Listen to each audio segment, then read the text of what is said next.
Today it is set for the match between Na'Vi and 100 Thieves, which is best out of 3 ships. So crazy. This could be a fast one or one of the tightest BO3s like we saw yesterday. And you can see what they're floating right now is obviously the Penny from Trust Me. We've heard stories of Penny coming back into the meta heavily, but we haven't had eyes on it much in this tournament yet. So looking forward to seeing what that looks like. Okay, guys, let's get hype. First game. If they run this First game real quick, we might have a potential. They should have gave free tickets away, too many empty seats. The tickets were $5 plus chat. It's 10 a.m. on a Thursday. You guys might not know this, but people have jobs. I'm pretty sure for Friday and Saturday games, it's going to be a lot. They are using the Panther. It's going to be more packed. Penny on the side of Trust Me, a very cerebral player, a player that is known for really coming up with comp ideas and helping the team kind of unify around a strategy. And there's that shield that we're talking about right now, almost finding one. Delena's going to be in a tough spot trying to break that shield. Instead, gets that right back at him. And in the sky, it's going to be TTK. I'm pretty sure Friday and Saturday matches are good. It's going to be packed, bro. Is one of the members of Team 100 Thieves. I believe it was TTK, but he had to fly away towards the health pack side. And right now, in terms of space created, Na'Vi's doing a good job. Wow. Ooh! Here to find Delena early on in the fight, put them up in numbers. The point is in their favor, 12% and climbing. Self, though, matches it right back and is able to find a strategist. Make it 2 as Jerky goes down. Terra finding Millennia to find a strategist back at them. But either way, numbers are still in their favor for the side of Thieves right now. Yep, cohesive, stuck together as a unit. Self trying to do a good job living. Unfortunately, could not as Fate tracks him down actually in the Adam Warlock cross map. So Na'Vi in the lead at the current moment in terms of ultimate charge gained as well. However, you know, for 100 Thieves, they still have time to set up. It's been tough for, well, I guess, Self in particular. Now he wants to go over to the Storm. They want to play it slow as well, understanding that Na'Vi are playing around that Penny Park.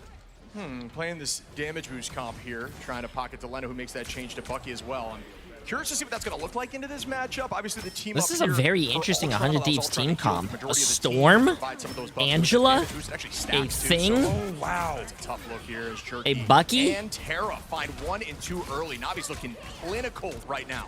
Yeah, that was perfect. I don't know if 100 Thieves knows. The unfortunate aspect, I think, with the Thing is that, I mean, obviously you can kind of fall back to your team and bounce away, but once that damage comes through from Na'Vi, and if you have an aggressive strat in terms of the Ultron on Jerky, you can make plays happen incredibly fast. Now Na'Vi are sitting in a great spot. A lot of ultimates available, obviously, to disengage, but now they want to go aggressive. Second impact goes down now, finds oh, no one. Gonna answer that okay. On to Trust Me, the Meteor Rem goes up, bang, it goes down, but on nothing. The res is available. Okay. Side of Fate, and everyone is back in the fight. Essentially playing for res now. Delena's chance at it with the Kraken impact. Is the reset come through? It does not, as it did not land. On to Rajaro in the front. Fate back in the fight. Everyone is holding on, and Na'Vi are playing this exactly the way they want to.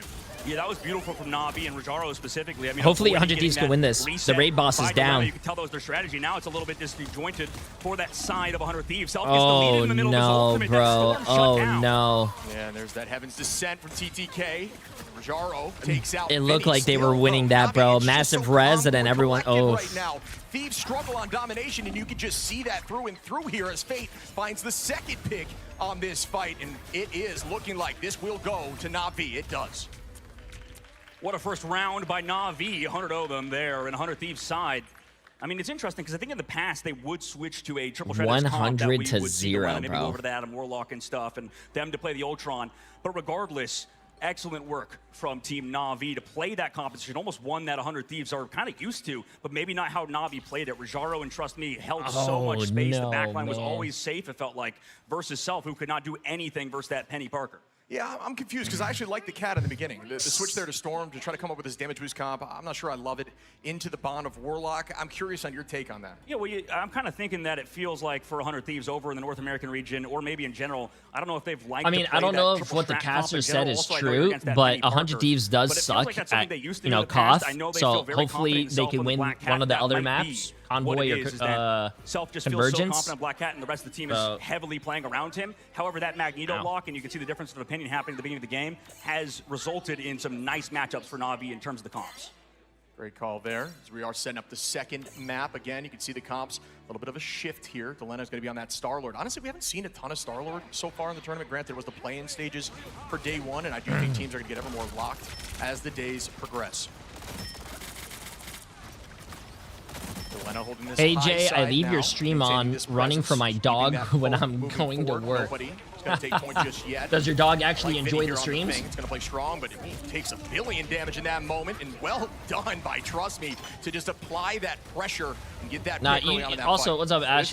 You don't usually run Storm really working as for 100 Thieves. Also, the well, bucket unless has it's been a problem, spawn something that Reject break. I think didn't even try yesterday. They played a triple Vanguard comp versus 100 Thieves comp, and it was not looking good. But the triple Strat comp with the Ultron, with his Adam Warlock and Fate just absolutely pumping in ridiculous amounts of damage. It's been so hard for TTK and anybody on 100 Thieves to do something with their very hyper-aggressive comp. Also, It feels that like is Na'Vi true. are My somehow team being was the really aggressors bad at with, domination in during past, the this slower Bogre competition, Bash, they're but then not we playing ended that up well. winning Yeah, I think every back single to other game. past mid-seasons where we've seen Fate on the Jeff playing aggro, and I really like a strategist that gets in the fight here, and you can see just the raw damage output from Fate trying to farm that all, already 82%, ready to res up. Winnie going to start up here with the Raging Royal Flush. Will we see some cleanup? Match back by the dance floor. A lot of that was a pretty commitment good. That was a as pretty cool Terra starts teleport. off with a Kraken impact. Nobody goes down just yet. Staying on that dance floor, staying healthy as one does. Fate finds the first pick though. Goodbye to Delena. This team is so coordinated, so on point at the current moment. Millennium trying to fall back the main side, does so. But we have Rez available for this fight as well as Everything gets good? picked off. I mean, this is so one-sided. And actually, in this case, might be Emily? a bit of a draft differential, or at least team differential at the current moment, as Na'Vi are sitting with a lot of ultimates, still disengaged perfectly, and caught Delena down in the back of the fight. Yeah, the one-sided mag looks incredibly strong. The one-sided Gambit, maybe just not as much of an answer as it was in the past few seasons here. Gambit's been a mainstay in the meta. Roger Rose holding this spot here, applying some pressure. Does have that Meteor M to answer should need be. Vinny popping bubbles, a big cooldown to pull out as Fate finds another pick inside of the Galactic Legend from Delena, and that's just more and more wins here for the side of Na'Vi. Yeah, I mean, this is just insanely one-sided at the current moment. I mean, TTK finds one, but Fate can get resurrected. He also has the Karmic Revival still available. We have only Millennia's ult, and no, he goes down with it. So they rely on the portal, have to stall it out. But regardless, Na'Vi can still all feed into this point. They have to deal with the Penny Parker coming out of the portal. That portal comes in within that 3% that is needed to start off the overtime ticker. We're going to see, Trust Me, has ult available. They are going to use some of this to just spread and protect some of those mine spawners, make it a tough zone to go in and fight on. Bond gets committed. Fate does have that res available. Keep eyes on that as the dance floor is committed for Millennia. Pick comes out. Na'Vi up a number as Winnie falls. The strategist pick is massive. Fate finds another onto Vinny. And there's that res from Fate in prep, but it does not matter. Na'Vi take domination. Wow, what a map one from Na'Vi. And I mean, this is the prevalence of hit scan meta at the current moment. You can see what a shutdown compared to yesterday when we saw Self just go insane. Yeah, it is really difficult on domination to go into a penny comp too, especially with that Ultron Protect. It is a disgusting composition, and it looked dominant across the board. And Fate is actually going to take home the MVP with the Adam Warlock absolutely popping off, shut down Delena's ult as well. Fantastic work to Na'Vi, and they're showing that prowess. They are the reigning mid-season champs, right? Back when they were on Rad, rather. But regardless, this team has that experience, like you mentioned before. They've taken down top squads, and you know, you can look today, they want to win it all, and that was a dominant map number one. What did he do it? I don't know if you saw those stats. I threw up in my mouth a little. 9.4K damage from Adam Warlock, more than some of the duelists across the board. Guy just does not miss. Well-deserved MVP there from Fate again. Na'Vi haven't missed a beat here. Thieves are definitely on their heels. Yeah, absolutely. This team is looking like a well-oiled machine, and it's all through their incredible players that I know a lot of people talk about. Fate and their backline in general is one of the best backlines that we've seen in the game. Their strategists, just in tandem of those two, so mechanically skilled and so smart and cerebral when it comes to the gameplay as well. You know, I know Trust Me gets a lot of the credit too with that in that department as he goes for a quick bathroom break, and we look at the rest of the squad. Rajaro, that stable force as well, playing a ton of that Magneto that has been so prevalent in the meta. To get that one-sided mag seemed to have bit 100 Thieves in the butt, right? Yeah, it's funny that you mentioned the cerebral side of Trust Me. I think of it like team heart versus team smart, right? Yeah. Thieves just seem to show up in these moments, so I always give them the team heart, you know, when they're here on the big stage, but it's just hard to go against a team that just truly innovates and creates metas. Yeah, this team right now, Na'Vi, looking incredible, especially against that, or with the Penny Parker. And you can see even, trust me, I don't know if there are a lot of players like to sort of lie, you know, behind the scenes. I don't know if you know that. They were saying, heard that, no. No, never. I mean, everybody kind of thought that Venom was going to be crazy good, insanely OP. Yeah. Coming to the game, Trust Me, he's like, no, Venom's terrible. And yeah, so he's kind of right. He's going to Penny Parker. We've heard even, you know, other players that are known for more Captain America. Maybe you heard of him. I'm not going to leak the name, but for TLC, you probably know. He's been playing a lot of Penny Parker as well. Yeah. So everybody's picked up this hero. It's because of the new team-ups, right? That Black Panther one has been huge for Penny Parker, right? Yeah, we were talking about the strategy. You can play like an aggressive Penny where essentially you drop that Mind Spawner at your feet, pop the shield up and defend it, and then you just win trades like it's your job. It is a huge problem right now, but you got to keep in mind that the metas here that you're going to see in, you know, a live action or in like a mid-season Worlds like this are going to be a little different than ranked because there's just so much coordination, and the mistakes are very far few and in between. Absolutely. I mean, now we're kind of come full circle. You know, remember when people were talking about Penny Parker and gold? You were, dude. Yeah. Well, yeah, a couple weeks ago. Yeah. Before the Black Panther buff came out, too. I mean, there were so many changes that came out, 100+ team-ups. It's just insane how much you've had to, you know, relearn and figure out, and also keep the game fresh. So for sure, that's the big thing on stage. These guys have to figure out the meta so fast. The hardest part of the professional job in this scene is to figure out what to play. And there's so many bans as well that dictate and change things, one-sided bans. So, you know, it's very, very difficult at the current stage. Yeah, so much being thrown into the game this new season. Shout out to the dev team. Museum of Contemplation is going to be our next map. Strange. You know, we never see that, huh? Yeah, no, never see Museum of Contemplation. I'm contemplating banning that map from the grand finals because we see it so much. But I love that map, to be honest. Me too. Mainly because people really struggle at the very end with the cart. Yeah, it's tricky. It changes into a giant duck because there's a lot of C9s that can happen. Yeah, this is one of those maps that a lot of teams are scrimming on. They enjoy it. And I get a lot of questions about, like, why is this a selection? And I think there's a lot of things, right? Teams are practicing on it, scrimming on it a ton, so they feel comfortable. And then, two, why not hold some of those more selective team-focused maps later on in the tournament when your back's against the wall? Pull it out when you think it's kind of a weapon for you. You don't necessarily need to use it now when you're not, you know, getting removed from the tournament per se. I like that, hiding a ton of their strategy potentially as we take a look back at the stats page. And, you know, something that was a bit, I guess, a bit hidden in that last map, specifically when we look back at the replays, Na'Vi playing, I would say, a more traditional, what I felt like 100 Thieves might try to opt into, that triple strat comp with the Ultron and maybe not playing around the Black Cat a bit much, but we take a look at it, it was so one-sided. I mean, everybody having a tough side on 100 Thieves, whereas Na'Vi, just pure domination.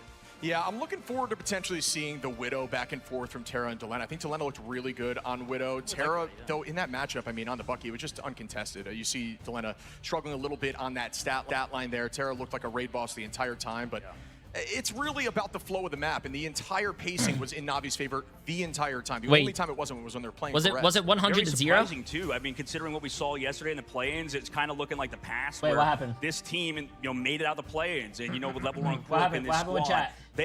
they actually dominated the play-ins back in China, in Guangzhou, and now coming It was around to this side of the, 200-0? side of the Oh my pond, God. they Jesus haven't lost a Christ. step. Where you would assume maybe these playing teams are a lot People stronger, lost their minds that you just left. due to how things have worked in the past. It's not always the Why? top What seed happened? that dominates that LAN, and you would assume 100 Thieves could match up well against Na'Vi based on yesterday's matches, but after that, I mean, that domination was, like you said, just all in Na'Vi's side. Yeah, it might have lit a fire under him, right? You got to hope that's going to be the case. Emily's good, Chad. Emily's good. You and I like to see close matches for the most part, but when it comes to Na'Vi, I mean, there's so much I want to talk about. You mentioned them going through the play-in stages last time we saw them, making it all the way to the finals and taking it home. Because I mean, you this team scared is so us? dominant. It's funny because some of the Why did I conversations scare I you remember guys? back then, for example, Jerky said, I'm a Psylocke one trick. That's all I am. And now he's flexing to everything. So times have changed. This team is adapting. This team has passion, and I think that's how you win games. It's a great call out. I mean, he had an insane just pick at the beginning of the fight before it even began. 100 Thieves just did not know how to react to it, but that's why they chose this next map. We're gonna see the 100 Thieves. Oh, play chat, maybe we're more good, something man. that is We're a good. bit We're more good. We're traditional good. for them. You However, missed BO3s Fate can 1v1 be on very ulting fast, Star-Lord and and Na'Vi had to won. figure out this ban phase, and I think they really did a good job.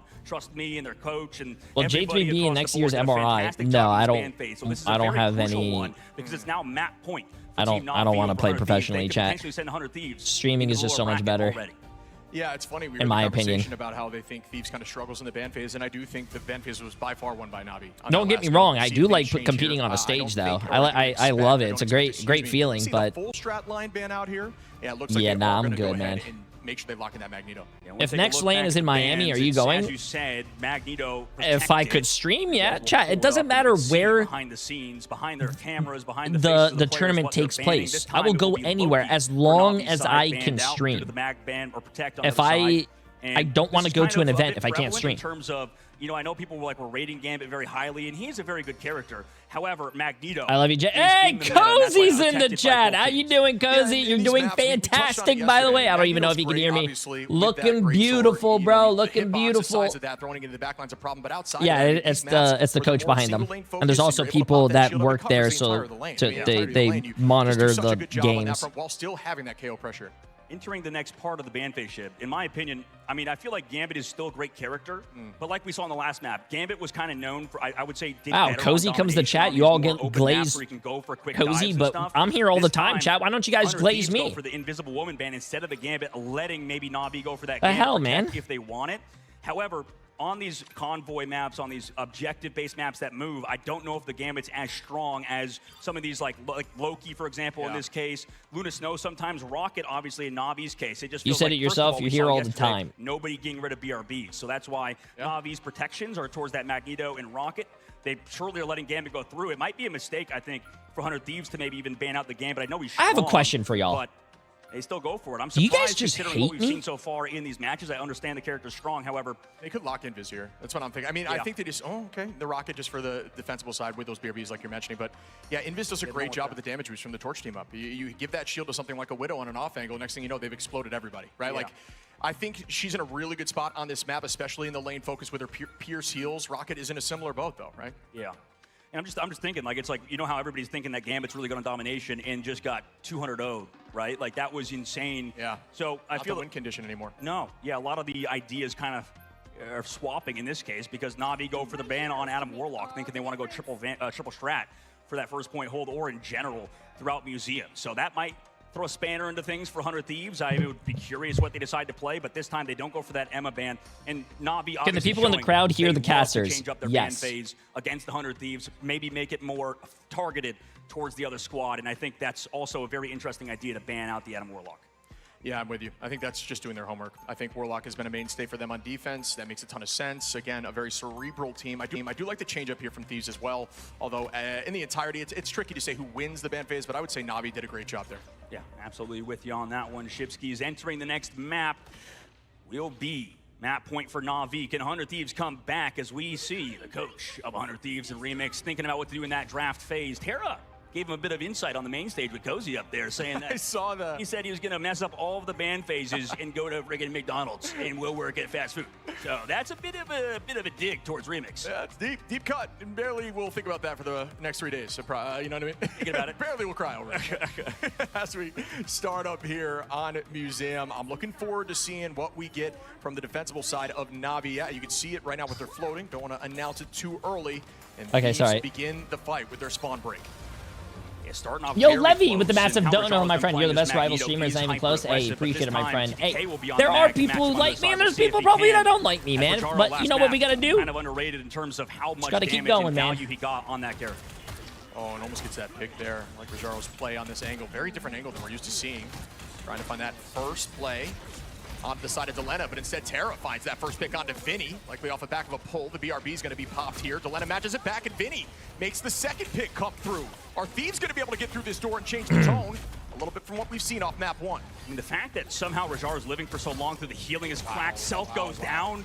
Both duelists, I think, are being removed out of this team fight even after opening picks. Na'Vi capitalize. Yeah, they're really taking advantage of these drones. I mean, Jerky on. Please explain this ban system. You ban for the other team and you save for your team. You cannot ban characters that are saved already, though. So if I ban Magneto, you cannot save Magneto if your next thing is a save. But if I ban Magneto, my team can still play Magneto because I banned it for you, They're going to keep going for pulls. not for me. Benny removes Trust Me. I'm pretty sure there's a command for it as well. Chat can help you. Playing forward and finding the picks. TTK with another one on the Rajaro, staggering them out too. So this portal might come late. They do find Winnie at least on an aggression play, but do they find any more after that? I like that touch of Terra just using that wall slowly. Doesn't want to burn it too quick to keep that charge at 100. Terra finds that pick onto TTK, but numbers still heavily in the favor of the Thieves, who are trying to steal this first point. Vinny again finds Terra. That's a huge start here for Thieves, who do have ult advantage in this next fight. I think unfortunately for Na'Vi, Fate was so close to building that Karmic Revival. Upcoming fight also didn't force any ultimates out of 100 Thieves, so they still kind of have the edge. However, Terra has been massive with last stands in the past, and same thing with these mags. Jerky goes up, Rage of Ultron. He's going to find value matched back by the meteor round from TTK. That one does not seem to land. Do you ever think they would bring that system to the ranked? No. I hope they never bring that system to ranked. Combination. Vinny's going to be able to take out Terra, who reses back, but I think the reset's there. Let's see if that works out as Delena drops Trust Me. Ranked and professional game is completely different, chat. In ranked, people play... Oh, he should have charged it, bro. That would have been huge. in ranked. Oh wait, we're listening to the comms. Hold up. Mag one, Lou left. Don't get traded by Lou. He's behind us. He's jumping off. Good one. The Luna's jumping, I think. I'm with you, Tara. I'm with you. We play up. Yeah, we don't have Penny. We don't have Penny. It's fine. Still play up. Love to hear those comms, and you know, they're very concise. There's not a lot of chaos there, and that's what you're looking for in team comms. You don't want to make, you know, don't want too many cooks in the kitchen. Absolutely. I mean, it's just clean, concise, excellent retake by Team Na'Vi. Did utilize pretty every ultimate in the game by both sides. Delena needs to probably Come on, actually 100 Thieves. You guys can't get full held, bro. with that Kraken impact. You guys can't get full held. Shutting it down.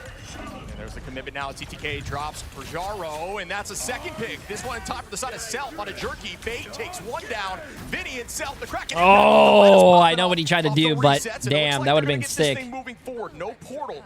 Coming back now, it's going to be about a staggered touch. See the battle on the offside. And Winnie on that rocket, moving all over the place. But does pay for it. Fate wins the trade. Yeah, Fate somehow taking him out on that off angle might open things up because that's the see you later in the fight. So they actually have a chance to win this. Wow. Oh, wait. Storm is being played. Some people might be happy. I cannot believe that. That set is huge from Fate. Dropping a strategist like that. Staying happy the whole time. What is going on? Fate is just in the back line. No, bro. 100 Thieves is getting so many picks, and that is potentially point holding all of the back of Fate being super aggressive. I can't believe it. Winnie trying to be sneaky and could not sneak around Fate's aim. Portal play coming in now. It's a last resort from 100 Thieves. It's going to be tough to portal into some of these mines, but those get broken quickly. Nobody falls just yet. Some huge focus on it. Trust me, gets down to 200 HP. And a dream, but that dream turns into a nightmare. Vinny drops Trust Me, comes back into the fight as there's a huge karmic revival from Fate. Vinny takes the pick out onto Rajaro, and this is just insane back and forth right now as we see the Hurricane drop. Yeah, no, bro. 100 Thieves doesn't have anything unless Millennia gets ult. Is Millennia there? Millennia, get your ult, bro. Get your ult. Get your ult. 94. Yeah, still kind of an even 95, 97. Get it. Ult point. Ult point. That's huge. That's huge. That's huge. This is just a stall fight for days. Vinny finds that first pick here. TTK now onto Trust Me. Oh my goodness, it's back and forth. And Vinny finds another now onto Terra. Quirky Vinny, and then again. They capped. It is, they get the point. This is insane. They capped. Just for a brief moment, they leave, and point one goes to the Thieves. It looked like they were in the middle of the fight to Vinny's just right leg, just absolutely just shut down. Not Vinny's killing everything. Yeah, where's the people that were hating on Vinny yesterday? That media rem, so focusing on those vanguards does result in Na'Vi's strats actually doing a good job on those flanks. Regardless, they lose that objective control. That's the value in vanguards. Obviously, my dad texts me. Anchoring down the objective. They have a ton of HP to do so. 100 Thieves now move into the second point. Huge focus, Rajaro there from Vinny. You can't eat haymakers. You know what I mean? Not a projectile when you're getting punched in the face. Pays for it there. Space is being taken. Be ready for the Psynox seduction. Come from TTK, likely trying to pull out Jerky Sia. Keep an eye on that. That might be the play they're looking for. Looking now onto Fate, trying to force bond or something. There's that Sia and an answer, and that's a win here for the side of Thieves. That's what they're looking for, but Trust Me, getting that pick is going to be matched back with the BRB. Numbers are even. I mean, these Rocket Raccoons have been so impactful with the BRB. Fate on the flank was able to find a few picks in the previous fights even after doing so. They have their own BRB on the defensive side, giving Na'Vi a bit of an edge. However, 100 Thieves do have ultimate advantage. And like you said, need to focus on Fate's ultimate. They also need to focus on getting Terra and Rajaro up and connecting on those. 100 Thieves dodged the last one. Can they do it again? Winnie launches the Sia now. Delena trying to go off the back of it, but it gets bubbled. What a bubble there. Still going to be able to clean up. Oh, come on, 100 Thieves. Come on. Yeah, keep going. Yeah, keep going. Yeah, keep going. Again. Will it keep going? Go again. Oh, wait, Delena is 22-2 right now, and they almost got full held. Wait, he's popping. On the wall, breaks the terrain at the very least, but they have 40 seconds left to go, and there's a clobber in time from Vinny.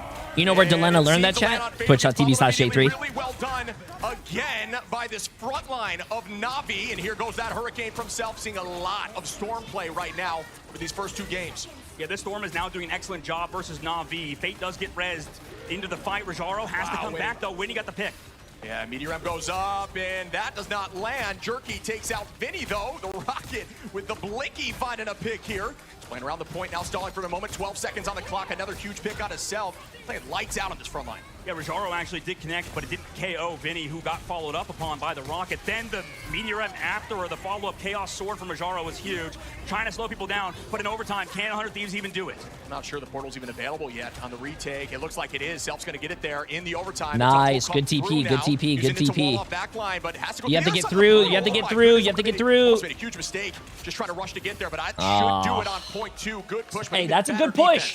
By Navi. That's a good push, Navi's chat. looking That's a good excellent push. in the current moment. Rajaro specifically. Yeah, Rajaro's disgusting. Yeah. Really great work out of him at that moment. Switching sides now. Taking a look at Navi, they're looking still as calm and cool as collected as they always have been, Shiv. This squad, previous champions, obviously, we saw at the grand finals, VP were the ones to take it over. But in EMEA this time, they were basically undefeated. Same with TLC in the NA side, only losing one map the entire time and looking like a team that did that. Yeah, I saw some really solid play across the board. Obviously, got Rajaro there. Some really good crucial bubble moments too, which I think kind of gets slept on in CAS. It's tough to see those things, but really well played. Vinny with 14 finals on that group, and then going over to Thing. I think those are very strong picks in this current meta right now. Yeah. With some strong team-ups. I think Thing is no longer the peel-only hero that he once was, and instead can really just brawl that front line and get a ton of success. Yeah, it's tough. I mean, both Vanguards have to struggle with taking a ton of damage. That's why you can see when looking at the stats, you know, Vanguards across the board have the most amount of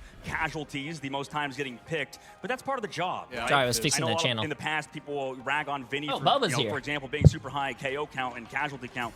But that's part of the gig sometimes. You take a lot of damage, and sometimes you're a bit of a victim. And Rajaro, kind of the same boat, but he was doing so much on his side. I mean, just because stats aren't everything, in my opinion, Rajaro is one of the best, if not the best, Vanguard of the entire game. And I think he's showing an excellent performance on Magneto today.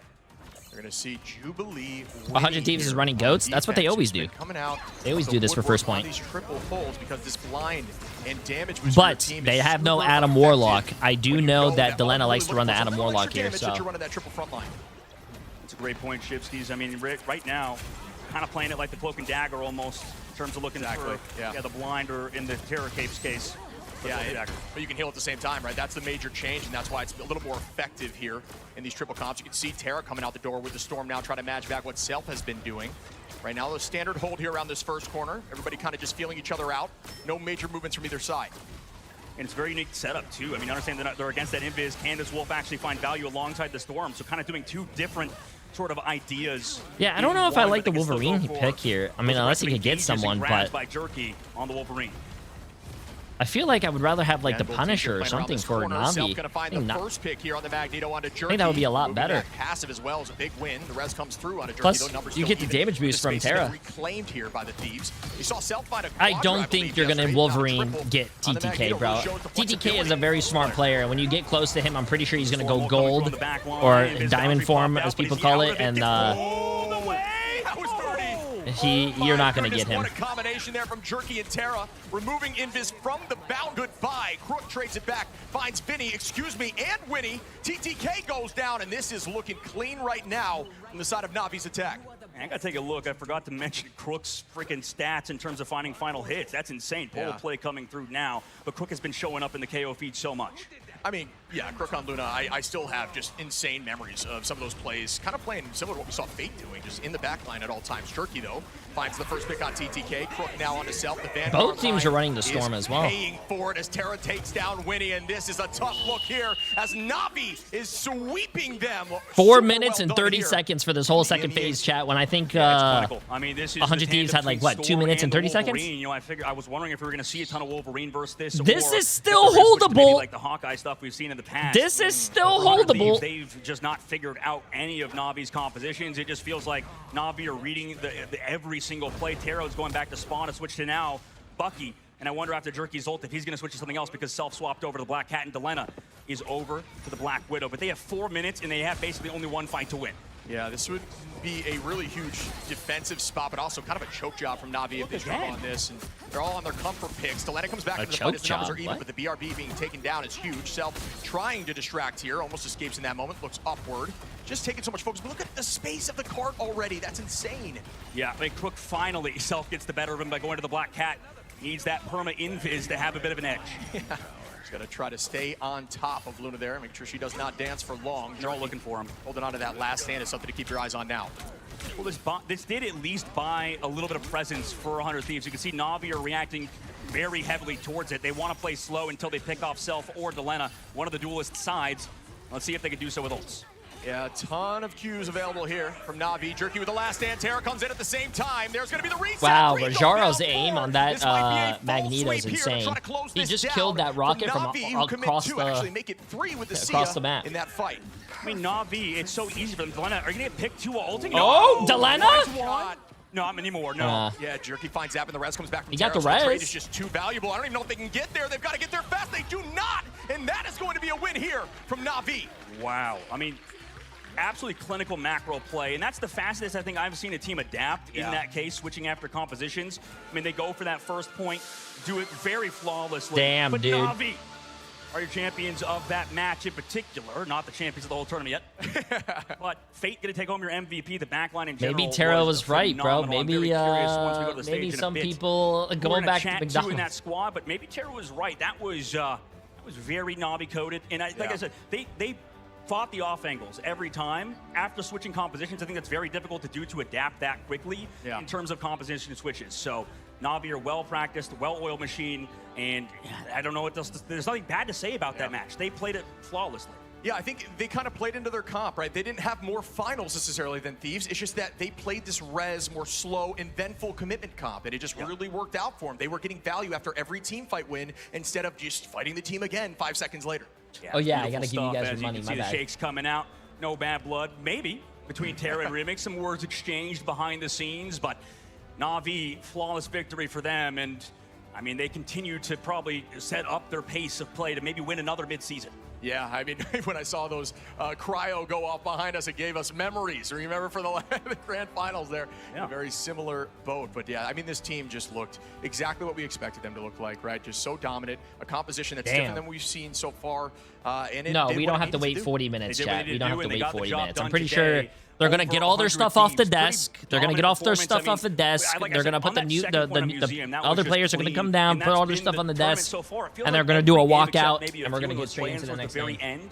Were incredibly tight, or not. Well, the matches, like, for example, we watched, it was just one-sided. Super one-sided. That's what that felt like, too. It's like 100 Thieves were kind of gapping, rejecting that side, No, and then it's not a best of 5, chat. Lower bracket is a Na'Vi best of doing 5. the same thing to them. They got to taste their own medicine. Yeah, you really got to see the This is the seeding upper differential there, bracket. which is, you know, that's tough. You don't necessarily want that. If you're Thieves, you want to come in with confidence, and just was not able to make that work there. I saw at the end them going back towards their comfort picks as we're looking here at some of the big plays of the match.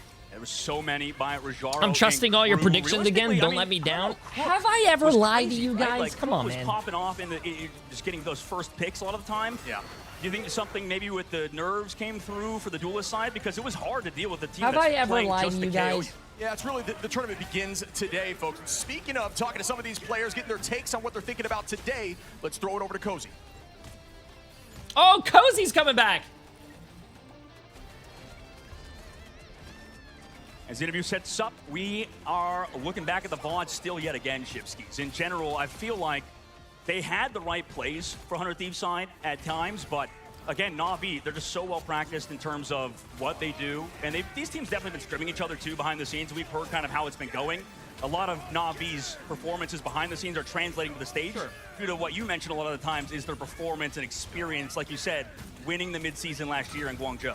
Yeah, and you hear a lot of the stuff behind the scenes about scrim bugs, right? And teams that look good in scrims. I think scrims, you get your full advantage when you're testing. I don't think you need to be winning all the time. I think you need to be thinking what is going to beat certain teams. And sometimes you're going to be testing what's going to beat a team that you're not currently playing in scrims. So that is going to result in you losing maybe some of these scrims. And you hear in the backside, you know, maybe Navi's not winning every No, scrim, I don't think but that's not Museum their is a goal. Their curse. goal is to I find think just a solution, lot and of they teams just found like playing Thieves' Museum because they think they're the best at it. They might find every team solution as the tournament goes on, obviously. I do think BO3s 100 are hard Thieves to lost at the adapt ban to, phase, though. but I just mean, in the ban phase Na'Vi too, did just beat not having ban to their worry about Adam Gambit Warlock, early and I on. think their That's Adam maybe Warlock for something 100 Thieves is that like Na'Vi a want really, to opt into, it's one of their is to best even picks on hop here. in Gambit, as crazy Because as it sounds, just on Delena combo plays and it and they get a lot of convergence. reses on I know first. Loki, Invis Woman, like you talked about earlier, these new team-ups that have come through. I'll start the results in these prediction after characters they go being to a so break, strong on chat. Convoy. But who is still remaining strong is Terra and Na'Vi, who 2-0'd 100 Thieves. Taking a look back at the stat ship, is it as one-sided as we thought?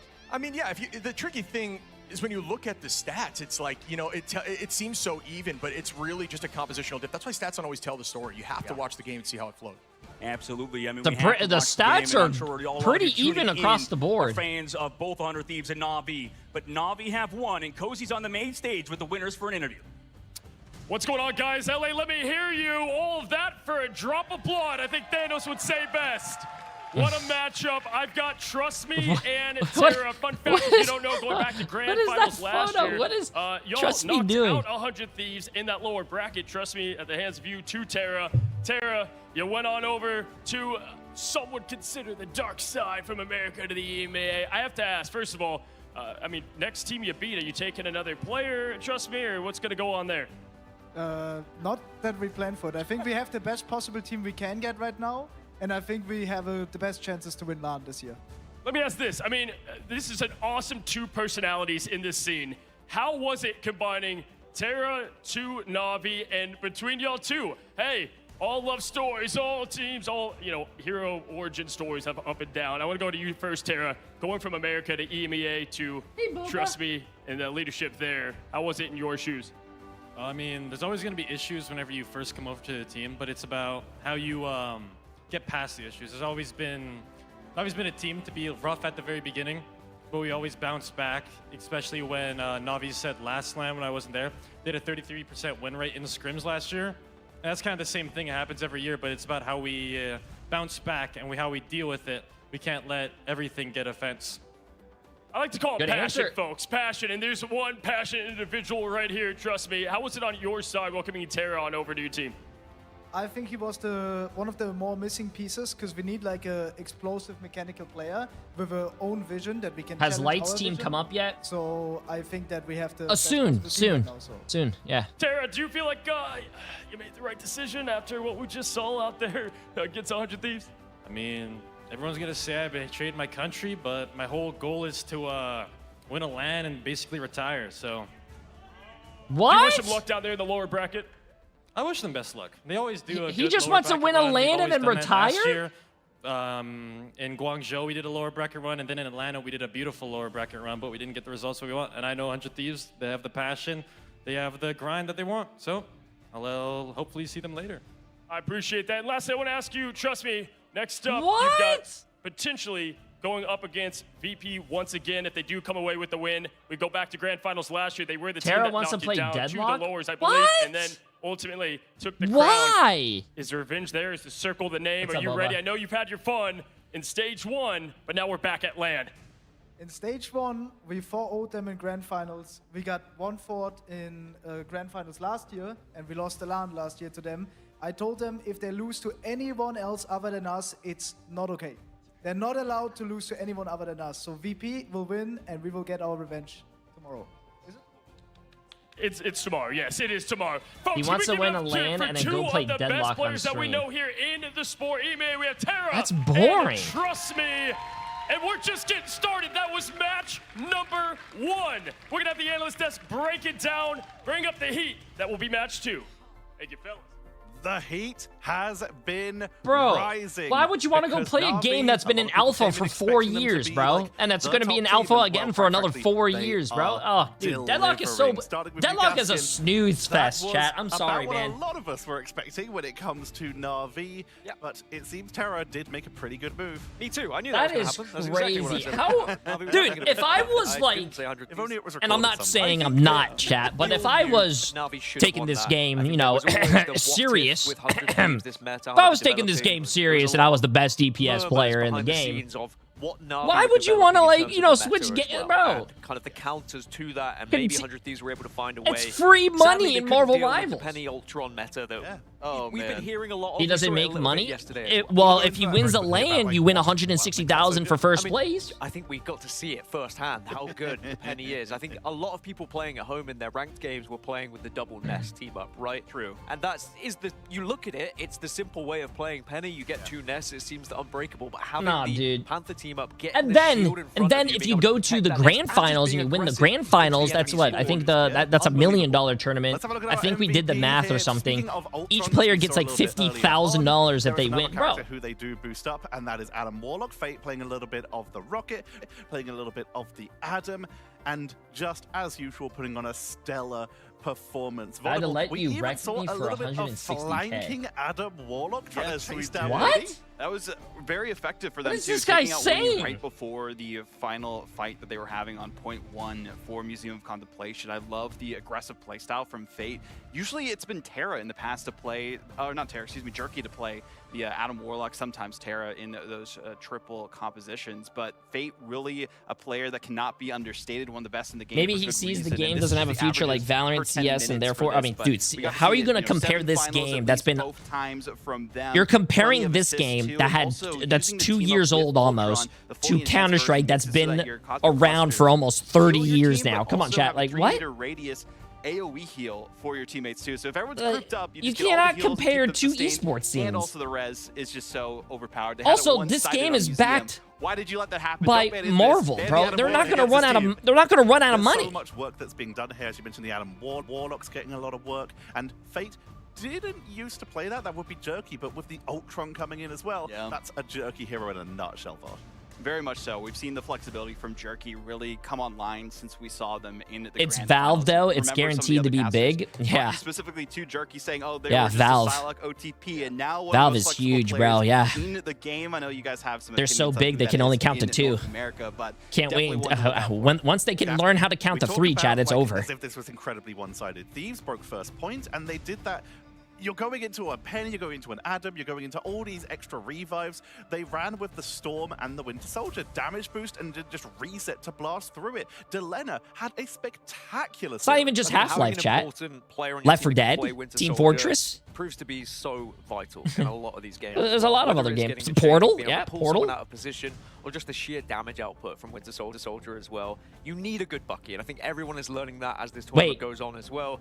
And I think What'd he say? Storm just being able to give that damage boost. Bucky Stonks just went up. If you're not going to get a pull, Oh my God. Bucky Stonks just went up. Listen, Fate I'll also take a does deal good job for being able to pull you off the line as $100,000 a well. month if any I was team wants me. 100 Thieves did break what was an unbreakable setup in the end, and it looked good. I think they just ran out of time a little bit, mainly because they went on a ring around of rosies trying to chase an Adam Warlock. I think a big issue too, this being a best of 3, they didn't have as much time to cook as they would like against a team like Na'Vi. They started to figure out, got the training wheels off in Museum, and we're like, this is our domain. We kind of know the comps we want to play. The problem with it was going from a 2-8 game for Delena with a single final, then eventually able to get a quad on Bucky, 10 finals, so much Jay, better. I'll All the sign you to my confidence team so we can they run it down. had, Honey even more Badger. finals than we saw I don't even from want to the be other in the team same at the room half. as you, Vinny let was alone the actually same popping off game on lobby. It was like 14 finals for Thing. Get away from me. The problem was all the pieces just didn't come together at the right time. It took too long for them to actually get things going.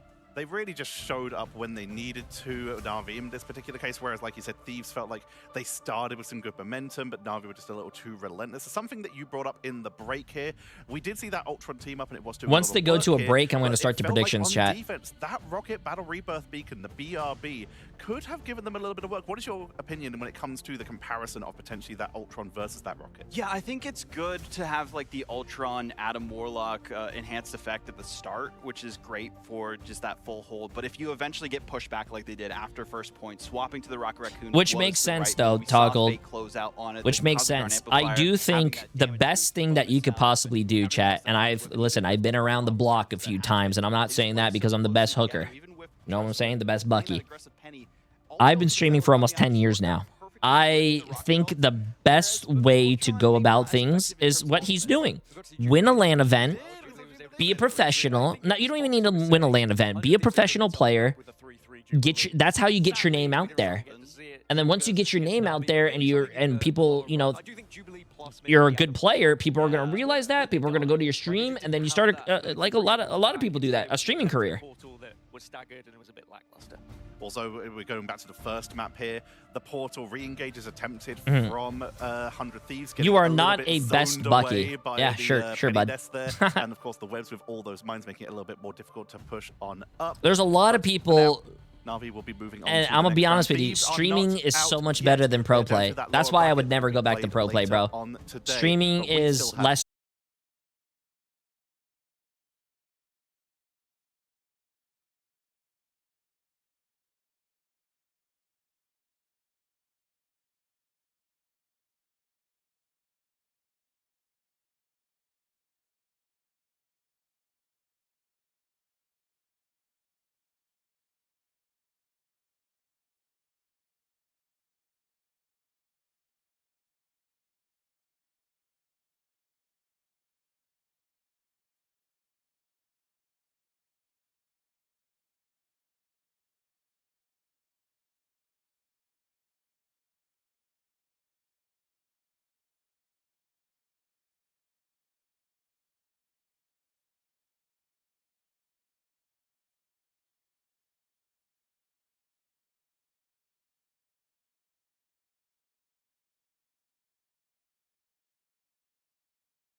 Wait, how much time do we have on this break? Does anyone know?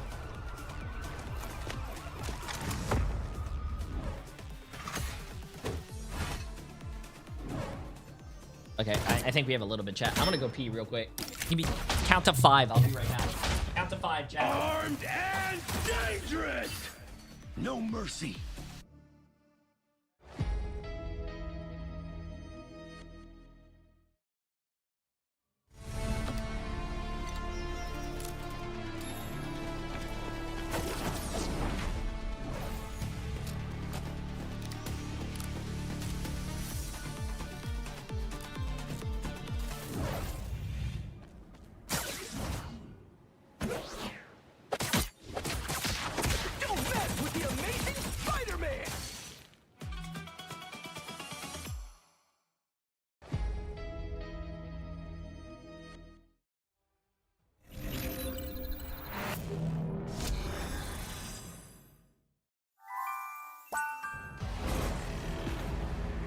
There is only one path to peace, the Avengers' extinction.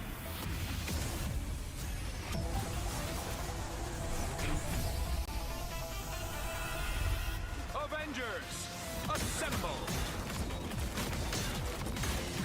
Widow style.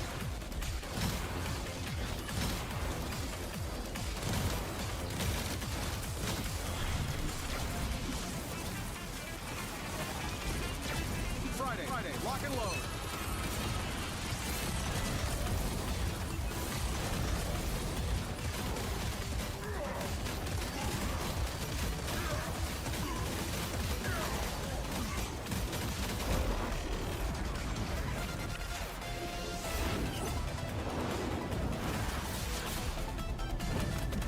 This is for Pedro!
For the first time.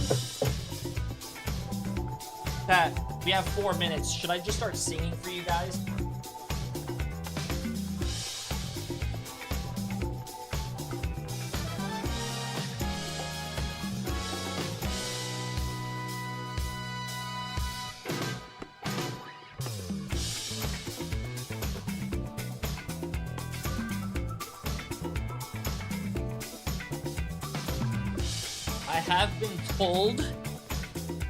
I have been told that I have the voice of an angel. What are your guys' thoughts?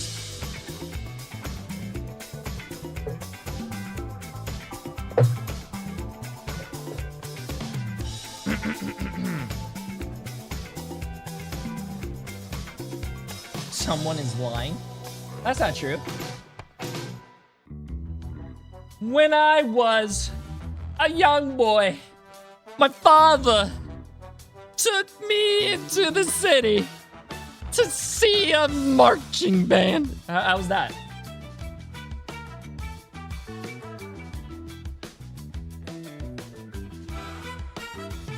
My ears are bleeding. What?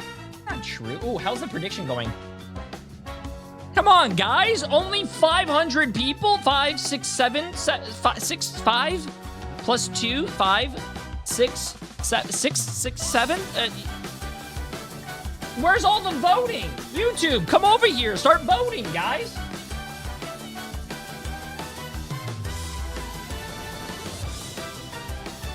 This is your only chance to vote in my chat. I only do gambling for the pro matches. Come on, guys.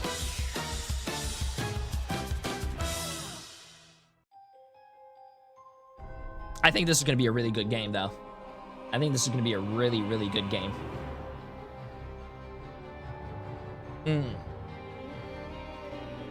I went over and voted W, YouTube, W. YouTube's popping off, too, guys. You guys are insane. Yeah, that's also true, Tay-Tay. I agree. Honestly, the pro scene in Rivals is very small and it's understandable, TBH. I heard there's a lot of backstabbing in the pro scene as well. Yeah, a lot of backstabbing. And the game is fairly new and needs more marketing in the pro scene, especially in the Asian countries. I agree. I agree. But I just think Marvel in general is just a lot bigger and like this side of the world than like in Asia. I think Asia has their own like superheroes. So it's not really, yeah.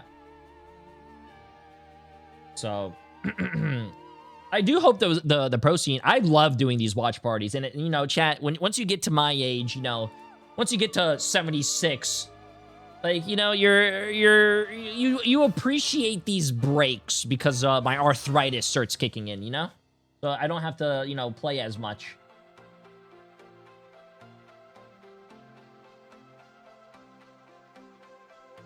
Let's do this.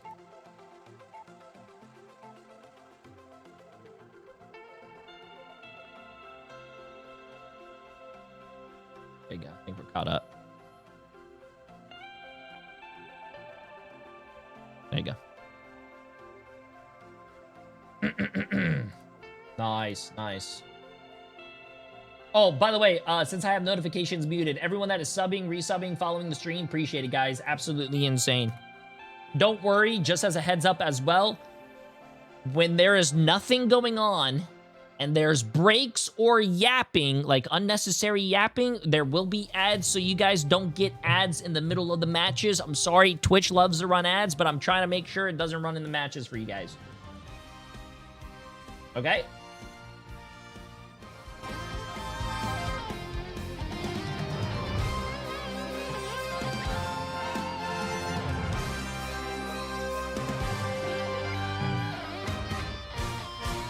YouTube, you guys don't have to worry about that. I don't know how to control the YouTube ads, so YouTube, you guys just do your thing. Also, I feel like I was just debated. There was a countdown, and now the countdown's over, and now we're not back to this. We're just not back.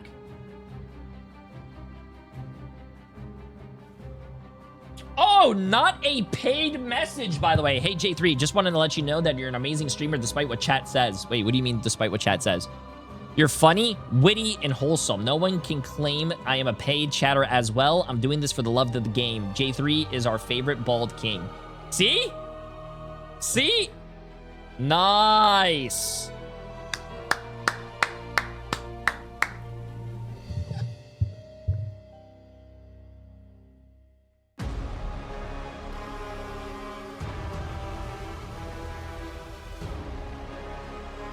Marvel is very popular in China. Endgame made like $600 million out over there.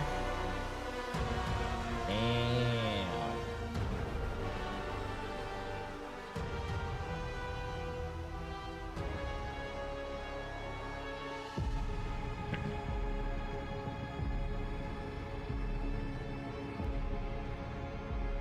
Have you tried the new game mode? I like it. Yeah, I played it. I think the new game mode is only fun when you play each character once and then you just finished all the achievements. I don't think there's any replayability. I think the only fun thing about the new game mode is trying a new character. I thought Hulk wasn't going to be that fun, and he was. But after you play it once and you complete it, I don't think you're going to play it again. The day here at the Marvel Rivals Ignite mid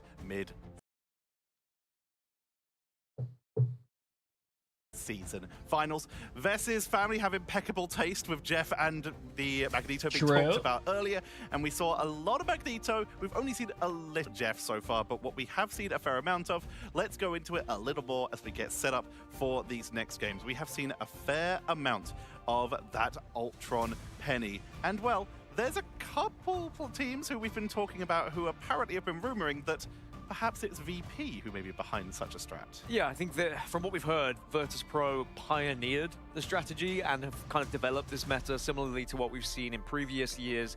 They're a team who just kind of get to land, get to these scrims, and have something that's a bit more innovative. Daredevil and everyone, the Daredevil, and everyone kind of adapts with that. Hey chat, and, I was paid 10 cents and a sucky to let you all know that Jay3 is my favorite fully haired streamer.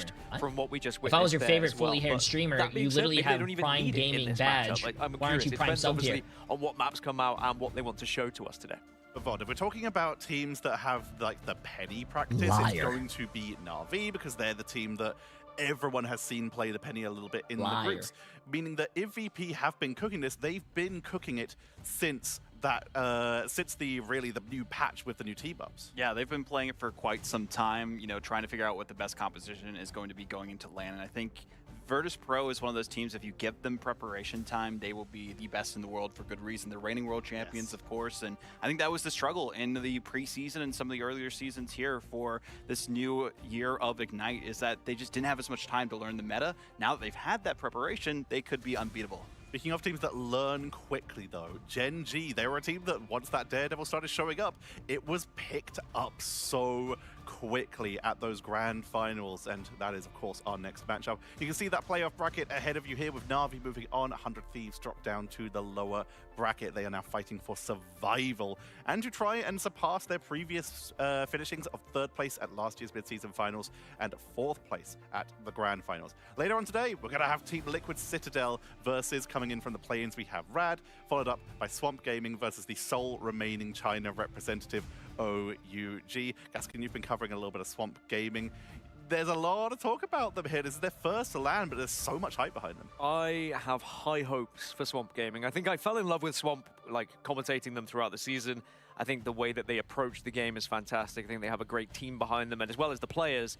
The fact that this is their first LAN does worry me a little bit. There's always going to be those jitters, but I think that their first matchup is probably the best one they could have got. If you look at some of these teams, there's no disrespect to their opponents, but I do think if they had come up against a TLC or a Na'Vi, then perhaps those early jitters might have shown a little bit more.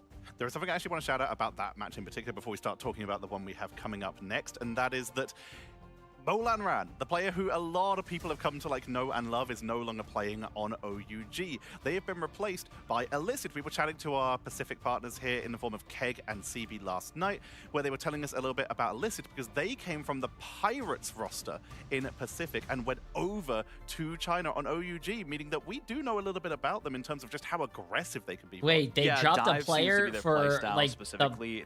They replaced a player for the playoffs? Good DD from Illicit specifically. And they've been known in other games to be that kind of go-getter for their team. So I'm expecting big things from them going into this matchup against Swamp Gaming. But it's Swamp Gaming, right? Probably visa issues. Yeah, I heard there was a lot of visa issues these, too. Matchups were determined Makes for sense. this final bracket.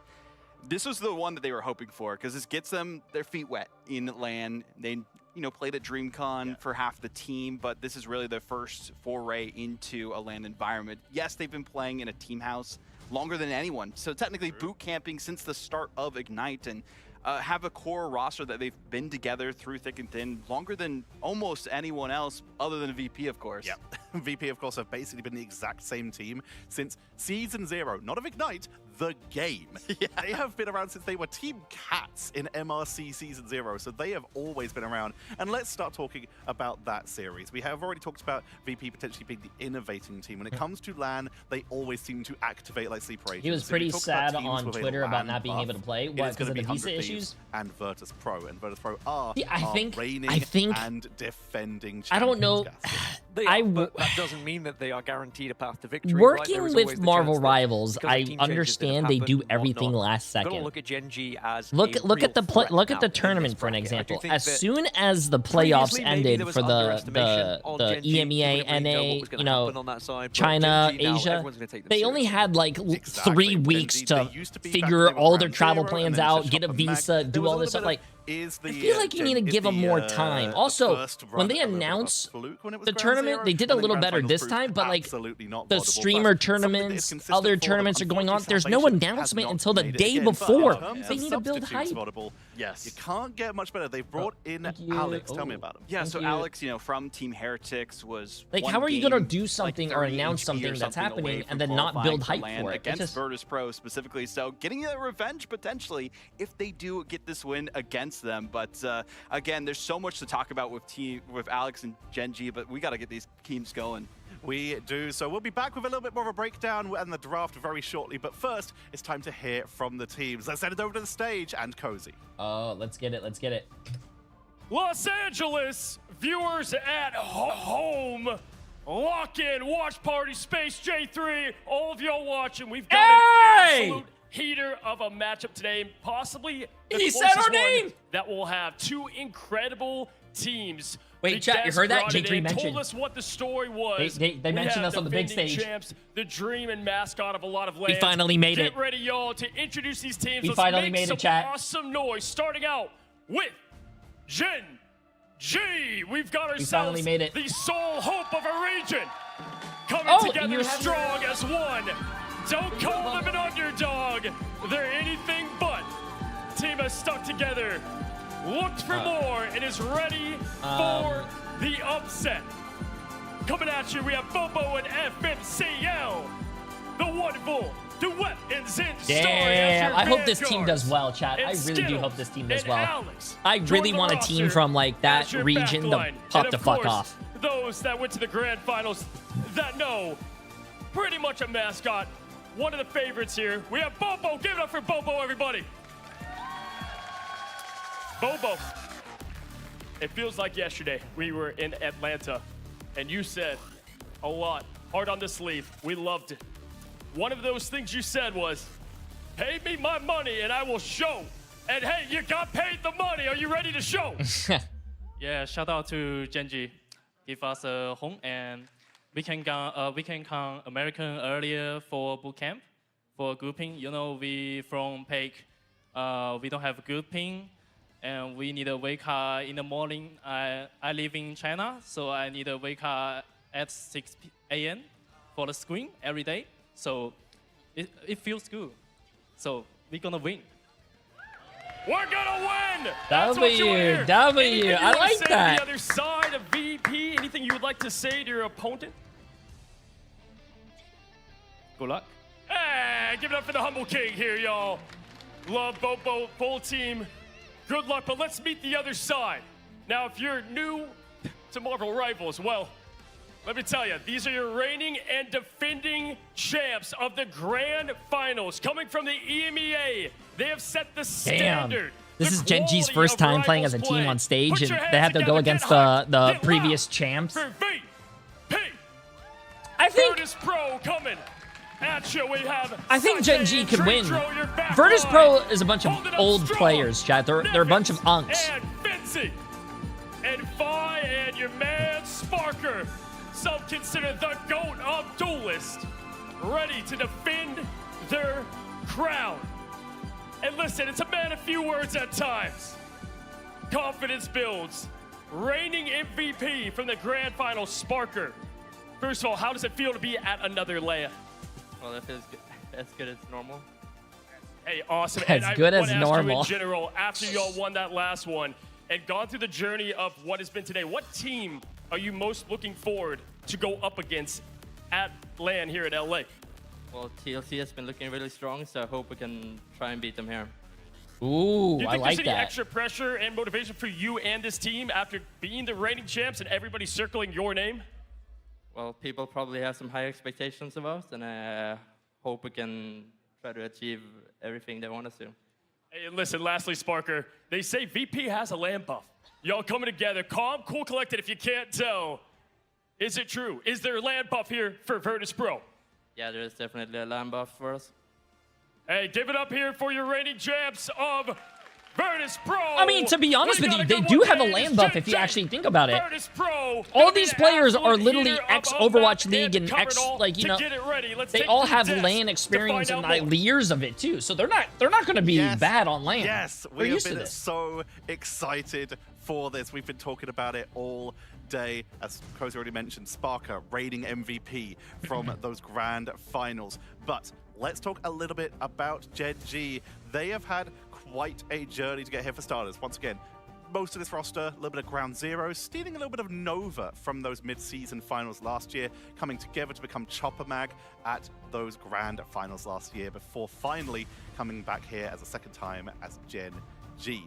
This team had to fight through the newly combined Asia and Oceanic regions into Pacific, meaning they had to win OCE, and then they had What's to the win predictions looking the like, chat? Pacific, beating out Reject, who we saw yesterday take Rad to the limit. 16.7 million on Virtus Pro This is the super team with of the 800 Pacific region. people. We've been waiting for them to, Gen.G has have an organization that they can call 4.5 home million after with their performance 336 in the people. grand finals. And There's finally, over they do have Gen.G 1,000 backing them people. up. And unfortunately for Salvation, not able to make it to this event, but the best that they can really ask for in Alex coming in. I mean, they have their heart on their sleeve, ready to showcase to the world that they can make do with the momentum that they have from that grand finals, right? Top 6, looking for an even better performance this go around. I think my main concern with Gen.G, and this is a concern for some EMEA teams and Eastern teams in general, is language barriers. Sometimes you have several languages on the team and just trying to communicate in one language can often be difficult. And Salvation was the gambit as well, which does worry me a little bit. You know, how is Alex going to pick that up? Are we going to have equally as good a gambit? Is it going to be up there? Very much so. Yeah, so I can answer you Oh right my now. as God, long do you as remember that, is stepping Santos? up to the Oh plate my. and is as good, then I do No, think Gen.G a lot of people don't know that I was Also at bring up the Apex fact Pro that for when we did a little talk bit. to them last year, when we did bring up, of course, how does this team communicate? And at the time, it was sort of the 4 OCE players playing together, and then Bobo and Salvation 7K would people sometimes finding- just go off and do 7K their own people thing in and just here, come 1K together. voting. They do come in English, Well, but a lot of people sometimes they lurk. just go off and Also, there communicate is in no Mandarin. voting They just have allowed their own in play. different regions But because if you have it's someone gambling, Bobo's and happy to gambling come is in English, which we already prohibited know in some is, countries. If you have Yeah, someone there's a lot of different things, comfortable man. with dive, supporting a dive player as a strategist, Some people are it's probably here Alex. for the drops. They have a lot of history because True. they've been to LAN multiple times, VOD. Yeah, they have been to land a A couple lot of times. different You know, reasons, Berber Very man. aggressive Patapim. team. Yeah, very aggressive team. This is now their 3rd appearance here. Berber Patapim first, top 4 that we saw from midseason last go around. Then we also were able If you to were see them good at play Apex, you most specifically likely on, became good at Citadel, any and they other were the team game. who knocked them into the You lower know- bracket afterwards. So they saw how good they were there. Now they have them on the same team. We're I going to be getting ready to head into that think, game very shortly. But in of my course, as we've personal already mentioned experience, before, every single if you were series actually really starts good at with hero shooters, domination, and Marvel we already Rivals, know what Overwatch, map etc., that will be.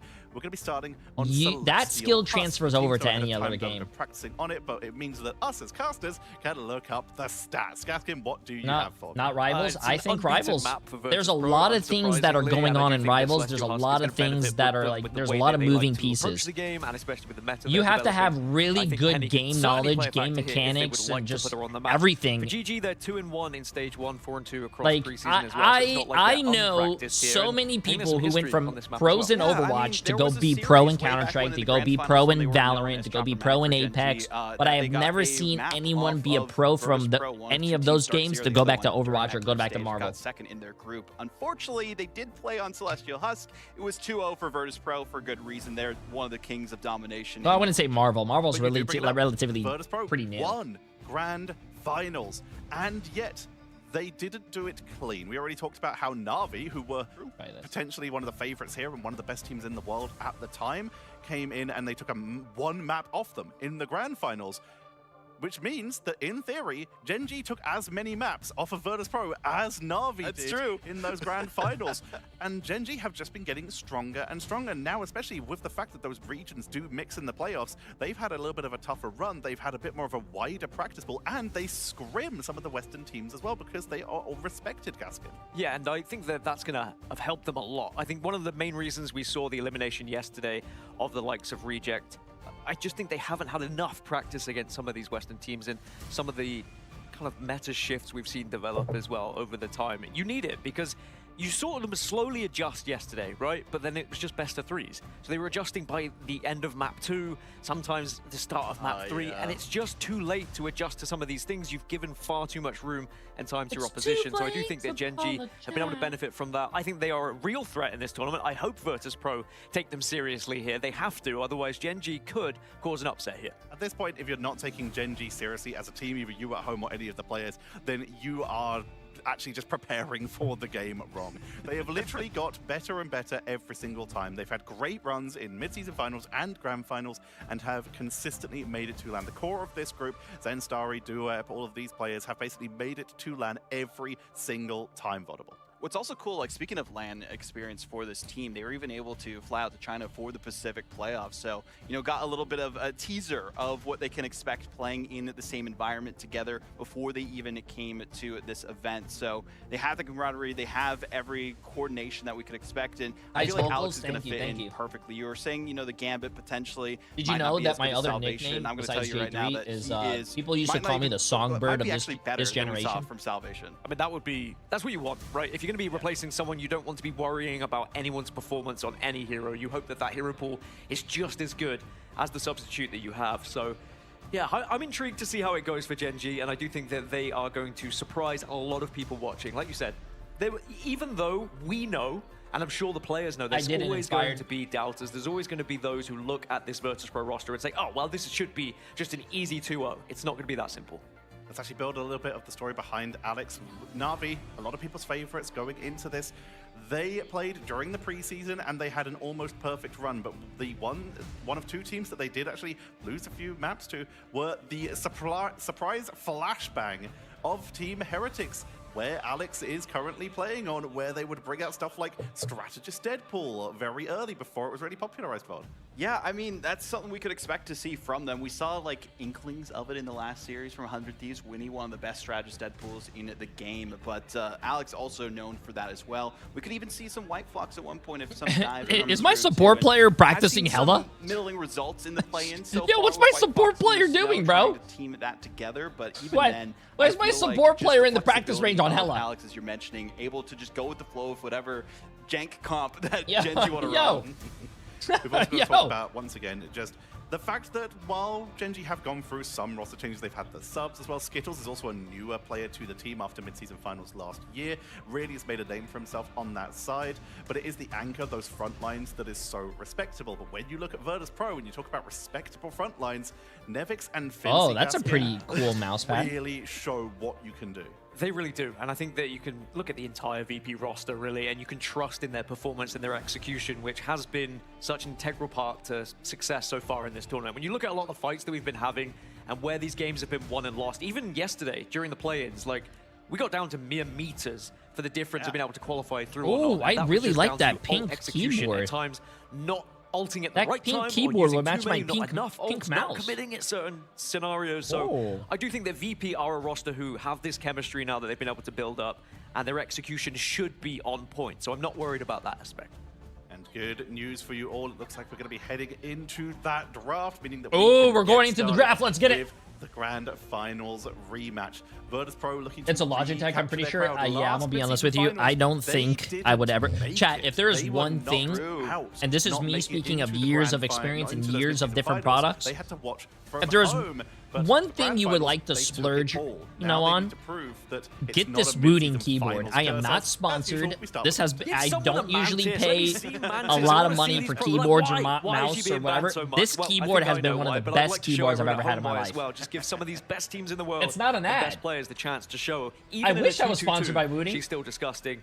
But yeah, as usual, you get the Magneto. This keyboard has been the best keyboard I've ever had in my life. Of a tradition here. I think we called it on day one, VOD. We knew it was going to happen, but everyone realizing now just how integral. They are pricey. I mean, I've never bought. I think this was like $300 or something, or $200. I'd never spent that much on a mouse or a keyboard or anything in my life. But this keyboard is definitely worth it. Very good on this map in Celestial Husk. We've seen it with the Penny composition. A lot of people were telling us behind the scenes that you might expect to see Penny Thing as a frontline, but Groot also is a great enabler with it as well.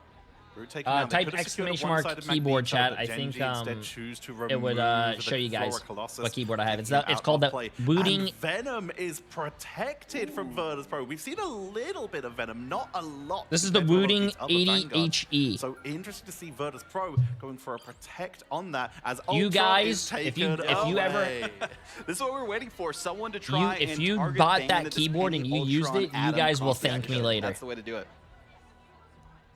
Groot secured one-sided for Genji. We know just how scary Zenstari is on that Groot. It is devastating and has been the sort of saving grace, the really big boost for his team multiple times. As Ultron is banned on the other side as well. Gaskin, who you got? I've got Virtus Pro here for me. Oh, it's 200 bucks. Never mind. VP on both sides. Let's see if our casters agree. Let's send it over to map number 1 of our second series. It's not 300. The pride of PAC versus VP. This should be a fun let's get one, it. my friend. What do you think? Who takes this? I think at the current moment, I mean, obviously Virtus Pro are the former champions. You kind of have to go with the experience. So might go VP for this one, even though Genji one-sided Groot as well. I love when teams shake one-sided Gambit. Genji's one of those teams that's not afraid to run some weird stuff. Even the ban phase was different as we saw the more Vanguard focus across the board. Yeah, I mean, that's why I would go for them, I think, in his prediction. And I imagine you're going more towards VP. Yeah, I think I've got to go VP on this one. But again, I love the team of Genji. Always very outgoing, you know, which is I think is a little more something you don't expect as much. I'll love to see that. But yeah, I just know VP as a team, super solid, looked super good in scrims so far. But scrims do not mean everything. You're right, 100%. And they're trying to continue the reign of Virtus Pro back. Okay, let's get it. This is going to be a good game. I think this is going to be one of the best games that we see today. That Evangelist talked about is quite interesting. I know I voted for Virtus Pro to win, but I do want Genji to, you know, pop off. Well, this top-down look giving us a chess kind of vibe, which is very much the way that these games play. So you got to love a look at this right now. The setup on the high side for Genji. A little more aggro from Virtus Pro. Ready to dive onto that back line is Nevix. Nevix and Squad just hovering around like you mentioned.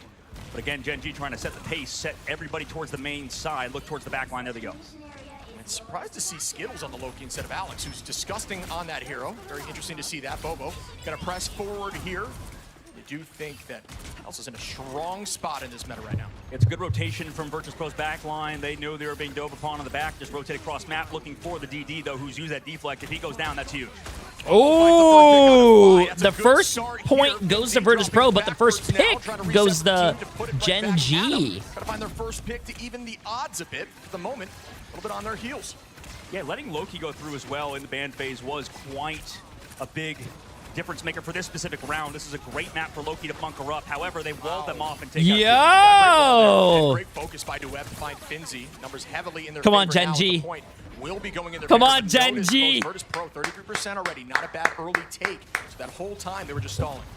Yeah, off that DD on their side. Sparker does find FMCL immediately. We go with the Gambit ult as well. Very aggressive portal. Crystals get popped here. Vibrant Vitality, extra damage. Are we going to see a pick coming through from the hoop first? I guess just going to even out for the moment. Invisible boundary match back by Skittles. Up goes the meteor from Finzi. Will this land on the back line? Playing around that shield. Oh, Skittles. From Finzi.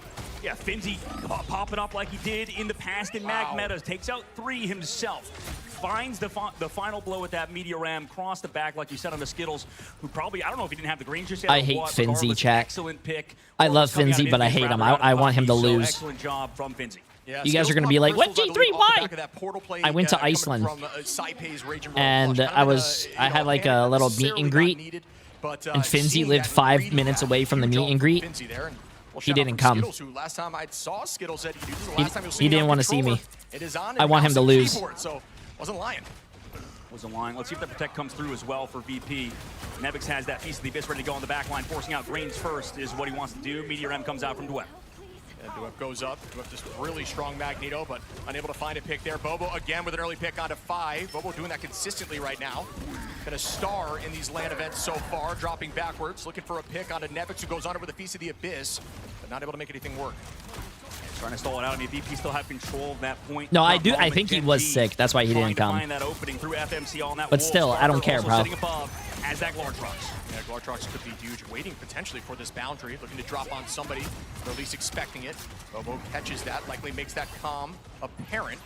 Again, though, look at that percentage on point. Virtus.pro doing a great job, not panicking. Nevix finds one. Glortrox is huge here. Oh! Alex Duet, though, trades that back into Sparker. The numbers are still heavily in the favor of Virtus.pro, who are trying to shut this down as the portal play will likely come through. Unfortunately, Skittles Green's a bit too late there. The lamp's not there. Time to save the squad. Bobo with the portal. Damn, Can it be there in bro. time? Doesn't like the answer is yes. Yeah, it doesn't get there in time at all. VP win round number 1. Very well played there by Virtus.pro. Again, just the knowledge, the pacing, they're not afraid. They look comfortable up there, taking that point early and then knowing that even if they go down, just stall for as long as possible. We all get KO'd on point. Next thing you know, 40% up as before the first fight really even begins. Yeah, you called it perfectly. The patience, the overall decision-making is looking world-class yet again from VP. Showing that dive is still very good in certain situations. If you get the Elsa through and stuff, I know that MRC and rather the relegation tournament with teams coming through for stage 2, which we'll see coming up in a bit, a lot of new faces. But we saw a lot more hit scan prevalence. We saw even Elsa bans, Black Widow bans. This time around towards the pro scene that are here at Ignite, they've talked about strategists being so strong, and that's why in the draft phase we've seen mainly strats, and now in this case Vanguards. No focus towards those duelist lines. It's really hard to dive into Gambit. I think Gambit really kind of negates some of that dive tech. You know, Luna's going to be your focus, but there is a lot that she can do now, obviously with Freeze, and then also our ability to trance and cleanse if there's anything dicey in front of you. We're going to see Zen Starry begin this fight. It's going to be a little Venom v Venom battle. We haven't seen a lot of Venom in the tournament so far. Yeah, that is true. Was one, funnily enough, Trust Me was talking about a lot of Penny Parker stuff, which we've not. Yo, it's not my internet, chat. It's not my internet. I need the tournament to get their shit together, bro. These guys have sprinted a full marathon on that point so far. Up on that spike there. Nevix taking the space, collapsing. It's not me, bro. Don't say L streamer. No, looks a little. Bro, it's not me. It's not me. Getting the point early here would be exactly what I'd expect. They just do a great job of playing and taking and claiming the space, and it's so hard for Gen.G to move forward. Yeah, I mean, this kind of, again, goes back to the draft phase. If we're trying to mirror in the dive sort of composition, would favor the side of VP who have the Gambit. You see now, he'll let the Devil Out goes from Phi. He's going to have this Devil Out goes from Phi. He's going to have to slow up a bit. Trying to force out some cooldowns. It does just that. The dance floor goes Stop spamming L3, chat. It's not me, bro. On a Bobo, who has that all out. Instead, nobody gets a pick. Finzi in the sky. Will this land once more? Waiting for something in the off angle on Skittles. Oh, wow. He actually hit that, bro. You know he got lucky, bro. You know he got lucky. Pop-off performances in the last round. And you know he got lucky. Shot by the Media Ram to get it done for VP. Now in the upcoming fight, Feast the best available for Nevix. He's been using to kind of live. And Saipe and crew, again, playing around Sparker, who has been finding picks on the Black Widow. Bobo sees the threat in that this cross-map sort of angles. Elsa maybe not doing as much as the Black Widow could in the neutral. We'll see if Bobo can match Sparker, who's been on fire. Yeah, I like this change here. I think Widow's in an incredibly strong space right now, but Bobo trying to take this height here. Ult advantage going to be roughly even across the board. Start up our next fight. There's that Meteor M, the Raging Royal Flush. Is any of these gonna find value? Instead, it's just bowling out cooldowns. Nobody goes down yet. VP with 32% and climbing his FMCL. Nice. But does the Devil find a nice.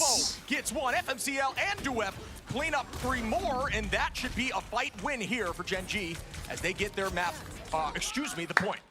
Yeah, nice. They got the point, chat. It's not 100-0. Good shit. If Bobo is gonna play like that, like you mentioned, pick by him early on in the fight. VP still sitting with their ultimate on their own side with the Black Widow alongside Nevix as well. So they slowly collapse. We'll see if Bobo could do it yet again. Play around their Loki once more. No stratus ults on VP's side, so it's going to really matter if we get picked in this neutral.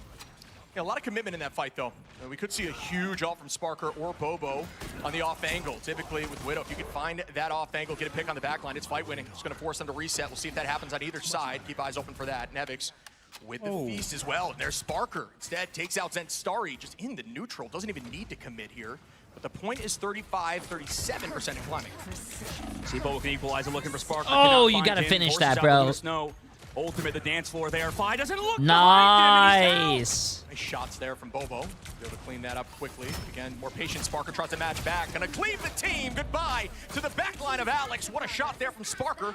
Just deals so much damage in that moment. Duet in a dangerous spot. Out goes the Raging Royal Flush. Is there gonna be a combination play? Skittles matches it back now. Like they're gonna see the same. There it is. But still, they're holding on to this point. Will they be able to take map 2 and even the odds? A ton of commitment from Virtus Pro here. Meteor Rem looking at the backline once more, but the hide is enough, and still nobody falls. Wait, that did a lot of damage to him. That splash radius is huge. Still on that point, have to deal with some stall out of Gen G, which you see that Venom running across the tree. Can Widow kill through supportals? I think you can, but you need a little bit of a damage boost. Now 80% for Gen G. Or if you get lucky enough, someone hits you, someone hits the support, and then you shoot at the same time, you might be able to kill him. A decent idea, but not enough percent to justify it. And we take back a look at the metas in the neutrals, rather. This is the problem for a lot of these teams that maybe aren't as used to these Black Widows just popping off in the neutral fight. That was a very early portal, chat. They're not going to have portal to go to point. That's not good. And somehow Bobo's already at 90% of that all again.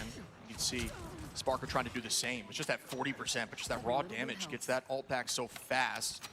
Widow can one-shot cloak if you hit a headshot and right-click instantly. Even up percentage here, folks. That wouldn't be a one-shot then, wouldn't it? Would it? Not able to get that pick. Pulls back, though. Is that going to be enough to get the first pick? It is. Goodbye to Nevix now. The retake is very real. The commitment now. Dream goes down. Alex finding Finzi, and that's a double. Do we see more here? Sparker drops back. And we'll see likely a potential portal play or stagger here. And waiting to play and take him out on the side of Bobo. Excellent stagger KO. This is getting down to the wire. VP do have the first round, so can close out, but they have to use the portal now. Gen G's portal also not up if they win the fight. You're just too lazy. Oh, yes, yes. I am too lazy because you just named 2 different abilities and you called that a one-shot. Yes. Yes. Yes. When you use 5 different abilities, chat, it is considered a one-shot. Yes.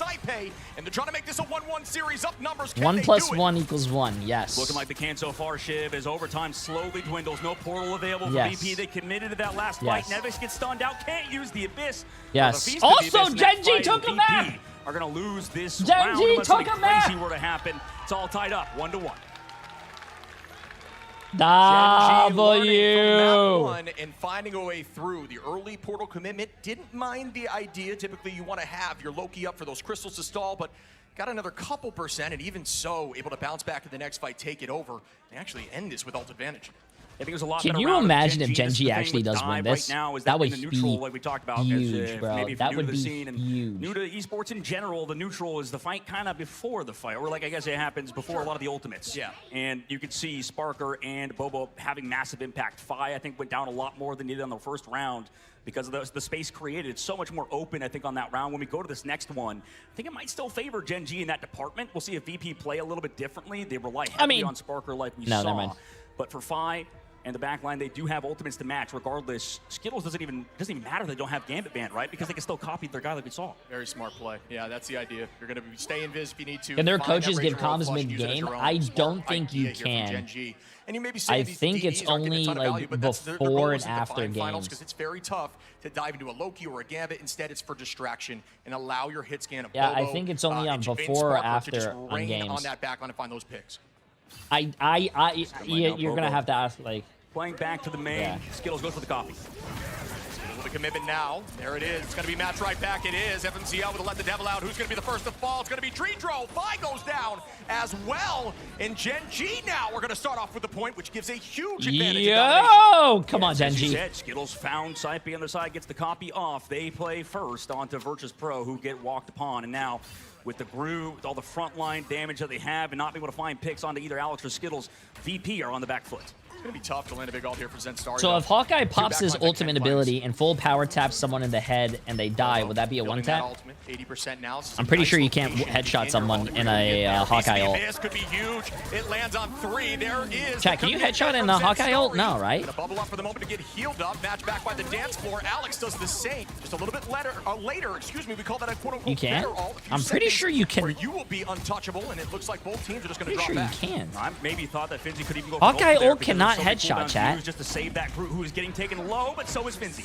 Bobo finds Oh, I mean, Sparker, you can and once headshot again, Genji someone, are but up. you The can't commitment headshot from the Bobo after with images. ultimate. There you go. There's a downtown throw. Thought that had a chance. Nevix finds Alex, though. Try to even the odds. 50% here now for Genji. He do gets Bobo's ult out as well as Fine not going down. However, he's tracked down to the right side. Does he get picked? Does get kicked away, but has a snowflake. Oh my god, bro. Genji might win this. Genji might win this. Uh-oh, chat. Virtus Pro, they're fumbling. They're fumbling. Number becomes a one-fight game. Ever since they swapped to the Black Widow and have played on these open rounds, it's been one-sided. Virtus Pro and Sparker has to pop off. Has the ultimate in this fight, but they're against the Loki ultimate as well. Saipe and their own Raging Roll of Flush need to make a play, need to play aggressive and take out Bobo, who has been a menace as well. Eyes on, once again, the Raging Royal Flush match. Skittles trying to find Saipe in this moment. It's going to be tricky. Instead, going to use Crystals. Finds that combination instead. Going to bring out the dance floor in a panic. Both teams are going to slow up once more. Sparker being driven away. 80 HP is crazy. Still doesn't go down. Bobo finds one. Sparker matches it back. Nevix finds the second onto Alex, and that's a huge pick here in this fight. That is, and they also use that prison, like you mentioned, to take out 5, but he doesn't go down. Sparker with another one to do F, and he's got 4. Oh my god, it's not in a moment. So the switch over like it's panning yet. out. Zentari does find the snagger on the Saipe. Excellent work from the side of VP to come back into this. 99% for Gen G now, though, so VP cannot make any mistakes. Also, both teams still have their Doctor Strange portal to retouch. Will J3 cast his magic? Available. Glartrox or Sparker. Dredro at that number as well in a moment to have an answer. This could be a fight. I know who wins this. The question is for Gen G. Do you I know who wins this, chat. Fight, or do you commit early? That's a great question. I think Virtus Pro wins this. Surely going to play it slow, but we know nerves have caught up to teams before. I think Virtus Pro wins this. Doesn't go down.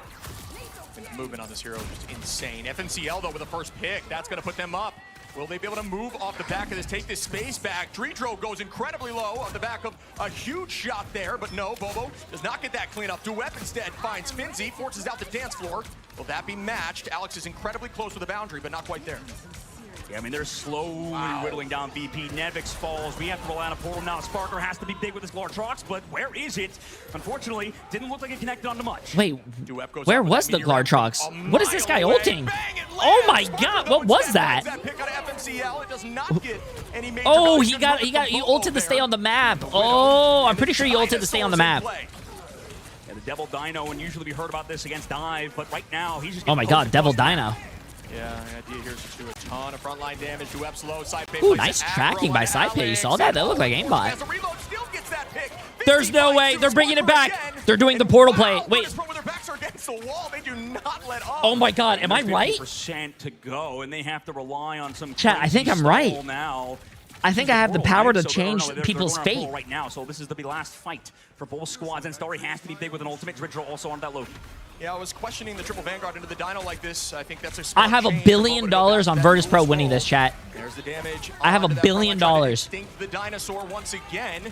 There's the play, but nobody falls as Starry just kind of plays slow on point. Skittles gets the first pick. Duep finds Dredro. Will Gen G be able to do this? The pride of the PAC are clutching right now. Nah, it doesn't matter. It doesn't matter. Virtus Pro is going to win this. And it looks like chat. Take this OT down. I don't believe the touch will come into fruition. That's going to be it here, folks. Wow. Gen G have just won map number 1 over the reigning champions, the Grand Finals winners, Virtus Pro in a BO3. What a win for Gen G, but can they keep it up after this map? We have to look back at everything that has happened, Shib. What a map for them. This is going to be a very different story as we head into Convoy and Convergence. Domination is, to be honest with you, chat, I knew Gen G was winning this. I was just using the J3 curse to curse, Virtus Pro so Gen G could win. Hey, J3's right again. Or another. That was an insane map for Gen G, and I feel like both teams were. I'm not that is crazy, bro. I cannot believe that. I hope Gen G goes far in this tournament, though. And then played the perfect characters to go against. That is awesome. Saw that.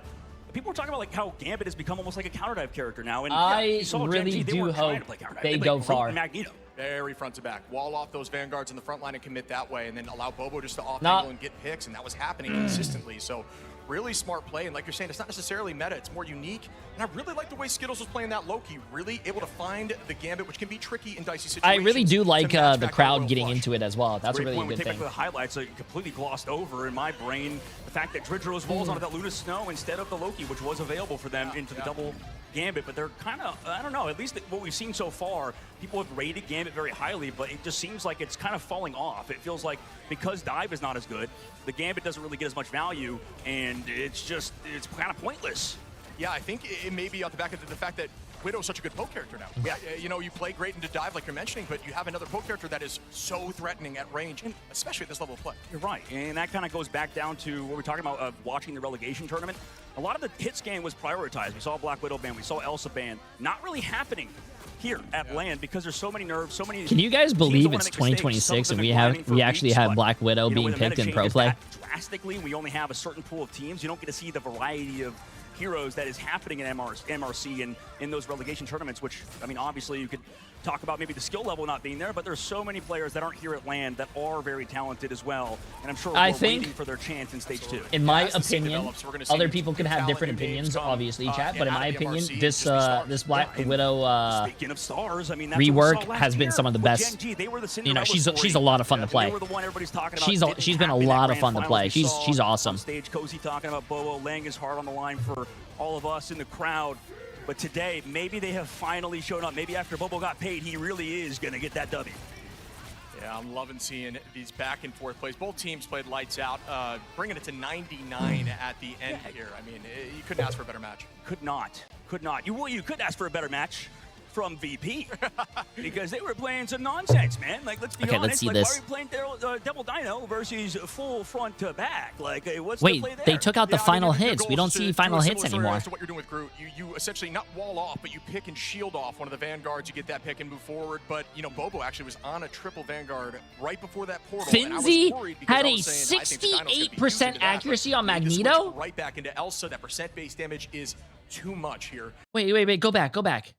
68% on Magneto. That is insane.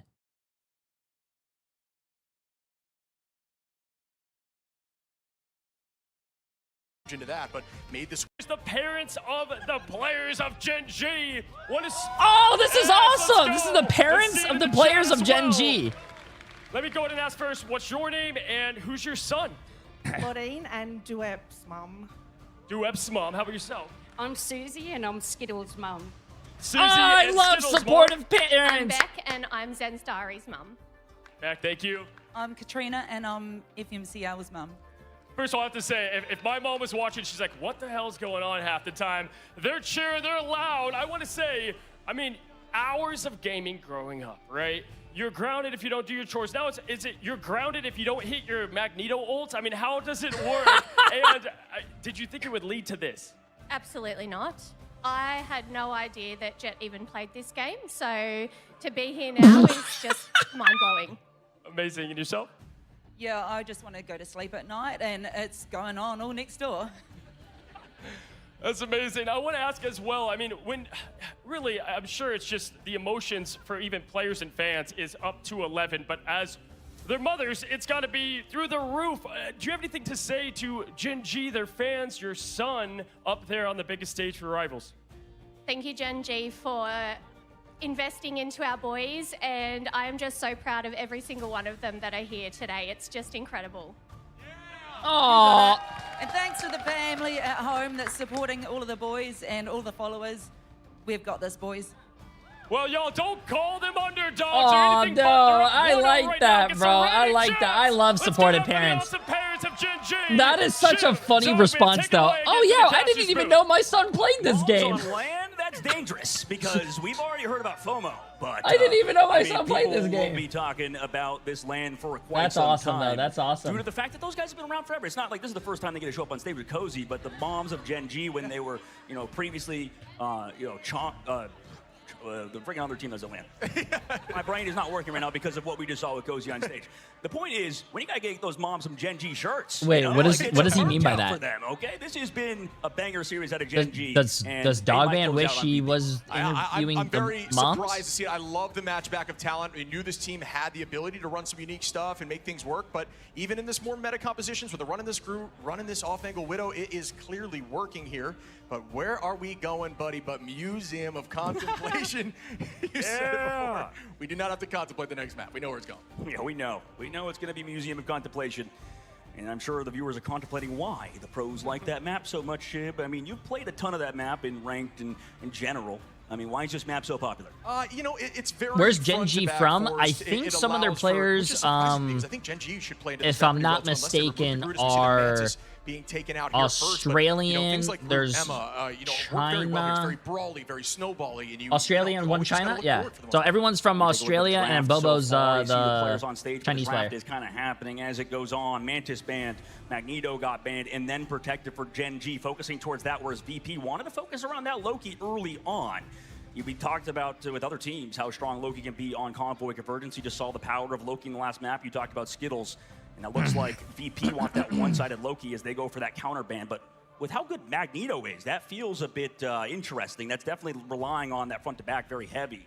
Yeah, that's a smart ban. I think I'm loving what I'm seeing here from Gen G. I think Magneto's super strong in this map. Duep's been disgusting on that hero. It was matched back very well, but to remove it on this map, which has been kind of a priority for teams, is definitely different than what we've seen in the past.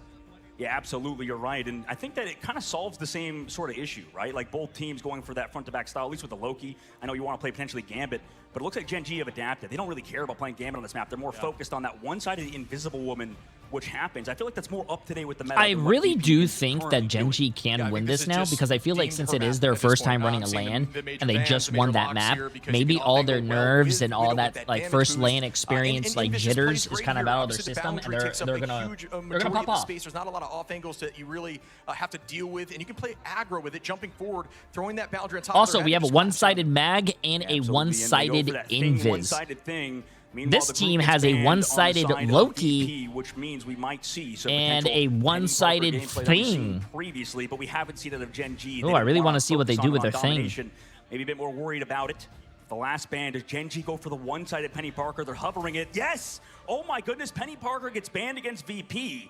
And to me, what this reads like is a very good ban phase out of Gen G. Yeah, I agree. I mean, the removal of Groot and forcing the group ban early is you know, a testament to Zensari playing very well. Please stop spectating this BS and play comp, please. I'm bored. Very brawly. No, I play comp literally every single day. God forbid I watch a tournament for a few days. If you do want to watch me play comp, I do have a 24/7 channel that is currently playing Bucky on a domination map. You can go watch that. We do have the mag banned for VP, but they get a bunch of different heroes banned as well. Maybe they're right. Into this certain situation, they have a few different characters that they definitely can play.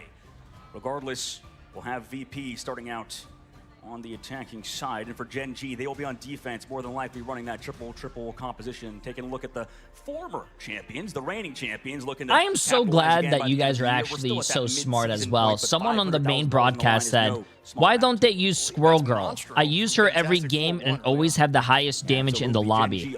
Notice how this person never said I had the highest eliminations, the most final hits, nothing. Just I had the most damage. This guy is literally admitting to feeding ult charge and not getting any kills. That's what we're going to see out the door. And you see what Gen G is running here. This is the new mainstay of defense. This quote-unquote new meta that looks incredibly strong as we head into a tech pause. Oh, and we're already paused. Woo! I'm curious what the issue is. I'm sure we'll go into it in a little bit. Regardless, Gen G running the comp that we saw Na'Vi just play and dominate with, right? Over 100 Thieves in the last series. I know that VP's a different team. Same thing with Gen G. Regardless, that is a very dominant comp that we saw out of Na'Vi last game. Yeah, see, I was curious to know exactly what the Penny team-up was going to be selected. Obviously, I always knew the Black Panther team-up was very strong, but that just seems to be the go-to every time. There is not going to be the double spawner. You protect your spawner much better with that shield, and you get the attack speed boost. It makes it far more. Oh yeah, I'll fix the camera after we go back into the game does. chat. And you know, I think based on composition, what we've seen, you'd like assume that's going to be very good. But yeah, sorry, right now, if you guys don't know, I'm getting in. Some issues, I imagine, I'm getting some I wonder what they're going to play. information here fed to me. moment. They the are Storm saying stuff, what's your thoughts we so had far to on do a on that? Is it pause easier to break the Penny Parker stuff with it? because all the players are nervous that Jay3 is watching them. Yeah, makes a lot of sense, chat. Makes a lot of sense. That extra damage is a little bit too much. And truth be told, Thing damage boost now, especially when he's able to use that Johnny Storm team up, it's a nuisance. It is tough to handle in the front line. Emma plays decently into it, but the team is not electing to do that. Instead, they're going to use the giant sword of Magneto to beat down the rock. Yeah, it's like the opposite of King Arthur. No, who's the guy that pulls up the sword? Excalibur. I think it is King Arthur. You nailed that. Yeah. Oh, okay, good. I got both in the same story. Okay. I mean, that's like, regardless, that's the opposite, right? Because you have to pull the sword out. What happens if you destroy the rock that the sword is in with the sword itself? That is like some Inception type stuff. Oh, we're back. I wonder if a team actually does that before their match. They see that I cheered for them, and their guy, and they go to.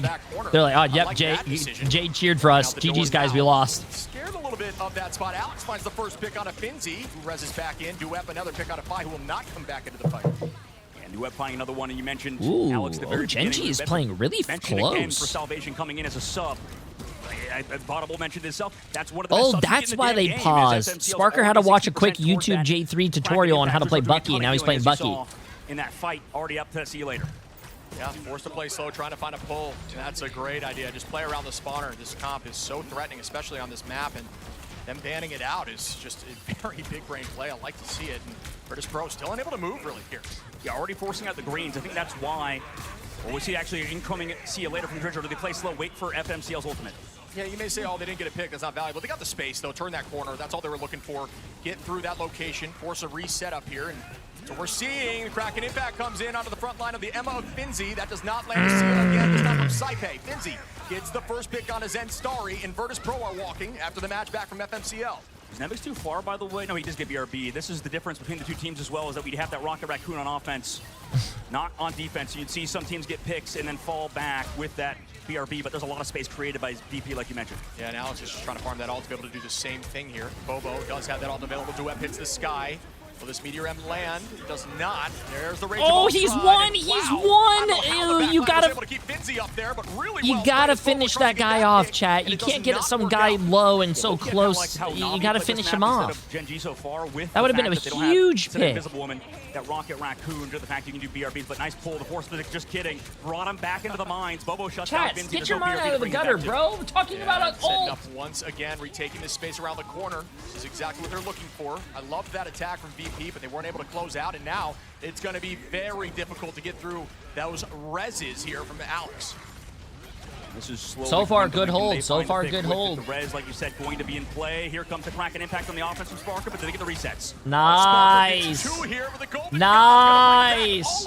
Nice. Nice. Again. Of Sparker, forcing out again. For one as a win. Now the boundary to keep the team healthy through 5. The Omega Hurricane. Oh, that was a huge res, though. That was a huge res. The Kraken and the Storm ultimate could not find the KO. Now it's coming back onto them. Taipei with the copy, has it, throws out. That was actually a really smart play by Genji. Go in, bait all the ults. This is insane. Duep's and then get out. Nevix comes back into the fight. Number still up here for Genji with a minute available. The Sia goes out here from Saipe, but nobody falls.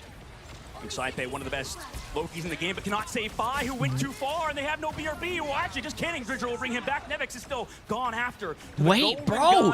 Genji is full holding Virtus Pro. Using that Sia through another BRB, and that's why Rocket was able to have another. So maybe why you were. Genji ult rotation is absolutely disgusting right now. Backwards and trying to it is disgusting right now. But again, I just think that Genji are playing so well right now. They do have ult advantage. Yeah, I mean, we can't get that one-sided Penny Parker. I think at this point, that character can be so dominant. You know, what was that team yesterday, Chad, that could learn a lesson or two from Genji? What was it? It was, what was that team? Reject, yeah, Reject. They literally had the map won. They pushed too far forward, fucked up their res and everything, and lost. And fourths here in terms of these reses. Yeah, they gotta find picks. They find Bobo in the sky. Nothing to bring him back again. FMCL does have that Kraken Impact and has to go big, but the See You Later is here. Are we gonna disengage or try to break it? VP might as well be very persistent, even down a number, bounce back, and now they're up, using ults to commit, dropping forward. FMCL gonna be stuck in walls, and here comes the res now, or excuse me, the portal from Bobo. They do have a huge ult opportunity from FMCL these next 5 seconds. Portal coming through, 4 meters, 2 meters, 1 meter, body block. Oh, they had it. VP's They in the second point. fumbled. Yeah, VP really They well done. That was solid play. fumbled. Needed to clutch up right there, and they did, but that was a ton of time off the clock. 2 minutes and 20 seconds here for point 2, with a spawn that's very close to the door here for Gen G. Will they be able to hold? I still kind of like what VP are doing now. They moved Fi off of Storm over to Psylocke, which is interesting. So losing a little bit of that damage boost for Sparker, only relying on that see you later from Saipe and others. FMCL looking to switch over to the Ultron, so it's Bobo going off of it over to the Black Widow. Yeah, gonna be able to try to farm some of that front line with no shield. That's the idea here. Bond gets committed. Now Bobo using some of that invisible shield. Try to deal a little extra damage at the moment with the Johnny team up, but still both teams kind of stalling. Well, there's gonna be less cover too in this sort of main side, so I kind of like the idea of going to Black Widow instead. Invis boundary forced early by Skittles. They waited out in terms of VP side, but is anybody get picked? Zen Story on the flank on Penny Parker. You never would have heard that until this season. Oh, the Psionic, and that is a huge ult from Sparker with the Glartrox. And it's almost gonna pick there, but well played here by Virtus Pro, who are just using this momentum. They still have a minute 20. This is getting messy. You have Duet towards the car. Alex goes for the Karmic Revival. Will bring back actually the Penny Parker. Oh, they're playing for res. Yep, that makes Oh, that's a big res. Big res. The Penny didn't get rezzed, I believe. She was too far away, so Zen Story's not brought back. Has to walk back from spawn. Does have ult available. Not the strongest of ults, but you can set up early. Gives you that overhealth. Now you're just going to play around it. Bang! Duet's going to find Nevix. Dude. With a huge meteor rem. It is, if you guys are playing Adam Warlock, and this is why I love it in pro play, because in ranked it doesn't happen, because people care about their KD too much. But notice how Gen G goes in as a team, they bait out a lot of ults, they all die, but then they get a massive res, so now everyone's back. So that means Virtus Pro used all those ults to get all those kills for nothing, because everyone's alive, and then Gen G just goes right back with their ults and they win the fight. See some commitment. It's such a good strat, but like in ranked, everyone doesn't want to die. Making that shift now, trying to find and track likely Alex. Make sure those reses don't get as valuable. You have driven backwards, but they need to force this touch in a moment to get there and hold. Virtus Pro trying to sneak this thing in. Can they? No. Duep gets there with 3 meters on. Bobo in the off angle trying to find Fi.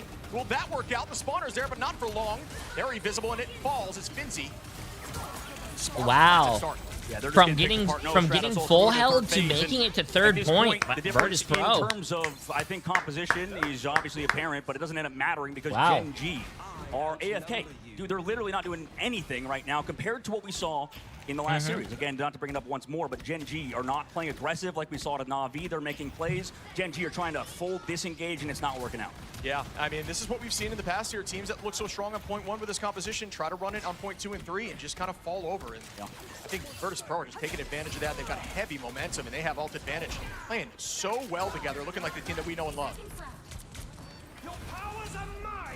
Bobo now trying to farm up that ultimate at 50%. On the off angle, the Sia and the Boundary are out, as well as the Bond. Might be a little bit too much there from the side here of Gen G. Starting to maybe panic a moment. So get a 1-for-1, but now Dritcher with the See You Later going to go aggressive again for Alex. If he still has the Karmic Revival in a moment, or the passive to come back and use it, needs to be big. Oh, that was almost a nice shot. Sia really well timed there from Dridro to keep the team up, as FMCL tries to match back with the Rage of Ultron, but still, that just wasn't that valuable. Well, they keep giving up space. That's the worry right now, is that VP have their pedal to the metal, and he's looking for one. Sparker does find FMCL. Duet trades it. We're going to bring Nevix back in, so even more numbers up as Alex now commits with the Karmic Revival. Everybody's back in. Skittles and Duet fall instantly, though. Back in with the res here from that Golden God, who's likely going to bond them up and move them forward. Again, we haven't played aggressive with the Penny Parker, though. These mines aren't doing anything on the inside. Bobo on the left flank. Can he find a KO? The answer is no. Yeah, forcing out Crystals, though, is a cooldown they're definitely going to be happy about, but that was not the ult that Bobo was looking for. I might have lied there as FMCL cleans up Nevix. Trying to look at that front line from downtown once more. Duet, but that time does not land Alex instead. Both front line from Virtus Pro are going to fall, and that could be it for the OT. They do not get point 3.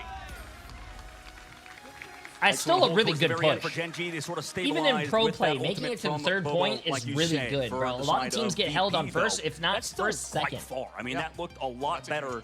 Yeah. Looked so much better than domination. And, you know, we've always heard VP is a very good domination team, but with the, I guess, not reduction in dive, but necessarily how you play it, this is a team that's very good against Penny Parker and stuff. If you're going to AFK, you have to be proactive if you play this composition, which maybe Zen Story's just picking it up recently in the past couple weeks. Could have played it, you know, in ranked or whatever, but obviously you can see he's not as comfortable on it as Sparker. Trust me, in that crew of Na'Vi.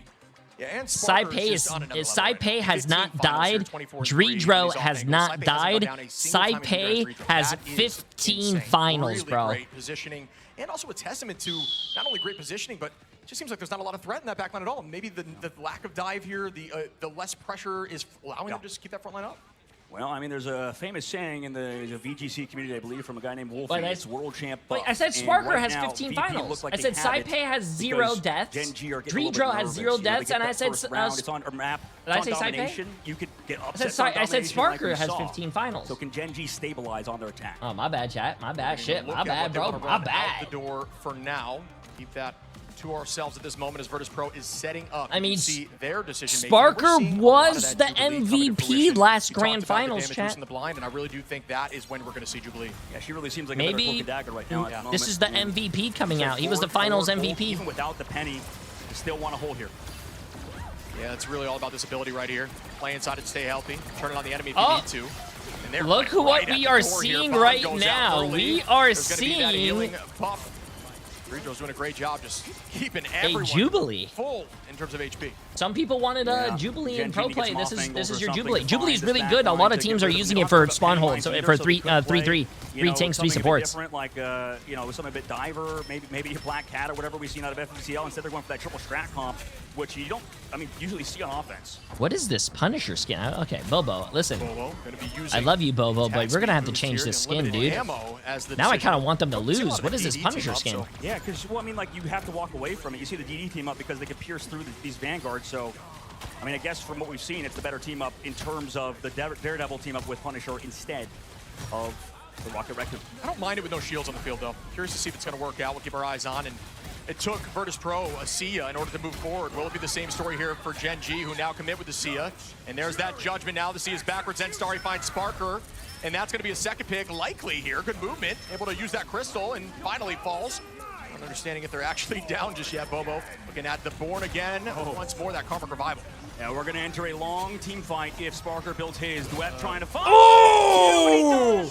I don't love it, though. LeBron! Right? Like, they're right back in the fight now. It was a huge ult. But everyone's res. Now they just reset as a unit, and you force another ult out here. Finzi going to be using that Ironwood and gets drawn by Fi, and Zenstari does the same.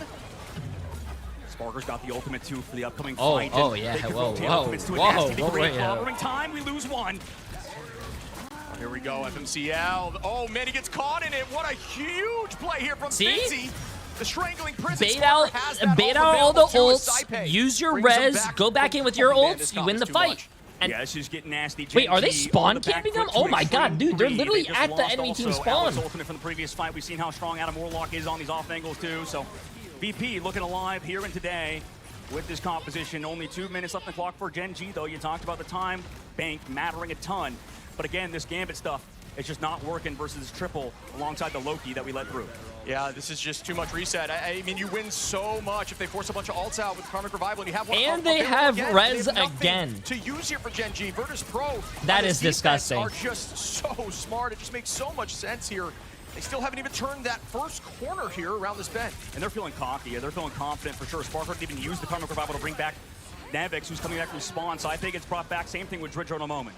Yeah, they're just playing for res now. Get on that point, stall it, reset as a unit as everyone's back in the fight once again. Skittles with the Sia is what they're looking for, but Dredro and Saipei ready with ults, and there you go, moving forward off the back of that, even through Skittles Sia, but Duep comes back for the BRB. Bobo and FMCL, it's all about the duelists here. Saipei can match back with an answer. Why don't you go in with Punisher ult? You kill him literally through Punisher.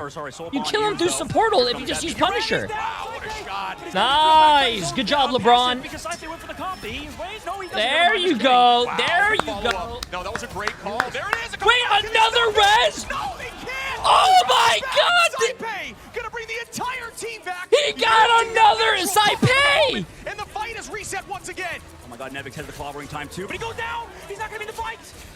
Finzi, Bobo's able to find 2 here. Zenstari now on to 5. Bobo Saipei can't get the portal down. He can't get the portal down. Nope, cancel it. Yep. Wow, bro, if they won off that, oh my god. Insane take by Gen G.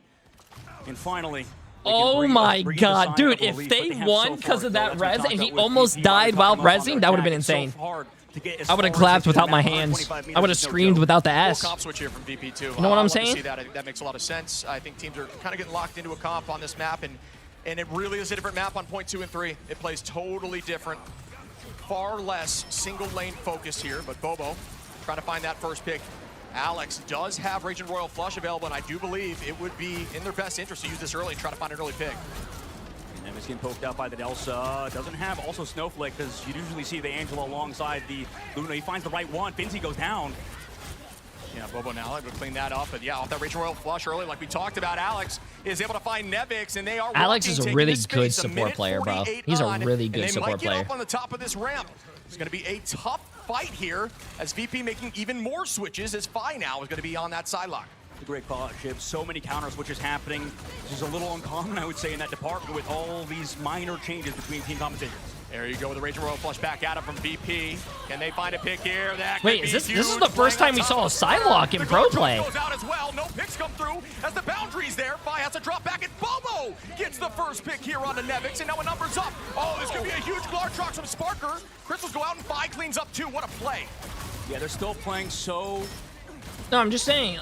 Like, I don't think any other team played. Like, it just feels like they so what do you call it? plays the right times as a unit. Psylocke. You're still doing the things we saw out of the grand finals last year, combining ultimates together on VP's side. And I'm wondering if they can close out over Gen G now, who have a minute left to go. Basically 2 fights minimum for that squad, unless they take too long.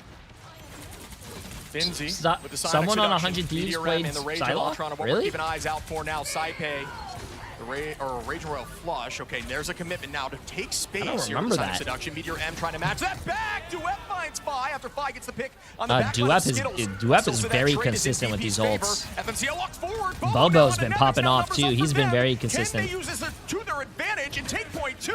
Oh, what the Royal Flush back, but it's a little too late as Finzi goes down. Yeah, this is. Oh wow. I don't know if I agree with that. You know, old chat. Saipei? Question mark? Any question marks? I mean, he's full impact, full. I don't know if I agree with that. Have to deal with the Venom now, who gets trapped, but he goes down to Duep in this tandem between the two.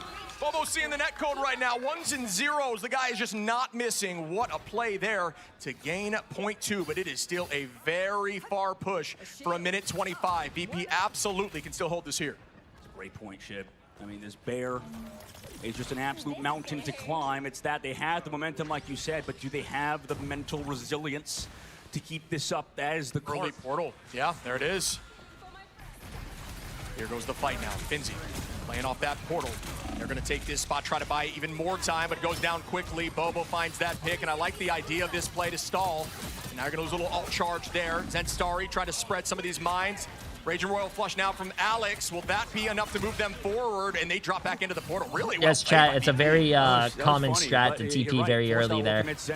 You're not going to have it for the last fight, but the TP basically forces another fight. Showing up for a moment, a giant rock. Back into the portal. A lot of we saw that yesterday as well. Last fight territory now, basically, as both teams have their Glartrox and Vanguard ults. Look at the Glartrox. Who is hungrier here? Who is ready to feast? Sparker or Bobo? This could be game-winning, but now by Nevix, Dreedro. There are so many ults to be committed here from VP, the copy from Dreedro now, walking them forward with a Royal Flush. Will there be an answer back? Glartrox gets launched, but I don't believe it gets much. Bobo gets one. Fi trades it with FMCL. It's gonna be a Vanguard for a strategist. Oh, wow. He didn't die there? I don't know. Oh, my goodness. It's huge on the front line. Tries to somehow shut it down, but it doesn't matter. Saipei and Sparker clean those up. Numbers Yo, chat, I think this is the best series that we're going to get today. This is the best series we're going to get today. We're going to go to a map 3, I think. Overtime slowly to Windows. VP have control of the cart, too. They have to keep touching. Luckily, this cart is going to give you a bit of space to move around. He's just getting pushed around. Oh, my God. He couldn't even play the game for 5 seconds. Yeah, and it's very tough here. That team-up ability that Gambit has is stupid. That should do it here. VP hold him before point 3.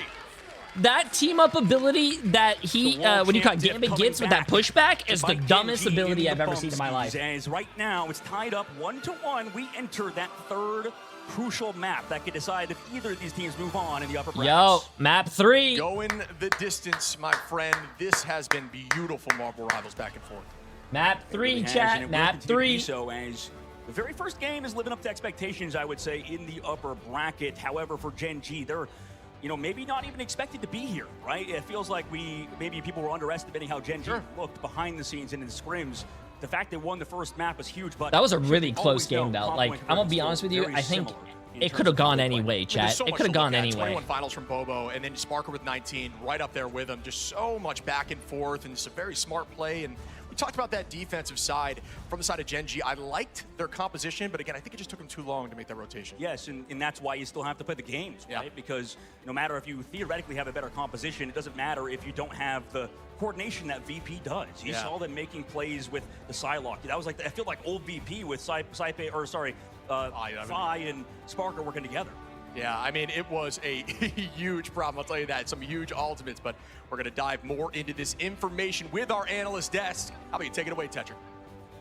Thank you very much, Shib and Dogman. Whoa. Whoa. We have a series. What? We really, really do. We were talking about it. Teams that that have is taken insane, maps off of bro. Virtus That Pro is are insane. few and far between our reigning champions. And Okay, that chat. looks like... While they go for break a down the bit, information, Casper, I'm gonna go to the that bathroom. could have been I a gotta pee, 2-0. bro. And potentially should have been a 2-0 if we look at it in a different eye line as well, because realistically, Gen G had all the pieces they would have wanted to win that game. Virtus Pro, you have to give them the credit for clutching up. Maybe Gen G kind of threw it a little bit at the end, and perhaps the pressure got on side of them. But I think their ban phase was fantastic. I think they were really able to take it to VP. Maybe VP learned a lesson in that first map as well and had to adapt, knowing they weren't going to be able to play the strategy that they've been employing for so long. I really want to dive into Gen G's bans a little bit there. You said that they came out a little bit ahead. In particular, Ultron getting removed in that first map. It was kind of big. I think that's what happens when you are succeeding in scrims, right? Virtus Pro, all the talk has been about the Penny Ultron meta and how they're the ones pioneering it and how they've been dominating scrims. Well, suddenly you are going to be the focus point. You're going to be studied. And Gen G did exactly that. They were able to find the bans, and then they played it themselves and showed us how to do it as well. And even though we did see Virtus Pro answer back in this second map, I do think Gen G, they are really putting on a show for us here, Vaughn. I completely agree, but I also have to talk about the bans a little bit for this map specifically. Invis, second time in a row we've seen a team prioritize a one-sided ban the other team instead of the Adam Warlock. What are we doing? The res is so crucial for the full hold strategy, and it worked really well for Virtus Pro. It gave them so many revives. Like, yes, Gen G were able to break it, but Saipe with the clones on the Adam Warlock was instrumental to the amount of hold that Virtus Pro could do. But something we do want to talk about, we're talking about like players who have been instrumental, but the versatility of Bobo. That's it. It's been, yeah, exactly. Like the versatility of Bobo is insane. We saw them even swap to the White Fox at the end there as well. We saw some Punisher from their side too. We saw Ultron as well. We saw so much from Bobo, even getting a Penta on the Elsa towards the end. But the big thing here I got to talk about is it felt like when they were going for the attacking side themselves, Bobo is their Storm player, FMCL playing the Bucky towards the end. It might have been better if FMCL could have pulled out the Storm so they had the extra damage boost to get them past the hurdle of Virtus Pro. It felt like that was the difference maker between these teams, at least in the first point. We've got to see Psylocke as well. Psylocke coming into the fray. I'm sure there's a lot of Psylocke mains at home saying, came back. Sorry, did I miss anything? Screen, but it showed. I mean, the dance of the butterfly actually at the end there, being able to just stagger that one single hero really made the difference to try and win. Is this a best of 5? This is a best of said 3. earlier and sort of dance off of what you The just lower said. bracket is a best of 5, We saw chat. a lot of people, and we were talking about it earlier, there's been a lot of hype from a lot of the players around Virtus Pro. Oh, we're going to potentially convergence. bringing in Nice. this All of the Ultron jolly. setup here. The impact of scrims here, it seems when Virtus Pro were forced off it, they struggled, but in the second round, they did fine. There's a lot of impact coming in on scrims. Tell me about it. Yeah, winning scrims doesn't always mean you're going to find success going into the tournament. As I've mentioned, you get studied by everyone, you become the focus point. How many more matches after this? There's 6 matches in total today. This is the second one, so after this one, we have 4 more. You have 2 more upper bracket and 2 lower bracket games, which are going to be a best of 5. So Virtus Pro perhaps learning that a little bit here, but the fact they were able to adapt so quick in map 2 and now find themselves going into this map 3. But remember, map 3 is now Gen G's choice, so they are still having the advantage here. Vod, I do want to quickly ask you, Hall of Jali, this is a map that has been a little traumatic for Virtus Pro in the past, hasn't it? Yeah, we've seen Hall of Jalia, you know, be a point of contention against this Dang, team I missed as well. the beginning of the I'm stream. actually 100 kinda Thieves is my surprised we didn't favorite go to team. Essential They can Park still for make this it through. but I They're think just in that's the lower because of bracket. The Penny Comp that's been going so Yeah. well for this Virtus Pro. That's the one map that actually Navi dropped during stage 1, so they probably don't want to go to the comfort zone for that. But seeing the Gambit be saved here for VP, they knew it would be banned this go around because they let it through the ban draft during Museum of Contemplation. Brian. The Gambit and Loki combo is too Tell good. him, bro. Tell him. Something you brought up during the break, VOD, that I will bring up here. Gen.G are one map away from doing something that no other team has done before. Knock Virtus Pro to the lower bracket, and they are putting a lot of that faith into Do It once again as they protect that Magneto. Man, I just wonder what the focus is going to be here. I'm glad that they're getting rid of the Loki. We saw how effective that was with the copies of wait, the you know Adam what? Warlock, the copies of the Gambit ults here and there. The one-sided thing, though, is something I did want to bring up. Because of the Gambit Magneto team up towards the end, being right outside the portal, having that kind of dispossession of anyone going through it, it did not allow them to find a foothold outside of it. So they were panicking, trying to get towards the objective. It did not work. They had things they could have at least helped themselves through the damage there as well. Virtus Pro are going to give over a Gambit as well, because obviously they protected the Gambit, haven't banned it, and it seems like with the Ultron ban now coming through, they are saying, look, we're happy for you to play Gambit. This was something we were mentioning at the start as well, like, without your Gambit player, Salvation being there, when Alex picking it up, we did see Alex, he stepped up to the plate, but they did just lose that match, as now you will see the Thing Protect. I do love Thing Protect. I do love a one-sided thing. 100 Thieves played? Yes, 100 Thieves was the first game of the day, chat. Exclamation mark MRI if you guys want to see the bracket. Everything's there. Fantastic ban phase for Virtus Pro here. I think you might be right. We're down to our last. Why is ban Mantis here for banned? Gen.G. Please We've seen explain them to ban my Ultron bronze previously. We've seen them ban brain. Petty directly, Mantis, and there damage goes boost, the Ultron. The very Ultron strong, enables and she's a very strong character. I think her team-up abilities make her very strong as well. Gaskin, this is She is a very, very strong character. I'll still go with Virtus Pro, but it doesn't feel good. Gen.G looked fantastic. Mantis has been consistently banned for a very long time, chat. That's not a secret or anything. It's time to find out if Virtus Pro will finally be sent down to a lower bracket. Shib and Dogman, please take it away. And here we go. 1-1 series, first to 2, best of 3. Will Virtus Pro come back, or will Gen.G be able to bounce back on their map of choice? 1-1, I think, is in this quarterfinals. I mean, back in the playing stage, I guess it makes sense because there's so many teams that are competitive with each other. Also, a limited pool, 3 squads, had an insane playing stage. But on the main stage, in the playoffs in the upper bracket, to keep that advantage, they take us to Orange Challen. Right now, VP, I think, have the edge in terms of that momentum. You know what's better than 1 life is 2, right? You want to make sure you stay on that upper side of the bracket. Getting down to the bottom is going to make your team even more nervous. It's tough to play at your best when your back is against the wall. And here goes an early portal play from Virtus Pro. You see the nice Deadpool skin, the Parker team bundle, VP coming out. First time this series, I believe. Ain't no way they're trying to... So it's nice to see. Bro, the partner bundles would be so much better if it wasn't just one character, bro. They kind of fumbled the ball there. These teams could be making so much more money if they actually had a team bundle for all the characters. That's going to be the Luna, the main line of the No, like no one, like I don't play Deadpool. Like the people who don't play Deadpool are not going to buy it and support their team. The nice spawn swap. Typically, what you want to do is essentially switch position if they're going to dive your backline like that. Yeah, usually we see a lot of these Deadpools kind of play a little bit slower. He swaps over to Luna because his portal plays coming through. They like Marvel Rivals needs to get there. Like, bro, they need to hire me, bro. First one in the game. Bobo goes incredibly low. Escapes for the moment, tries to get away, but oh, immediately with the banhammer. Is he still holding on? Sparker takes out Skittles, though. I don't know how Bobo is still healthy after that, but great play.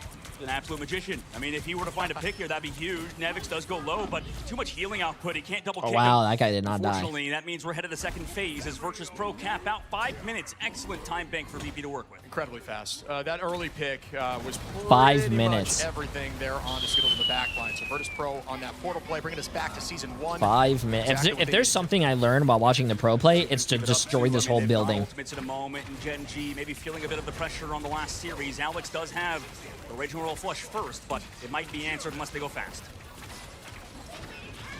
Sparker stays full HP here. They're both just trying to build ultimates, trying to find a solution, but Gen.G, you know, right now they're going to have that royal flush first. Are they able to get some momentum back in their favor? Yes, they are. Duet drops by. That's going to be 1 here. And yeah, they're just going to walk back and reset as a unit.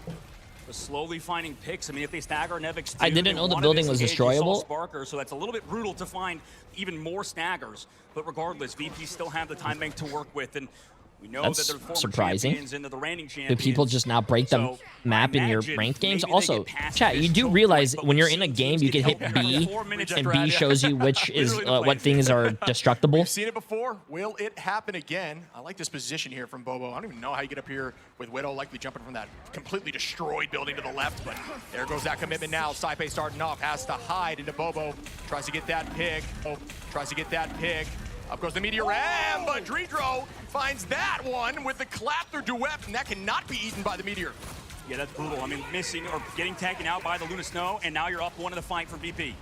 Sparker with 2, Finzi with Damn, 3. Sparker with 1. Finzi is popping off. I kind of want to see the Just gameplay, but we destroying didn't see any of this it. team right now. Oh, thank you. They only show him taking a picture.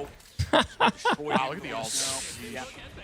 Upcoming fight, VP, like you said, have all of the ults in the bank. And now, Virtus what does Pro Genji has do, right? They do 4 have ults, bro. Skittles in terms of his ult in the moment. No mag to counter it, maybe, but you can still stun and KO people with the vulnerability. The combination between hitscan and duelist players from VP has been beautiful.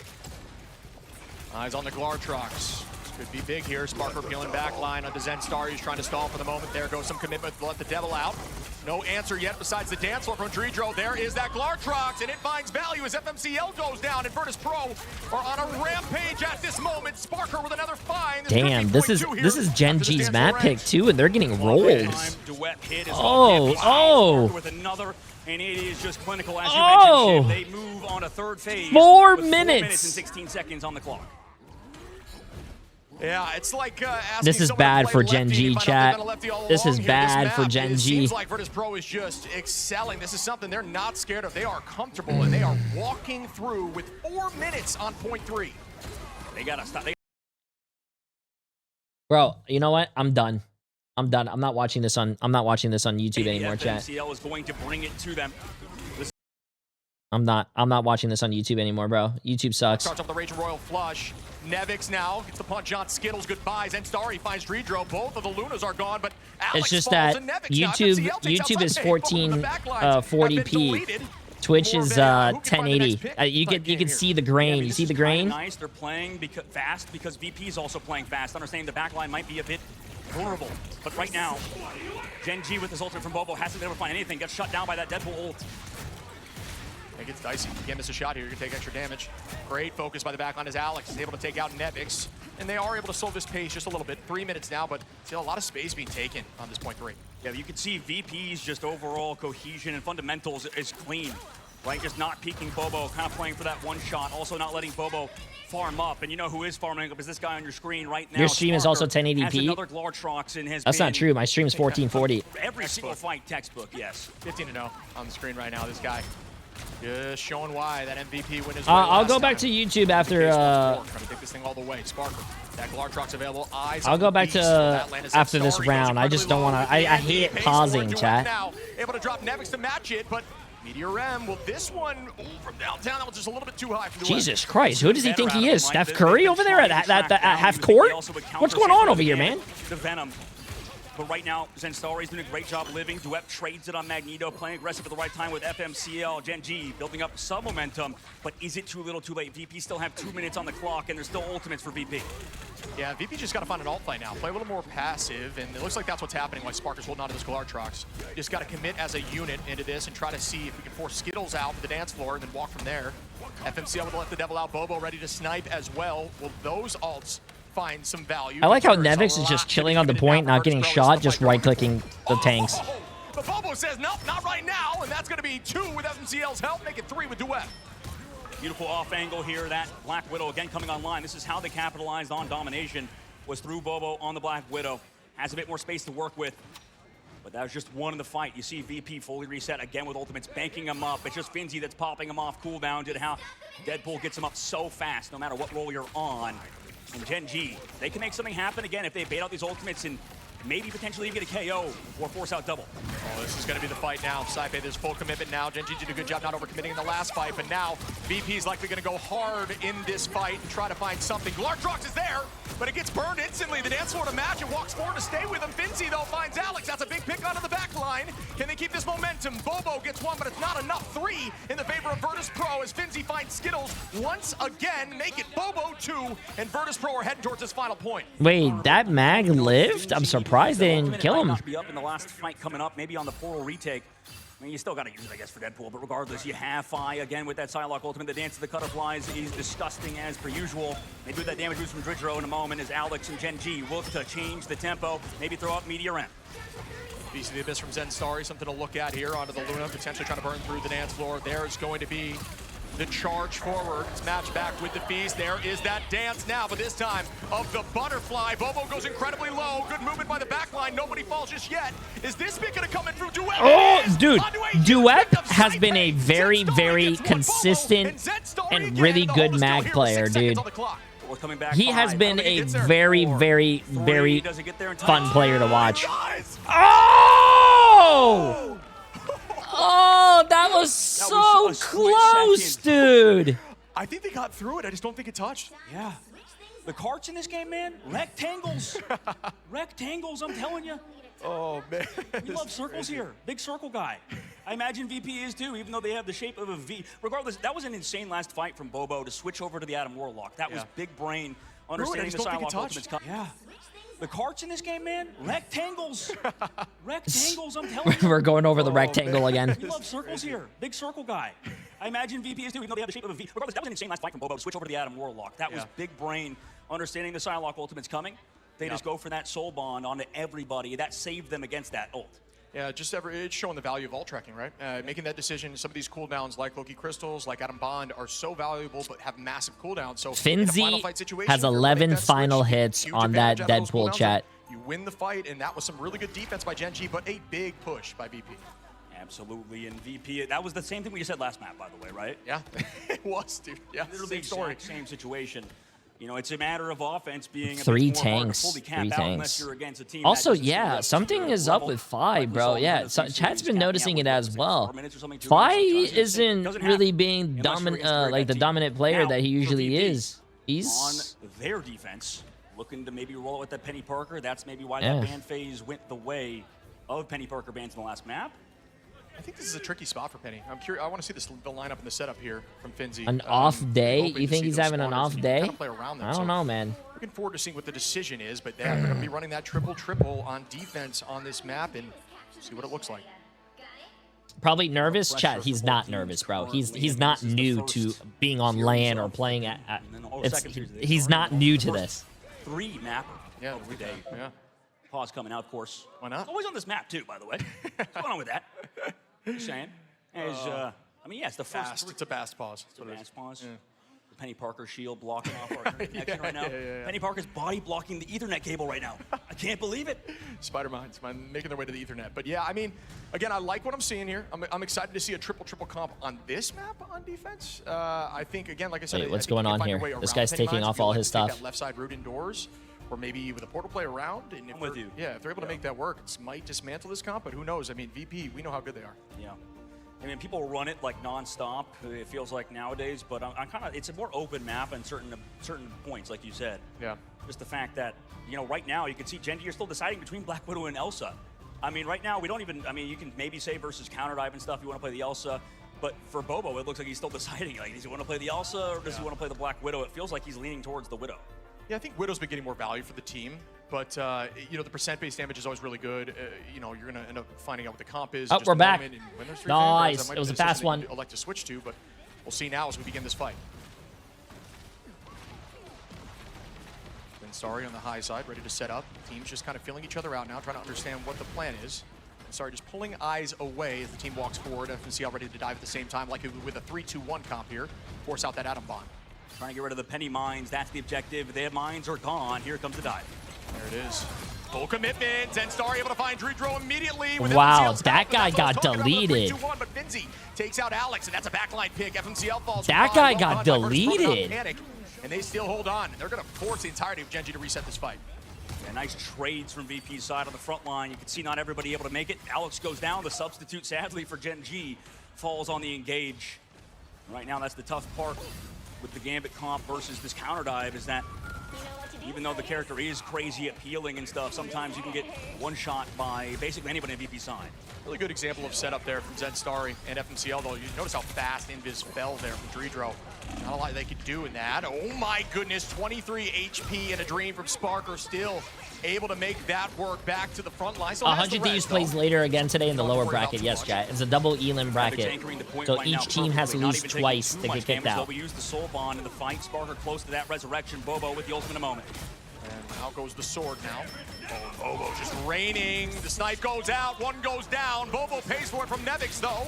Off the back of the Raging Royal flush. Numbers are even for the moment. Down goes a duelist.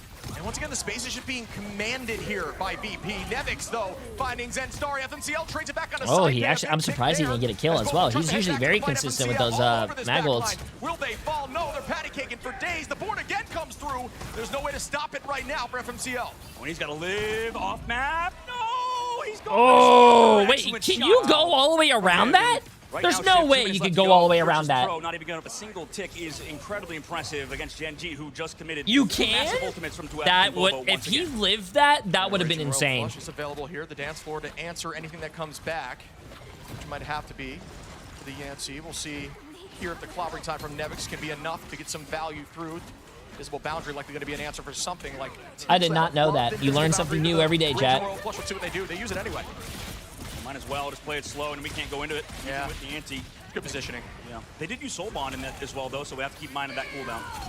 That's good comps. Down goes Piece of the Abyss. Lands on a few of the back on. The clobbering chime goes out. Oh, the spawner stays up with like 1 HP and deals so much damage into Zenstari. Saipe finding Skittles, and once again, VP, this is looking like exactly what they wanted. Wow. I mean, this is easy for VP right now. Too easy for VP at the moment. I was talking to this is Gen G's map pick, bro. Why would you pick a map?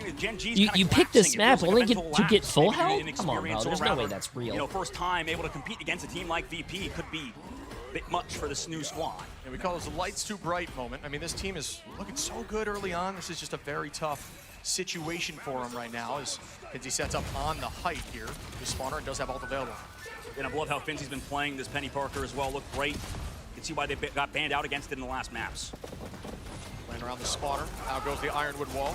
FMCL with the dive down. Out goes Bond, too. A lot of cooldowns are committed. Let the Devil out, forcing out a bunch, but it doesn't matter. Look at their HP bars untouched for this moment with that triple backline. And now goes Saipe with the Raging Royal flush. Okay. Both teams kind of filling each other out, but healing too much for VP's side. He's gone, like you said. Damn, that's GG's, chat. That's GG's. Location there, great push. That's GG's, bro. Gen G ain't getting there, bro. They're not getting it. They got to get this portal here. No. Trying to stall. Oh, they're poor tree, bro. They're beating the fuck out of that tree. They do close it out and damn. Take the series. Virtus Pro actually ended up winning, bro. Hey, Gen G put on a good show, though. We did go to our first map 3. We did go to our first map 3. They shook off the cobwebs. They got better and better after each map. I think map 2 was still kind of back and forth. As we hear the cryo, see the cryo on stage, get released there for VP. Last time they've seen that was likely when they took home the title last time. Will they be able to keep this upper bracket run going? They still look clean, still look cohesive, and that's the problem when you go against a team like VP. No matter what they play, you know they're going to do it together and well. And that was just an excellent showing last map. I don't think they had any faults on defense. It was the Penny Parker stuff, obviously. They shut down Bobo. It was also Sparker on the Adam Warlock, taking home another MVP. We've seen the Adam Warlocks kind of consistently take home that MVP due to the healing output provided from the freaking new team up. It's insane, and damage. Sparker was just having a map. Yeah, I mean, 10 finals too. Finzy doing a good job there on the Parker. Penny Parker makes it so difficult to take that space and really command it, and constantly moving the spawner to see what they're playing with, and, you know, shutting off angles on the height. If they're going that way, then playing back on main, just very consistent. And that's the tough part with dive too. Oh shit, I forgot about that. Shut down the whole series. So I mean, that was an excellent job from VP to shut Imagine down if Gen G actually did win, bro. You guys would have had a big payout. You could see it was so hard versus the amount of healing provided from VP's backline. Nobody was ever okay, chat. If you guys are wondering, by the way, next game is. Maybe also hey, Vespa's mom, Team Liquid Citadel. I don't know if she's going to be here. Way, it's so tough. I mean, but this is the first time she gets to see Ves, I guess, play. I think she was probably like, you know, Atlanta. FMCL was alive. Hey, in the back line. Bestmal's mom is here. W. I loved your interview, by the way. It was absolutely amazing. amazing. A lot of correct decision making. I just think they kind Let's of see it. Let's see it. bit in that moment against a team as storied as VP. Yeah, I mean, I'm curious. You can't go around that wall, by the way. Just tested it in a private match. So everyone that just said that you could go around that wall, I want my mods to go back in the VOD and ban every single person for lying. We don't like liars in this chat. Something we have to keep in mind because VP historically has been a great domination team, which I'm sure our desk will break down. And they actually came back on the convoy convergence maps and figured it out there. Yeah, I mean, I think the push on Museum was great from Gen.G too. It's just really tough to get point 3 on that map, especially with how much you can stall on point 1, which both teams were able to do for quite some time and try to find solutions. I think teams are still trying to find an answer to this triple with Penny right now. I think it's still very new, fresh right now. I think it's still very new, fresh. It's been seen in scrims, not a lot on stage yet until today, and we're going to see what the solution ends up being, or if it's just the dominant comp. Yeah, maybe it could potentially take over the entire meta, but man, what a series that was. What a fantastic one it was. And speaking about takeover, we got Cozy in the main stage with Sparker.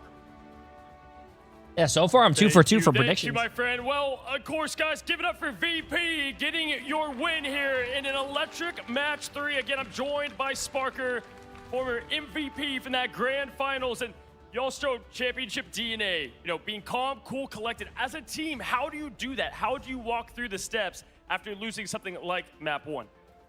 Well, I mean, the map was really close, so we weren't really like flustered from it, and we knew our mistakes, and yeah, we just made sure we didn't do those mistakes again. And what was it that Gen.G, because electrifying crowd was going wild for them, what was it that they threw at you that you had to adapt, the former champions? I mean, they're good players, so I'm not surprised that they got a map of us, but yeah, I mean, they just played the normal comps, and we played worse, I think, that map. We have a big matchup coming up next, going through the uppers, and I believe you're going up a huge rematch that we've had before. Anything to say to the opposing team? Which team I am against? I believe it's Na'Vi. Oh, well, I think that's an easy 2-0. Damn, they're playing against Na'Vi again? Oh, I don't know if they're going to beat Na'Vi, chat. Listen, Virtus Pro, bro. Anything else you want to say to the fans of VP? Thank you for supporting us. Awesome. Give it up again for Sparker. And again, to break down all the action, what you just that's saw. going to be a pretty tough game. Take it away over there on the desk to break it down.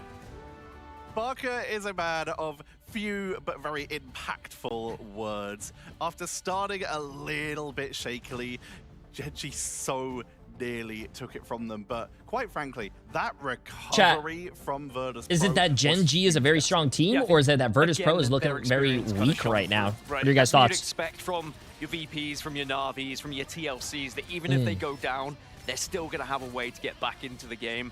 I think what was more impressive was that even though they were targeted a little bit with their strategy and their bans, they still were able to find a way to get through that as well. And even though it was very close, and our reputation was on the line a little bit, VOD, with us saying that it was going to be a VP win, Gen.G, weak, I think they were disappointed, especially with that map 2, not able to close it out. Yeah, so close to the final finish line, but I do have to talk a little bit about the flexibility for FMCL. I felt like if they could have gone with the Storm so what does that mean, chat? Hold up, I gotta see something. Spawn break. Also seeing here on this map, sticking to DD for so long, it didn't quite work out as well as they would have liked to. So that means the lower bracket, okay, so the lower bracket are going to be used to 100 Thieves against Gen.G. That's going to be a really great game, and that's going to be a best of 5, chat. That's not a best of 3. Ooh. I think 100 Thieves might lose that, bro. I think 100 Thieves might lose that. Hold up, I gotta write it over here. A tough game for these players where they might have. Don't get a little too excited for this, okay? I gotta do something. These long matches and longer days. The dual intensity cold cured foam seat cushion is built with perforations. I cannot say that word for airflow. So there's no heat trap even in a deep best of 5, but a best of 3 is what it came down to, and VP brought it back.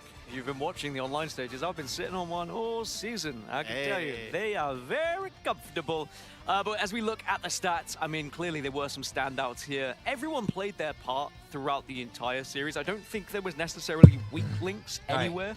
Of course, stats say a very different thing from what you see actually in the gameplay as well. But for Virtus Pro, That was a potential what's banana up? skin in this bracket, realistically. I think that they will actually look more comfortable against Na'Vi than they did here against Gen G, because I think they'll be a little bit more prepared. I'm not saying they're going to win. Yeah, I was like, more I'll let you finish, but you know, it's Na'Vi, and we heard from Trustby saying, we only want you to lose against us, no one else. So they are able to fulfill that prophecy for now. We'll have to see, but Sparker definitely stepped up big. Even in the map that they lost, had the most finals out of anyone in that map. I believe it's 16 there as well. And as you can see, the averages here, 13 KOs typically, and doing pretty well for themselves on the damage capacity as well. They were the MVP in the Grand Finals. They had like the second highest damage out of anyone behind Terror in the Grand Finals, and they continue to dominate here.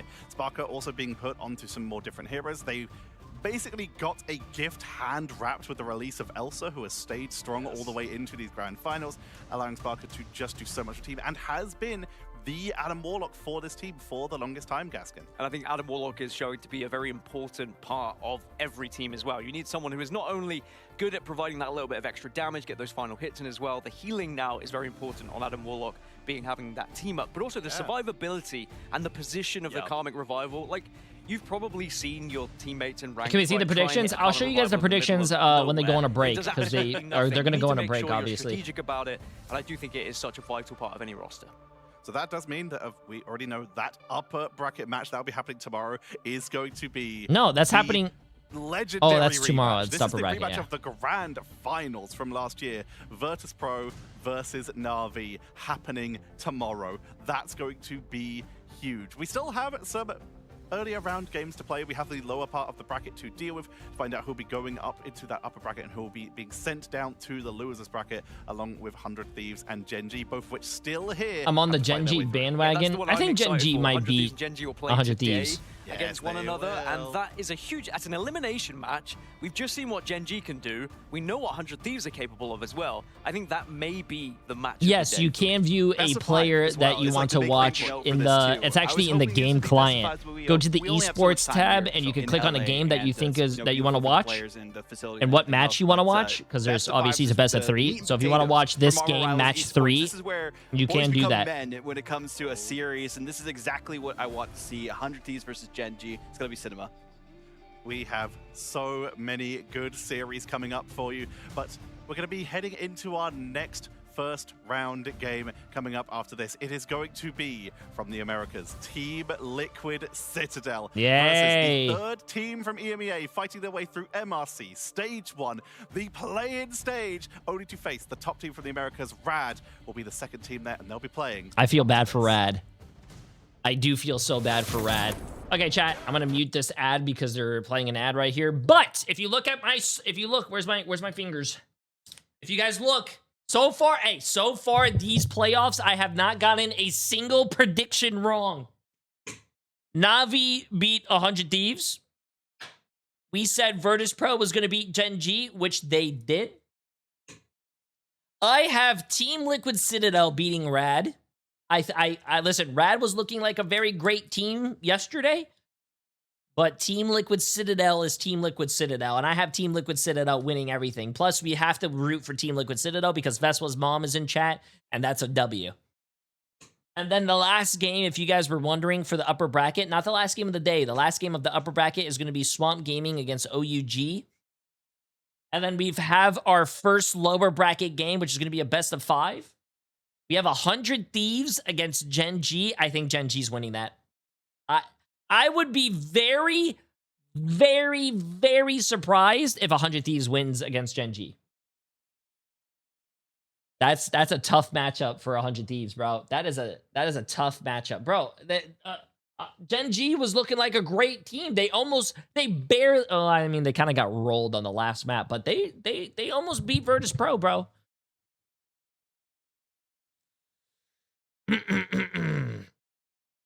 No, there's 2 lower bracket games. We just gotta wait between. Maybe it is gonna be Rad versus OUG, but I'm not gonna write the last lower bracket game until we actually know. So, yeah. And you guys are missing a Luna song, so I know you guys really want to listen to the Luna song.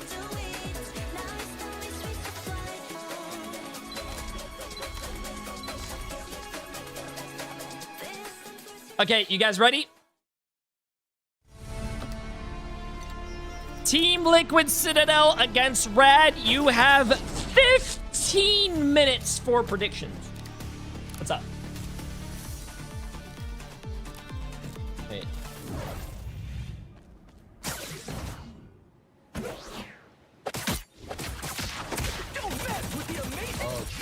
What's this?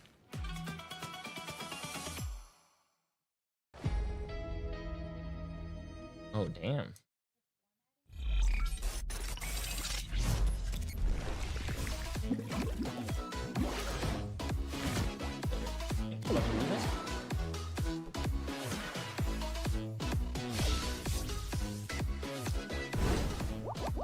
I mean, I could read. Are you summoning today, or do you want me to?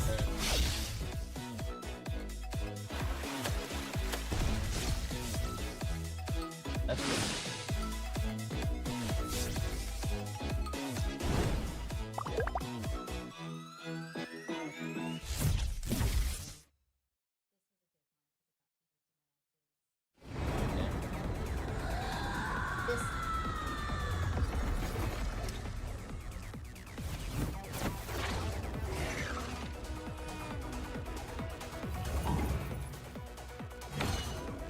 Okay.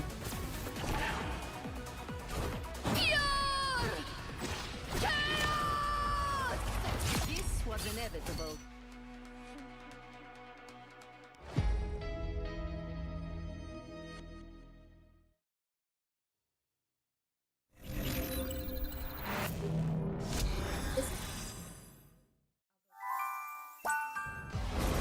You could just like. There is only one path to peace: the Avengers' extinction. I'll use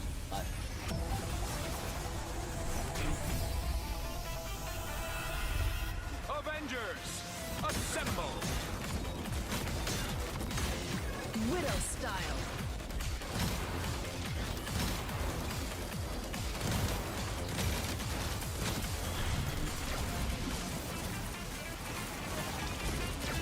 Friday, lock and load.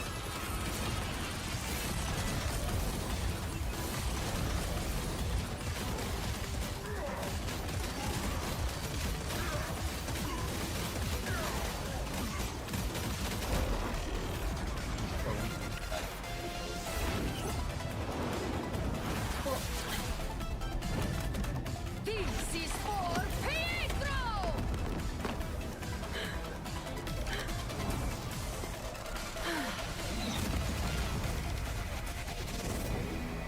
I can fully read it here. Looks good.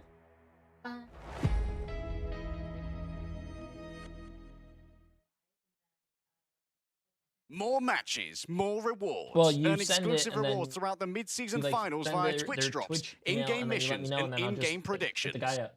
So let me know when you do it, and I'll let him know. Holy shit! This is the first time I've seen over 20 million on a team.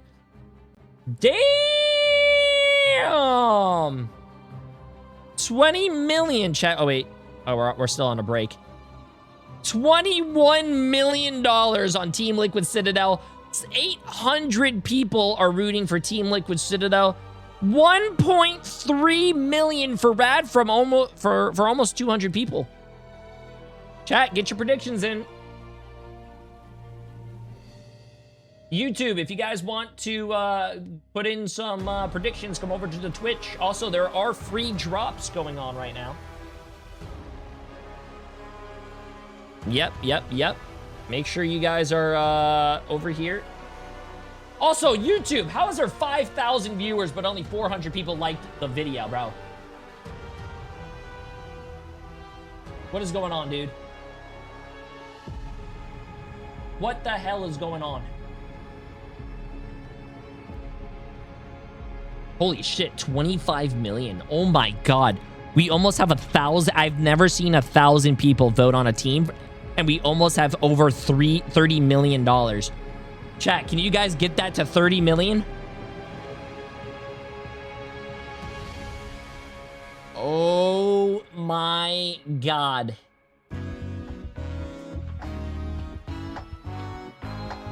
It's so close, bro. It's so close. Imagine if Rad wins this. Look at the return ratio. 1 to 15. 1 to 16 return ratio.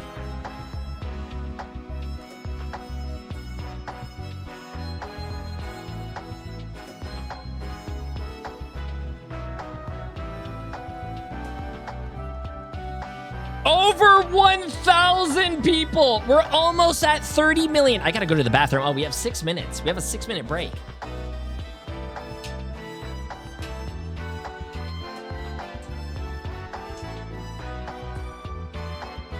$30 million. This is the biggest prediction we have ever seen in this channel. The biggest prediction. 31 million with 1.1 thousand people in this chat. Jay, if you think Team Liquid Citadel versus Na'Vi happens, who do you think wins that? I don't know. I think the viewers win that, to be honest with you. Okay, I'm gonna let you guys do the prediction and look at all this stuff. I gotta go to the bathroom. I have to go.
Oh, sorry, chat. I had Wingstop last night.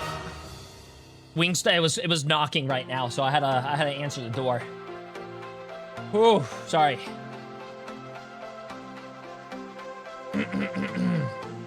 What flavor? I like their hot honey rub, but I had garlic parm and lemon pepper last night. Whew.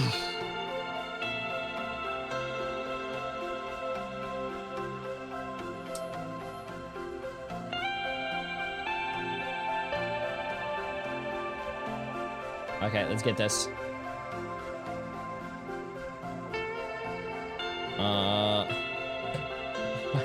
Sounds like I'm in a waiting room right now. Is that just me? Who is it? It is Rad versus Team Liquid Citadel. I'm gonna hit up.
Points you guys are gonna have to watch on Twitch.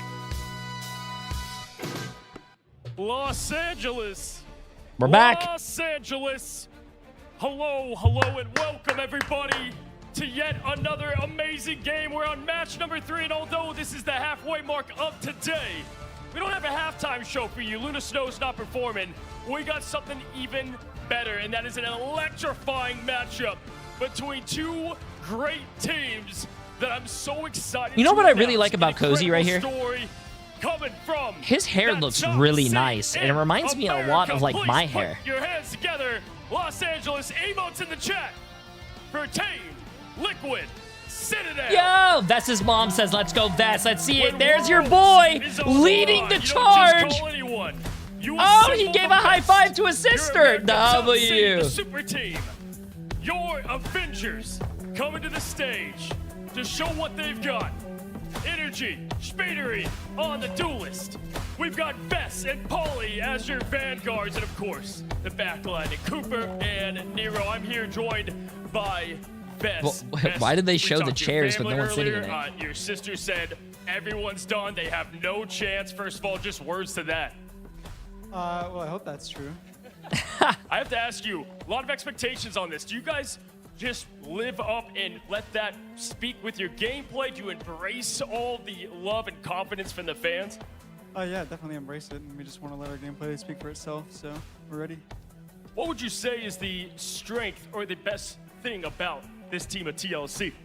I mean, we're all just so great, like, individually that when we're thrown into, like, unexpected situations, we're able to, like, really blow and come out on top. So I think we're all really flexible, and that helps a lot. And many would consider y'all, I would say, the greatest team here, but other than yourself, for y'all, who do you have your eyes on? We're looking at Navi. Navi getting called out right good here, answer, right good now. answer. Again, though, we've got to meet the other side. Good answer. The big-time play-in stage winners getting all the way through. You know their story already. Ladies and gentlemen, put your hands together for Team Rad. Thank you for chat. By the way, a few of you guys have been mentioning it. A few of you guys have been mentioning it. I am running ads during their yapping and their breaks. Like that 7-minute break right there, I was spamming ads so you guys don't get it in your matches. I cannot turn off the ads. Twitch doesn't allow me to. But you guys are not going to get ads in the middle of the games, okay? Because I'm running it in the breaks. We've been talking about, if you listen to the cast, audience, your ears have been bleeding the name. Crazy Kitty, let me ask you, after what was today or yesterday, complete chaos. Bro, can someone get this guy a jersey? They just grabbed someone from the crowd again to play on their team. Well, tomorrow was the warm-up. It was a stressful day, obviously, or it's first time. So now we're ready to go in and do our best and win. Mindy, call you the best Black Cat, the best Daredevil? Gotta hear from yourself. You the best of the best? Well, I mean, if you want to be the best, you have to believe that you are the best, you know? So I would say so. Love to hear it. Last, that's a good answer. To the opposition, the top seed in America, Paula giving the peace signs. What do you have to say over there to Team TLC? Well, I don't have anything to say. Let the game speak for itself. Let the game speak for itself. Everybody put your hands together for these two teams. And again, we have some amazing new casters bringing in all the heat. I see them up there. What's up, Leg Day? Ryan, what are we in store for? Thank you so much, Cozy. I think Cozy's lagging. Both of our teams want to speak for itself, but we'll do a little Can bit someone of give speaking Cozy for the game. an update, please? Central ready to bring you all the action. I mean, it's exciting for the Americas fans. They get to see this new super team that's been put together from Team Liquid and Citadel merging, putting together this squad on an international event. We've already seen a bit of Europe versus America so far, and even though we're kind of wearing our own Rad jerseys to an extent, we do expect that Liquid are going to be the top guns here. They are almost favorites for the tournament, judging off what everybody's saying. Yeah, it feels like Team Liquid Citadel, everyone is rating this team incredibly highly. You know, where's Vess's mom at? Vess's mom, you ready? Wait, Vess's mom, are you like... I noticed that in your interview, you had an AirPod in. Are you listening to our stream while at the venue? So many hurdles to get there, and this is a team that we haven't seen play together on LAN before, just like Rad. We've got a little bit more experience with the LAN, but they haven't won it yet. Yeah, I mean, Ducky was saying at the end of yesterday, going through play-ins, that it was a little bit one of those cases of like we eventually worked out. She said yeah earlier. That's a W mom right there, bro. I'm cheering for Team Liquid Citadel chat. That is a W mom. She is listening to our stream while at the event. While basically the best. She's supporting the stream and she's at the event chat. That's awesome for them to be playing online in the playoffs for the first time. Yeah, I mean, 24-0 on domination is fantastic when you're going into a best of 3, and one of the maps is guaranteed. You're on my phone in the AirPod. That is awesome, bro. Maybe that's going to come back around. We start moving into our best of 5s later in the bracket, but when we zoom in and try and think about what players we have on the stage at the moment, I'm really thinking about Veswell, the newest addition to this roster. Given that Mag has now moved into the spotlight as this tank with so much agency, this Vanguard with the sword, being able to pick off a backliner so easily. Veswell, pound for pound, might be the most talented Magneto in the world. And especially when we've seen Team Liquid Citadel win pre-season with Spark Chief and then making the upgrade I think the general consensus was, that's not fair. That's not allowed. Who You allowed can't be this? making upgrades when you're basically dumpstering everybody else in the region. It's one of those cases that, like, really Team Liquid Citadel want to put a lot of focus on this. They picked up a great player and benched another one with SparkTube, who was also incredible LAN experience. But it is still one of these cases where you actually need to see how it works going up against a European team and not just in the Americas. Yeah, a lot of talent to be talked about, and we've got some good talent to talk about as well. We're going to throw you over to the desk to get you ready for this matchup. Oh, another desk break. Hello and welcome, my friends. The Variant Cozy here on the desk is back as your host, and I'm joined by some elite talents, but a special guest for y'all today. We have Iron Ship and Mr. Danny Koo, who is the senior executive producer of Marvel Games. Danny Koo. And more. He's making sure no one shit talks. It's great to have you. How you feeling? Oh, thank you. I mean, we I don't know if you guys exciting remember matches. that. We have seen it. So far, it's been great. It's only gonna get crazier from here. Oh yeah, better and better. I mean, this Wait, game, TLC Rad. is that there's a, chance, and Danny and I were just talking that Rad could potentially is that have the a exact same story they had last God, time. what's the from anime? bottom of the plains Dan the all the way Dan through shirt? Potentially to the end, but it's all about this. Oh matchup my with God, TLC. This team Aura, is bro. So Aura. strong. We're not really sure what they're running yet, as we haven't had eyes on them. But if they were able to beat TLC, I could see them going all the way. Listen, Danny, I think one of the cool things about esports, right, is in all Marvel games, Marvel movies, storylines, right? And great one we've got cooking up right now is what's amazing about Rivals is you have the path to pro. And we're seeing that through Marvel Rival Championships all the way up to now, making that seat in Rad. Can you walk me through a bit of how interesting and cool and the idea of creating those storylines through something like the MRC and making it readily available for all players? I mean, from the get-go, you're playing as Marvel heroes, and that's a battlefield right there, and then instant drama when two teams go at it as either rivals or friends, right? And then outside of it, you have fans or watchers that support their team, and that's instantly become rivals as well. So there are stories being told right there as well. And then outside of it, for watchers around the world, and you know, you're watching this either with a watch party or watch it by yourself during lunchtime. This is all good storytelling.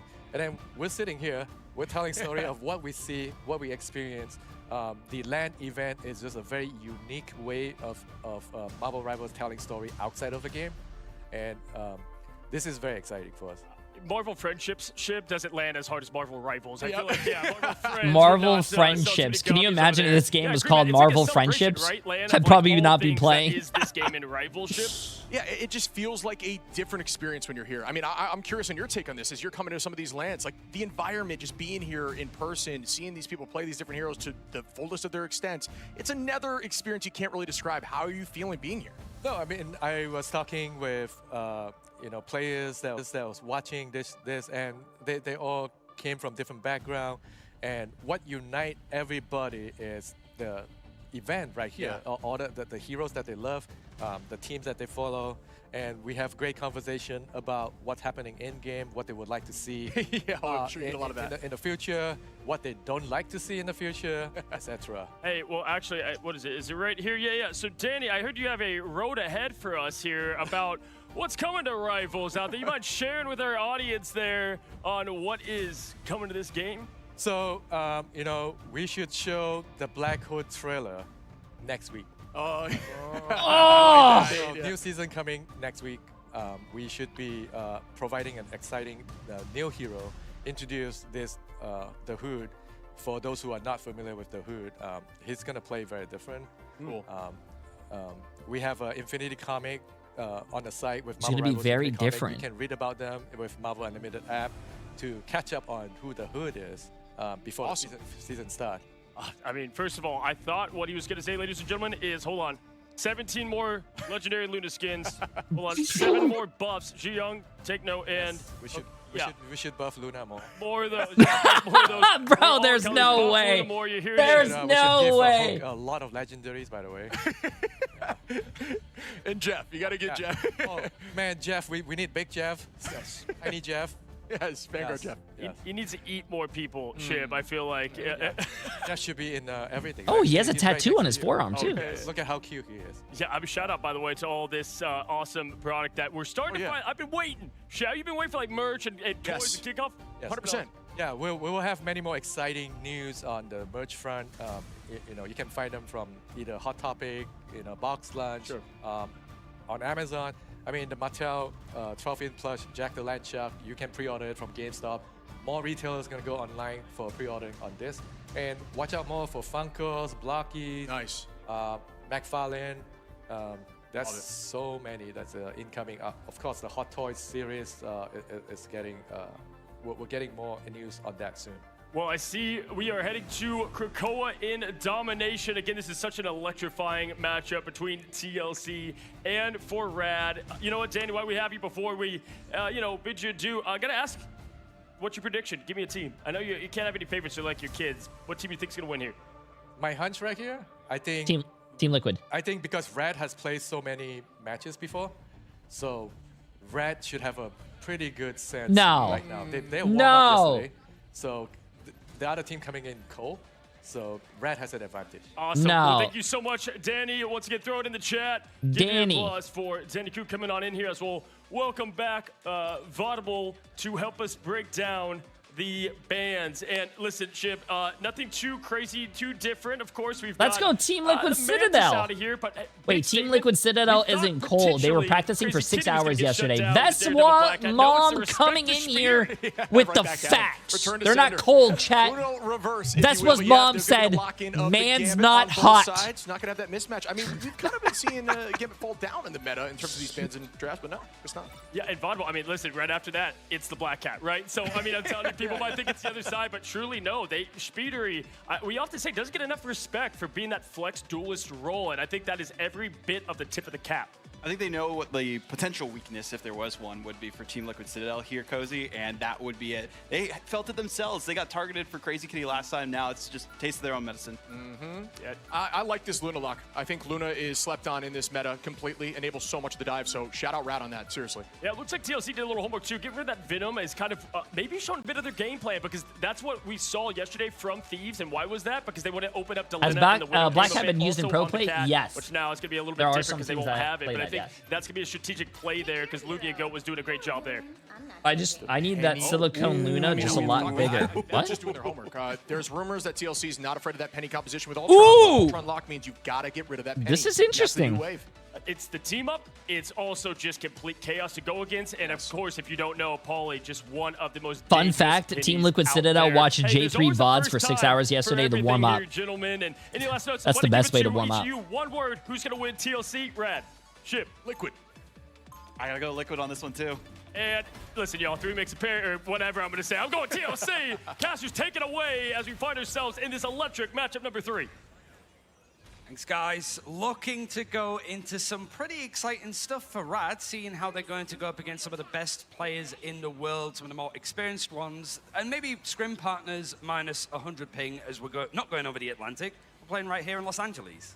Yeah, being right here face to face. Like, we know that Rad also boot camped with TLC at the Liquid facility before this matchup as well, which is they've had a lot of time to get to know each other, and of course both these coaches know each other really well. We saw Legit RC and Dennis. Okay, let's get this chat during our ban phase as we head into our first map of Krakoa.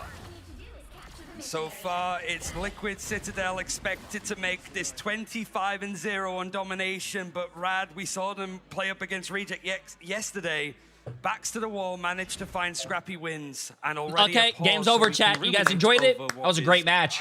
Very close. Came down to literally the last fight. I'm scared. I'm really scared for Rad. Yeah, nice. We had Danny on the desk, so we could ask for, great, GG's. For our favorite costumes. I'm what was your guys' favorite play of the match? I think that's going to be a pretty good one. It's going to be a big pickup potentially for Team Liquid Citadel as we get straight back into our matchup here after Green Energy has been subbed in. Triple strategist ran in for Liquid Citadel, similar to what we saw from Navi a little bit earlier on today with the Ultron and the Adam together. Energy that finds that first pick onto Smash. There's trying to go for these sort of like flanks, off angles, immediately finds more than he bargained for. Mean Green Machine, Veswa now going to be able to really bully Ducky on this angle. Veswa's mom might be happy right now. From the scabbard, and it does dig deeply into the flesh of Rad. The Wolfpack is scattered to the 4 wins, and Team Liquid Citadel once again. Game's over, chat. Bastion. That was a great game. They're going to be reinforced with some extra chronovium as time starts to dilate here. looking at Rad's, the one-sided things are the main things to really highlight in the bans. You can sort of see them top screen when you get actually back into game, because the Mantis has been banned out first every single time by every single team so far. And it's nice to see the sort of like potential like Gambit lean, potential Mag lean. Somebody on Reddit pointed out that it's the first time that we went for a draft earlier. Why does that guy never wear a jersey? Oh, Oh, wow. And it took a while to see one of their guys got sick, so they just picked someone from the crowd to play on their team. So that guy showed up, you know, as a spectator. Now he's playing in a match. People were like, we're going to go for just the general stuff, Mantis ban, Gambit protect. But it was when we got onto those qualifying games or elimination games that's when... Yeah, apparently one of Rad's teammates, you know, since Rad is a EMEA team, one of their teammates wanted to try, you know, Taco Bell for the first time yesterday, and that's why he's not here. He's now experiencing the full value of Taco Bell. Yeah, Speedley's just such a flexible player, obviously very good on the Ultron. Like, if there was anyone you want to play a flying character, someone who's vertically inclined, Speedley is definitely... Yeah, he ordered a lettuce wrap, and now he's understanding what's going on with the lettuce. I'm going to be focusing on here as we look over at Rad, is that Smashnays is not having to be prompted into a mirror match here for the Widow this time. Instead, is rolling out on it after it became such a crucial part of their toolkit yesterday in their matchup against Reject. It makes a lot more sense when you have Daredevil alongside because of the team up, just not only just an extra ability to use to CC and slow people, but also to get around the map with Daredevil. You'll take any form of movement that you can get, especially in these pinch moments, I suppose. But so far it looks like Ducky is the one that's struggling to get things going on the PC, but he is basically sort of been thrown into this year, right? Like, we didn't see much of him towards the end of Stage 2 2025, was on this team.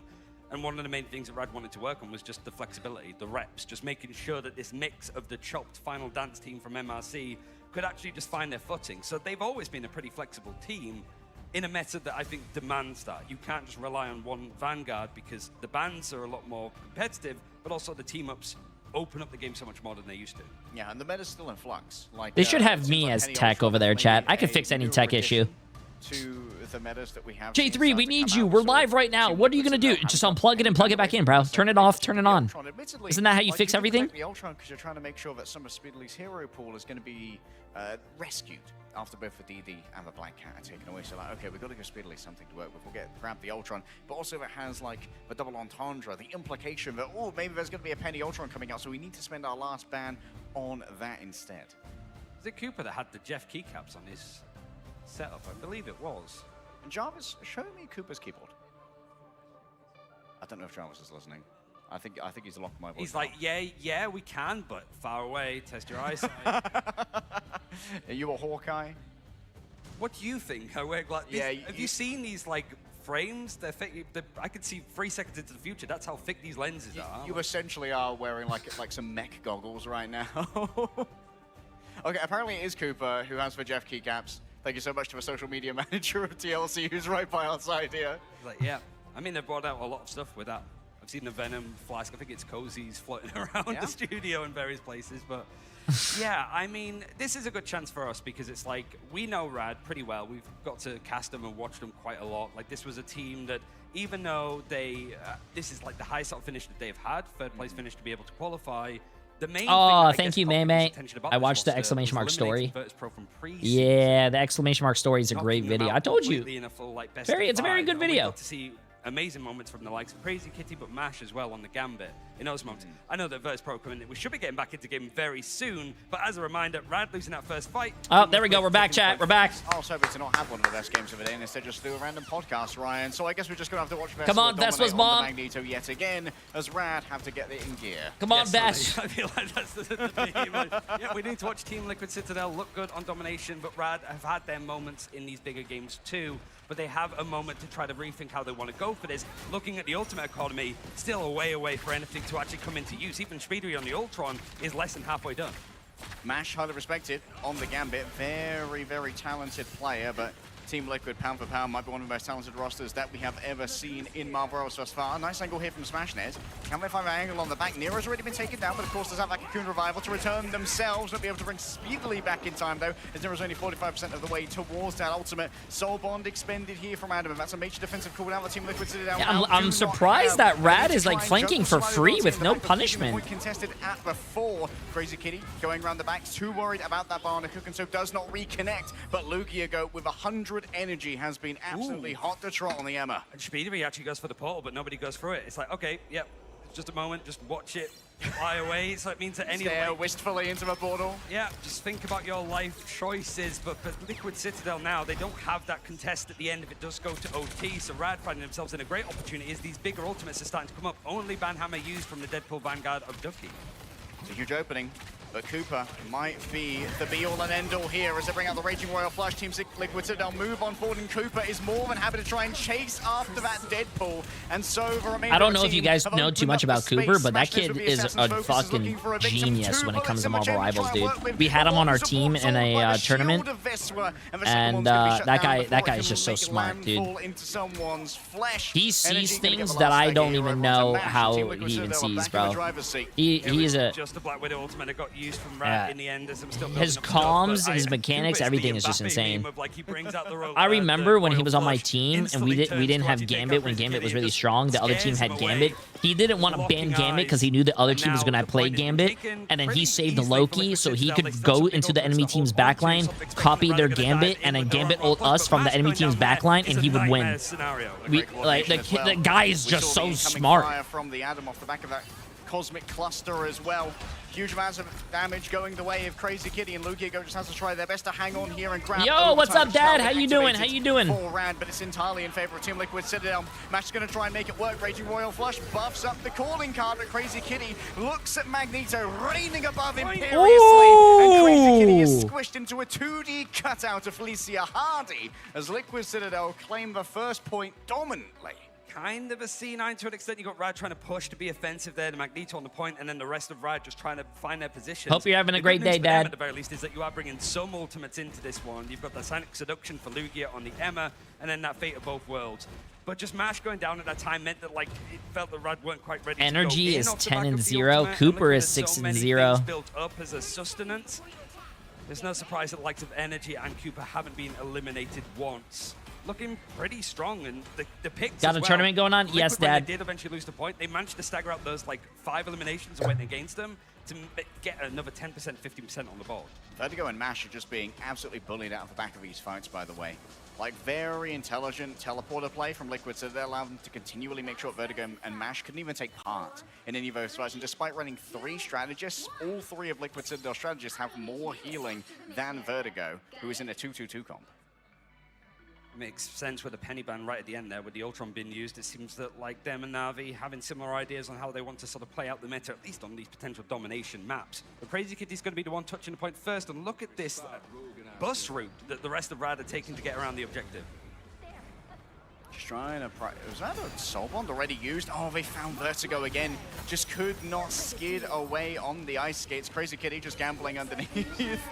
As we are going to see the engagement come through from Lugia go first. Immune to CC is the thing, and so does not care about the feminine wiles of Emma Frost for now. Mash that taken down on the other side. There's no healing that remains here for Rad. They're waiting for Vertigo to come and rejoin. They're moving in towards the back. Nero's just going to be able to do a quick click to try and turn it. But Cooper's already fallen down. The resurrection's good, and she and Cooper return to a fray, but Vertigo has finally been able to get involved in one of these fights, and Crazy Kitty is online. Somehow Vertigo has had their ultimate force. The fate of both worlds to be decided. Yeah, he's not dying, bro. He's not dying. And disengage as Smashnez looks desperately for the Ultron. The rage is well known and coming from all angles. Energy absolutely dominates in the okay. Widow versus Yeah, this team is looking really good, chat. 3 strategist ultimates used in very close proximity. Rage of Ultron and the Royal Flush at the same time, but to get that first point, to get in control of the point first, at least on second, you'll take that every day. You've got a chance to build things up, and Rad, they went for these kind of like split dives, And immediately Liquid Citadel are like, okay, we're just going to dive the backline that is separated. With front to back, even though we've got flying targets, we can still keep relatively close together. And Rad now needs to try and penetrate that. Oh, they want Ducky so bad. Oh, they have to get him. They have to get him. He's alone. He's alone. He's alone. In the way, a quick scope in with the oh, he almost lost that though. To try and find themselves a victim before hiding away almost lost that. Waiting for one of their healing-enabled strategists to find them in this dark corner. Vertigo yet again found on the outside. Veswa just runs them down here on the Magneto. It's the perfect meta for the boy from Atlanta and Rad. They've just been scattered once again. They're in such disparate positions that no one can help each other. There's just struggles for Peel. Mash almost goes down too, and it going down there for Smash. There's just delays. This, like, energy retake, this diffed refight the Widow. Bit later on, Ducky's going to switch over to the Groot, and then the Lugia onto Angela, which is usually this kind of like break glass in case of emergency moments. They feel that the composition is struggling against what Citadel has set up, and it's already at 60%. How many more matches? After this, 3 more. Not quite bounced one last best of 3 and then 2 more best of 5s. Unlikely to be what Mash was hoping for, but energy going down to Crazy Kitty is a fantastic opening here for Rad, and maybe they can find themselves something to work with. Odin's unacknowledged is going to bring Speedly potentially into a more dangerous position. Crazy Kitty towards the back, eyes on to Adam. I don't think the Black Cat's getting a lot of value, bro. The Black Cat's always going on someone, but the person's not dying. But unfortunately, it's not going to be the case. Damn, Crazy Kitty's not getting a lot of value like they were doing yesterday, man. Weather the storm. They can't hold on at all. With it being at 90% now, you have to imagine that the portal's going to come in for Vertigo. So it means that those backline strategists, there's only going to be one available, which is Match. He has the Royal Flush, but you have to imagine he's target number 1 for Citadel when this attempt comes in. All right, Tom falling directly here onto the Adam, even with the flight, still not fast enough to get away from Felicia. Hardy still moving forward. Polly just blasting on through this zone. Veswa wants to take down Mash, who says, the guy gave up. End it then. We'll meet you on Vest just dunked on it, dude. The guy just gave up. Royal Flush as Polly just abuses time and space both to clobber Damn. through the third seed of the Team Liquid Citadel hold the door and look dominant on domination. I bet you Veswa's mom is probably really happy right now. It's a blessing for them that they get to start with it every single time, but you get to see why. Even with some of those key targets being taken out, stuff like the Black Cat, the Daredevil, one-sided for Rad, and even the Penny right at the end, doesn't matter when the thing is still available. When they can still go for the Ultron like triple strategist, whatever the composition, it feels like Liquid are very comfortable on it. It's almost like it's their main one. We do get to see a little bit of energy over on the Black Widow. Wait. America's teams that we've seen. Tomorrow is Virtus Pro against Na'Vi, and then if Team Liquid Citadel wins this, they go against Swamp Gaming. Making the most of the off angles and the timings that you need in order to try and wouldn't you want and like having the team to go wouldn't you want well, like we saw that to be reversed? Don't you want like Virtus Pro go against like Swamp Gaming and then like Na'Vi go against, so it's like NA against EU and then NA against EU, not NA, EU, EU. So it couldn't peel for each other. Doesn't that make any sense? For sure. It feels like we've complemented Rad's thinking on the fly, the coordination, even without mentioning it. They have some good cerebral plays, but they're up against the team that is so I good don't know why the bracket is like that. When people talk about front to back, even though it's like a little bit more freedom, you got the Ultron in disguise, so it's more like front to back and a little bit up. It's probably the best way to describe it. It's still so succinct. Even the eliminations that Crazy Kitty was getting, and he was getting a fair few final hits to clear up, it was always traded out in numbers. It was always the backline going down or smash theirs. He's trying to go wide away from his team to open up so many angles. It is based on seeding, chat, it means but he's a prone target. Reject did that against him yesterday. That's why, and didn't really break a sweat doing so.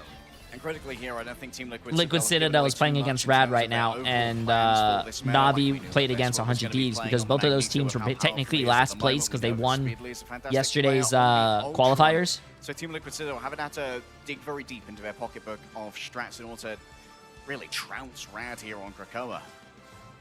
So looking through the stats more than anything, but it is mostly just the lack of eliminations that came in. You could sort of like point out nobody in particular for Rad for going down too much because everybody went down 6 times total, which shows how like clean it was for Team Liquid Citadel. We're going to make sure that everybody gets taken out and embarrassed in some cases, but it's the fact that these picks against Rad happened one after the other, one at a time. But looking going into the next like map in particular, when it comes to choices, Rad have been very keen on trying to play Jolly as much as possible. Like they tried it yesterday against 100 Thieves and didn't quite work out. The first point and the second point were really good, but they just needed to. I mean, apparently we are going to Hall of Dijalia. They picked that. They picked that pretty fast. You have to imagine, it's Team Liquid Citadel. You were expecting this. Yeah, I think Team Liquid Citadel, they've got a pretty smart staff back there between Legit, Gator, and the remainder of TLC. So they likely know that after Rad probably lost the first map, Hall of Jalia was going to be their port of call. And Liquid Citadel, like, are they going to have a better first point defense? We have seen that Penny banned out, and we just saw a fantastic. They're not gonna yap for 15 minutes, chat. They're not gonna yap for 15 minutes. And I'm pretty sure they're gonna yap for like 10. There's a bit of like, you know, rumination. What can we do? They're just like, no, we know what we're playing up against. We know that we're not expected to do amazingly here, but we want to just be able to bounce back. We sort of know how this draft is going to go. We know what we need to maybe fix, but we also know that this opponent is going to have some gaps to potentially exploit. The thing about Jalia as a map, though, is like it's one of the few that. Wait, is Cooper eating while playing in the middle of a tournament? Bro, is this guy having lunch? Yo, I need this guy to lock in, bro. So that feels like it's just its own anomaly. But it's also he's chewing gum? Oh, bro. Okay. Like, it's not something that is, like, very keen for them working. Obviously, like I mentioned, they lost against 100 Thieves yesterday, but also losing to Shikigami, Na'Vi, and Virtus Pro, the majority of which were in Stage 1 as well. So a little bit of a different meta. Bans are starting to come in. Quell Surprise, Mantis is banned first from both sides. Yeah, well, we talked about clarity of purpose he used code J3 on the respawn gum. Oh, that's really smart. Yesterday on Hall of Jalia, it felt like Lugia was going on a bit of a walking tour of all of the vanguards that they had available. Yeah, let's get this. Hulk without the Wolverine, they played some Angelo, played a little bit of Deadpool, I believe, and finally settling on the Thing in some cases. But with the Magneto protected here for the side of Rad, they are going to have that stopgap, pretty low mobility Vanguard to be that very persistent frontline, like, attritional force. It's probably the main, like, difference that we've seen in that first phase of the draft is Magneto or Gambit. Making sure the Vest doesn't have access to the Magneto is handy. And yeah, Cooper will have access to the Gambit, but I think you also need to put some onus on actually protecting the likes of Luna Snow, just so Mash has something to actually have agency on, because he is that kind of strategist that can make it work. Yeah, Ultron's banned out, so we're not going to see the same kind of composition for Liquid this time, but it's also a one-sided Loki in favor of them too. Well, here's one of the most dangerous things about Team Liquid Citadel. Not only do they have fantastic Gambit players, but they also have the rare shiny pick of the very solid Loki player. Cooper, I imagine, is going to be the one picking that up, allowing Nero to take up the duties. Oh my god, chat. Not only does Team Liquid Citadel have a one-sided Gambit, but they also have a one-sided Loki, so all they're going to do is Gambit ult, copy Gambit ult. It's going to be unlimited Gambit ults, dude. And like you mentioned, it just feels like it throws off the hero pool a little bit more because he tries to go in for dives alongside Crazy Kitty. Hulk is a decent option for that, and I mean, certainly for like going up against America's team. But Rad does have a one-sided, very good, as we've sort of seen you know, teams like Swamp Gaming, Magneto. It's most certainly also a one-sided Daredevil and Ultron, but we're gonna get stuck in here. I don't know if those are good bans. See, that's the problem against going against Team Liquid Citadel. They are very good on a lot of characters. You can't really ban them out. To get into our winners semis here at the mid-season finals. For Rad, you're sort of showing your hand very cleanly. If you have a map choice, you go map down, you're going for Jalia. And if this map doesn't go their way, they will be playing again later up against, well, the loser of OUG or Swamp Gaming. And both of them are going to see exactly, in that case, Rad will probably get pushed. If they drop a map, it'd be Jalia again. So it's certainly these teams keeping a keen eye on what could be their potential opponent. A little bit later on today, as it's been how do bans work on this game? You ban for the other team and you save for your team. I think there's a command, exclamation mark. Barely even exclamation mark bans? Ryan, let's not flag exclamation mark ban? Team Liquid Citadel going to be set up on the defense exclamation mark tournament ban. Energy commanding I don't know, someone knows the command. Oh, ignite bans. Thank you. On the rocket, and Lugia flying by to see if he can go in for that dive on Crazy Kitty all the way around. And Liquid Citadel, last time that they were put under this pressure, they just pushed forward, making sure that the other strategists aren't going to find too much help. Okay, control of the high ground seems to be the imperative here. For Rad, already pushing through that with the Magneto, ready to unleash the Chaos Blade from its scabbard and start doing some serious poking damage to Team Liquid Citadel.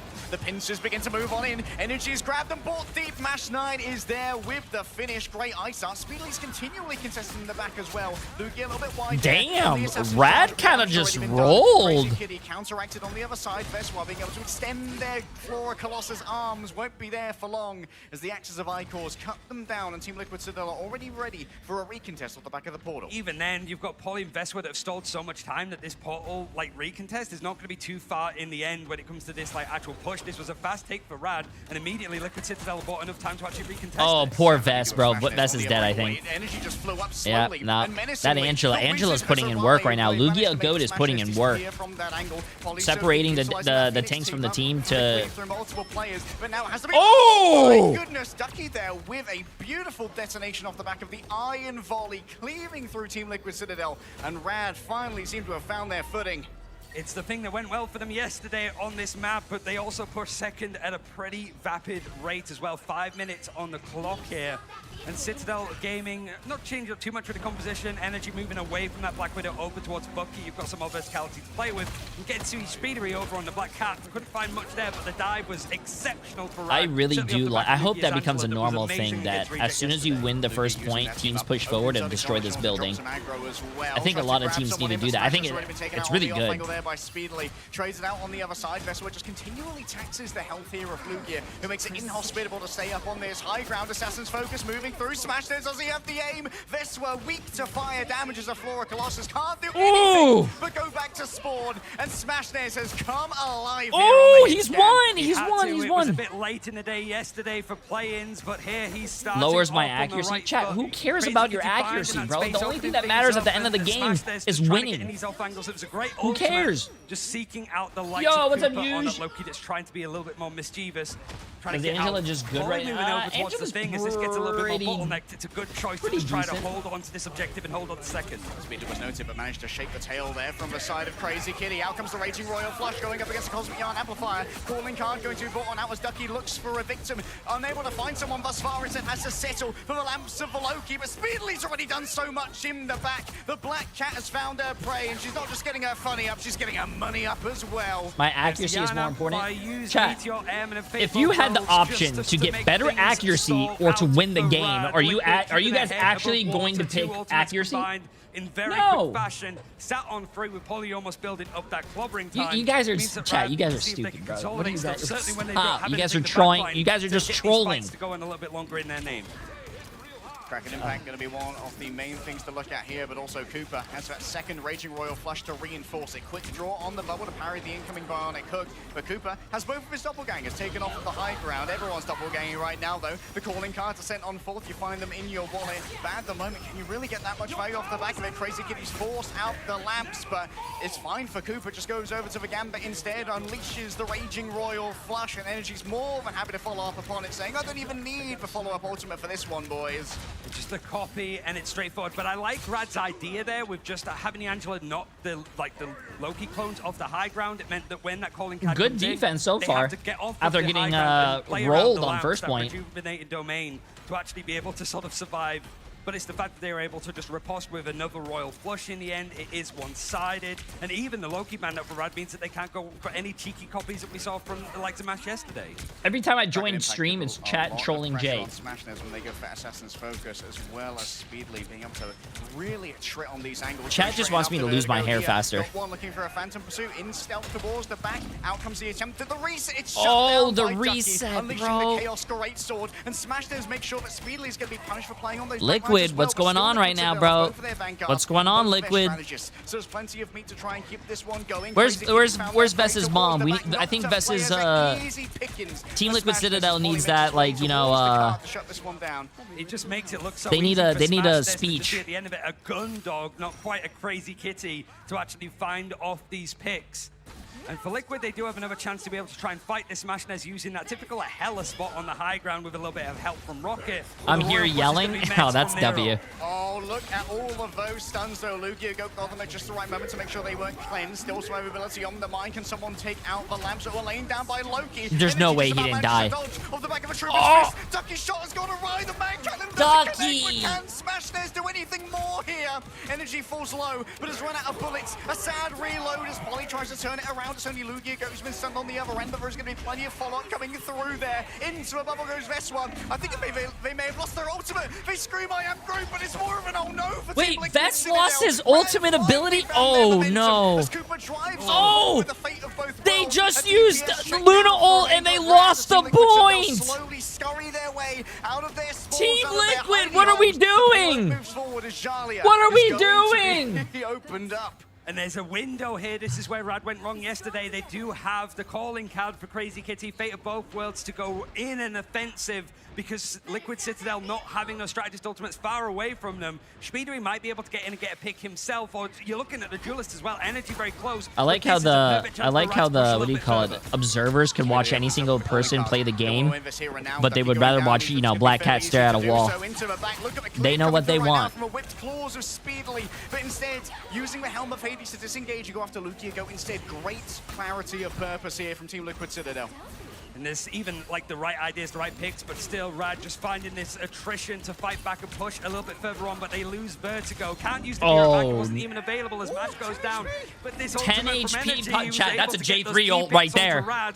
That was a J3 ult right there. What are we doing, bro? Somehow. Crazy Kitty just emerges from the fog, the Mistwalker.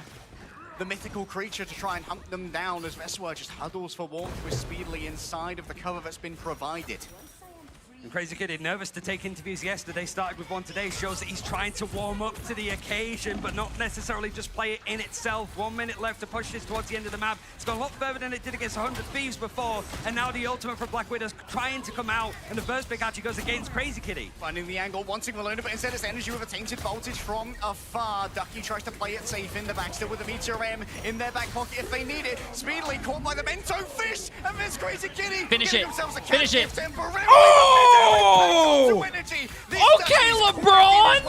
Right now. Energy tried to dodge it with his shift ability on Bucky and then still was able to hit him. Damn! They would have a little bit later into this fight. They're still looking towards the Cosmic Yarn Amplifier. It's a mano-on-mano between Polly and Vertigo right now. Can Polly get the ultimate out in time? A little bit of extra help from the anti-street charge as the payload moves even closer. I love how the caster just calls it the actual name, the Yancey Street Charge.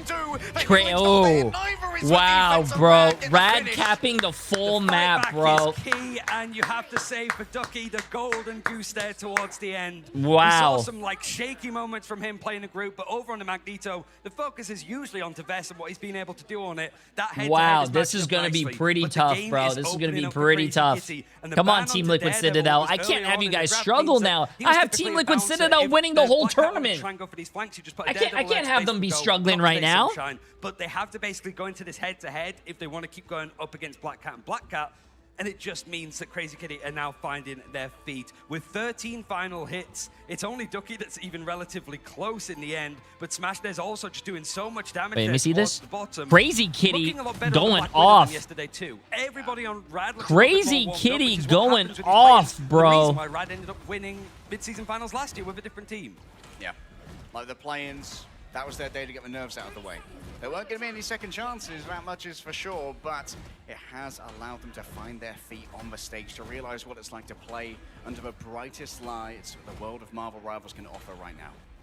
And the key, we said it yesterday briefly, but for Crazy Kitty, like all of those final hits, but like very low on the damage, even compared to some of the other Vanguards, right? He's just so good at like, okay, he's low. That's what I said earlier too. Never in my life did I think Widow would be a problem in pro play. True. Very quickly first, going for the portal play, and Speedery. Something I learned while watching these games is that there's so many walls that you can destroy. I mean, chat, when you're in the game, did you guys know you could push B on your keyboard, or I don't know what it is on console, but you can push B and see what walls are destructible and all that stuff, right? Breaking walls is really good on some walls. This time, Crazy Kitty over on the dead, able to just play around the it's D on the pad, on the controller pad. For the rest of his team. There you go.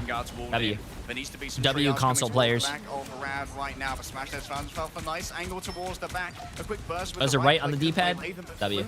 Just took too much damage, and it's so difficult to get rid of those squids when you've got so much melee on your team. No one with a gun to try and shoot them away when they're placed up on these vertical perches. Team Liquid Citadel with an absolute clinical taking of the space, and Mash is desperately pumping out the Jay, how did you not know this? Down to only 56 HP. What do you mean, how did... YouTube, I'm reading your guys' comments. That's not me saying I didn't know you could break map. I'm reading you. That was stressful to watch. Rage Mash's bait. POV as he's just trying to dodge these roots that have been thrown down for Vesra.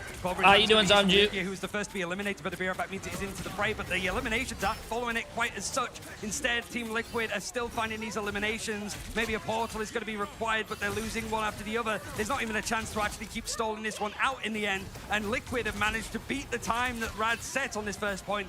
Damn, 5 minutes. Their ultimate incredibly quick. Oof. Right there. A Raging Royal Energy is so good, dude. Either a Cosmic Yarn Amplifier or Mash's ultimate, and we have ourselves yet another pause for subbing out green energy. Gives us a moment, bit of respite, because it has been high octane stuff, as is expected. You know, like it's weird for us. Like, you don't want to just come in across the Tactical Atlantic, pause, so chat. you Tactical feel pause. like, oh, yeah, I'm sure You that just these lost American first point so teams fast. You iced the kicker, bro. You gotta ice the like kicker. International events of these American teams won so far in Marvel Rivals is history. Ooh, that's a big 0. But it's still exciting to see, first of all, the likes of Poly move across. He stayed with Citadel, built around him to an extent, and built some of the best players that we saw from FlyQuest last year, and certainly the likes of Envy as well. It really does feel like, especially with a big organization like Liquid finally getting involved too. That it's Hey, like, okay, appreciate it, Samju. what Appreciate guys it. You actually should be do and doing put Watchparty. together? These If games Liquid are a lot of fun to Citadel watch, look Samju. that good, where does it leave Swamp, who are just shy, just behind them, building up from the success that they had last year? Do they have a limited amount of Getting back into pauses? the game I very don't soon think so. Gives us a bit more time and insight as Rad still have a chance to sort of set up. Meanwhile, Liquid Citadel already built up. That got a miss. I so you don't have to know. That's a imagine great another Royal question. I Flush should probably ask very one of the soon. players.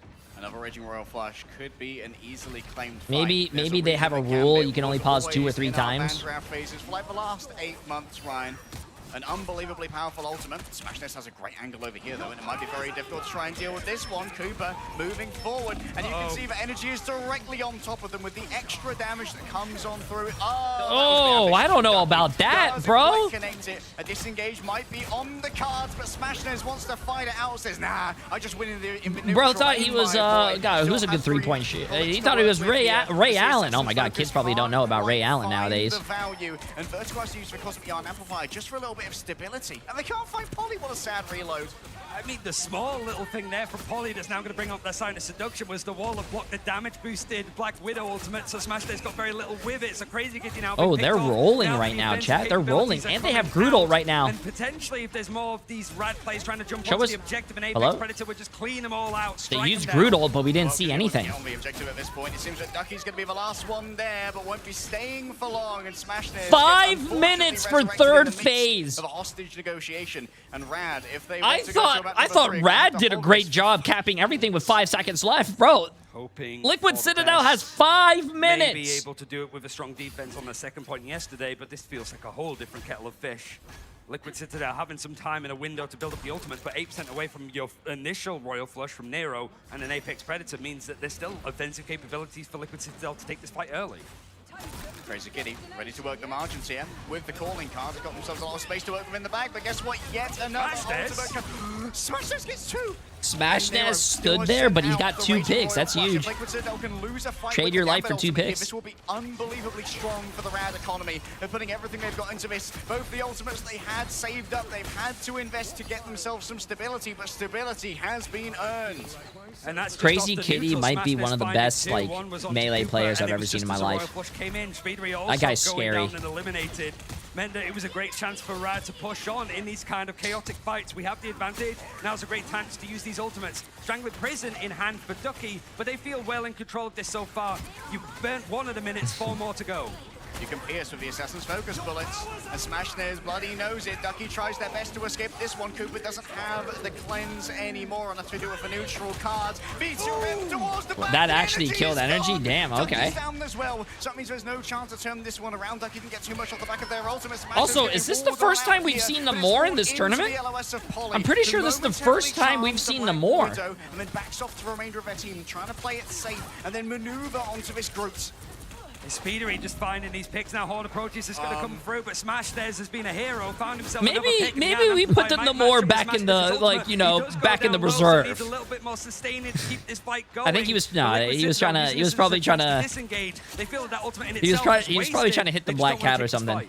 Heroes building these ults so fast, incredibly stressful for Rad. Yet another Raging Royal Flush is going to be available, but at the moment, every one of these stacks is so valuable when you look at that time bank. The thing that worries me about Rad is every time that they try to push a bit beyond, somebody gets taken out, whether it's the Vanguards, whether it's Crazy Kitty, and suddenly Liquid have a way in. So a little bit more reserved than what we saw from Rad, which is typically very aggressive, and Smash there's taking that delay in that angle from yesterday. It's such a great way to set up and make it so difficult for Team Liquid to reach you, but a Royal Flush will help. Disengaging with the diving strike, has the Assassin's Focus if they need it. For now, just going to try and play it slow and What I don't understand is why doesn't Speedery just go Widow? Had an energy force, top of it. One player caught within Vertigo, can't be saved. Speedley's there with a Psylocke of all things, as the winged Shuriken sink into the heart of a Rocket Raccoon, and Crazy Kitty needs to try and find some manner of rescue in the Why not combo with Groot? Because I'm pretty sure Cooper is he's a very smart player, Chad. If they Groot ulted and Namor ulted, I'm pretty sure they would have popped greens and nothing would happen. Knows that like where Smashless is playing from to go and flank out wide and catches two with a preemptive ultimate, but now Liquid have them backs to the ropes. So 2 minutes still left for Rad to hold. Crazy Kitty gets, unless you bait out the greens, I don't know. Contest off the back of the calling card, dashing on in. Cooper has the Raging Royal Flush yet again, having given over a little bit of additional space to the team off the back of those. Oh, this is a wow. 2 minutes. They're gonna have 3 minutes. Nice. Let's go, Vess's mom. Let's go. 3 minutes to a minute. Because it went to overtime on the side of Rad. Who the hell is Greens? I can't read the names. For a second go around on their attack, they'll be. It's the Loki lamps. So Liquid have a little bit more time allocated. If you Namor ult chat with a Groot ult, the Loki would just put the lamps down, and they would do no damage. But Rad, the thing is that we've seen that a couple of times now. You'd imagine that Liquid Citadel have an idea on how to go for this. Also, the Nemo was nutty from Speedery. Dude, look at Nero's healing. This guy's bloody oh shit, yeah, wait, Speedery was the one that was playing the Namor. Wasn't the other team? Yeah, you're right. See, like, Triple I'm Vanguard stupid. Just feed like the Loki Gambit, you know, previous seasons, preseason in particular, to build up. But the amount of damage that's been thrown out for Rad, certainly when you're looking at like hit scan characters, whether it's the Elsa or the Black Widow, 28k damage done on Smashnez, it is just unrelenting. Having the Gambit and Loki available to just keep Royal flushing your way through these fights, and you don't have it on the other side, is egregious. Isn't it a direct hit and instant death? Not if there's lamps, though, chat. If we're talking about like actual, no, if there's lamps, you don't die. 3 or 4 minutes and really drain Team Liquid Citadel's time bank there, but still up against the wall now. They have about a third of a time bank the Team Liquid Citadel do, and TLC also took first a little bit faster. So what's the play? Is it going to be a portal like we saw from VP earlier on? It doesn't look like it, but Luki is going over to the Rogue. There's going to be a lot more bashing power, and Speedley seems to have found a comfortable home here on the Psylocke, is willing to stick with this. Usually we see the Rogue with the Gambit team up, even in the olden days, but here it's not even going to be enhanced because it is one-sided for Liquid. Instead, they've opted for their mag team up, so people have to be very careful near the walls, otherwise they will be taking a bunch of burst damage from that enhanced team up. Speedily forced to disengage, and Crazy Kitty's gone too far. This was there, extending the arms of a Flora Colossus. Wait, they're getting picks though, they're getting trades. Resurrected on the other side, but look at this team bisected, bifurcated by oh, the team. wait a minute, they might get first. They have all the gumption that they need to make this one work. Crazy Kitty hunted down by the living bullets, but Lugia goes a scary customer, tries to pull in energy. Oh my god, energy is dancing with Rogue right now. You saw all that? The schmooves. And it's more stall for Liquid, which means that a portal is possible. They're going to try and contest this right on the objective and only going to meet 2 players here. Instant knockback coming through from Lugia, but there's a safety barking available off the back of Nero's team up, given over by the Gambit. You can see Speedler moving up towards the high ground to keep Smashnez off of it. Cooper's already ran out of the lamps right here, but Smashnez and Mash have already fallen down in their own right. Only Ducky's really going to remain. Can't draw the sword from the scabbard, can't draw the sword from the stone. He's not the king that was promised to the lands of EMEA. Oh, the retake, chat. The retake. So comfortably atop their throne. Well, at least now it's not going to be a win or a loss. I mean, a tie. It has to be a win or a loss. 75.67%, by the way. It's more than half available for Liquid, considering how fast they took the point on their attack. Yeah, it's dig your heels in for Rad, potentially. And you're right, like, it is, like, we've seen a lot of Lugia. The Magneto team up sort of helps with that sustain, so just fighting on the point is incredibly strong in the end. But it's the fact that Liquid losing out these fights, even losing and having players eliminated very quickly, that one player surviving, just jumping on the objective and stalling it out for as long as possible. Even Energy, it took him like 30 seconds to actually get sent back to spawn in that fight, and it was on like 10 HP for the majority of it. Yeah, Smash Dance and Crazy Kitty, 14 and 15, 30,000 damage. The best possible positions, knowing that portal recontest was coming through. Speedery and Energy, 19 and 14. In time and options for a recontest if they have It's a pretty close game if you look at the scoreboard, but, you know, Liquid Citadel has so much time. The cards to actually push back some space. That means that you can't just stick like a thing in there to make sure that, like, hello, have you got ID, please? Have you managed to buy your tickets? Have you got your badge, your lanyard, or whatever? Like, tickets, please. Yeah, it just basically means that not only could Liquid get onto the point with the portal, it was also just a very easy springboard onto the objective itself. Well, if you're a Rad fan, all aboard the defense train. The last chance is going to be leaving the station, or Rad is going down to the lower bracket. The Team Liquid Citadel, this is about as good as they could hope for their first matchup. Has a tie ever happened? I think ties are very rare. I don't think we've ever seen a tie in pro play. Not to my knowledge, at least. Games, VP's first ever series loss, but against a different team that's now Na'Vi, but it's still all in Rad's name. Oh, in Asia, one happened. Yeah, we don't. I personally don't watch it because it's very late for me. It's almost expected, but more Namor on the attack. What happens? I actually don't know what happens when there's a tie. Both teams get a point. Both teams just go next. I don't know. You can see the Ring of Zonai opening up a portal for Crazy Kitty. That's going to offer some access to the back line. Lugia was the first one to fall down last time when we were looking at the thing, but instead now is playing on the Magneto. A little bit more staying power and also not having to commit as deeply. The Team Liquid Citadel, they have fully captured the high ground here, and this is going to give them a commanding view of the point. I like also just seeing like the little squids as well. Just when the walls put up, are people trying to give lagging? Ducky some space, you just put it to the side of him, so he's consistently taking damage, and they have to sort of give up a lot of the space. Ducky even using the Jeff team up to try to sustain a little bit longer, but they're just unrelenting. Liquid is everywhere. That's why I said it's go time. And Energy now The movement, nice movement, man. Colossus raised in their wake, looking for Crazy Kitty, knowing that that cat is lurking around here somewhere. A quick wall off has forced the bubble out of Veswa. Maybe there could be some follow-up. Cooper's fallen down in the back to Crazy Oh, Kitty. the trap, bro. That trap is very strong. I don't know what team up he has. If he has the Devil Dinosaur team up, that thing is, I think it's the Devil Dinosaur one he has, actually. Nice D, though, chat. Nice D. They actually held them. 1 minute left. They have a fate of both worlds to sit back on. The duelists have built up these ultimates, and the Strangler Prison very close for Ducky. It was just available for Veswa, but he got eliminated. Speedery had the ultimate. He switched over to Silo. 60 seconds, man. 60 seconds. In the neutral towards the end could be everything. Cooper falling low, but not panicking, knowing they need to stay alive.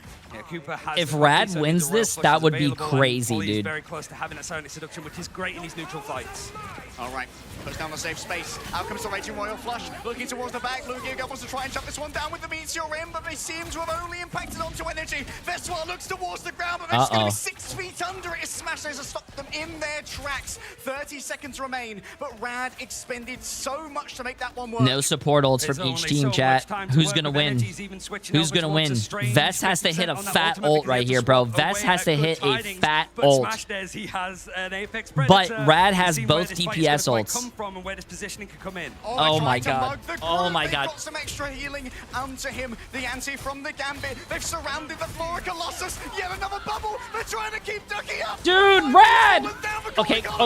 Oh my god, they got the revive. They're getting picked. Dude, Rad wins! Wait. Liquid Citadel torn apart. Bits by boring bits. They are broken, and Rad will have all of. Oh my god! They had 3 minutes. History is repeating 3 minutes. Hey, oh my god! What a game, bro! We're going to a map 3, chat. With the odds for a map 3. And it was We're going to a map 3, dude. What a game, dude. What a game. And an MVP for Smash Days that has been superb today. What a comeback from Rad. This team was dude. So nervous. We were talking to Crazy Kitty last night in the hotel lobby after those games. So like, sometimes I was gonna say, this is why I love competitive, like organized gameplay, chat. And what I mean by that is like when I play in creator tournaments, or you know, I don't know if you guys ever scrimmed before or played in a tournament. It's just so organized and fun. If this was your ranked game, your team would be forfeiting by now because you only had 75% on the point. Your team would be like, oh, okay, guys, FF, let's go next. Come on, we lost the team fight. Let's go next. Like, bro, Yesterday in the play-in stage with Rad Just versus because Reese, you they came have down to the wire. 75% on the point doesn't mean the game's over. You can still full hold the other team and What a win. show. They did it once again against TLC. Ship, instant reaction. I'm shocked. I mean, I would have put $100 that there was no chance that they were able to hold that first point with that much But time wait, on the what clock does this against mean, TLC, chat? What does but this mean? This team is locked in, dude. This is Team Liquid Citadel is the first place team in NA, and we are tied with third place in EMEA. I think they had 13 finals, only got a single one on defense. Come on, guys. Come on, NA, bro. I need them to lock in. Single final as well. Was able to get 4 more towards the end there. Remember, if Rad wins this, remember, Rad only has $3.8 million. If Team Liquid Citadel loses, chat, that's $38 million goodbye. 07 to $38 million. The situation, and there's so much to break down on what went wrong. I want to have you highlight that because a minute and Oof. seconds extra, right? I mean, what happened? Panic, mistakes. I mean, I'm surprised when I saw that Gambit alt copy come in. That was a little sloppy. I do think the one-sided mag is something we need to talk about at some point. It looked good again, and those bubbles were endless. The amount of ult shut down by that, but I mean, we could dive into a lot more. Vod, what is? Yeah, I mean, going right off of that. J-Bucks, not dollars? No, this is dollars, chat. This is real money.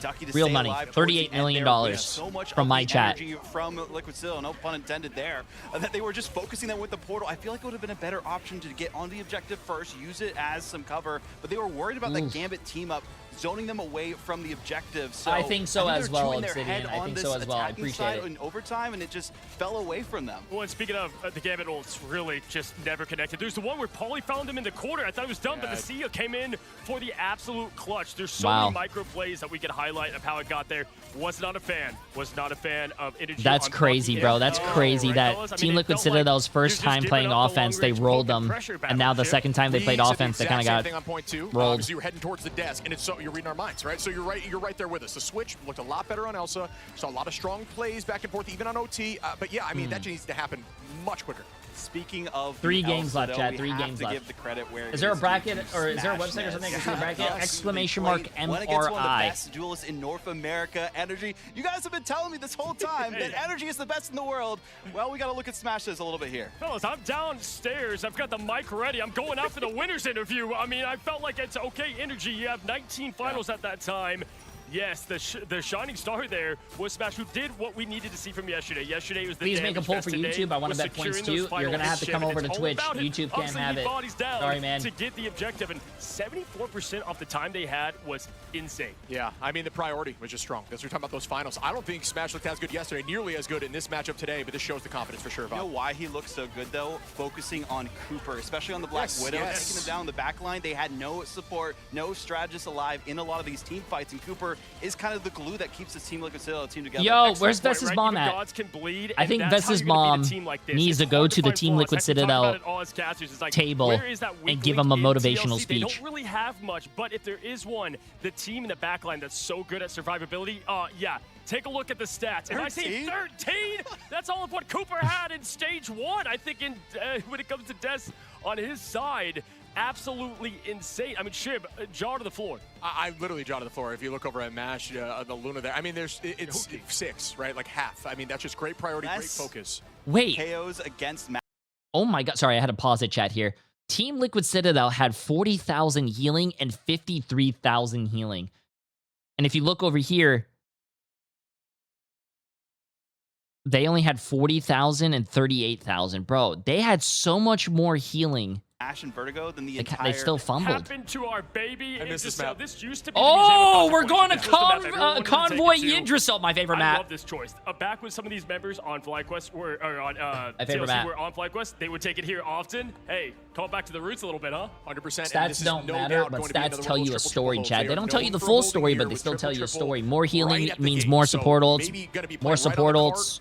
I think this is where they're going to potentially get an advantage. That's a lot of Gambit ults. Gambit ults. You know what this is, though? It can be go a into good penny hold map. You know, there's a couple Gambit of ults build your team's ults as well because you get that, you know, shut down amplified on that end stuff. of things. either way, I think where I will give the advantage to TLC is we would expect the Bucky change not to be there this time around, not to give that much of the pressure and poke battle over to the side of Rad. I think the idea of the Bucky, just truthfully, was Take just my stop prime, the Jay. cat. I mean, Hey, Cat is just WW, so appreciate it, and appreciate Angie it. as well, but it's to make Cat's invisibility less impactful. You're slowing her 24/7 with that orb, and you're trying to chase. So, you know, but when you're playing defensively, you're not making big plays. Right? You need something to stop the cat. We're seeing teams try a bunch of different tactics, whether it's the Venom, you know, you go around, and I think, yeah, to your point, Bucky was that.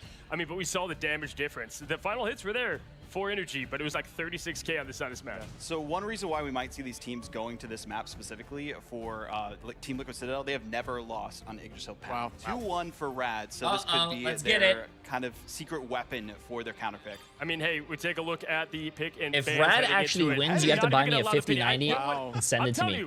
The ranked game's out How about there. I make you a better deal? If Rad wins, I ban you. But if they lose, I ban you again. What are your We've thoughts? talked about one-sided mag, but you see there now TLC trying to make that happen, Chip. Yeah, you got to get rid of that. I think one-sided mag, when you're at this level of play, I mean, we're seeing teams Deal? get better and Okay, better I got as you, the tournament bro. goes on, right? You're seeing more talent as the tournament goes on, and you can't allow that, I think. How I about- think right now, especially with somebody on either side, honestly. If but I was Rad gonna say, wins, if you they're get able to banned. Vester on mag, that's going to be a problem. But if Rad We loses, spread that the Ultron ban is falling. Obviously, that's been a Nah, typical never mind, success. I don't Just shut think down so. anti-dive. Oh, I mean, yeah. they're just trying to allow what Rad does best. I think they feel confident in the Crazy Kitty versus Speedery matchup, and they're saying, oh, you're not going to fall back onto Ultron as another option. Yeah, and I mean, hey, you see the confidence right there. But, I mean, listen, they opened up the day with them trying to attack TLC and get rid of what has been their flex duelist. Now, there's that tip of the cap to Crazy Kitty, and the one-sided mag ban comes through on the last save. Oh, with wow. you see the wolf on the side. Yeah, I'm held up here, and I'm curious on your y'all's takes on this, but I think this is a huge win for TLC at the end. I don't know. Crazy Kitty is the best Wolverine in EMEA. Days, of course, we see from Swamp Gaming, but for EMEA, that is what their namesake was before Black Cat came out, before we got to see the Daredevil. We saw some of that. We did, and I think they anticipated the mag save, so maybe they go with more of that Wolverine. I wonder if we get a bit of a kidnap comp. Like the old Angela, the Wolverine. Yeah. Either way, we've got the last ban going to Daredevil to try to match the ban on the cat. Ladies and gentlemen, if you were not entertaining the last matchup, TLC versus Rad. Take it away up there in the caster's booth. Thanks, guys. The Wolverine, best in EMEA, Also, perhaps best in the world. Sorry, I had to go to the You might bathroom. have to say Can we when it comes to Crazy can we Kitty, stop we talking saw a about good amount of fastball Team in Liquid EMEA. Citadel Haven't seen losing so chat? much We have this. Best's Obviously, mom in the teams chat, are bro. different. We know that How the many league is parents local. from Rad Yeah, are in yeah, my just pulled chat? out the unprompted hole. I don't know, actually. Nobody asked That's for it, why but we we did need get Team to Liquid see it, Citadel but to win. He is those kind of characters, and even like Thing would be something that you Come on. typically would be used to playing. It's shining right now in some of those moments, and we've sort of highlighted some of these individual moments from Rad. Much like the end of that reject game, everybody needs to be on fire here. It cannot just be a hero story. All 6 players need to lock in because they're going up against the preseason and stage 1 champions of America's Team Liquid Citadel. This is my debut of start, never mind. Well, we're going to see a classic spawn break come through, likely here from the side of Team Liquid Citadel. Damage boost for all off the back of the storm. Okay, there we go. And on the defense, it's actually not like a triple setup at all for Rad. It's 2-2-2 with Crazy Kitty on the Wolverine, and Smashnez also playing a bit of a disruptor role with the Bucky. Crazy Kitty, the kinetic canal. Wait, is Cooper's mom in my chat? Almost all their cooldowns. There's no Nero way. to turn around for 2 seconds, and this is going to position it. But at the back, they grab Cooper. What a pull coming through from Nero. That's what we've come to expect. The excellence of Team Liquid Citadel. That's a huge purple coming through. Vulnerability applied to so many members of Team Liquid Citadel off the back of the battling blitz of Lugia Goats. I guess one of the losers, I suppose, of the team up is the Thing, because you don't get to take part in the fastball anymore. It has to be rescinded. It's only available for Hulk and Wolverine. Also, we have not seen a Moon Knight at all as well. This is the first time we see Moon Knight. Moon Knight Storm. Moon Knight makes his debut. But they're mid-season cooking. Finals and finds that pick onto 2 of the duelists, clearing up this They're defense cooking. from Rad. Damage boosted Moon Knight like he never left. I don't think we've seen anyone else pull out the Moon Knight in 9.0. Energy does have the Cloak and Dagger dash to play with as well. Moon Knight over Cyclops? I believe yes. Trying to make their way in on foot, so I don't even think they're going to have the chance to contest this one. They look so far away. Yeah, This is quite the commute. It's going to be very difficult. No Cosmic Fastball to work with. Rad lose the first point in one fight. That is Wait, sorry, I just got back. They just want to make sure that Did they this not is portal? set up for a very quick one on second, but if they end up losing this, and certainly with ultimate starting to build up, you do have the Royal Flush, so it means that if Rad end up this going against them, that could be catastrophic in the end. Raging Royal Flush, Cooper doesn't have theirs yet, and so the bridge is broken, as too is Polly. A smack towards the ground with the stick for Mash, and Rad are going to be able to control the choke. I mean, this is a good position. You know, we've had the most experience with Yggdrasil. It's the oldest map in the game that we're still seeing consistently in the esports scene. And this second point, if you lose control of it on the attacking side, it's so hard to retake it. It's pretty much right at the attacker's spawn, and they're going to go in for the counter-attack. Invisible Boundary going to be used against this Royal Flush. Oh, but big. The hand of Khonshu is slamming down on these players from Rad, and they can't quite hold on and sustain as Energy finds himself 2 on Moon Knight. Combo is nasty, but it's a huge investment there from the side of Team Liquid Citadel, using both of their duelist ultimates. I don't know if Ducky got anything in their Strangling Prison, though. No, I mean, there's so many chances to sort of clear it on the side of, like, Cooper, who went down. I mean, to be honest with you, I would rather have them use both DPS ults, because DPS ults are not... Bro, Rad used both support ults, chat. At least Team Liquid Citadel has one support ult. Actually, another one with Vess's ult, considering how, you know, he absorbs everything. Healing factor if they do need it. The Crazy Kitty finding it hard to really make anything happen. Nice counterplay coming through from Nero, answering the clobbering time with their own, but now Nero is taken from the bounds that they thought so safe there by Crazy Kitty. Good old by Crazy Kitty. This could be the opening that's necessary. Yet another reset. You can look towards the Moon Knight. Can Khonshu protect them? They can't protect Lugia, go, and maybe Khonshu has what is Mash doing over there? Bro, Mash! You gotta go heal your team, bro! The battle's the other direction. Coming through from the Elsa team that made Energy so difficult to escape from, and Team Liquid Citadel are looking so 5 minutes. 5 minutes again, chat. 5 minutes again for third phase. 40 seconds now. Lugia switching over to Deadpool Vanguard. Crazy Kitty over on the Daredevil, and Smash Bears going on to Psylocke. Not really going for like these stalwart compositions because there's so much damage boosting, and Energy moving away from the Moon Knight made it work so well. And like you said, it's like he never left. Well, once again, we have Chat, stop being mean to Mash. He was literally my teammate for the Boger Bash last time when we won. Lugia too. And I think, already taken so much damage, and like this has been their team up in terms of self peel. Okay, he's smashing this using the Cloak and Dagger team up. Only 4 players are going to be able to receive a Raging Royal Flush now. It needs to be instant value, and they still think they can turn it around. Polly's going to stun. Only I can talk shit. These are my friends, chat. There's going to be so much healing heading their way now towards the back. Energy is going to be able to try and get Lugia, but Cooper's been peeled away, and Team Liquid Citadel are going to be lacking in healing. Rad aren't willing to press, though. They can't fight on the objective. They're pushed back so much for Polly, who's able to just disengage. This Storm is consistently putting out the damage for Twitch chat, the Power. Hurricane is going to sweep on through again. Speedly just playing it safe now. Having traded cooldowns with the strategist, they're happy with what has been wrought right here. And now the damage-twisted Mag Sword is unleashed from the scabbard. In comes the backline assault. Energy shut down by Smashness. The Sonic Crossbow finally finds the head that it was looking for. And a re-entry comes through from Ducky. Sonic Seduction to try and stop Polly in their tracks, but Benjamin Grimm doesn't care for the White Queen's demands and instead stands on business. A clobber after clobber, a haymaker into the midst. A little bit of HP remaining, but it's just fed over into additional ult charge for the Gambit. A Feats of the Abyss from Lugia. They haven't found too much. What they have done is bifurcated Team Liquid Citadel. Hey, good D from Rad though. I thought they were losing that. I was about to say great push by Liquid, but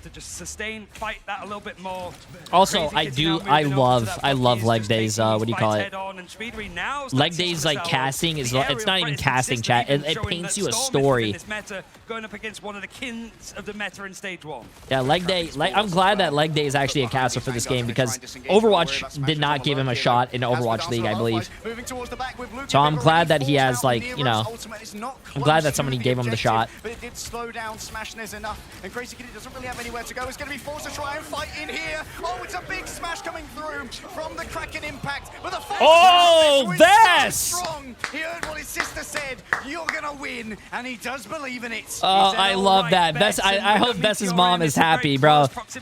Vess's mom brought his sister up to the interview, and now they're always using her quote. I love that. Actually trying to go in and touch with this front line. Ducky's in position, and now you've got the Dance of the Butterflies trying to carve their way through Speedery. He goes down first, but everybody else from Liquid is there and waiting. Polly grabbed by the Carbon Crush, but the rocks don't respect all of that carbon instead. Oh, she was just saying that Vess is gonna win. They said, "Is there any words for Vess?" He's and he, you have to go back to the interview, chat. It was like very far in the beginning. Goes deep, but has to swing out directly straight away. And being inside of that invisible boundary means you can't feed over any ultimate charge to Mash. They've stemmed the bleeding, and that's all you can hope for. Feast the Abyss for Lugia. It's more just going to be a case of keeping him alive if he can do. But a sign of seduction wrapped up from Ducky straight away. Nero gets picked up from Smashnez with the elephant rifle. And now Smashnez really has found their own in these tight Wow, spaces. come on, Citadel, you gotta finish it, bro. You gotta finish this. It's how are Rad consistently able to do this. Backs to the wall in all of the chaos. They manage to keep themselves contained as much as If they don't cap this, chat, this could bite Liquid Citadel in the ass. Mostly going to be waiting, I think, for the Royal Flush in tandem. But Energy has been so good at finding picks in the neutral. Rad can't afford to have anybody overstep. Overwhelming firepower, but Rad wants to go first. Speedily stops Crazy Kitty in their tracks, but Cooper's not going to be here for the midst of this. Mash tries to disengage, but he can't get away from the Huge. I think that might be round. Reset after reset, ready to once again they have to get those last, get those last kills, bro. You got to get those last kills. A miss onto Smashnez, which means there's no reset here. Vertigo sacrifices their body on top of the objective, but it would seem that Yggdrasil has been untapped here. 15 seconds, though. Rad had a really good defense there on third phase. Certainly is a feat in itself, but finishing the map means that Rad need to try to match it themselves. And whilst they did well, wait, we have another golden Kappa. That's insane. One fight and it was over on first. And second, you really much gambled on taking a good early aggression. You do get Rad is playing really well. But immediately Liquid were able to just bounce Energy back 17 finals. God damn. Ooh, and it looks like they're going goats. 3 tanks, 3 supports. You guys can't see it. Looks like they're going goats. And most of those are just like, yeah, he had some big ultimates certainly coming in with the Bucky, but it was also just in those kind of moments. Right there, I said nobody needs to overstep. They leaped in with Crazy Kitty with a Kraken's impact. Everybody dove in alongside, and it just meant that Speedway took to the skies. Nobody was ever really able to cover him, and it's just easy pickings with a Galactic Legend at the end. So Energy's popping up, but Speedway's finding those gaps, and that Storm, certainly on the attacking side, was inspired. He's going to be over on the Adam Warlock, because it looks like we're going to see a lot more of this triple strategy setup, something that Rad opted to not do themselves. This is going to be where Crazy Jay, can you speed up the parts where they're not playing? Chat, you guys do know this is live, right? I cannot speed up a live broadcast. Wolverine grabs onto someone. Nero's there with the force physics. They aren't using the cooldown flippantly. Nero's such an intelligent player that Crazy Kitty is going to have to work some wonders if they want to get any value out of a Wolverine. One thing I'll say for Liquid, though, on their defense is the majority of wins are full holds, pretty much. Not many teams swamp in all 3 of those games, all 3 of the wins for Team Liquid Citadel, 2 of those, they didn't even get past first, so Rad have a lot to do here. Crazy Kitty, node on the approach, and Vespu's just happy to farm up these walls to get some additional energy and then move forward in tandem with Polly. The Vanguards move together, a Phalanx Testudo formation, raising up the shields and pushing Rad back to the cliffs. With all of these Vanguards just someone just disappeared. It's pretty sustainable. Good bubble. Lugia, though, might he get did not die. Wow. Crazy Kitty has to use all of the resources and all of his strategies to keep him alive. Polly's used a lot as well, but it seems like they're going to be able to get out pretty much scot-free thus far. Team Liquid Citadel won't have access to a Gambit at least, so that's going to be a big win condition for the side of Rad. Up comes the invisible boundary. Crazy Kitty getting involved now. Full rage to try and work with. Veswa's down, but too far afield. Went the leap from the Wolverine. Veswa resurrected by the battle recall beacon, and Lugia making sure that everyone's grounded. Stay a while and listen, for I've got a long tale to tell you. It's 3 words long. It's clobbering time. Bro, I love his casting, chat. 3 words to tell you. It's clobbering time. Like, come on, bro. It's just art. It's just art, bro. It's so, it's beautiful. Re-engage with the portal with ultimates about to come online. Solbot on the re-engage, sharing up the damage, democratizing it for now. As soon as someone falls low, Nero's going to be able to answer with the invisible boundary, but stunned in place. What a bubble coming through from Veswa, getting exactly where it was needed. A perfect press. Oh, it's actually energy on the mag. I forgot about that. Is there anything that he can't do? He can't lose for the majority of it. Energy is such a good player too, and he's young. Well for Team Liquid Citadel. I think he just turned 18. He could play. He could literally play like almost everything. He's really good. Earlier on, So even then, they were going with 2 less ultimates into that fight. So it's major that Energy was able to do so much damage off the back of the invisible boundary and still has his ultimate to boot. Speedily, gonna have to wait patiently now. Hoping for a Karmic Revival with a lot of value, but Cooper's making sure that Citadel are going to move first. The Cosmic Yarn Amplifier, Vespa stuns only one. It's going to be Ducky's laid down in the sky. Crazy Kitty, who do they get off the back of the Doesn't matter, they get the res out.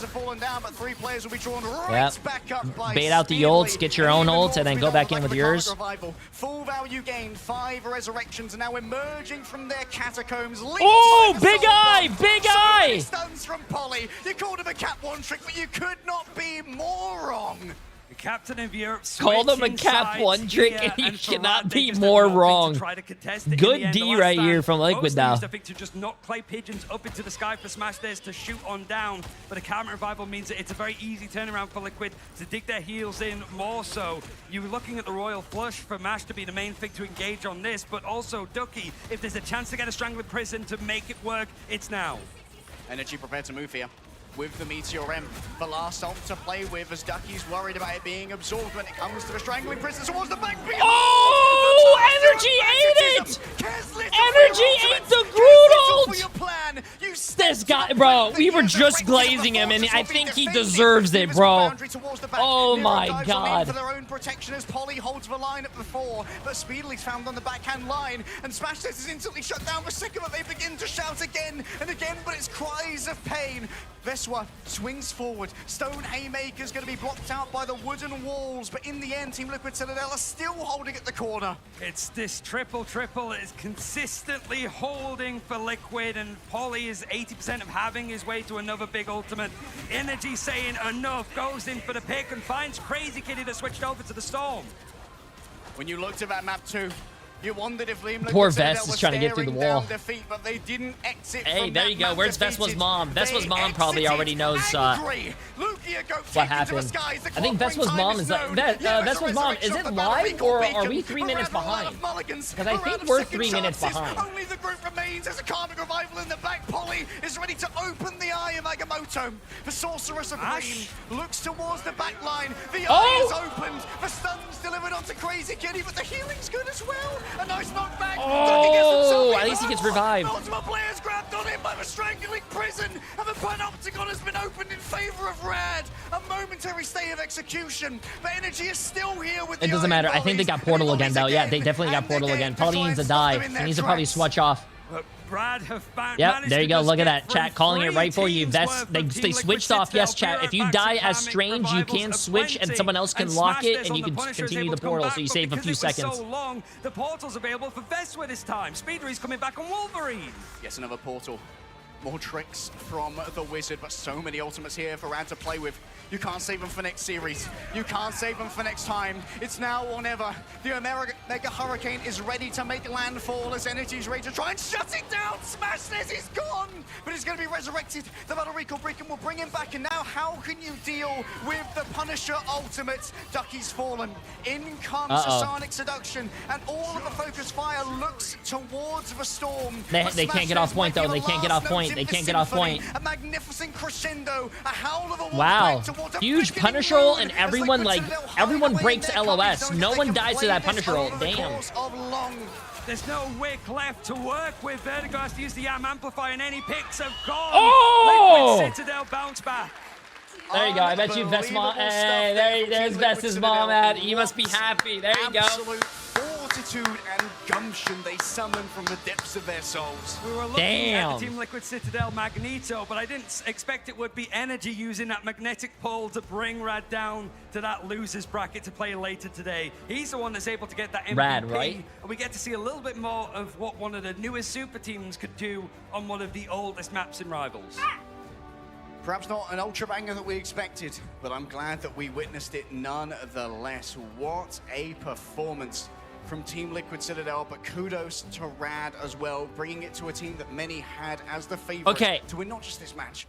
I will say this, though. I will say this. Professionally speaking, chat, I think Team Liquid Citadel should have 2-0'd Rad. But since Rad kept that very close, I'm actually very scared of how Team Liquid Citadel is going to do in the future. Because I had Team Liquid Citadel as my #1 team winning it all because I got to root for NA. but Both teams they not having the same level of they experience, did. but just a little bit more success, whereas OUG, Rad is a great team. I don't know, man. Yeah, missing their previous ace of Milan run as well, instead having Illicit in that slot. Oh shit, yeah, I gotta give you guys your, Team Liquid Citadel. There's going to be pressure on Swamp Gaming to prove that Americas are this Congratulations, $40 million on Team Liquid saying Citadel from It's one of 1,300 those ones that I people. think a lot of people went, oh yeah, you two are casting Team Liquid Rad. Quick series. Next is going to be the same, but I mean, we literally just saw, not only was it a full free map, but long maps, long defenses, crazy plays from both sides, and just some suspiring from Team Liquid at the end. I think it was Veswa that just took a deep breath and just had to exhale. Probably not expected to be pushed, but they're familiar with EMEA teams. Even with the ping, these guys scrim a lot because they don't want to scrim in their own regions. They don't want to give away game plans. So Liquid knew what they were expecting. I just didn't think that I they might would, like, actually be get a oven ready after how 100% shaky prediction it rate, chat. I'm not even trolling. I had every single game yesterday predicted correctly. So far, I got every single game predicted today. But now, The scam train is over from me. Okay, let's maybe try and copy this ban line, but there's no one who can copy the one and only Cozy, who's on the stage with an interview. Let's head over. Oh my goodness. Ladies and gentlemen, can I introduce you to Energy? Can we get some round of applause here in LA?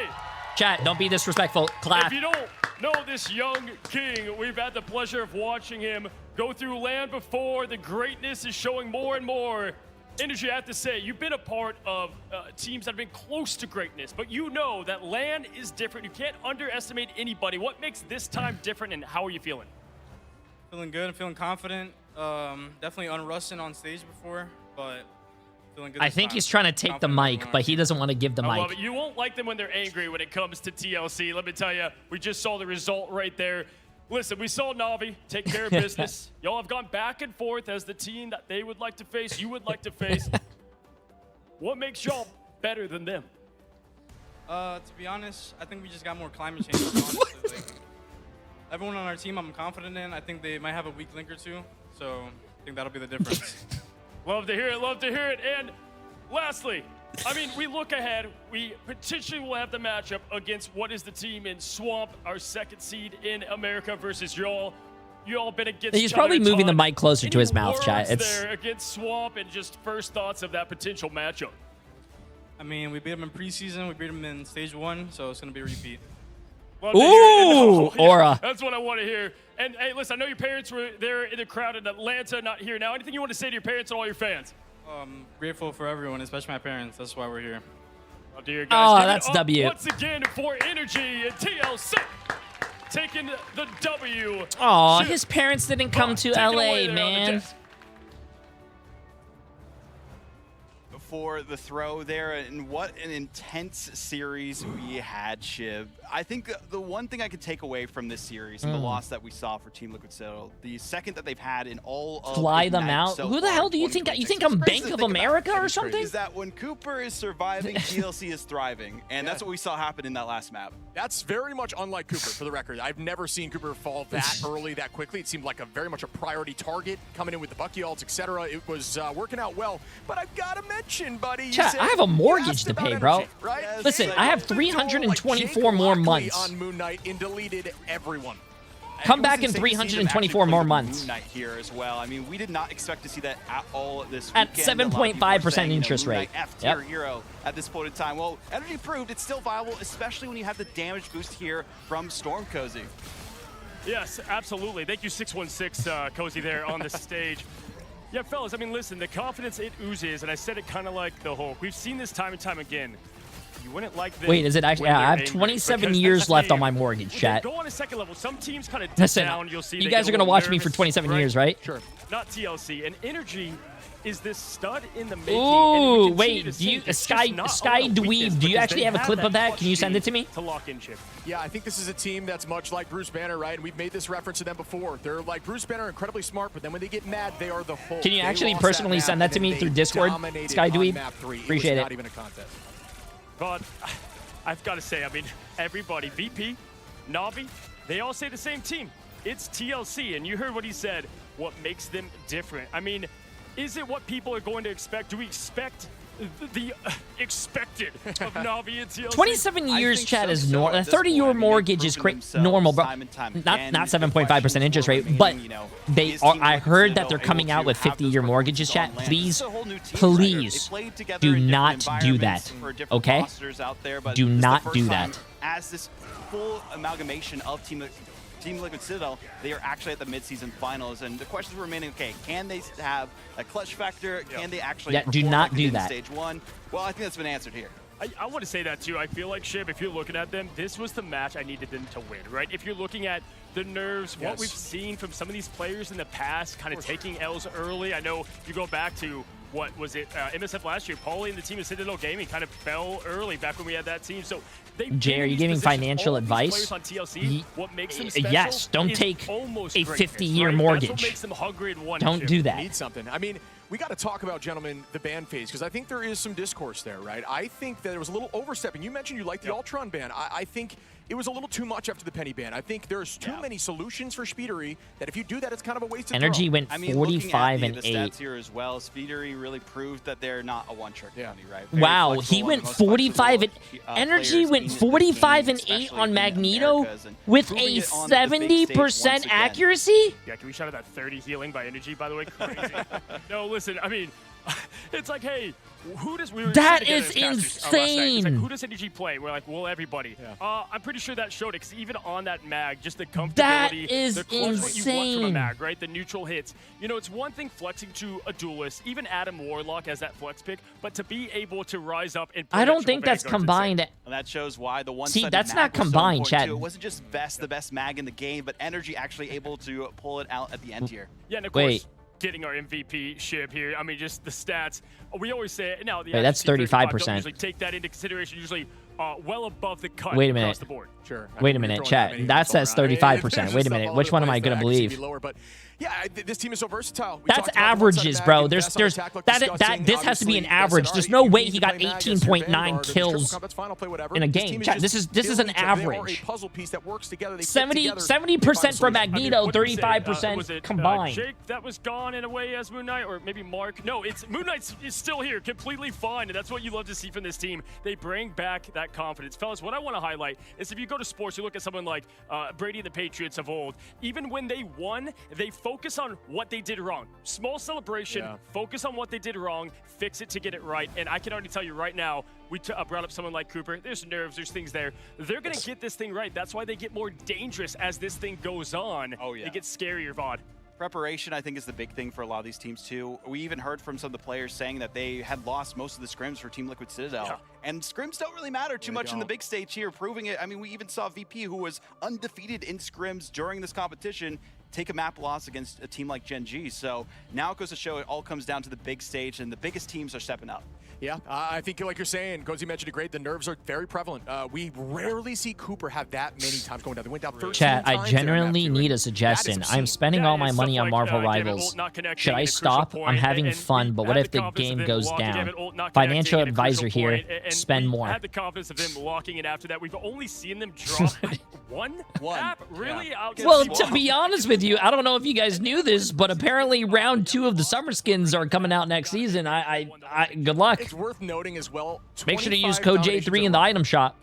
Guys, what? Are you kidding me? That's got to be a record. It has to be. Yeah. Listen, when you assemble the super team, we expect to be shocked by a lot of what they continue to do. And their story, it's just getting started. And on the other side, Rad, I mean, what a hell of an effort. Yeah. Can't wait to see him. And honestly, if I was lower bracket, would not want to see them in that. Why am I knowing about the code now? There's no codes, chat. There's no codes. I wish there was codes, but there's no codes. Going, folks. We've got elimination matches and more, but it's Swamp Gaming. OUG next. Don't go anywhere. We're going to see you on the other side of this I really do wish that Marvel Rivals would come out with creator codes. Okay, chat. The last upper bracket game is going to be... I'm going to start the predictions here in a second. The last upper bracket game here is going to be Swamp Gaming against OUG. And then whoever loses this is obviously going to go here. I probably think it's going to be OUG, but it's Swamp Gaming against OUG. I'll start the predictions here in a second. I never seen OUG. OUG was in, I remember OUG.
The black cat, bro. There is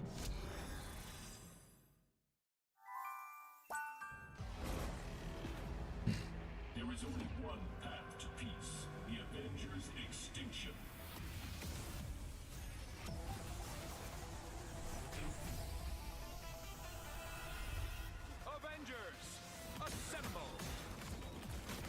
That would be a great question to ask the devs, though. When are we gonna get a code for the item shop, chat? Use code J3 on the Professor X skin. So far, we have 550 people for Swamp Gaming for 15 million, 200 people for OUG for 1.6 million. I'll let you guys do that real quick. Also, everyone following, subbing, resubbing, and gifting subs, chat, absolutely insane. I appreciate it all. You guys are amazing. Appreciate it.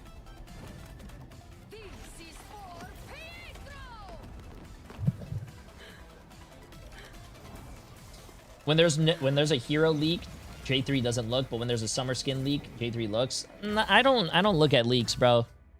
But Cozy did post a photo of, because he was showing me photos of San Diego Comic-Con, and there was that, I don't really think it was a leak, because they showed it. Yes, Cozy was the host for San Diego Comic-Con. The past may haunt you, but the battlefield belongs to you. Yeah, I just don't do leaks, because I have played Overwatch for a very long time. I've met the devs for Overwatch. Like, I literally met the people who worked on the game, and to be honest with you, when you work on something for a very long time and you are very excited to, like, you know, come out with this and have it announced and it gets leaked, it's very shitty, bro. It's a very shitty thing to do.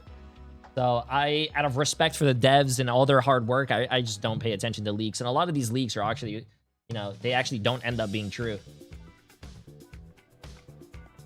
So also, we gotta wait another 5 minutes, chat.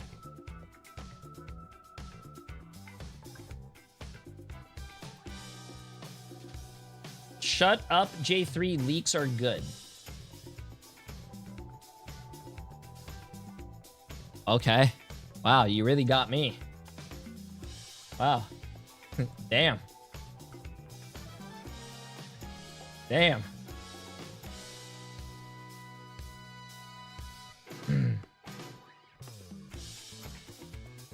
Ban that guy? Ooh, Chad didn't like that. All in favor of banning the guy that told me to shut up? Say aye.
I would never do that. Or cave diving. Nope. Or cave exploring. Nope. I'm good. What is that? Splunking is like, have you ever seen, what's the famous thing that people probably know about? Have you ever heard about that? What's that called? That, the Play-Doh? The Play-Doh thing? The putty cave? Yeah, bro. Like, have you ever seen people like go into like tight little crevices and like and crawl and like you literally cannot move your body. You're in that tight of a space, and like you literally dude, nah, that shit is. I don't understand who does that. Nope. What about streaking? Oh, I love streaking, bro. I do it in my neighborhood a lot. Yeah.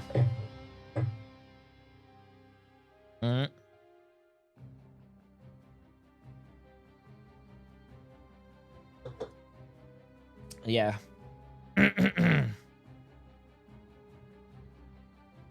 Cave diving is claustrophobia. Final boss, I'd never... Yeah, bro, I just don't honor. I am not a very, what's the term? I'm not an adrenaline junkie. I don't do all that, man. I don't do all that. Also, guys, get your predictions in. We have 20 million on Swamp Gaming and 2.3 million on OUG. You guys have about, like... You guys have 5 minutes remaining.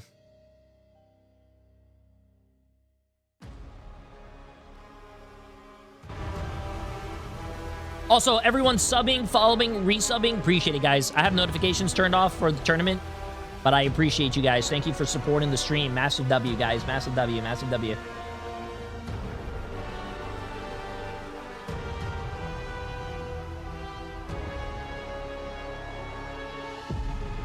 Jay, you're my favorite streamer. I hope you know. Hey, W. Not paid, by the way.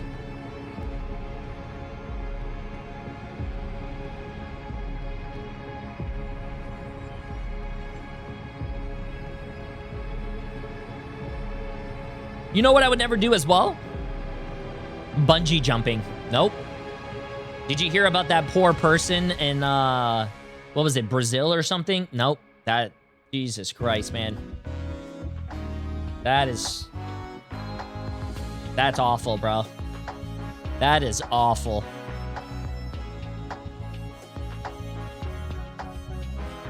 Mm-mm.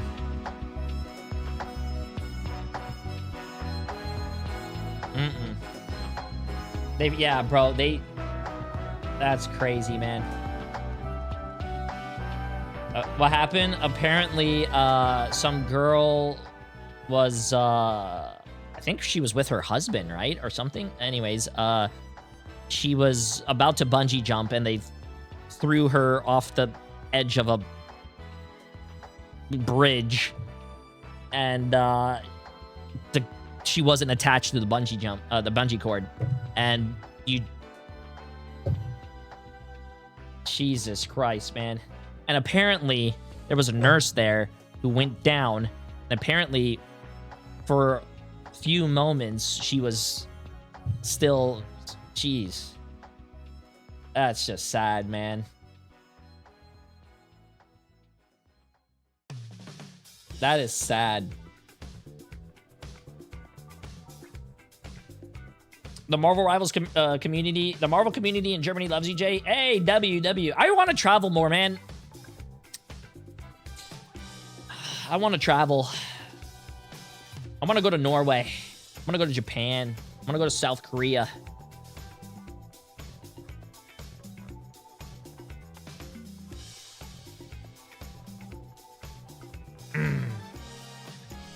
Oh, Switzerland. I want to do Switzerland.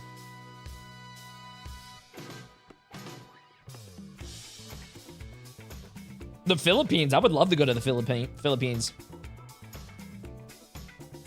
Vlog stream in LA for the tournament. Chat, I live in Miami, bro. I'm on the other side of the country. I am not going to go to LA when the tournament's already happening to go vlog there.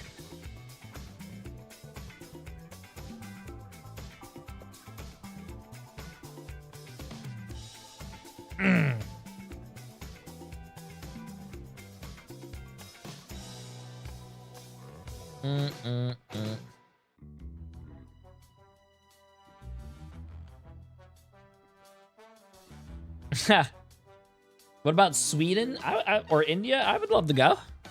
Sweden looks beautiful. Have you been to England? I have been to the UK, yes. I have been to London.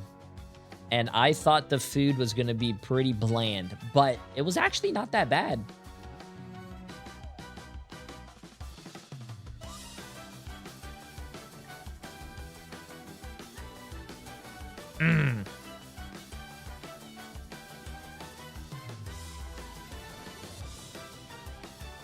Who paid you to say that? Whoa, whoa, whoa. No one paid me, man.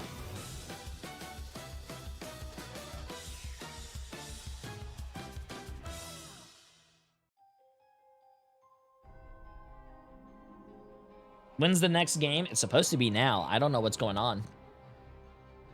The timer ran out. I don't know what we're waiting for. Come into Italy. I would rather visit Italy first and, you know, get to know Italy, but yeah. Anyways.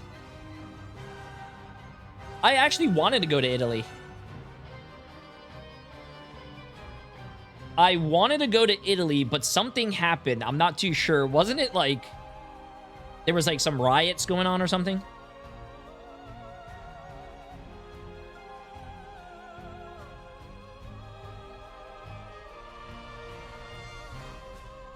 I'm pretty sure there was like something going on. Was it France? Something went on. Wasn't... Didn't Kim Kardashian apparently get some stuff like, you know, happen over there, if I'm not mistaken? I don't know if anyone follows the Kardashians. Didn't she have something go over there? Ladies and gentlemen, welcome to round 4, our last match of today in the upper You watched the Kardashians? bracket. No, there was a And let me bunch of tell you, news on it it. is Apparently... Look what you guys did. Close to being finished because we have another heated matchup right here. Close to being finished because we have another heated matchup right here, right now. Now, let's go ahead, LA viewers.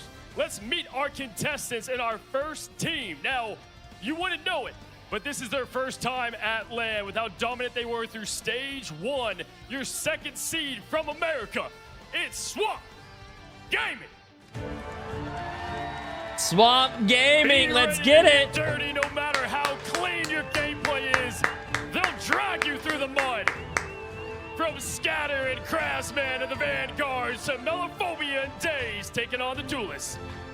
Valentina. This is going to be a good game. I think this is going to be a really good game. Swamp Gaming, and can I say, it's great to finally see y'all on LAN. How y'all doing? Great, how are you? I mean, I'm electric. I'm ready to go. Let me tell you, you've been through so many trials and tribulations to get to this moment. And again, not a lot of people would even know with how good your gameplay is as a team that this is your first LAN. How does it feel as a unit to finally be here? It feels so exciting. I think we're ready to prove what we can do, and I'm just here to have a great time. Now, if there's one thing we know, you can never underestimate any opponent that you go up against here, especially on the biggest stage with pros. OUG, unfamiliar territory. At all any worry? What's your emotions? I'm just ready to come. I think we just got to play our game, and if we do that, I think we'll win. Love it, everyone. Can I hear it for Scatter in the crowd? Best of luck to y'all. But let's meet the other side. We've got ourselves a great team. I'm liking this. I'm liking this. From the East, representing China, we have Team OUG. Ooh, let's see this. Ooh, I like their jersey. Wang to Winshu Yin. Yashin Alicit Taro Cookie is fouled. OUG looks to upset. Don't call them underdogs. They are ready, and we're ready to find out a little bit more. Ooh, that jacket looks nice too. Wait a minute. How are you doing? I wanted to ask you first, for those that don't know OUG, who is your team? What is the identity of this team? 我就想问你个问题哈，我们在这坐的人呢，我们并不认识 OUG， 你是怎么样描述一下这个 OUG 是什么样的一个身份，什么样一个描述它一下是什么样一个团队？我们是一个比较团结的团队，然后并且代表中国的1号种子。So we're a team very close, very united. So we're the #1 of Chinese team.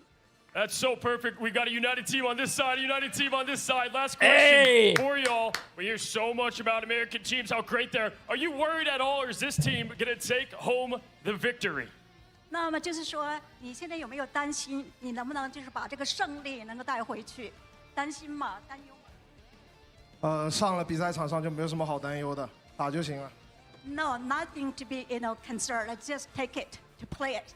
Yes, I'm going to take that as a hell yeah. Folks, we got Swamp Gaming versus Oh, that's awesome, bro. action. Dude, of course, the cast I is have bringing it never to been you. in this position. Let's say, Ryan, take it away. I have never been in this position, but two united teams on the you know, field, Ryan. We're united. I the hope they're crowd's not united, nervous and or the anything audience because are like united and expecting they more might not speak top-tier English. I Marvel hope they're action. Yeah, and I'm feeling swampy. I think a lot of people in the audience are feeling swampy today. like imagine traveling to a place and you don't know But this anything is that they're already saying, set and to then be you're playing in a probably one of tournament our and you still wholesome don't. matchups. I think we've just That's had the kind of interviews scary. where Oscar Genji's like, "Hey, how are you doing?" like he's just like waiting in the queue. Yeah, he's just humble king. It's a normal day, and it's your first time playing internationally on the LAN. Talking to people like Days and stuff, it's like, have you ever played on LAN before? And it's like, yeah, but it was like this like very small tournament in comparison.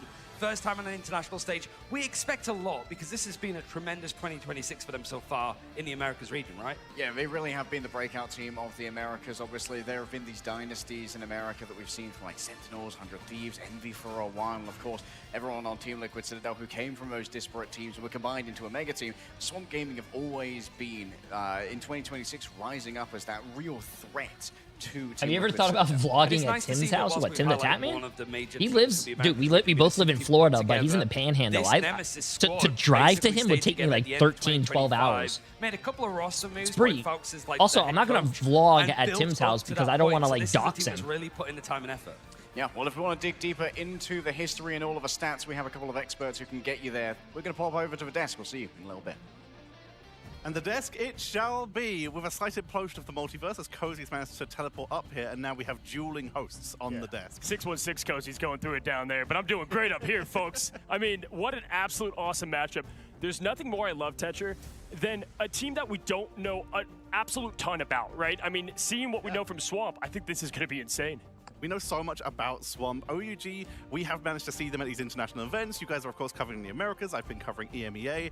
Dogman, OUG, they haven't had the best record. Have I met Tim in real life? Of course, yeah, chat. I mean, you talked about it before in the green room a little bit. Like, they actually were competing against a lot of the top teams. You said at the grand finals, yeah. At the grand finals, taking a nap off of Na'Vi, but you know, map of Nav, everyone in their group except for 100 Thieves. Wow. I mean, yeah, they were competitive. Okay, we're gonna get to the ban phase. Grand finals. When we go back to now, as we enter into something Celestial Husk eventually, I think this team has a chance. They are known as an aggressive region, right? And we saw Aconics. I know that this is not, 2 + 2 does not always equal 4 in this case, but like Aconics lost obviously in the play-ins and didn't look very good. So I feel like always one team from these regions is very competitive, and I think it's going to be OUG. And that's what's fun about having region v region, because when you look at just one side of the coin, it's like, wow, it's amazing. But then when you start kind of mixing those ingredients together, that's when you get these crazy hooks, as they would say.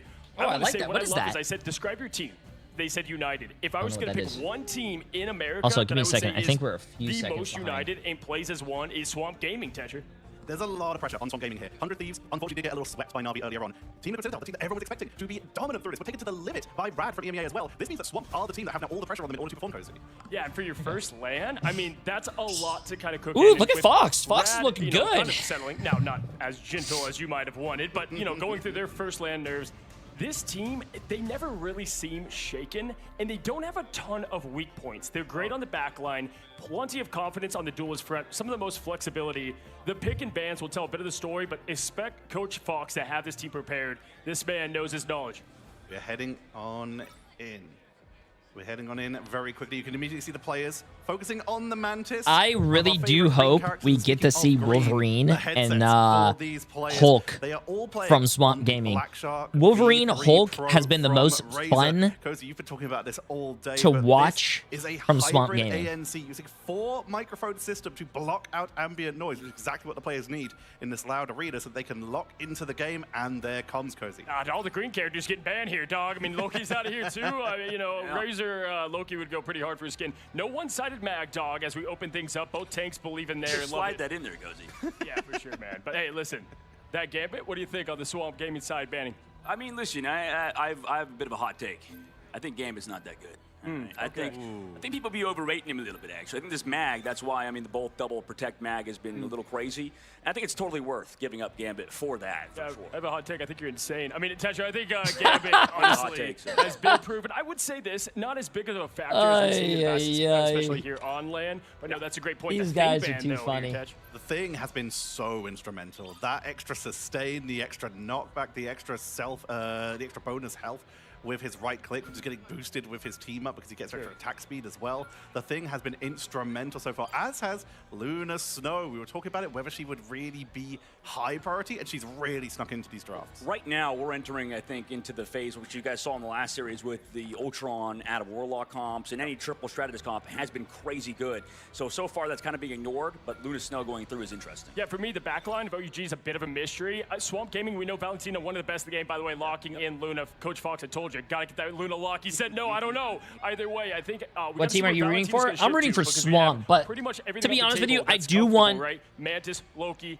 Gambit, I do want a team from Asia to go far, because last time we watched, like, you know, Marvel Rivals, like, LAN event, they kind of lose first, and between these two teams. I want someone to go far. But I'm rooting for Swamp Gaming because I live in, you know, Florida, obviously, and we have a swamp here.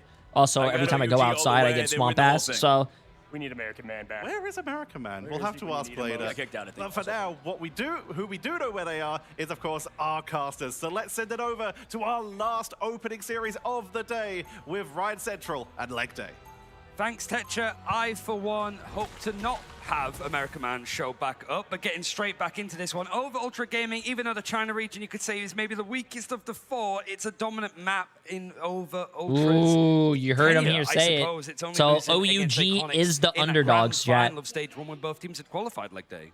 Yeah, after both teams were already in. Swamp Gaming versus OUG. This is very much going to be a litmus test. I don't understand the bans. MRI bans, chat. Type exclamation mark ignite bans. You ban for the other team and you save for your team. To have a pretty handy victory over so if you ban Groot, the other team cannot play Groot. You can still play Groot unless they ban it. But if you save Groot before they ban it, that means they cannot ban it because you saved it. The roles and what it's going to be, because we do have some substitutes coming in. Alyssa is the newest player on this roster for Over Ultra Gaming, but they are missing out a couple of other players similar to Grand Finals. So Swamp Gaming, it's a great opponent to go up against as your debut on an international stage, but you can never underestimate how mechanically gifted these OUG players are. We're looking at an honest-to-goodness fastball special here. Days off of both of the leaps. Doesn't yeah, actually grab anyone, and in fact loses their passive as well. Oh my god, wait, we are seeing the Hulk and the Wolverine, but he's dead first. Long before the remainder of the team were in any position to follow up. And just onto the low ground, Mende, it's a little bit more of an easy area to go in onto these fights. Is the Penny Parker that does go down as Days does find the target that he wants, just a little bit late to the party. Swamp overall. Gaming is a really fun team to watch when they're playing Hulk and Wolverine. They are so fun to watch. They pull out some of the most outrageous stuff I've ever seen. A mark on their legacy, that much is for sure. Now all of the players going down, Swamp Gaming taking control, so a little bit of a rusty start, and that's kind of a natural response, right? We even saw Virtus. Okay, ready? You guys ready for this? Watch. So they are so fun to watch. Not only just playing in like Marvel Rivals, but into like hero shooters full stop, can have shaky starts. So Swamp Gaming adjusting nicely after that first play didn't quite go their way. They're going to go for a take two with a fastball. Now losing an early player in Valentina Eve as well to right click from Disaster could be somewhat ruinous for the side of Swamp Gaming, but it seems like Over Ultra Gaming are not really using the time that they've been given to buy too much space here. There he goes, launched in, finds the target Wenshuan, who's going to be over on that Deadpool Vanguard, and an easy pickup. It might be a staggered, so OUG actually still wanted to engage on this, and actually do find the pick onto Mello. Yeah, Melophobia taken down. Alyssa still on the mix. I'm telling you, bro, they are so fun. What's up, Jasmine?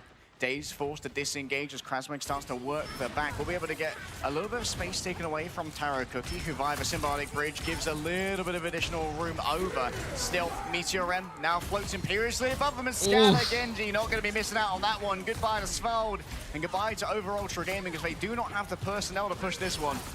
Alyssa is so low HP and is trying to disengage for the rest of his team, but Melophobia has absolutely cut through everybody. Multiple picks and 3/4 progression already on the point. Both strategists having these ultimates, not really being in any need or rush to actually go and use them. Why are they showing us Scatter Genji's ready and waiting photo, but Melophobia's gameplay? Gaming just so good at playing from behind, or Over Ultra Gaming like generationally choking here? Because it feels like they've got opening picks, 2 fights in a row, and proceeded to lose them in the second phase of the fight. Well, you do have some, I think, role swaps as well, just because of like it coming in. But for like a general lore lesson for OUG, They played at the Grand Finals. We saw them a little bit there, but they had 2 players unavailable to come. So MASH and DRP came in. And like the desk was saying, it was a good run. It seemed the vibes are really good for this team. A couple of substitutes having to jump in and save the day, similar to what we saw with Salvation not being here and having Alex on the side of Gen G. Yeah. Those kind of cases, but OUG looking strong there. Having a lot stronger team together. But I think the player to highlight is Illicit, who I think is the center right on like your screen when it comes to, he played in the Pacific region, he played on the Pirate squad. That team imploded, which was really sad because those guys were like obscenely aggressive. Yeah. So wasn't the Pirate squad apparently a really, weren't they a good team? After a pretty rough preseason. I recognize that, the team that is name. the best in the region, but preseason, Iconics were able to actually take that title, upset a lot of pick'ems, as I'm sure a lot of you guys realized as well. So bringing in Illicit did change up stuff. You lose the likes of Molanran, who was certainly one of the players to be watching on OUG, but you're sort of replacing one generational player to keep an eye on for another. Yeah, Molanran certainly was a hero in the eyes of many when it came to the Chinese region, especially with the... True, if the team did homework, they would have known that Swamp Gaming struggles when they banned Wolverine. That is true. It elicited a lot of fandom for the Molanran.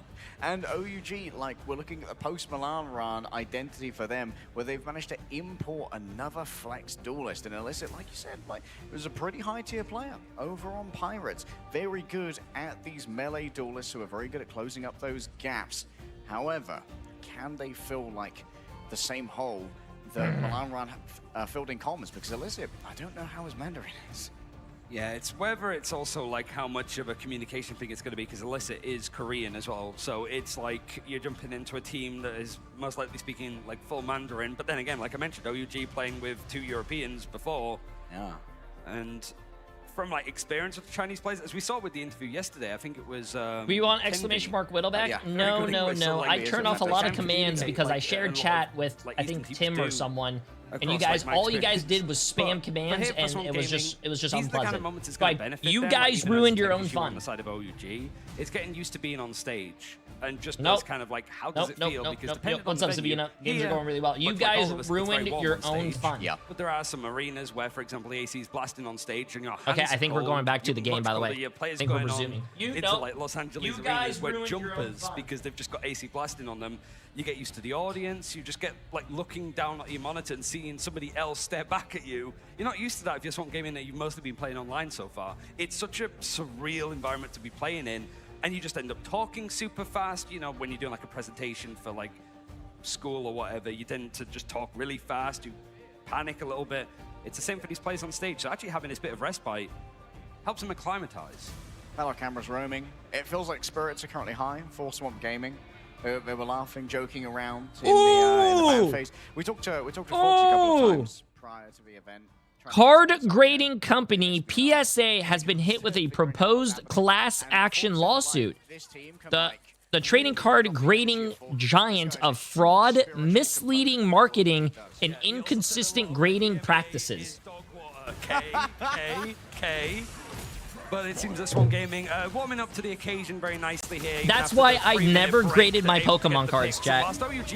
I heard a lot of bad things about grading, like sometimes, oh, they lost your card, or like, bro, I feel like if I had a 10 out of 10 card and I gave it to them, they would probably keep that 10 out of 10 card, grade it 10 out of 10 for themselves, and then give me like a card that they already have in the back, and just be like, oh, your card's a 6 out of 10. For the objective, despite occasionally being caught in an early pick. Pretty straightforward, you'd have to say, but we didn't really see a chance for... I mean, certainly that first point that we saw in Celestial Husk. Much like a lot of domination points, losing that first fight is detrimental. You'll see a lot of over-dedications to just make sure, because it's so much easier to hold a point than take it after it's already gone to the other side. Good shit, beat. But certainly on this point, where it's a very much bottleneck. Now the map opens up a little bit more on the second and third objectives. I would never, no, I don't collect cards. I just have cards from when I was a kid. I would never give anyone my, you grade it in front of me. I will never be like, oh, here's my cards, grade them and send them back to me. Nope. I don't trust people, bro. I don't trust people.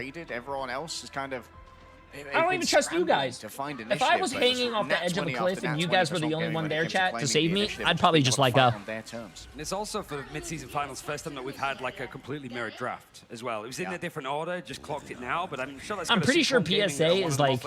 I've heard PSA was like one of those companies where if you know someone, you could get them probably graded well, but if you don't know anyone, you send your cards in, you're probably gonna get shit. Just constantly being able to mark these zones. It would appear that Days did not manage to grab the Winch one they were looking for.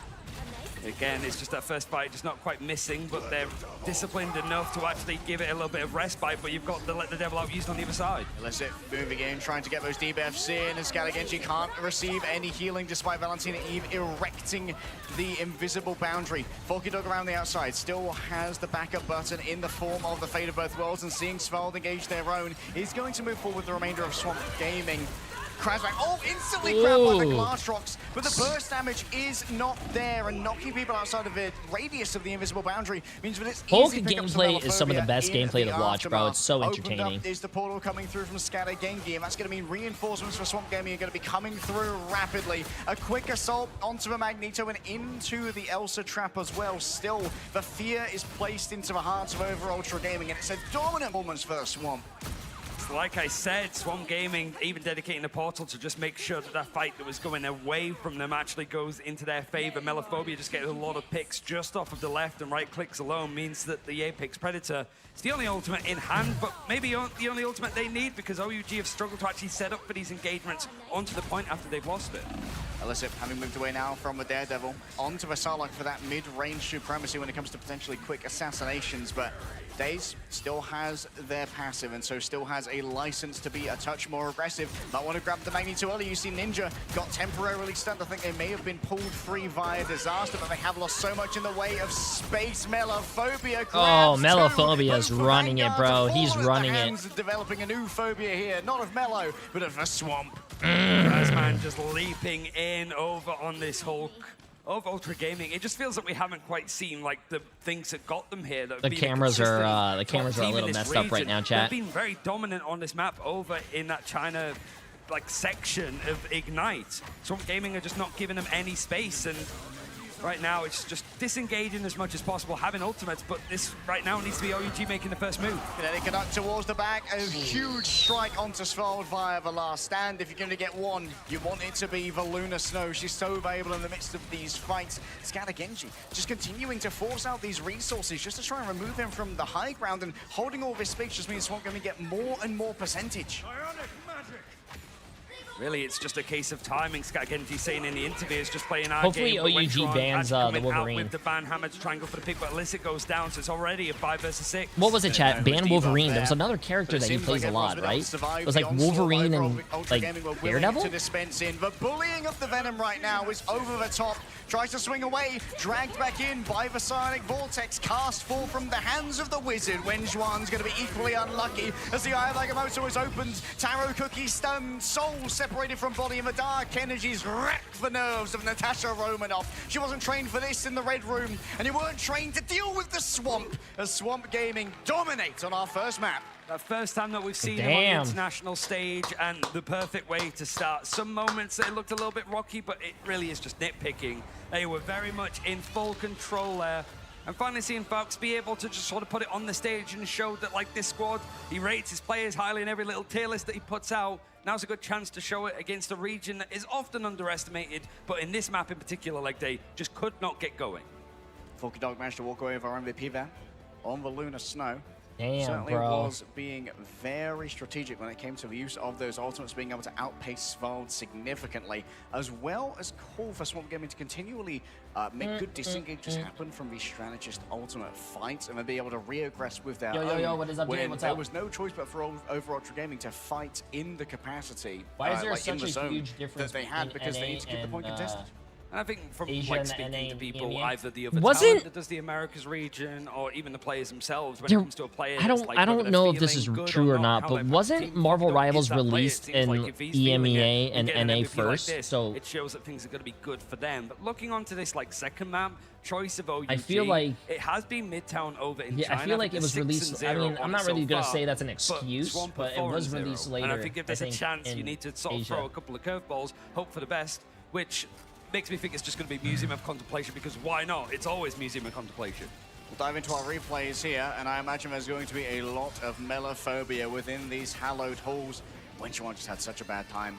Your means of mitigating the Wolverine off the back of that double leap gifted over by the fastball special are so few and far between. You only get a singular leap of your own to try and disengage, and well, they need to optimize their games for internet cafes. Also, I heard that, yeah, someone said earlier that a lot of the internet cafes can't run Marvel Rivals because it's a very, you know, it's a very stressful game on your computer. Not quite a warm-up, not really a rehearsal, but it's just playing these kind of games, focusing on it, and just the way that this team have actually been able to just like focus on what we need to do. It's a different environment, sure, but it's a game that we've played thousands of times. This map we played hundreds of times. These characters, which is actually pretty true. Dozens of times potentially. I bought a new computer to stream Marvel Rivals, so little eliminations going against them showed that, like, oh man, this is, I feel so sad. They know how they can play. It fogged up. He's 21-0. My goodness, this Luna is contributing to a lot of frags, and honestly, a lot of it is in the damage blocks. Luna has 5,284 damage. Barely touched. I don't know if Taro Cookie and Alyssa even registered the existence of their tank player had 5,000 damage. 5,248. Like rocket and stuff, so he's elusive to say the very least. So I imagine that even though it's a Luna, she's probably just up on the ceiling, just skating across the railings here in the arena. But as you see behind me, Midtown is going to be the choice. Like I said, undefeated for OUG across this year in the China region. But now that we're going internationally, you're going up against another team that's undefeated here. Probably feeling and expecting this was the map going to come up. This How was the gem? The map where OUG captured many hearts back in their previous round of MASH and DRP off the back of Milan rounds. Nice, what did you do? We'll see if Illicit can capture the same magic. Ooh. The super button's undone now for Forks. He's feeling casual, comfortable. They are right back where they want to be. How much were you curling? Finals, 90s? There was a bit of Blade that was on this map, and it was actually Days that was using Emily said she was curling chat at the gym. She said they don't have enough weight. She was doing the 120-pound dumbbells for 35 reps. Maybe another technical issue on the side of OUG as the coach overlooks a potential technical issue. We'll make sure that everyone's squared away. We want even Stevens games here, but I think as far as Swamp are concerned, they do not want any fairness in the war. What do you mean cap? They just want to keep their boot on the neck. I remember driving with Emily one day, and we saw a car flipped over, and then Emily actually got out of the car. I parked. Emily got out of the car, and the other car was on top of someone, and Emily actually picked up the car above her head, shoulder pressed it a few times, and threw the car, and saved the people that was trapped under. True story.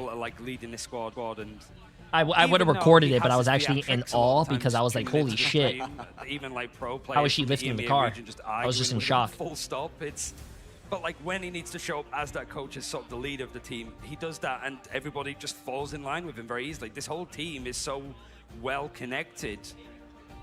Just the whole squad. I saw the guy she saved on the car. Surprising to see a team that is sort of like middle of the pack in Americas last year stick together for one and actually grind their way to being behind some of just the best teams and players put together from this Team Liquid Citadel. It's pretty much accreditation itself for Swamp that they got this far. You know, that they grew this much when they were given the space, and I hope more Orgs learn that lesson. This is not the last match of the day. This is the last match of the upper bracket, and then we go to the lower bracket, which is first game is going to be 100 Thieves against Gen G. That's going to be a really good game, and it's not a best of 3 like these matches are. It's going to be a best of 5. Whoever loses, we will see go home, chat. There are already teams that are going home. That backline really changed up the tempo and the spirit of this team. Does Emily need help opening jars of pickles? No. Not kicking the entire team to the curb. The jar of pickles are actually scared of Emily. Of the talent that you've already scouted. Yeah, it's just a head-down approach, which is not one time America's approach. I think Emily's actually banned from doing push-ups because one time she did a push-up. Did you guys know we actually used to have 23-hour days? Emily did one push-up, changed the trajectory of the planet. Now we have 24-hour days. Being benched and dropped, and Illicit coming in, that's been the main roster move. Most of these guys have not only stayed on from 2025, the earlier invitationals that we saw in Rivals, it was still OUG. Yeah, Taro Cookie in particular, very tenured player when it comes to okay, Chuck Norris? No. We all make Chuck Norris jokes, but did you know that Chuck Norris actually made Emily jokes? A bunch of Chinese scenes. And we are going to be looking at Tarakuki to really be one of our like. Chuck Norris was Emily was the only person Chuck Norris was afraid of. Over Swamp Gaming, who are coming into this as far as the audience are concerned as heavy favorites.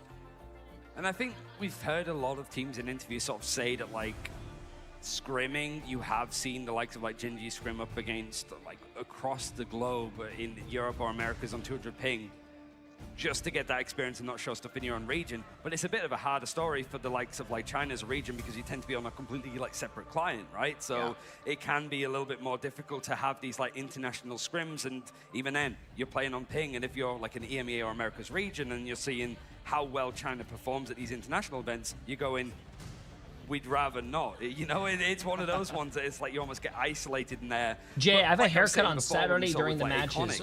Saturday is the last day, though. You can't do that. Would you mind? And a lot of the what would you do if I got my these, hair at my like, barber to it's all sub mechanics. you? Hair shooters is all just mechanics. So get into the aim trainers. Make sure Ask that your you're, barber like, if my firing. hair And is we have good or seen not. Some of those players from yesterday, for example, with Karisu, show up in that fashion, but it's just the meta, the whole like game sense, what you want to do in draft, those kind of areas that they can be left behind from a team like Swamp that have been very good at trying to lead with stuff like Triple Vanguard.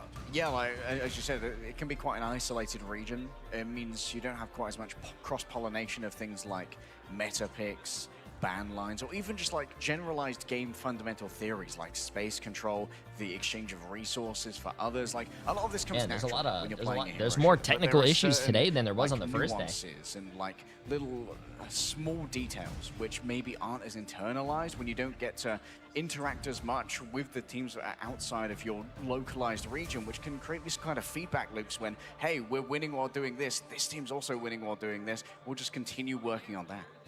I think whilst we have some time to fill, I do want to do a bit of a thought experiment, get everybody's opinion on this, to be fair. Just YouTube has technical issues too? Yeah. Two English. What do you mean YouTube? World Cup, football. Everybody likes football. America's, just as Canada, US, and Mexico did a great job hosting it. Who's your, like, 11 from Marvel Rivals characters? Who's going in goal? 11? Yeah. Who's going in What does goal? 11 mean? Oh, man. I want to see who, like, just people, like, just at Marvel Rivals on, like, social media and just put together your best Okay, 11. hear me out here, Reed Richards. Like, if Bro just stretches into a rectangle in front of the goal and, like, gets some thickness on him so that it can't pass the line, like, I feel like Reed Richards has everything he needs to be a top-tier goalkeeper. And by everything he needs, I mean incredible superpowers. Because you're a 4 player, you'd no doubt put him in the team. Would you put him as, like, centre-back, or would you put him as, like, a Harry Kane forward? I mean, like, his ability to go high with Mjolnir and catch a very deep pass and then put some real force on it. I think I put him in the striker role. You could get into the whole like tiki-taka false 9, just all sorts of stuff. I don't know where I'd put, like, I think Black Panther would be a good like left wing. Really? I feel yeah, like I'm feeling midfielder. Like he's got some pace on him, and like obviously like Black Panther very good at moving silently. Is able to sneak up on those marks pretty easily. Maybe find a 2v1. Hopefully we should be back into game soon. Yeah, no, I think all of the audience want us to continue this conversation.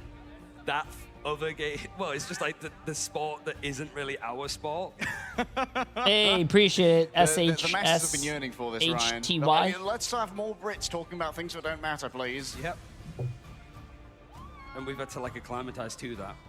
Hey, there you go. The only way that this Notice could be how there's more difficult is fans just in the if crowd because shows up. You know it's what I 3 mean? o'clock Just now. feel Maybe like people you are can't getting off of escape. work and stuff. I mean, I feel like America Man is he's gestating, you know. Yeah. Like with every victory, he grows stronger. It's like a full moon, but it starts to pass faster and faster as things start to heat up here at mid-season finals. He is my sleep paralysis demon as of right now, but we are igniting the time stream and getting into the game very soon, so it seems that everybody is set up and ready to go. And as a reminder, it is Midtown for OUG. Nice, we're getting in, we're getting in. Into the streets of New York, which is on the East Coast. We're on the West Coast in Los Angeles, and Swamp Gaming have never lost here so far this year. Mostly because I don't think they've ran into Team Liquid all that much. You no longer have to listen to Ryan and I talk about football, which is proof definitive that there is a god. Yes. Look at our cosplayer here. That's a fantastic Loki cosplay. We're going to get stuck into our bands real soon, and I'll give you 2 guesses what the first band was from both of our teams, Ryan. It's Mantis, who has not had an opportunity to be played at all so far. But OUG picking the map starting on attack, which is typically the go-to, going to protect the Magneto, which both teams did. Usually it's like one or the other, but the Gambit was a little bit later in the day. And a mirrored ban, so we'll see if there's any divergences so far. Well, Mag is incredibly powerful in his like ground and pound compositions, you know, where you're just trying to kind of sit in the way of the mission with 3 Vanguards, 3 strategists, and just say, hey, if you want to get past this, you've got to come up with some real innovative maneuvers to break the amount of biomass and healing that we've got standing in the road. Rocket has sort of climbed up the ranks. Like, Loki being banned out this early, it was the same over on Domination, but like certainly more when you get to these convoy maps that it's a little bit more in place, but this is a ban that happens at the same time, and both teams decided the thing doesn't deserve to be in the server, potentially for the whole of this series, if we see Swamp Gaming win here. I mean, the thing with the Man, I really forgot this place like called. the additional Shit. area of effect on those Stone Haymakers is absolutely ruinous towards these triple compositions, because you can hit multiple players at once, which really strains the overall like accounting of healing that you want. Our fans here are so enthusiastic. We're so glad that you've come to join us, Los Angeles. Thank you for sticking around for Swamp Gaming versus OUG. Coming up after this, we're going to have elimination games, Ryan. So if one of these teams loses, they are immediately in the danger zone with very little chance of respite. We see the home team of 100 Thieves playing up against Gen G after this as Oh, well. boy. One of them's going home. It feels like we've only just got here. But obviously OUG fighting for their lives here to stay in the upper bracket. Otherwise, it's going to be Rad, who I can see in the corner of my eye, just sitting and just enjoying a little bit of peace. Not the warm-up scrims, just making sure there they you have a go. little I bit like of that. time to regroup, feeling like they want to just get an eye on what their opponent's running. Yeah, having a chat with Finzi, maybe getting a little bit of additional meta insight as to what to do with some of their Vanguards after a successful series from them. I actually don't know where it is. Over Ultra Gaming. They will complete their phase here. Seems like Groot and Mag are going to be available for both teams, so we might just want to slow it on down, Ryan. Yeah, so the main When are you difference is competing one in the team competitive of scene? Swamp Who, gets me? Gambit, and OUG gets Invisible Never. Woman, so it feels a Oh, little you bit guys are talking to someone in the chat. This is the worst trade deal in the history of trade it deals. feels like, hold on a second, we're better than this. Left it out in the day, but I am interested to see what Swamp Gaming are running here. We've seen a lot of the Penny Ultron, both are available, and I'm already seeing Krasman. Me? I am never competing, chat. I love streaming too much, man. But I don't quite see the Ultron on this team just yet. And maybe just preferring the continuous cycle of the Mortal Coil that is given over by the Battle Recall Beacon and the Cocoon Revival, as well as the Karmic Revival of Days. Of course, this is one of the reasons why Loki was such a high priority ban. He's in too this phase scared? to avoid Yes, that chat, I'm very triple scared, man. rares composition where I am Loki very like, scared. Oh, you know what? I fancy yet another phase to this fight. The attack is the 2-2-2 setup with Illicit going over to the Wolverine. Has the other melee options available. Seeing if he could just leap out and pull somebody out of position. But Swamp Gaming haven't lost here neither of OUG across the year. That's going to change for one of these teams. All right, who goes close to the bumper and gets bumped? Has already been laden up with mines by Krasmang, but it would appear that the Magneto is going to be the one who's the primary victim of that, and he has the health bar to absorb all the incoming damage. It's just churning up these ultimates, but already Dazed and Scat Genji taking a lot of damage. Soulbond having to be used to just make sure that it's divvied out a little bit more, but Melophobia in the high ground means I actually completely agree with you, Joystick. I think what a lot of these pros are forgetting is that being a pro, I mean, it depends on what they want to do in life, but being a pro is not going to last forever. But being a pro is a really good way to get your name out there and build your own brand. But you can't just be a pro and not build your own brand. Like, if you're a pro, you should build your social media, build your Twitch chat, build your stream, because not only is that going to be a fallback plan for you, but it's going to make you more valuable as a player. There's the team of Black Panther that we sort of expect to be seen consistently, and that's exactly why when Shion gets absolutely... I think a lot of people just don't think about that. Large pull in and then the body block on the other side. It was curtains before it even began.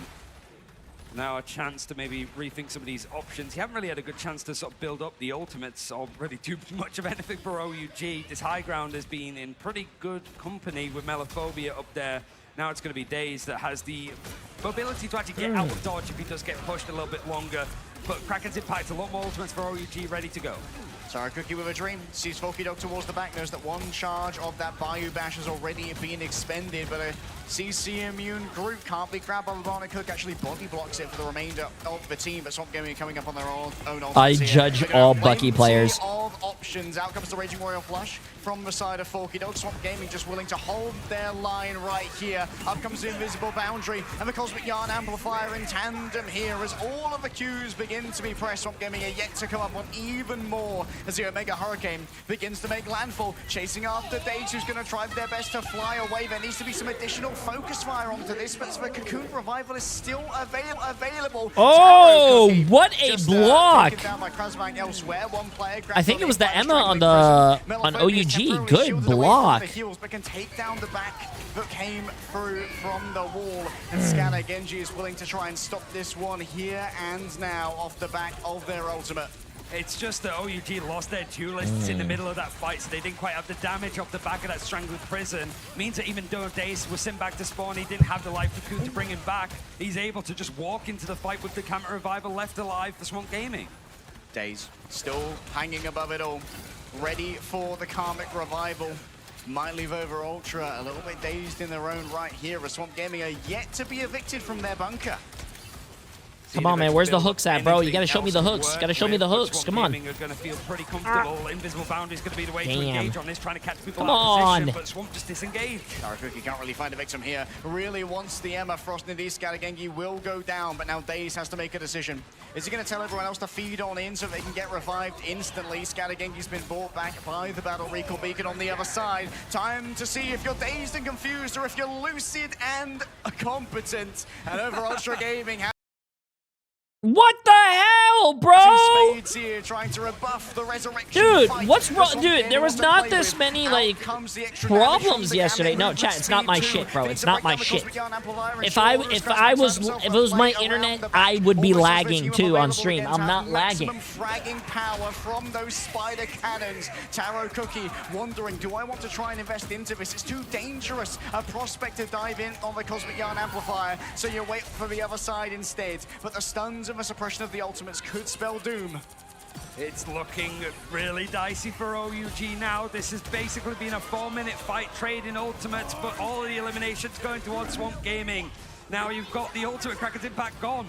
Yep, no chance for a reset. Spider time has begun, and Melophobia still has the Meteor M to play with. Jumping around, the Invisible Boundary's nowhere near the cart right now. Overtime still will continue to tick on down as Daze has been found by Svold. A quick melee from Susan Storm. A couple of acorns put on the ground, but you're going to need more than nice nuts to get past this one. As Melophobia says to nut up or shut up, dragged on in. They're slapped by the winds of the storm. The Omega Hurricane has got something done. Taro Cookie's returned as well on the Psylocke. You can't get inside of a cyber web sphere that have been lamed down by Krasbang, but finally over Ultra Gaming seem to have found their opening.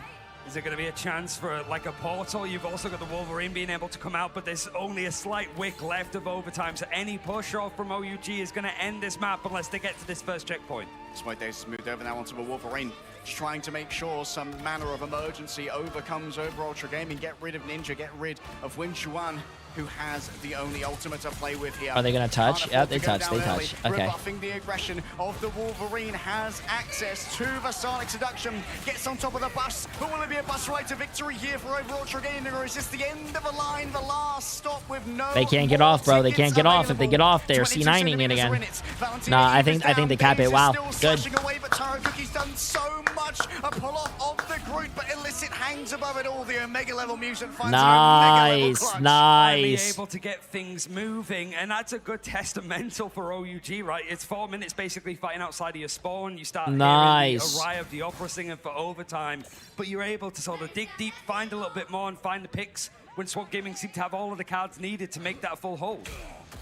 Taro Cookie going to be dangerous in the neutral here, having moved back over after that momentary foray onto the Psylocke. Maybe feeling a little bit more comfortable with a double hit scan. You got some high ground to work with, but this is a point where things could get held. Oh my God! From Daze to find exactly what they needed for Swamp to regain oh my God!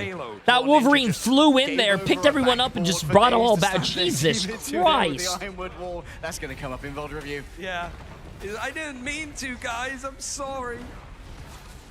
He's just looking, expecting Daze to just jump in for that fight, you'd expect this one game it might just give it a little bit more of a window. But similar to what I was saying about Yggdrasil, I am really surprised that OUG did not ban Wolverine. I'm pretty sure later on in the tournament, like tomorrow, chat, when we watch this team play again, teams are going to ban that Wolverine. And I don't know if Swamp Gaming can do anything without the Wolverine, man. If they need it. And when Juan can't get value off the fully charged mag cannon, that's going to be the triage given over. Goodbye to Svald. Svadagengi says, absolutely not. Your aggressive invisible boundary is rejected. I just like that when Xion is just like stood in the They hallway, sees can? the Wolverine, it's very much Not really, Chad. Do you guys not remember Team Liquid Citadel against Swamp Gaming? And it's usually in New York when it comes to always, it's Daredevil being the strong one, but Apex Team Predator Liquid means that this Citadel. is a nice counterattack. Oh And that no, is the what the most hell just happened, bro? I've seen In the in my middle of a history. team fight when Ultra getting popped. Foky Dog and Valentina Eve. Both of them popping out their ultimates here. We're seeing the Raging Royal Flush come out to cleanse the CC on the Magneto and free them from the Glartrox. That is tilting, dude. That is tilting. Not only are they using the Gambit ultimate, but they're using the Luna ult. Fate of both worlds in tandem. That should have been the triage that was needed to save Skadagengi. And this might be something that has some long-term consequences for Swamp. I know Falks was saying like he expected this to be a fast series, but I think the technical pauses have ruined that at the very least.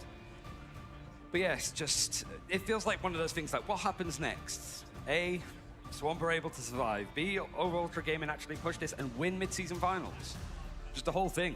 Join us next time on Marvel Rivals mid-season finals to see if Skadagengi survives the onslaught of over Ultra Gaming. But first, we have Danny Koo to talk more about Luna Snow. Now, more skins are Oh plenty. my god, bro. They're making it a meme. Like Saturday, like Danny mentioned on the desk, a lot of voice actors in, musical performances. It's nice to see like the esports scene isn't just on its own little bubble. It is just a celebration of Marvel Rivals in Los Angeles. We get to see a lot of stuff on that final day, as well as crowning who's going to be the mid-season finals winner and getting the fair share chunk of that $500,000 prize pool. Yeah, Marvel Rivals has been a great opportunity to tell a bunch of new stories for some of these beloved characters, and we are ready to tell stories of our own, Ryan. So we have our own assortment of heroes in this lobby, and Swamp Gaming having come from just maintaining this core, believing in themselves. J3, unpause the game. They're losing the flow state. Oh, yeah, sorry, chat. My bad. I forgot I was the one that was directing. Yeah, there you go, guys. Sorry. You guys should have just told me to unpause it. My bad. I forgot I had the power. I will save you. One of those like unfortunate pause timings for OUG because it means the Swamp Gaming have a bit of a chance Sorry, to guys. work out what they want to do in My this bad. fight. But it is now the attack in from the Strangler Prison and Kraken's Impact. That common combo is working out nicely for OUG. And as we said, there were some consequences from that overlay. Valentina going to be reset upon here. Another Sorry, they needed to take a little break so Taro Cookie could watch a J3 VOD on how to play Bucky. Yeah, Sorry, chat. Your actions Okay, now we're have good to go. consequences. But you've also got, again, the Opera Singers coming in. It means that overtime is looming, and at least the payload is moving to a good opportunity, but this is where things can stand still if OUG can't find the win over here in Swamp Gaming in this next fight. Which one could potentially deny Melophobia a reset off the back of the Kraken's Impact by eating up those Rotterstern shots. Days towards the back, wants to build up towards that final stand as they're 93% of the way there. Krasmag's falling low. Many of the heals have been eaten on up. There's no second chances for the Nice, nice. Whereas Daisy could potentially try and pull everyone off the cart by using their ultimate, but they're just being caught on every single angle that they try and take. A 2v1, a big bully to be found, and that's going to be a second checkpoint grab for over Ultra Gaming. Really good fight, really good ultimates, and OUG starting to get into a position now where they're feeling themselves. In Swamp Gaming, it was like they wanted to go for the pole play. That's why Daze was still there, but just Swamp like, we're just opting against it. We don't really have the opportunity. We're not going to be able to contest in that fight. But it's the fact that OUG don't have too much to work with in Swamp Gaming. We already saw a fast retake of the objective after they lost on first. So we're going to have so many resources to try and work with here. Over Ultra Gaming want their best to try and capitalize on this momentum, but Daze towards the back is really going to start cooking. Can they find an impact, though? Instead, they're just going to have to settle for the Groot and the invisible Damn, on the other I think side. they're looking for that now. But all right, that was a pretty bad ult. He only hit the Groot, though. That passive means that Daze can continue to play aggressive. A second, they're healed up once again. Out comes the extra damage. The Raging Royal Flush. Melophobia looks towards the back. So Wenjuan isolated by a grab from the Wolverine and looks for their own grab in turn, but doesn't want to send in even more resources given the Swamp Gaming. What in the world did Taro Cookie just ult? They are going to be shut down here, and that's going to be so many players. What in? I love the caster, bro. What in the world did Taro Cookie just? I mean, he hit the. I think he hit the Wolverine. As Daze continues to slash away with adamantine claws and raw rage in their heart. That was not from my video, Chad. That was not from my video. Gengi looks for a victim. The Meteor M could make downfall here, and they can't find Illicit, but on the other side, it's easy pickings. This is descended into madness now as OUG are using this chaos nicely, but Overtime has hit for the third time on this attack. But it seems that there's more numbers on the point for Swamp Gaming. Just no ultimates. Yo, what the hell's going on with YouTube, bro? Why are people like repeating? Magneto has returned. The Scion of Krakoa will live for another day. Krasmang falling low in his own right. Illicit's gone down. Ninja too. Someone needs to stay on the cart at all times. And Wenjuan's just going to have to stand there like Braveheart himself. He's above it all, but he's taking this consistent Oh, he was waiting for the bubble to finish. Damn, dude. That was erected by Magneto. She sees clearly and brightly with stars in her eyes, but Swamp Gaming have a victory condition. They're going to at least look at each other and go like, okay, we almost got full health. We brought it to a respectable area of the map. I'm just surprised that we didn't see any like portal plays from anybody from OUG right at the end there. Even just a rocket just running onto point, hoping for the best. But it's just a Meteor M that meets him on the other side. But just looking at this, like Taro Cookie, 13 final hits, 24k damage. I want to see the stats. I thought he was going to be caught with his hand in the Taro Cookie jar when he went for that Kraken's Impact in such a like deep area of the map, but he ends up finding a lot. Where we see Swamp Gaming and Deus go for these like aggressive last stand ultimates to try to catch him by surprise, OUG go, hey, we were going to do that, and then also bring out a super aggressive ultimate. It's weird how these teams stylistically Damn, Taro Cookie is popping off. 25-4. 13 finals. We saw on that first point, after multiple first picks onto Swamp Gaming, this is a team that is very good at evaluating when something is winnable and throwing in the resources that are necessary to... Daze only has 2 final hits? That's crazy. That maybe isn't in your favor in terms of players that are currently active. Lowest casualties is also going to be Disaster. He's actually going to switch over towards the Adam Warlock. So if he can just make it one elimination against him for this defense, then we could find ourselves to a surprise third map. I don't think it's too out there. It's easy to overlook a region that, you know, we don't even have an English broadcast for, right? It's just sort of like left to its own devices. But these players are experienced enough. We have ourselves a Penny Ultron team up, and that means team-wide damage boost every 20 seconds, Ryan, and that is very dangerous. I imagine that Swamp have been scrimming against this and have certainly seen it earlier on today with the likes of Team Liquid Citadel and Na'Vi. I want to see what their answer to it might be against the team that you expected to come out with the same meta ideas. Question is from Melophobia here. Are they running the rocket team up for the unlimited ammo? Seems like that's going to be the case. Here comes the big turn. The shotgun is absolutely pouring out the damage. They switch over to Deliverance. Svold needs to be careful not to overpeak into this, as the damage coming from Melophobia is going to be supreme. But you can see that Melophobia continually has to be very cowed into submission on this angle as to not be taken in by the spider nest, and the AoEs of Daze will eventually overwhelm Ninja. It's just seeing the Punisher also play, just stood on top of the trash bag. Just like the floor is lava, which is fine for the likes of Storm that's just got to hover over it. And it's also always been a good map for Storm to play on. Swamp Gaming didn't really have to invest anything in terms of ultimates there. They're going to have the Cosmic Yarn Amplifier combined with Valentina Eve playing on the Cloak and Dagger and having constant access Venom, to Terror interesting. extra vulnerability. And again, it's no portal. They're just going to go on, use their legs and try to contest this. They might be able to, but it's going to be a little bit more uncomfortable as Ninja has to jump over to try and make this a crossfire. Well, I, for one, am a fan of using the legs. Farewell to Ninja. This is such a good position. That's a really good ult. I love the position of that ult. Wow. Wide swing if you're ever Ultra Gamer to try and get any purchase isn't onto that, Forky and Dog Melophobia like smells Forky Dog is one of the like he's a really good support player. It's a very quick first point, and I'm a little bit scared. I know this is very weird to say, but isn't Forky Dogs one of his best characters, like actual it's not like Dr. Strange said, get the bus Rocket? And ranked he only plays Rocket? Like he has a really insane Rocket. Like I know people are like, oh, how do you be insane at Rocket? No, like he has a really good Rocket. They don't got that DLC yet. They'll get him eventually. Scattergengi slowly building up towards maximum energy here. The Venom is an interesting pickup here. It feels like Ninja and Illicit are going to have a lot of trouble getting in towards this backline. They still have to deal with the infinite ammo of the Punisher, and easy tracking onto Taro Cookie is very nicely punished. Oh! Goodness! I was about to say, that's what I do on Punisher when someone's ulting, but oh my god! I mean, Melophobia just trying to make himself hard to hit. LeBron to Taro Cookie! Oh Oh my God! Unbelievable coup coming through from the side of. You know what, Taro? You guys can't read lips, but I can read Taro Cookie's lips. He said that was sponsored by Jay3. Can we get a W? That was insane. Well, and Taro Cookie is just the one that's like, I'm going to take this outplay and turn it into a flip of the objective. Great point to hold, but it's I can read lips, chat. No, you have to trust me, bro. Trust me. And you've got so many areas of the map to play with, you just can't overextend. And I'm worried about Illicit's position. Alyssa wants to play the margins. Valentina Eve already down. Melophobia falling low in their own right. And Dave's just giving over this speed boost to make sure that, hey, if we're under-resourced, we're just not going to commit. We now get to see a little bit more like openness for the game for Illicit. We want to see exactly what he's done for this OUG team. A second place finish in preseason before he joined the squad, and then champions over in China in stage 1 itself. Has a lot to do, and Omega Hurricane might just blow him away. Oh, has actually found themselves down on the low ground. Is going to try and find the entry. That's going to be the invisible boundary right in the nick of time to make sure that Daze is not going to be able to grab too much. But Scalagenji and Krasbang are there. The Phalanx has surrounded over Ultra Gaming. And Illicit's been noted in the back as well. Just moves onto the car to keep it from moving too far forward. You've at least forced like an early fight, so you're able to sort of contest this one again. Just force as many fights as possible, but you've only bought yourself an extra minute of time. Now you've got a damage boost ultimate coming in for Melophobia.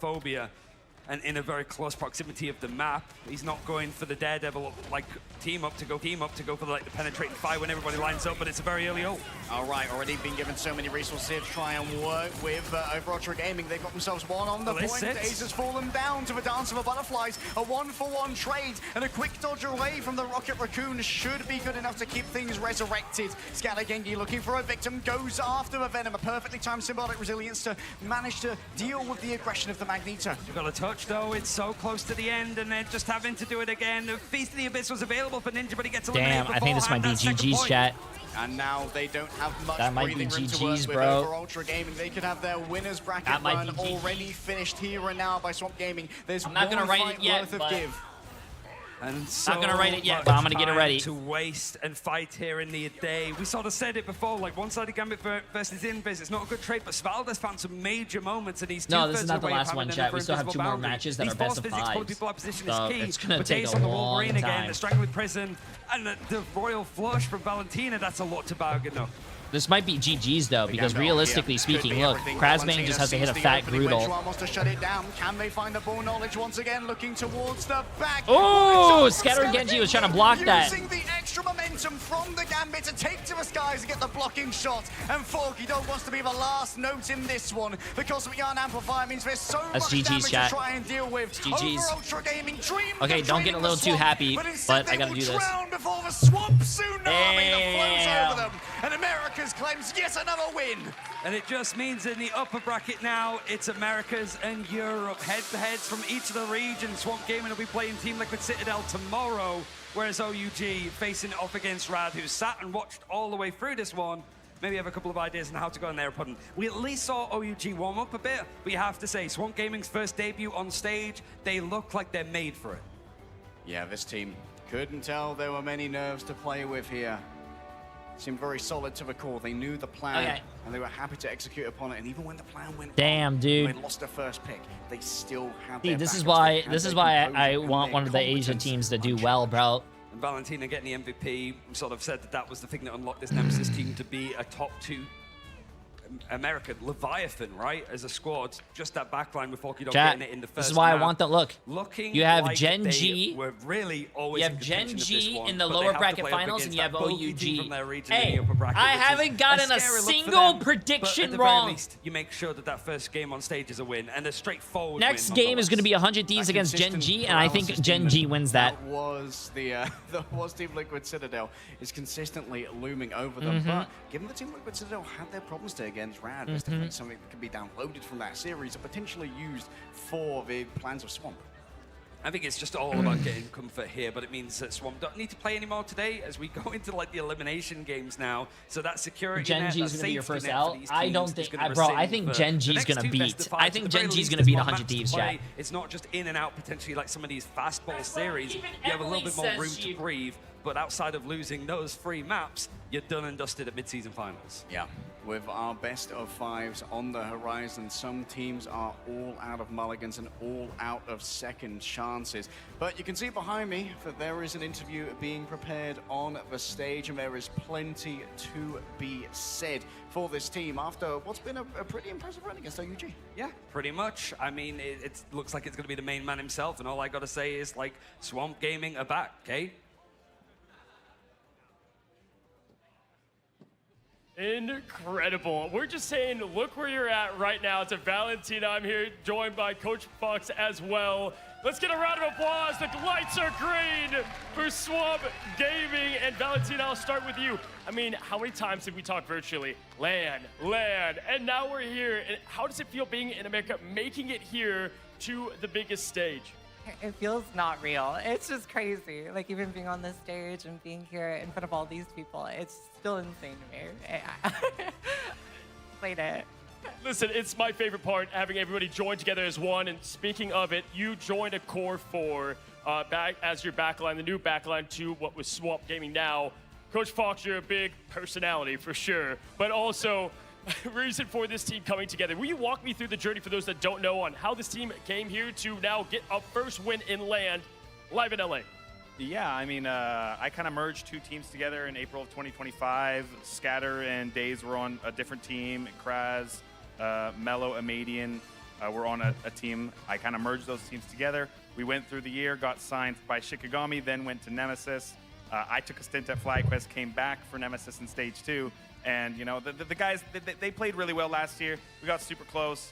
Year ends, you know, I've been eyeing Forky Dog where he was for a while, as with Valentina. Once the offseason ended, signed Forky Dog, won MRC, got Valentina right after, and now we're...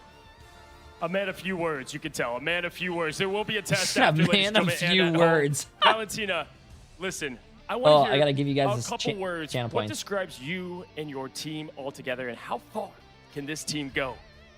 I think there's only one word to describe us, and it's just family. I've never felt safer. I've never felt more at home, and I hope to win. Like, I can't wait. This to show sounds like a. everyone what This we sounds can like do a. as family. This sounds like the next Fast and Furious movie. Chat family. Listen, for those that underrate Swamp, a lot of talk about TLC, the big dream team, the super team. What do you have to say to the opponent? Because you will be going into America versus America tomorrow. How do you feel? Any words to Team Liquid Citadel? Nah, I mean, easy 2-0. Easy 2-0. Easy 2-0. Damn. I don't know if Vess's mom heard that, but And all is Swamp Gaming first LAN victory. Thank y'all so much. Caster's Desk, breaking down. We'll see you on that side. I love hearing the crowd, bro. Family, Dom. What a series coming in there. Swamp Gaming, OG did make them sweat just a little bit, Dogman. Yeah, I mean, towards the second half, that's what I was talking to you. I mean, like, at this rate, we were looking at, like, maybe OUG has to come back next tournament.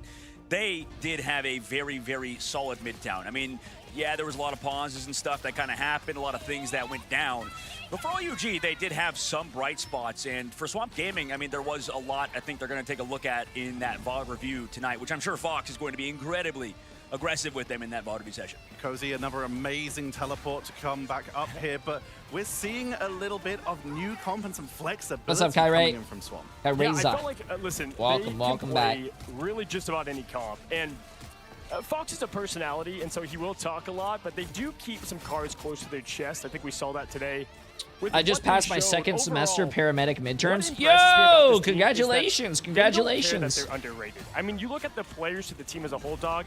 This team can beat just about anyone. Yeah, except TLC. I mean, you and I will have that talk all the time, right? I mean, for sure, they've just struggled in the smart people in chat. Well, of course. Right? Yeah, listen. I mean, we smart streamer attracts smart people. Like got what? As close as they possibly have. Guys. It was a 4-3 final grand finals there. That has been their big brother. So I think a lot of people use that as a way to kind of push this team down in what would be like total region rankings. But Tetcher, this team has got elite talent. It's all the things you're looking for from a great team. For sure, and we got to talk about the fact of experience. It's not showing that they are not a team that's been to LAN before. They're not showing nerves, they're not showing worries. They are only showing up with everything they need to do. And especially with TLC struggling a little bit earlier, Swamp Gaming coming through, even though they had a slight Yes, we have 2 more games, they came chat. 2 through more, in a 2 much more. more convincing fashion, which is going to give them huge momentum going on. I mean, we in a much more convincing fashion, which is going to give them huge momentum going on. I mean, we say a slight word, we say VOD review. They play pretty damn clean. I mean, I will say this. Some of the best, especially from OUG, can we give some love to, I believe it was the Hey, 2 more best of 5 matches. Hey, Vespa's mom is still here. W still here even after her son's games. That's why I'm a Team Liquid Citadel fan. What was that, gentlemen? That was insane. That was crazy, and then you just go right to that Storm POV of AFKing in the sky. Excellent performance. I think the only problem I had with Swamp, and like you said, there were some moments, I think, for There has all been a of few OUG, Storm players, especially yes. Illicit and Storm has some of made an their appearance. Vanguard line. Terrell was going crazy at points, but I don't know. There were some things I want to see a little bit more out of Scatter and Kraz. And it was a tough game to really do a lot, but I did feel like we've seen other. I mean, it's tough because Magneto's so broken and strong and one of the best characters in the game. I felt like we could have maybe seen more out of Scatter. Quick update on something I said earlier. A quick correction that the players are not using the Blackshark V3 Pro. They are using a special Razer headset that is tuned for the tournament in this case. Tuned for performance so the players can lock in. But if you were to bring that level of sophistication and innovation to your home setup, you can jump on in with the Blackshark V3 Pro. This headset is the consumer version and is available on their website or Amazon Cozy. But OUG, Dogman, this is another lower bracket run for them. They're familiar with this now. They are at this point, and I'm curious to see how they do. Yeah, no, for sure. I mean, listen, we are obviously going to see more of OUG in just a moment here pretty soon today. This is the end of Swamp of what is today. Obviously, TLC, the big brother, is who they'll be going against tomorrow. I'll say this, gentlemen. I think you brought up a good point. Vanguard line has some things to clean up. For me, the 2 things you want to look for in a championship team is a backline that kind of separates themselves from the rest, and then the one clutch factor player. That's not a paid chatter, by the way. It's just shameless. I read all of that. He's just that Tetra. They are doing so much work. Speaking of clutch players, though, Dogman, MVP, we're looking at Days here coming in as the MVP. This is a player that coming out of the previous stage, coming out of playoffs after that match versus TLC, people were wondering, what about the hero pool? But it doesn't seem to matter. I mean, it does it. You're right. Daze is looking phenomenal at the moment. Both duelists were. I mean, both Daze and Mello are S tier, top of the line in terms of that department for sure. And I think that Daze is proving it on LAN, and that's exciting for him. Yeah, for me, what's cool is that he was always one hero away. He's been bannable in some instances. I'm starting now to see like Storm, new to that, right? Getting that into the rotation. And the other thing is the swagger, the confidence from this team. First LAN, a little shy. Do you remember going back to preseason, the interviews? Quiet. Now, loud confidence, and we're seeing it on the stage. Daze especially shine today. I agree, dog. Oh yeah, that's what it's about. I mean, like most of these guys, I mean, when I was there, like I feel like I look back at when I was a pro and I'm like, man, I look like I'm cringe. Like I just like watch back. I mean, I'm still cringe, but back then I was say nothing's changed. Nothing's changed. Nothing's changed. I just am louder cringe. That's the thing. And well, looking back at them and like with Fox too, like he's used to the limelight. He's used to talking to people, and a lot of these guys aren't, right? A lot of them are playing a lot of the games and are talking to each other. And like Valentina lovingly put it, they're a family. They're tight-knit and they're talking to each other a lot. But it's to go to these events, go to talk to people in person. That's the most fun thing you could do in esports, in my opinion. That's where the most entertainment comes for all these guys too. All of our players are loving it. You can see Swamp Gaming are really embracing the crowd today. But here is the big How much money do the bugbear casters in get paid? the room, guys. 500 You're both million. America casters. You are both set up to be the best people to answer this. We are comfortable that Swamp Gaming are comfortable on LAN. We are comfortable that Swamp Gaming are playing well. But there's one team that Swamp Gaming have not beaten this year, and it's their next opponent. You've now seen Team Liquid Citadel play. You've now seen Swamp Gaming play. I'm going to throw it over to Cozy first. Can they do it? Yeah, no, for sure. I mean, listen, the big difference maker is first, TLC is the domination kings. I don't even think just in America, I think across all regions. So you've got to start there because how it works especially, we're still in best of 3, but even best of 5 more so. You drop the first dom and all of a sudden, like, you have to play perfect from there on out, and it's almost impossible. That's what gives TLC kind of a special edge. Even if they lose like we saw against Rad, they just bounce back that third map because they have map choice as well, dog. So I think for me, I feel like they could definitely get it done. It might have to be in a BO5 later on. BO3 Why are we pretty lying? tough. They did beat Team Liquid I Citadel. have to be proved otherwise, though. I have TLC. No, they as did bound. not. Swamp Gaming lost. I think it's the first to Team time that Liquid I agree Citadel. with you. TLC, for sure, is the better team, I think. We'll have to find that out. We have a bracket, so we can have a look at where we are sitting for these games. We have lower bracket games coming up today. These are the elimination games, and they are best of 5. Coming up next, the third American Tomorrow team is going to be a fire day, chat. Tomorrow. Okay, yeah, we know what the games are next. Na'Vi against VP. We got another rematch, which is going to be a best of 3. Then you have Liquid Citadel against Swamp Gaming, another best of 3. And then tomorrow, I think, is going to be these games, which are going to be 2 best of 5s, which we might see, chat, because if yeah, this is gonna be good, chat. This is gonna be good. Lower finals, because if you look at both of them, first of all, 100 Thieves and Jinji, I'm sad to see either These are of gonna them be some go. good It's tough games, to say man. goodbye to one. And best of 5, we've seen in the past, Dogman, 100 Thieves plays different. They have a much better record in best of 5 than in the best of 3. And then on top of that, don't sleep on OUG on Rad. I think they actually match up pretty well to what we might see there, Tetch. I mean, No, like, I listen, think man, Rad- I gotta be I honest think about Rad 100 Thieves, too. dominates Like, every time I OUG. talk to Delena,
is only one path to peace, the Avengers' extinction.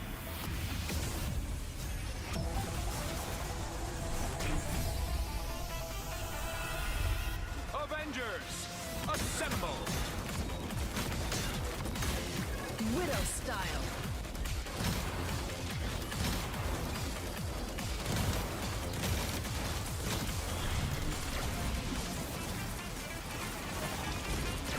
Friday, lock and load.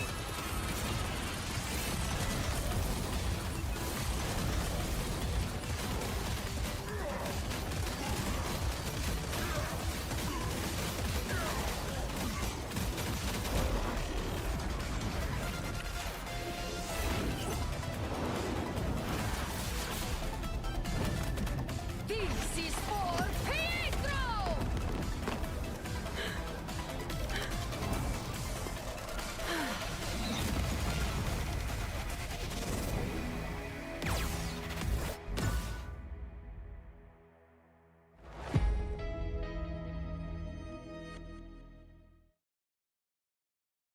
More matches, more rewards. Earn exclusive rewards throughout the mid-season finals via Twitch drops, in-game missions, and in-game prediction.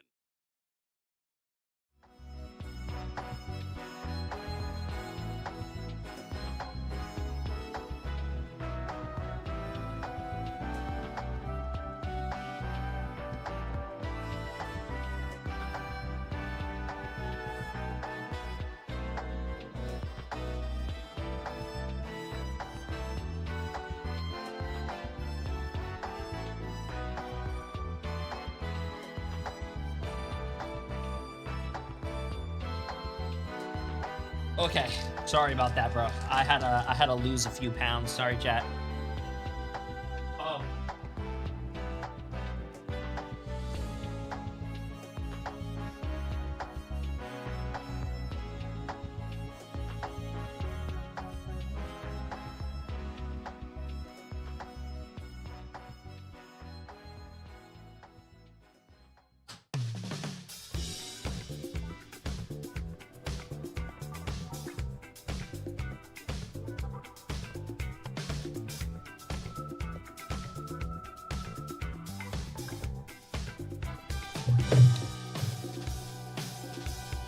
Oh, okay. Let's get this. This is gonna be a. I would say that we're close to being done, but 2 best of 5s is gonna take a. It's gonna take a bit.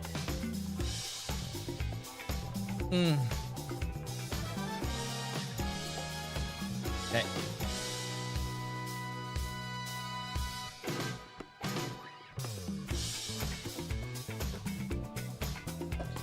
Skip this song. Play the Gambit and the Rogue season. Dude, Cat, what?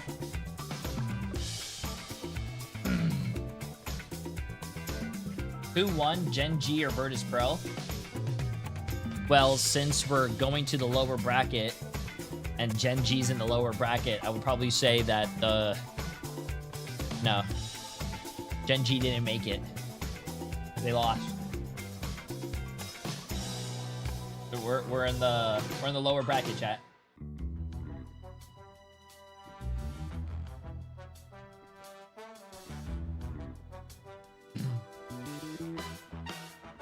Can you fast forward to when the match starts? Yeah, I got you guys. Ready?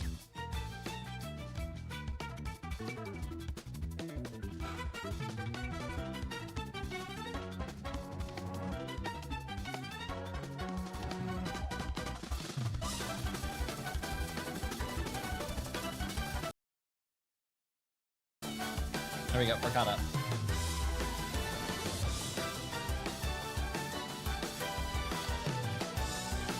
Guys, Brand New Day is an absolute cinema. Apparently, Brand New Day is actually one of the highest rated Marvel apparently movies. Do you know who else is gonna? I have to plan it, Sabina. Did a lot of you guys watch it already?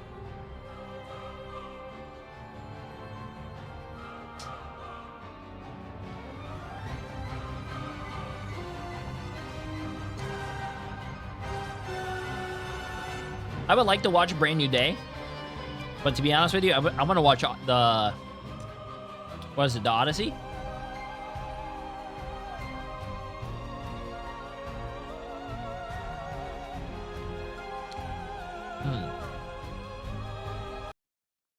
NetEase make a PvE that isn't just Zombies Again challenge.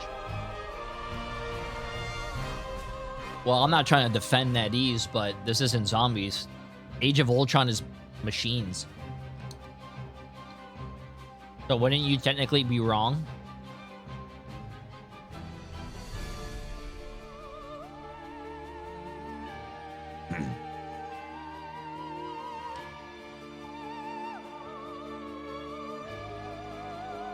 What are you waiting for, Jay? What am I waiting for? What do you mean, what am I waiting for?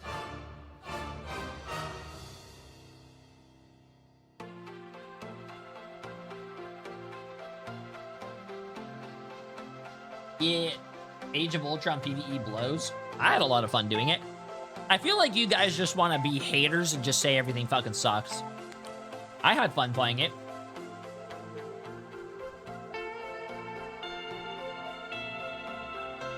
I think you guys are just never going to be satisfied. You guys just hate everything.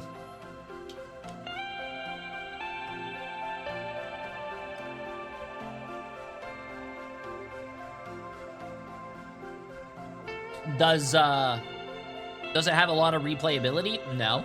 I think once you play every single character in hard mode and unlock all the achievements, you don't play it again, but it's fun. I had a lot of fun.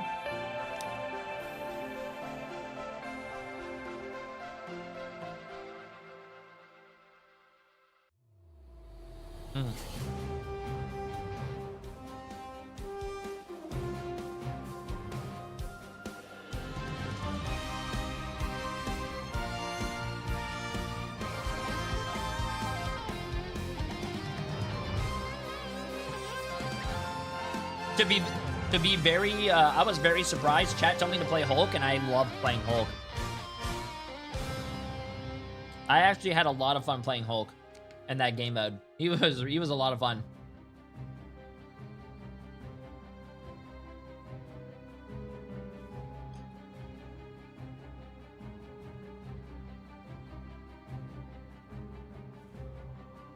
Don't worry, guys. We're almost at the next match. We just gotta wait 2 more minutes.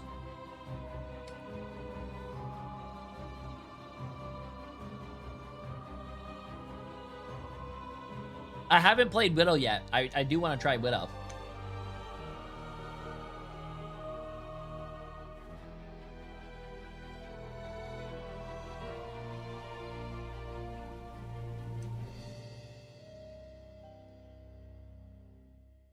Cap or Hulk is the way. I did Hulk already. I want to try all the characters eventually, chat. This is just the 2 lower brackets. That's all that's left today.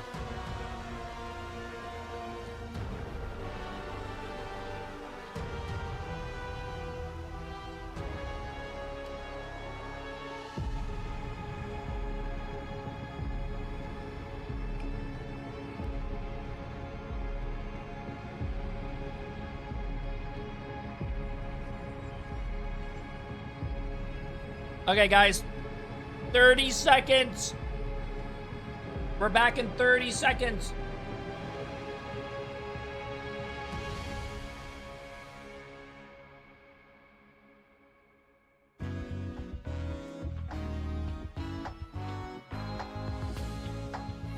I did not enjoy Iron Man. Iron Man was all right. All you do is fly around.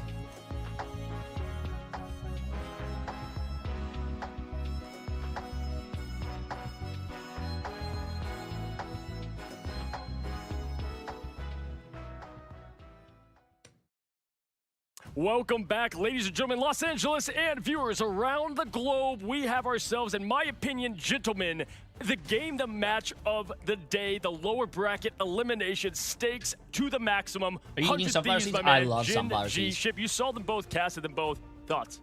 First off, fan favorite teams. A lot of folks are here to watch them today, so this is going to be an upset, something sad either way. I will say Thieves today, not the best performance. Not worth really diving into that specific game. It just did not look like themselves there at all. Gen G, though, actually surprised me today. I was excited to see their composition. I think this is going to be, and maybe I call it or ruin it, the best game of the day. Yeah, Vod, I mean, listen, It's tough to Oh, look at damn. 100 Thieves Thieves guys are and how even that win saying against this is the Navi may best not be matchup of the great. day. There's a I like plenty of things that. factor there. But what I want to look at is I feel like Rad measures up well to Gen.G, and so I feel like that is a matchup we can look at in the play-in stage, how they played them, and somewhat of a similar matchup. But the one big difference is, I mean, I feel like Gen.G, there's so much about this like it factor that they have. They were this close. If you missed it today, they were right there to keep VP on the ropes. Actually, this is a really close game. Look at this. One breath of air or 52% on 100 Thieves, 48% on Gen.G. 7.2 million from 400 voters, 6.8 million from 400 voters. This is a pretty even matchup, chat. This is the most even matchup we've seen today. The first time we saw a map drop by VP, Gen.G took that earlier, so they gotta feel confident. I'm just telling you I shit ripped right my away. gut and voted 100 Thieves. I know you're 100%. Is the TTK But I think you might be Angel wrong. One Wing Chat. Angel off the map. I've never been wrong And it's in also my pretty life. brawly too, so we could see things like Thing taking some serious prevalence. Groot's not bad here. There's a lot of option. So I'm looking forward to seeing some of this more brawly stuff. It's a meta that favors Thieves a lot right now. And I think with Gen.G, I mean, we got our first eyes on just how they play. They are aggressive the way they play. And so I think, funny enough, they match up very interesting and well. I think this is going to be some fast games in the best way possible, but I don't think we're going to see anything close to a sweep. Remember, best of 5, Vaudable. Yeah.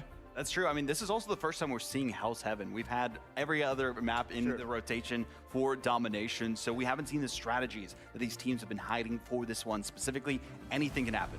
Yeah, and we listen, Chip. We say calm, cool, collected as Thieves. We've talked to these players in the hotel. I mean, they want this thing bad because yes, this could be the lowest that they finish, and they don't want to go out. That guy's against monitor a is so team they tilted, think bro. His they teammate are could much just see it higher than easily. in the tier list. Yeah, I mean, historically, actually, they're doing worse each land, so they need to break that chain right now. This is going to be, you know, we talked about this in the green room. These teams are very similar in playstyle, very similar across the board. You know, they have the TTK, Duep, both going to be able to run that mag should there be there. Vinny's going to be up there on the thing. He can match right back. So I do think duelist line similar. Bobo, I am excited to see the Widow. Bobo versus Delena could be insane. I mean, there's so much back and forth. Look forward to see who comes out on top. Yeah, and if they That guy win plays with this, his keyboard and very things go how slanted, we think damn. they're going to go, the rest of that lower bracket's looking a bit more doable for 100 Thieves. But speaking of, you know, listen, as we will hear pretty shortly, Remix locked in, by the way. And man, let me tell you, this man, I feel like Remix doesn't get enough love as well for what he's done for this Thieves team. Taking a team with Terra and the craziness that was there, right, and having all those personalities and kind of reinventing their identity, Vaughn. I think there was a big question for a lot of people. I mean, we even joked about it on stage during the interviews, talking about, you know, the ban draft for 100 Thieves. Tara was talking about that as well, saying, oh, they're going to ban Loki or something like that. But I think the big thing is that they have taken their time, they've figured out and analyzed their opponents pretty well, especially YWL when they qualified off of that. So I think they know I never knew it the was key to weird victory. looking professional. Make sure you have Damn. one-sided thing against this Gen.G team, and you'll be a lot more confident. New to me. I also think that there's some conversation to say that the Groots could come out. I think Vinny's not a bad Groot, and Starry's a very good Groot. Again, we talked about this being a strong map. That is on the table for the ban phase as well. Listen, I have to say this, all right? I remember talking to Thieves. And Why are the Atlanta casters behind the wearing stage clothes, whenever they chat? Like, lost, that's so right? It's like, fucking there's weird. always next year. It's right there. Why aren't the It's casters ready. just casting This naked? Is the time. I mean, time is Just weird. running out sometimes. When you look at a roster that's stuck together, there was roster mania. Thieves stayed together for the most part. But the more losses and the more you come up empty, the more pressure there is on the org and more. So these players know that, and we've seen improvement. I mean, I honestly, I'm in love with this roster. I do have a lot of respect for them, but they know the stakes and how high they are, Ship. Yeah, I think right now it's going to be a testament. Can Thieves show up right now? You can tell it's been a bit since they played. You mentioned being iced out a little bit. I'm sure they're screaming in the background, but it's been a long time coming out here in a best-of-5 situation. Maybe the first game's more of a warm-up, but again, domination's just never really been Thieves' strong suit. I think with this being a best-of-5 domination specifically, like even if 100 Thieves drop this, it's a best-of-5. They have plenty of time to recover, so take this to learn the compositions that your team are playing against. Delena's cool, calm, and collected, not worried. No, for sure. And can we talk about Gen.G? Because first of all, the crowd, you would think this was being played in the land down under. I'm telling you, the moms, the environment, everybody was going crazy. Why is Cozy always talking about the moms, This chat? is a team that's so likable across all fronts. I mean, they have so much swagger to them, the way they play. We're on the picket bands now, folks. Strap up, get ready. Best of 5. And we start with double Mantis bands. Color me shocked. Shib, as it's looking like maybe the one-sided Magneto for Gen.G. Yeah, Gen.G loves that. Duep has looked great on... Oh my god, it's Spider-Man! Wait, He's getting absorbed by the symbiote. Readable. It's something that they've done every time. Vod, you've mentioned this to me, and I do agree. It's like, I'm not sure if I love it or don't love it, because domination, it's not as much of a must as other maps. I gotta say real quick, shout out to the fans out there too, right? The Spider-Man, that was pretty awesome. The symbiote in between, that's pretty cool. I know, listen, we had a break between the games. It looked like a couple empty seats. Hey, guys, that place is packed down there. It is wild. This is what I love about LAN. Spider-Man showing up big, maybe not in our games, but at least in the crowd, my friend. But anyway, we've got ourselves a Loki. There's the Gambit ban as well. So we see kind of the strat that 100 Thieves wants to roll with on the other side. And with Gen.G taking down Loki, that is do true. You like this shit? Spider-Man is not popping in our games. Backline, we're not typically too worried about the way they play with Loki, especially. Yeah, and I don't think they run that comp unbelievably well. I think that's more of a meta decision, so I'm not sure that I completely agree with that either. That being said, it's going back to that same conversation we keep having, the one-sided Gambit versus the one-sided Magneto. The thing save Vaudable? I mean, yes, that's huge. Yes. That it just leans to the gameplay. Yes, so I would say the thing, it was one-sided for Virtus Pro in the 2 maps that they won against Gen.G. They are shell-shocked from that. They do not want that to happen again, and that's why they secured it this time. I mean, fellas, as it wraps up here and that last save's gonna go, they've used this on Luna Snow in the past. They've liked that backline support, and they kind of let the other gifted just kind of roll their course from there.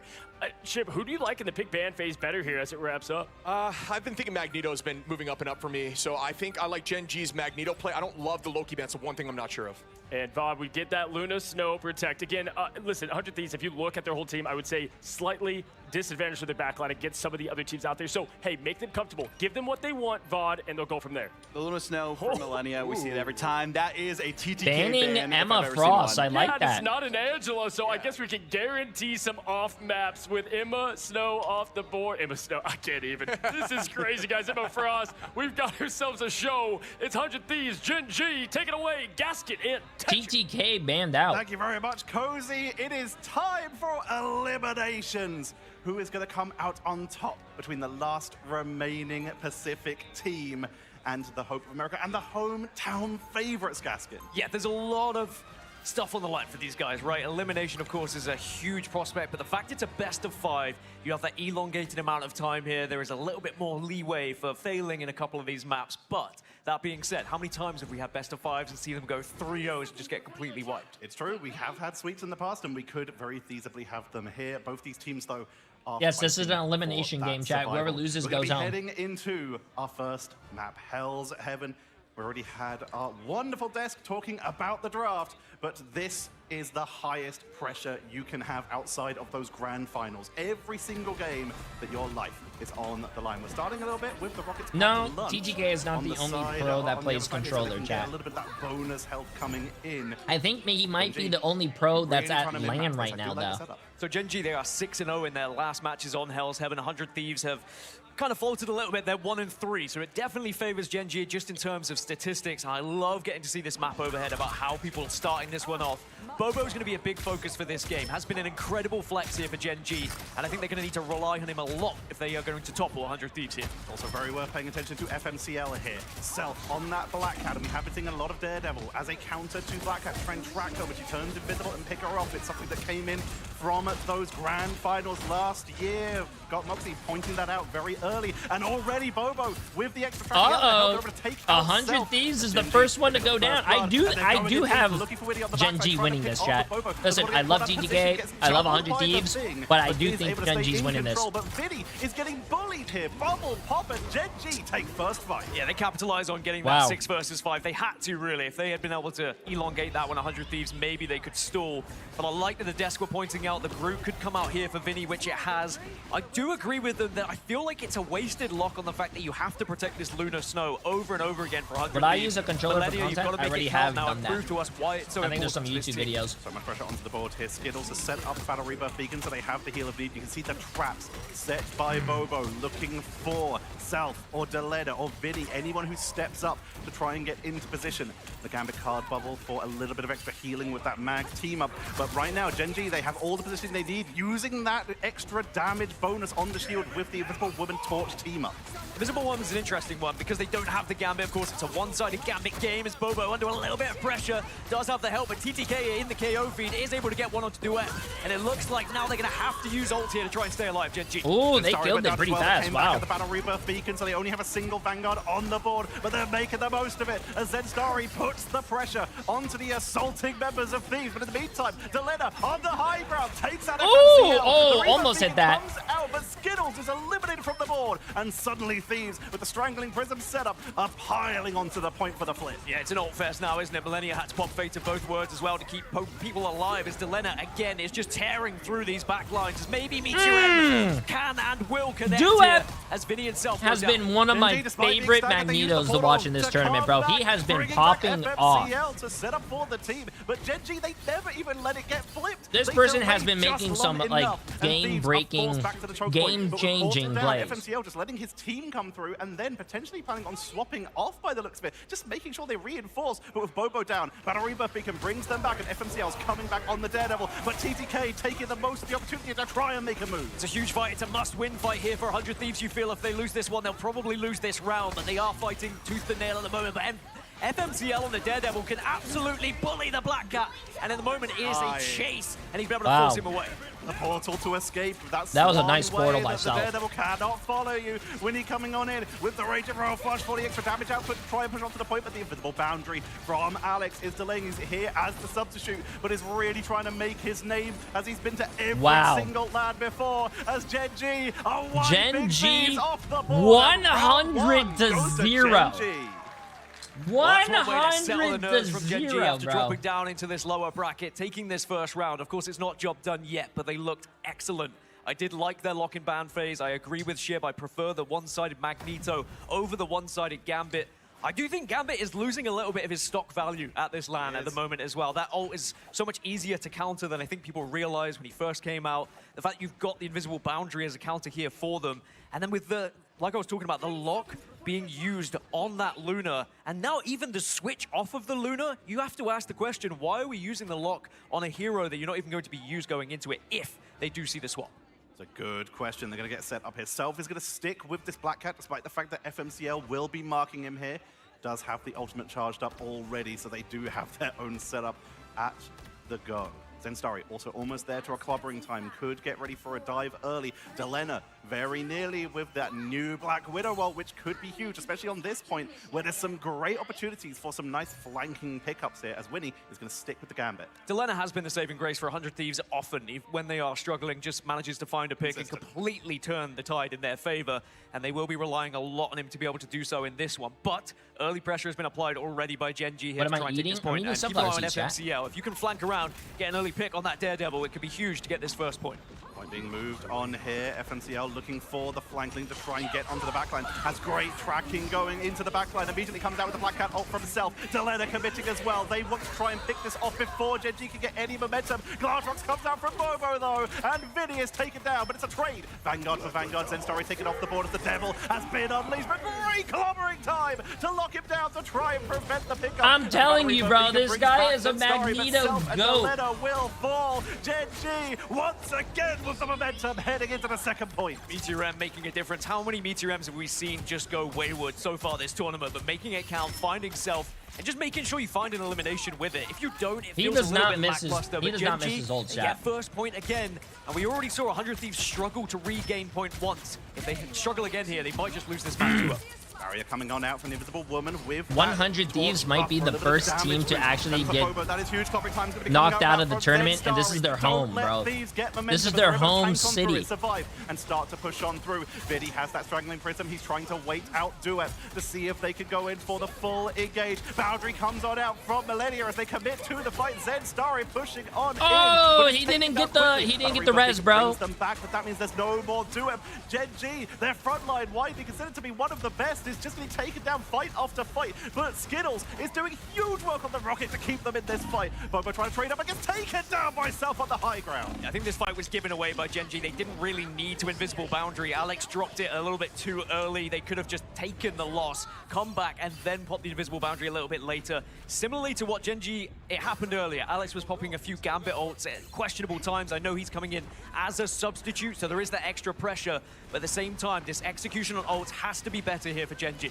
Bobo's onto the Punisher, FMCL onto the Storm. They're going just for maximum damage output with Battle Rebirth Beacon, Cosmic Yarn Amplifier for damage, and of course that Storm damage boost with that Thor to team up and the movement speed boost if need be, but Bobo's already taken down. Battle Rebirth Beacon brings them back into the fight as the Yarn Amplifier allows the possession to come on through, but Glatrox to try and split Come on, the team Vinny. in two. FMCL is taken Where's Vinny? off He has to the hit that board one, bro. again on the Storm, Vinny's looking for it, bro. And Thieves are dealing with this beautifully, but Delena is taken down a second time after that Glatrox. Yeah, we'll see. Alex makes up for the ult earlier, as now you will see Strangling Prison does come He out. only hit the thing and the thing lived? Meteor M, a chance to What turn happens the to the tide in loser? your favor They're out if of you the can hit tournament. something here, anything. Oh, but no come damage on, done. we Maybe were a just little tickle glazing you, onto bro. Vinny, How can you but it evens miss? things up as Zenstari's gone down, and suddenly 100 Thieves are going to get the wipe. TTK with the clobbering time is able to set on up, and they've taken them down. This means that Thieves will take the lead.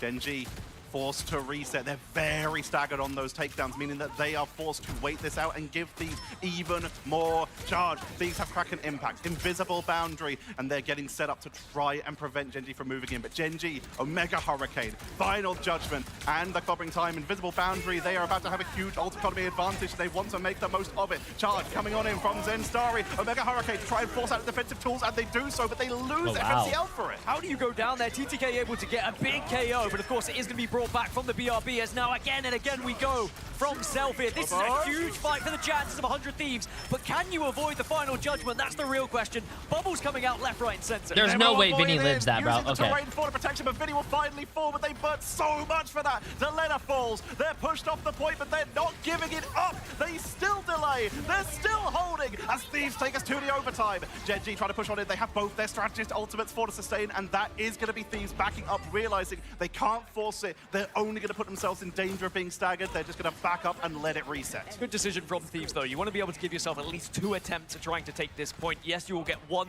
natural walk-up here, and you do have the Raging Royal Flush to use, which could give you a significant advantage, but there is the Seer on the other side and the Invisible Boundary. And this is what I was talking about earlier, Tej. You have counters for that Raging Royal Flush, depending on when 100 Thieves pop this one.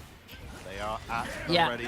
dude, I don't know if this is normal, but I feel like Duet always has his Magneto ult. He gets his ult so fast. Duet about to have Meteor M as well because they force the boundary out, and then immediately the Cosmic Yarn Amplifier a little bit before the boundary expires, meaning that Gen.G kind of have to make the move now and need to be careful of Vinny. A straggling Prism is out Also, the now. Duet is that's really bad for Gen.G. in the Double choke support point, ulting there. burning a lot of time as we're Yeah, at that's 95, not something you want to see in a 96. tournament. Gen.G just need to clean out Thieves here and do it before a portal comes back in as boundary for Thieves to try and commit to the point, waiting for the bubble to pop to try and snipe. Oh! Straggling Prison for the turnaround with the Invisible Woman shield, but it's the back. Did Vinny miss his ult again? Talks it down as Self is popping off.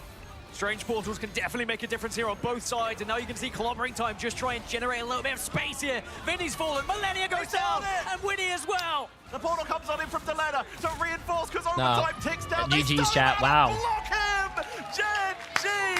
What a performance! They are able to take map number 1. That is a statement performance Wow. from Gen.G.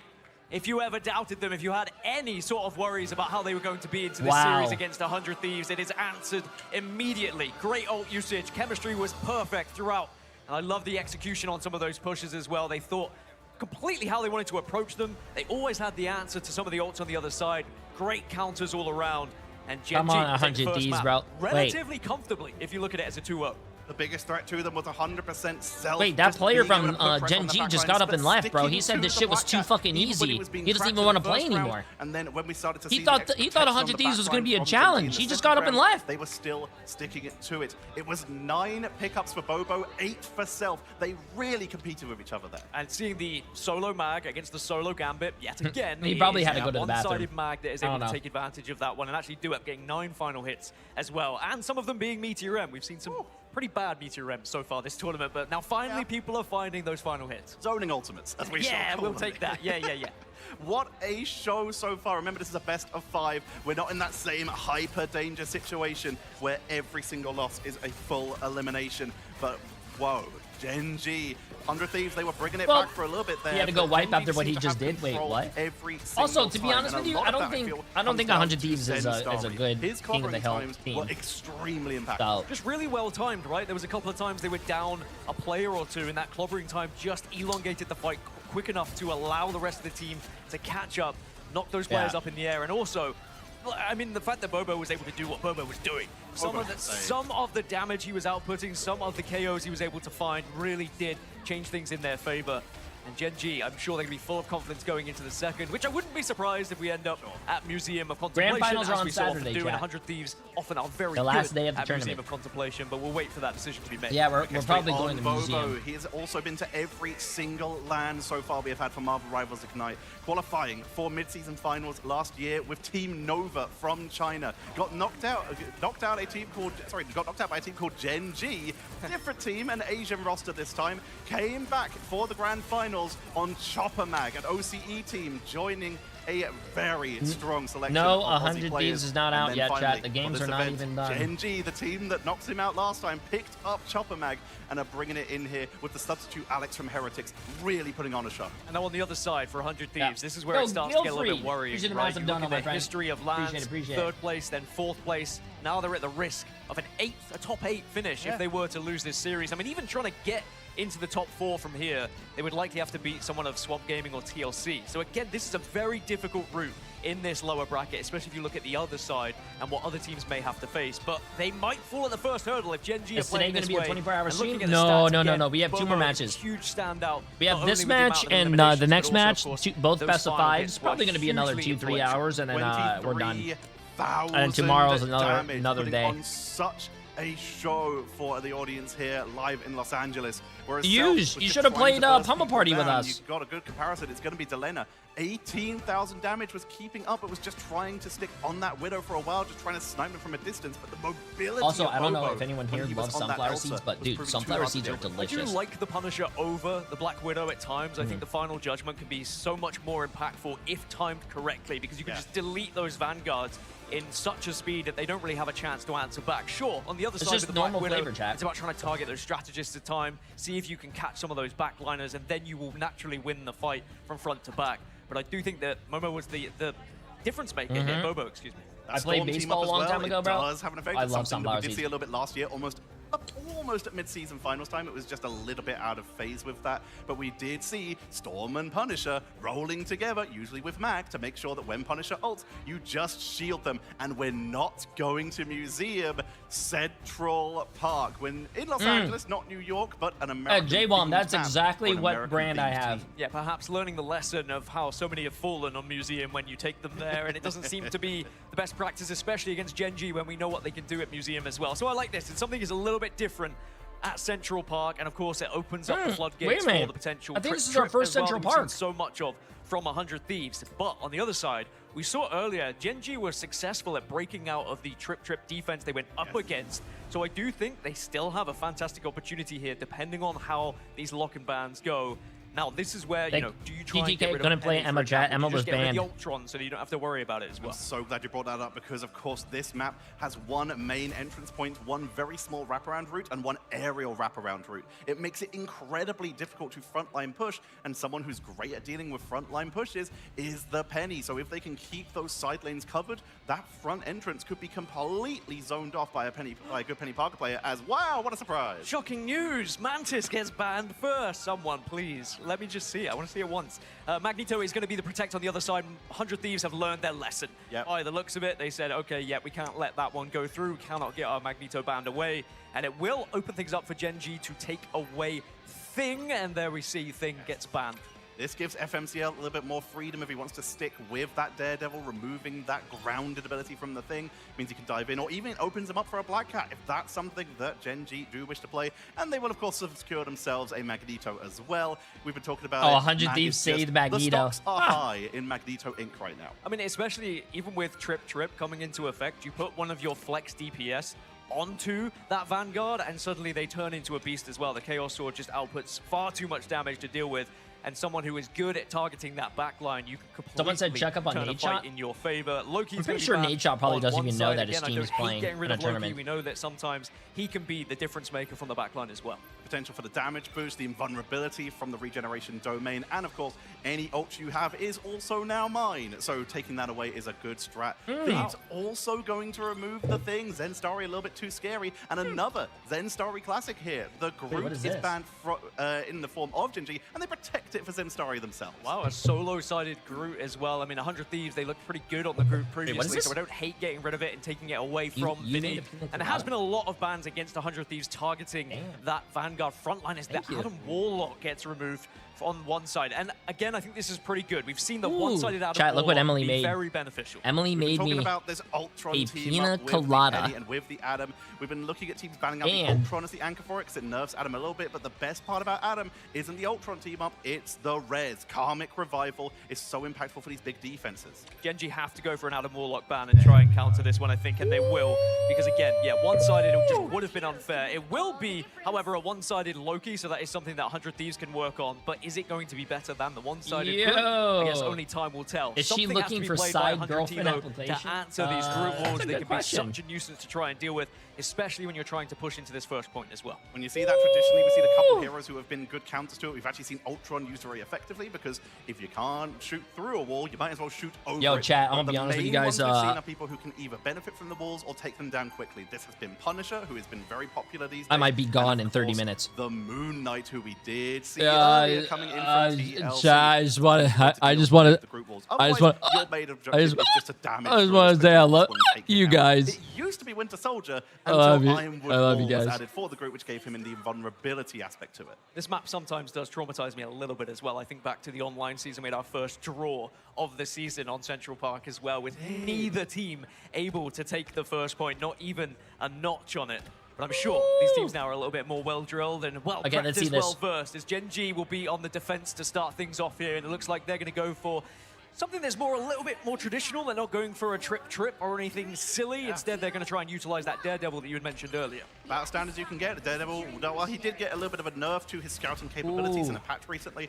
He does still offer a lot of scouting potential, especially if anyone wants to go on the flank, and he is great at tracking down people like even the Storm. Daredevil's able to get up to that high ground very easily, but overall, JG just sticking about as standard as you could possibly get. 2 Vanguards, 2 Okay, I'm Duelists, gonna and stay 2 quiet Thrashers. and eat, Self but I know you realizing guys are that gonna miss Storm me, isn't right? doing a lot of work here. Looks like they're going to swap up. Yeah, an instant swap over to Elsaf. You see what the composition is on the other side. I think there was a little bit of a speed boost just to get them closer, see what was going to happen on the flip side of Gen G. Now we'll just be holding this natural point that everyone seems to hold, and at the moment a lot of damage going over towards Duet, who was incredible on Mag last time. But you can see what happens when you do get caught. When he brings Gen back G is Vinny, such a strong how many times team, have we bro. seen that so far, as FMCL again taking down Delena, who has not had a great time when having to go over to that Bucky. Gen G take a little bit of space. They push back up to trap them in that main entrance archway, but they're not going to overcommit. They're just staying near the wall, ready to back up with Skittles, with a great setup for them here. You can see them holding on to that damage boosting shield with that signing projection for a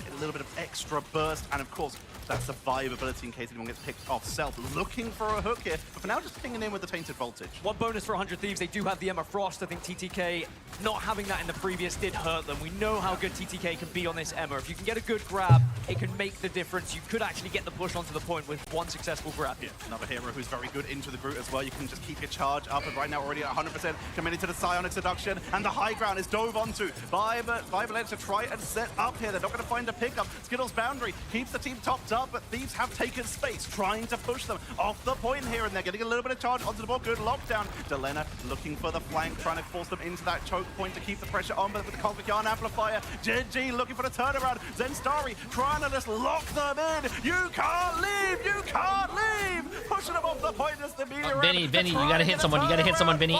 Oh, Vinny! The invisible boundary stock has gone up so much this tournament, as well as Zen Starry takes down Millennia.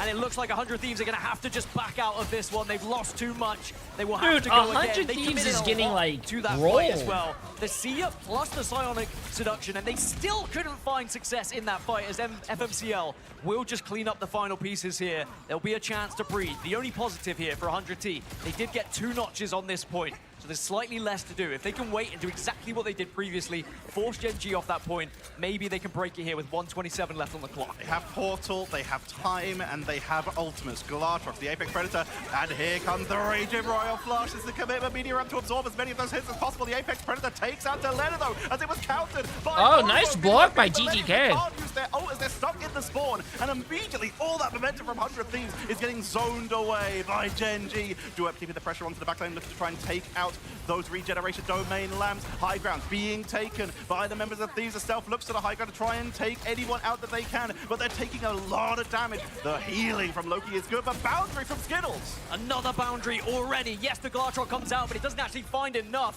Winnie has fallen. FMCL does go down, but with TTK going down as well, 100 Thieves may just have to back away slightly once more. Self has not been able to hit this Kraken impact yet. Has been waiting for the right time, but no one's been low enough to even engage here as 100 Thieves running out of time. They are building ultimates, though. TTK will have Psionic Seduction again. Okay, if Going 100 Thieves fight, loses this next fight with almost 4 ults, chat, Gen G are doing very well. I'm gonna cry. It's about to have Cosmic Yarn Amplifiers, their only defensive tool at the ready, meaning that Thieves have their old advantage here. They're going to come in with the Psionic Seduction into the choke point, diving huge into the backline. The Amplifier comes on out to try and keep them topped up as TTK is brawling back here. Kraken impact takes down one. Self with the reset, looking for the second. There's a lot of okay, people at on the least, point, and a lot of pickups at to get. least First they point goes didn't down, lose and with 4 Thieves ults, push on chat. through. Gen G tried as they might, but in the end, 100 Thieves, they just built up too much pressure. Again, the 2 notches were such a big difference, and was that a misclick from Vinny? Vinny is extra hungry. Couldn't have even waited for the meal there, but that's a big ult to build back up. Yeah, it is. That's a shame from Vinny, but 100 Thieves all that Yo, matters is they Rain, get that you point. might want to Now, talk they to your only have boy, 2 minutes Rain. to get to the second, and Gen G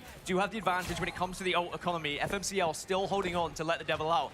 You combine that with Bobo's Galatrox here, there is a big opportunity to win this fight. Well, they did use all 4 ults to win that. You can zone them here. Technically. It's a big setup here. FMCL trying to dive on him, but Self is tracking them now on the Daredevil of their own. Looking for a wrap on. You can see the chase coming on in. Zen Starry trying to force them back into their own choke point. You can see the upgraded regeneration domain from the Loki. Meteor M, backline! Self is taken down as Duep keeps the pressure on the board. Set up to the high ground by the rebuilding map. Gonna go with the magnetic descent down to the low ground. Heals their team up, and FMCL has fallen. Bobo has fallen. The damage is off the board, but they're still delaying. They're still holding Gasket. This is really good time wasting at the moment from Gen G. As 100 Thieves, they will eventually Maybe you, regain chat, control we of this don't card. know They what the do other have what the 100 Raging Thieves Royal is Flush, thinking. but on the other side, Maybe before that not last too fight much to of an cap answer. the You've got point, they Stranded said, Prison, hey, you let's really use want to all use it. 4 But of ults. course, you have to be very careful and time that correctly. Perhaps They to won try the and fight with 3 use ults. it alongside They didn't have to Galatrox use a little bit Vinny. later, but And Skittles then, also gonna have you know, ult you as don't well. want to go against what your team is saying, so Vinny had to use his A little ult. bit of Make pressure sure all side 4 stuff gonna be ults. coming out from TTK, You know what I'm trying saying? to prevent that dive from Gen G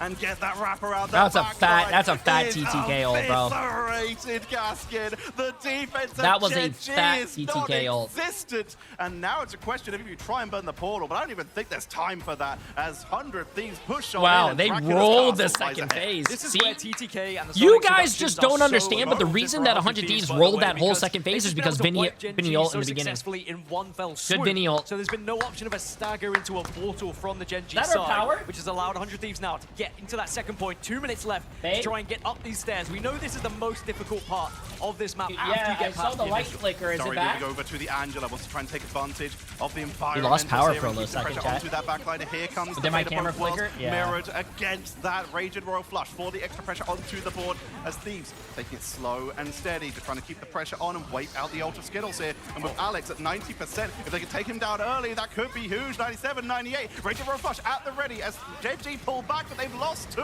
They might as well just reset at this point, but that allows Thieves to take a huge position. This is one reason why you don't allow Gambit plus Loki. The back-to-back Raging Royal Flushes are just too difficult to deal with. 100 Thieves taking full advantage of their lock-in ban phase here as now Gen G have to reset. They do have the Gambit of their own now, though.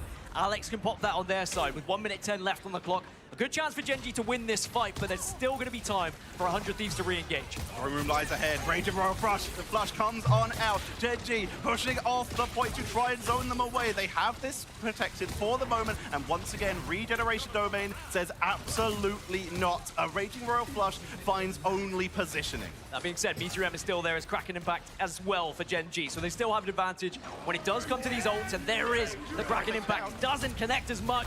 You do a little bit of damage with the Meteor These M. Buckies are making me sad, chat. Forced 100 Thieves away, but at what cost? They've lost 2, make it 3 now.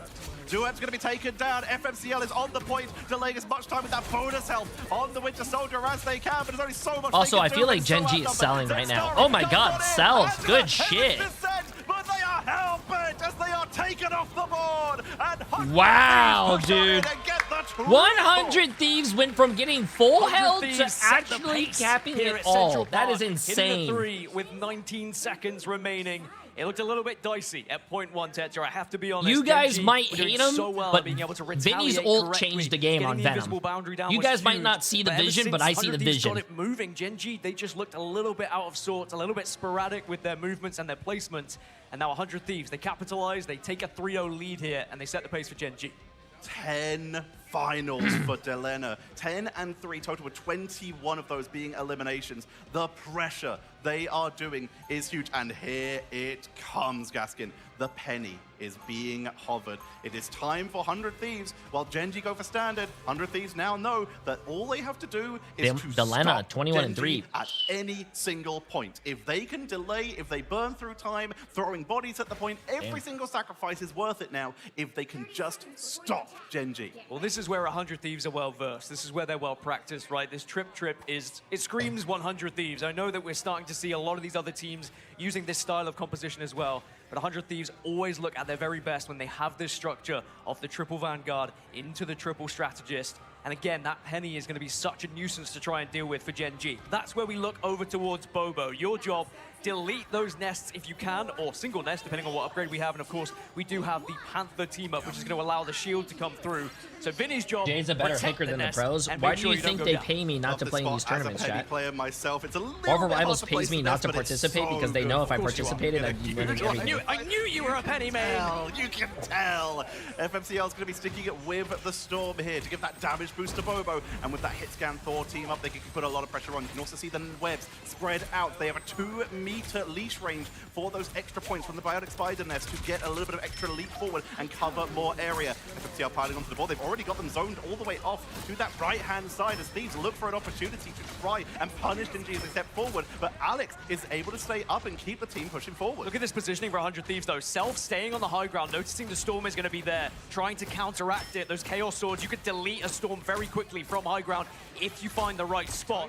But they are having to back away. TTK just holding that front line right now on the Emma as Duet maybe seeing if you can do something with those Chaos Swords. It's straight to the nest. Nice. I really down. do like what 100 Thieves is doing, though. Putting self on the high ground like they mentioned. Gen G as they push on forward. Bobo taking a lot of damage, but the healing is good as the Cosmic Guard Amplifier is dropped and immediately destroyed. Thieves on the board there with that quick reaction time, but now we have the choke point with the infinite ammo as Bobo unleashes a shotgun into the choke point as the point ticks on higher and higher. Thieves have to step up. The walls are splitting them in two. The health bar's dropping down, but the web Oh, is save keeping them TTK. up. Nice. Millennia's able to build one up just about quick enough. They were bullied into the back, similar Nice to what we saw there. previously. But 2 minutes and 25, that is a good amount of time still here for Gen G. And they're able to get those first 2 notches with a lot of it being in neutral in the end.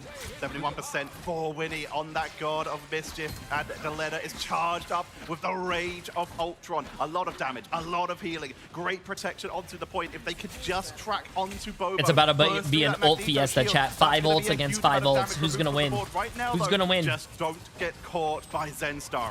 Will we see the same commitment from Gen G as well to try and eliminate that nest? It gives you so much more freedom breaking into this point. But TTK having Psionic Seduction, Rage is going to be there. The Rage of Ultron from Delena as well just applies that extra pressure. Vinny now pops the ult as well. It's all come out, but Millennia's gone down. The struggling prison catches them off on the side. Oh! Takes them out the air. Vinny is in the spider time to try and delay. They've just got as many webs on the point as possible. He TTK, Magnetos Winnie, the everyone is Magneto ult. falling. They try and delay exactly as we said. They swap to Strange. They don't get the portal. He But the question is, did they Magnetos burn the Magneto cooldown? ult. Yeah, they Oh burn the my cooldown. god. This will be very difficult for them now in this second point. But Gen That's G, like they someone have trying to go arguably for more it, like time a here than dunk. 100 Thieves did previously. They break it And a then little they bit just faster get than 100 Thieves their did. shit But packed. 100 Thieves have a lot of resources to work with going into this next engagement. Oh That my being said, god. though, for Gen G as well, because they still have so much to play with. Sia's going to be the first thing to go down.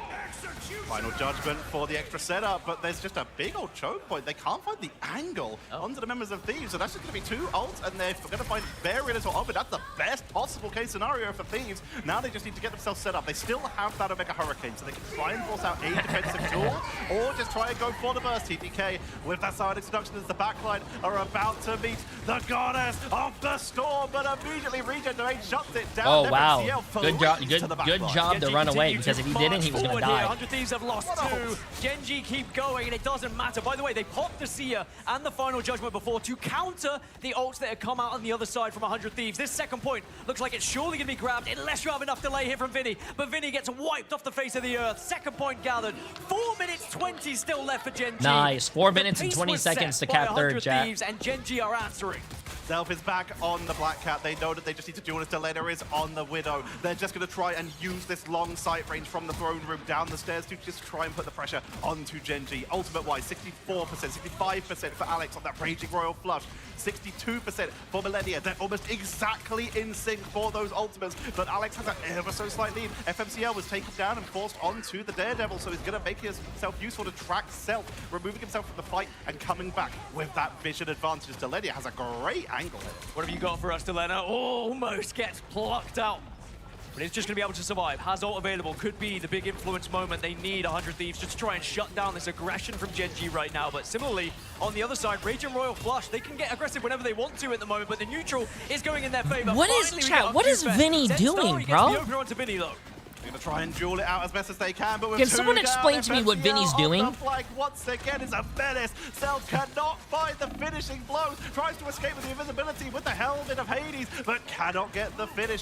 Is able to escape and will not get taken down. As Thieves, they respawn and will be able to run to the point. Yo, can we get a technical timeout to check Vinny's bank account real quick to see if there was a deposit by Genji? Starry with the Jeff team up to keep them off the board, but Thieves are basically down to a single fight. TTK needs to hit something with his Meteor M, or Self needs to go off on the Black Cat. Vinny starts to get involved. Oh my god, TTK got dunked on again while ulting! Oh my god!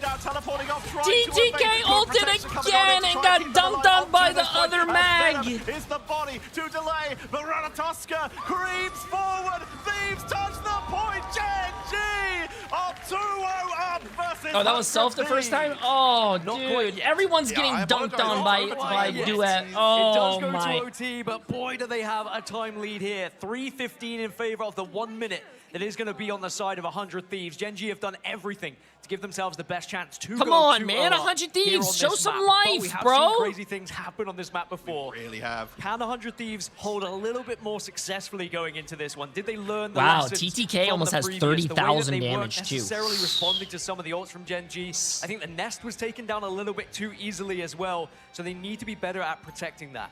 I do want to go back to a key moment, though. Remember when we saw the Seer into the final judgment? Somebody needs to into help that second point? TTK It on the looked front pretty line, stupid bro. From what we saw, because it looked like a wait. Someone, And actually we saw a someone needs to other help side TTK, from chat. 100 Thieves. I think they had copied the Gambit. So the Damage Raging blocked Royal by Flush Vinny, popped, and it was an almost instant reply 30,000. to drop the Damage Seer blocked by and the TTK, final judgment to try and counter it. In the end, 45,000. it allowed them to push so Look at the other tanks. 57,000 and 44,000. Like, that's a front line that you want. Instant reply. What's going on over here, bro? Top on the board, and look at that amount of time left. 3 minutes and 15 seconds versus a minute.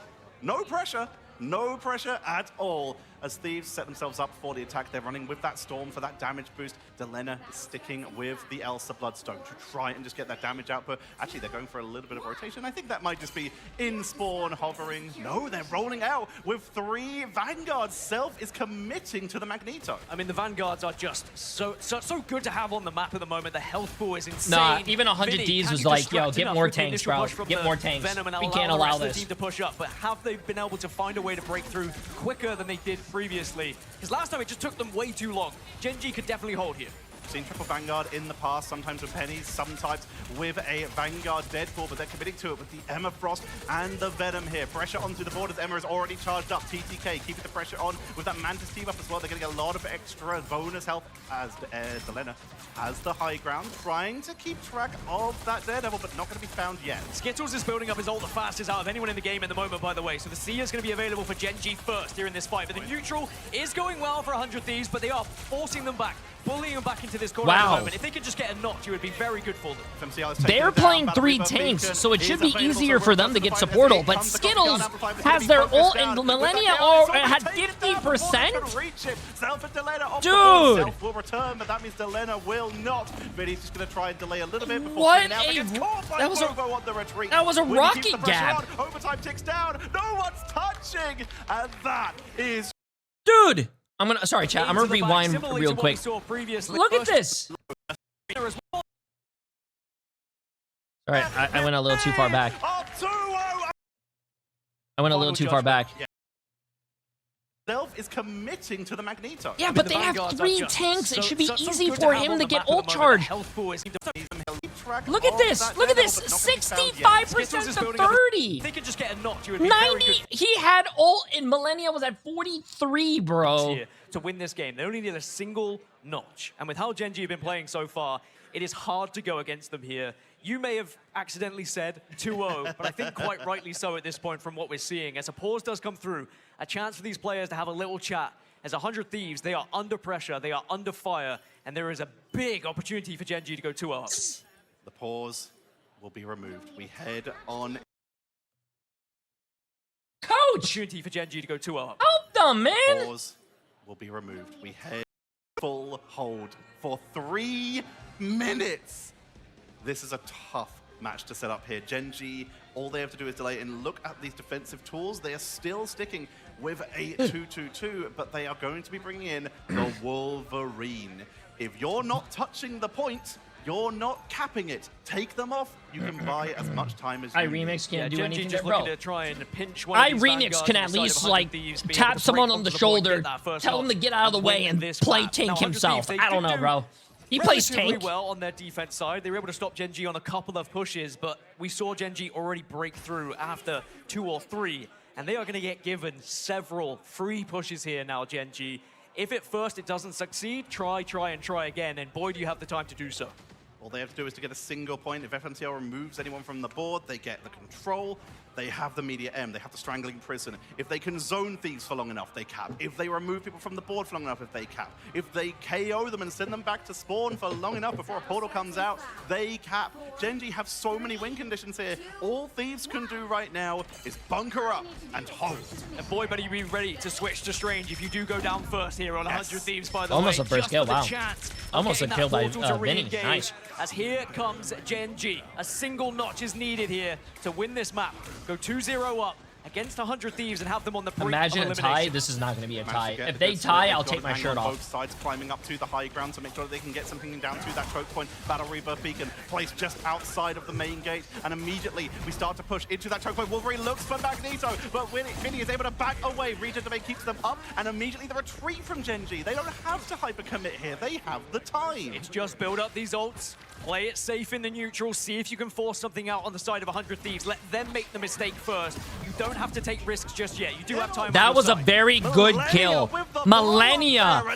Millennia said, fuck this shit. I'm going to take this into my own hands and flanked on support, bro. That was a huge kill. The Skittles would have had his ult right there and it would have been GG. G with the closer spawn and making their way back in. TTK with the portal. They have to keep throwing bodies at this. It's a good portal. It's a huge portal actually from TTK because it will allow them to stall. Although the stagger is slightly there. Gen G are on top of the moment. No, it's GG's, chat. GG's. GG's. Over portals in as well on the Strange, so it is a strange battle between TTK and Bobo. Vinny falls off the board, Bobo onto the high ground to try and take out the strategist, remove that free healing, but is sent back down to the low ground. FMCL trying to get rid of those front lines, removing from the borders. The point is so close, an inch away as Gen G take him off the board. It is 2-0 in Gen G's favor, and they are one map away from moving on. Gen G keeping the region alive at the moment against 100 Thieves who have looked good in this tournament, right? Throughout the play-ins, they showed so much promise. But now, even with their map choice, even taking Gen G here to Central Park,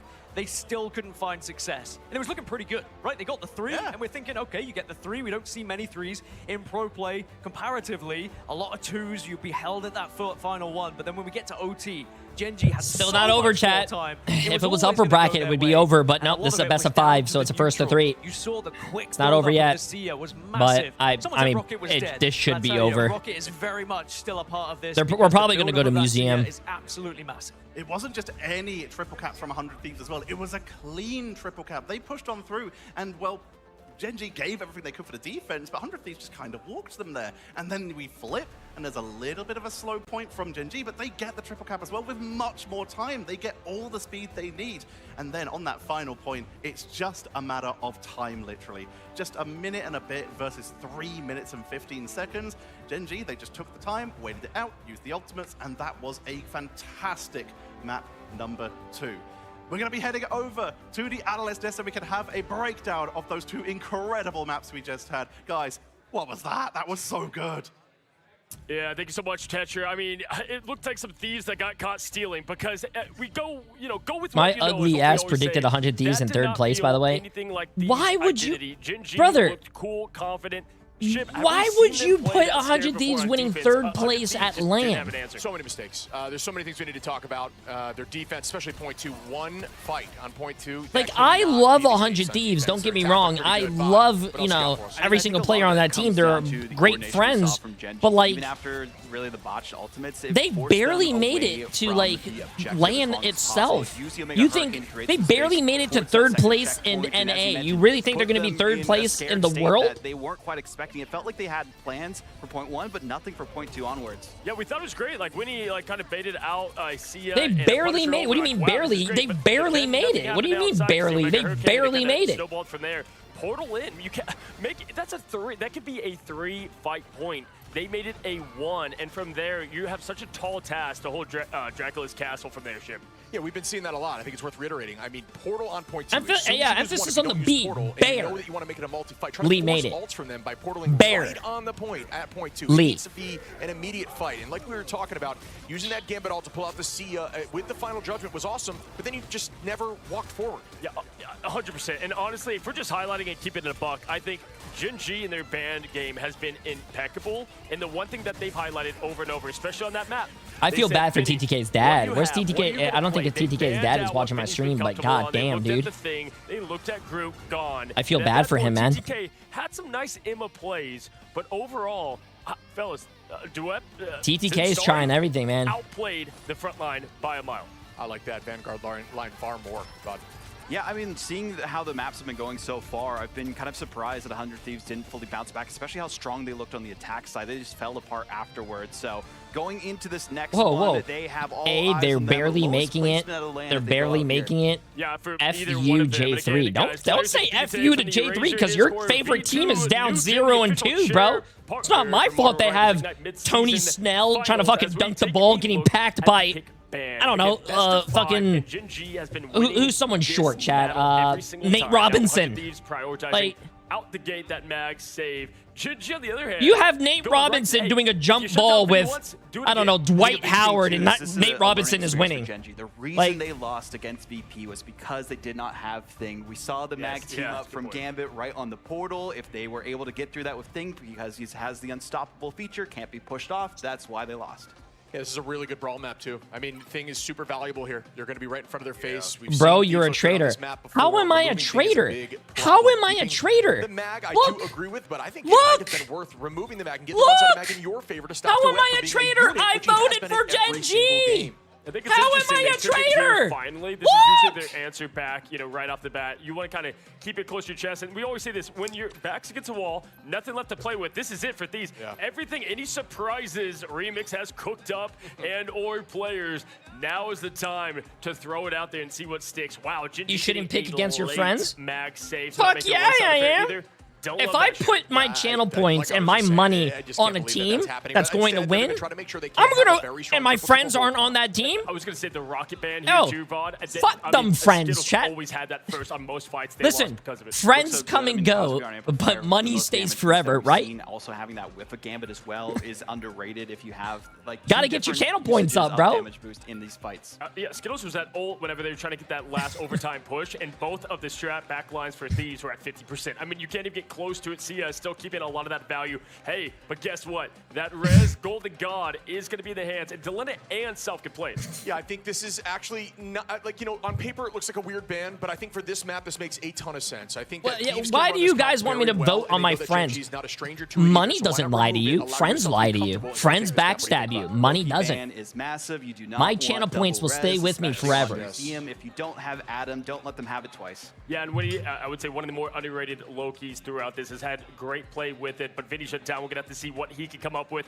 Casters, take it away, as this could be it for 100 Thieves. Tetra and Gaskin at Museum of Contemplation. You need better friends. Name a more iconic duo than Thieves and Adam Warlock. They find no, themselves I love 100 Thieves, in chat, a tough but position where they are down 2 maps and they look to the perfect. I love being 100 to Thieves, but I do really revive think their Gen G's winning. Gen G, this is my first time watching Gen G, and they are looking like a very strong team. So they did really good against Virtus Pro, and I can't vote against them. If you allow your heads to drop at this point, you may just be rolling over and showing your belly to a Gen G who have looked phenomenal so far. That being said, it is going to be Museum of Contemplation, a very comfortable map for 100 Thieves. I thought they were going to go there in the previous, but they are leaving it now to the 3rd map. But even if 100 Thieves were to win this, it does give Gen G, of course, a selection of map next. Remember, this is a best of 5, so Gen G just one away from sending 100 Thieves home. And even though it's not far to go, it would certainly be a painful elimination if they found themselves exiting at top 8.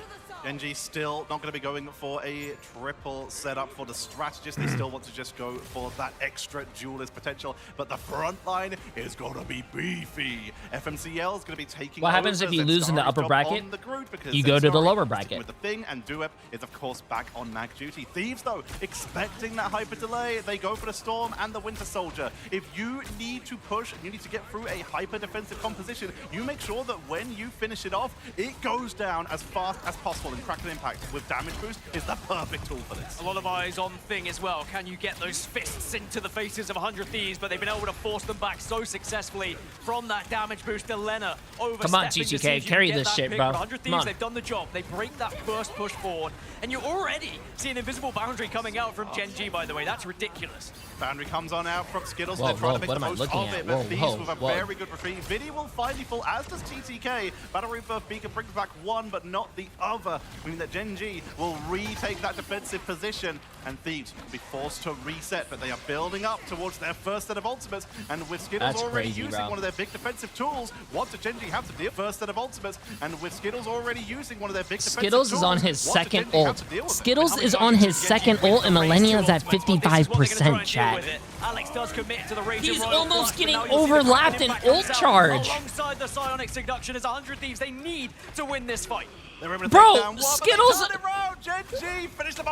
Skittles is overlapping Millennia and ult charge already. They burned almost all their available tools there, and Gen G, despite losing their first setups there, they still turn it round. I very much worry for 100 Thieves now. Heads feel like they're in the gutter. Mistakes starting to be made. Pressure is on their shoulders, but Gen G are in the ascendancy at the moment, and they're starting to build up even more ult. Strangling Prison to be there to contain alongside the Meteor M if Gen G want to use it. They almost have the Apex Predator as well available for Bobos. They're at 88% towards the glass. Skittles has ult again. Skittles has ult again in 2 minutes. 2 minutes. He got an ult every minute. That's great. Oh, nice block. Nice block by TTK. Up and allow Thieves to try and keep the momentum going, forcing out the boundary from Skittles. Dragon and Prism for the turnaround, but Vinny is absorbing so much of that damage as it's just going to attempt to be a 1v1. Wait, did they just try to... The Storm, but Self is deleted from the board. Self goes in, but Self They just tried to double ult Skittles and they both missed. They missed the mag ult and they didn't kill him with the Storm ult. Zenstar pops the clobbering time. Duep gets the pop onto Self as well, and 100 Thieves once more find themselves bullied back to spawn as Gen G are dominating them here.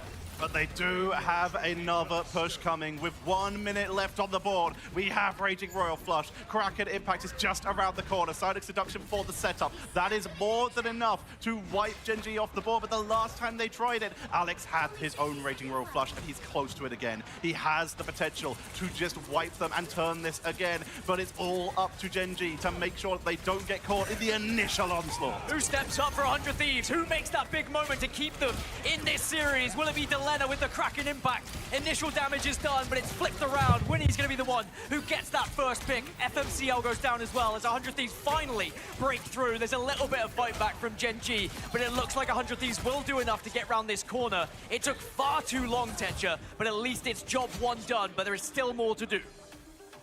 They just burned everything. Let's hear the celebration with the listens in by Razor. Ooh, let's hear it. Really safe. Down, breaking up. I'm ready whenever. Can you throw it deep? I can go whenever. I can go. We don't have 95. It's a one, no sweat. Are they right? Are they right? Or they're left? There we can go. 3, Yeah. 2, 1. All cutting. All cutting. All cutting.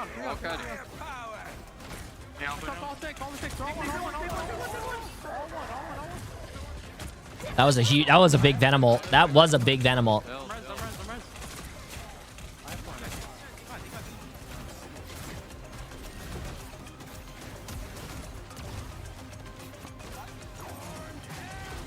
Hello? Casters? Push it on to the point for the Okay, there we last go. bit of overtime here as Gen.G, Media Rem to absorb as much damage as possible and try and remove TTK. Take it off the board. Vinny with the Symbiotic Resilience for at least a little bit of extra delay, but they're not touching the point.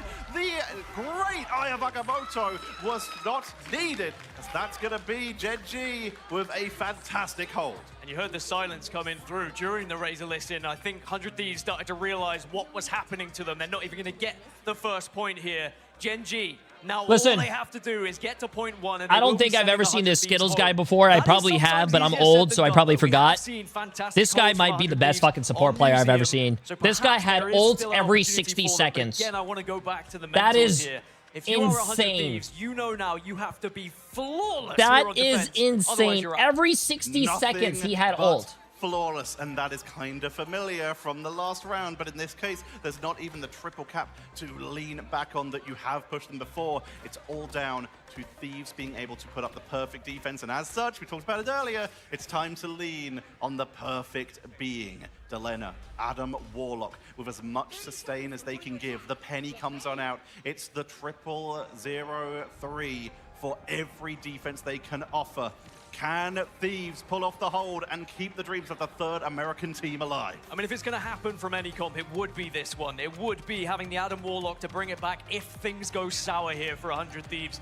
But with how well Gen.G have been building up their ultimates in the neutral, they've been winning that battle time and time again here, which just has had them ahead, winning that first engagement, which would give them so much room and space going into this first point. They've swapped over to the Storm.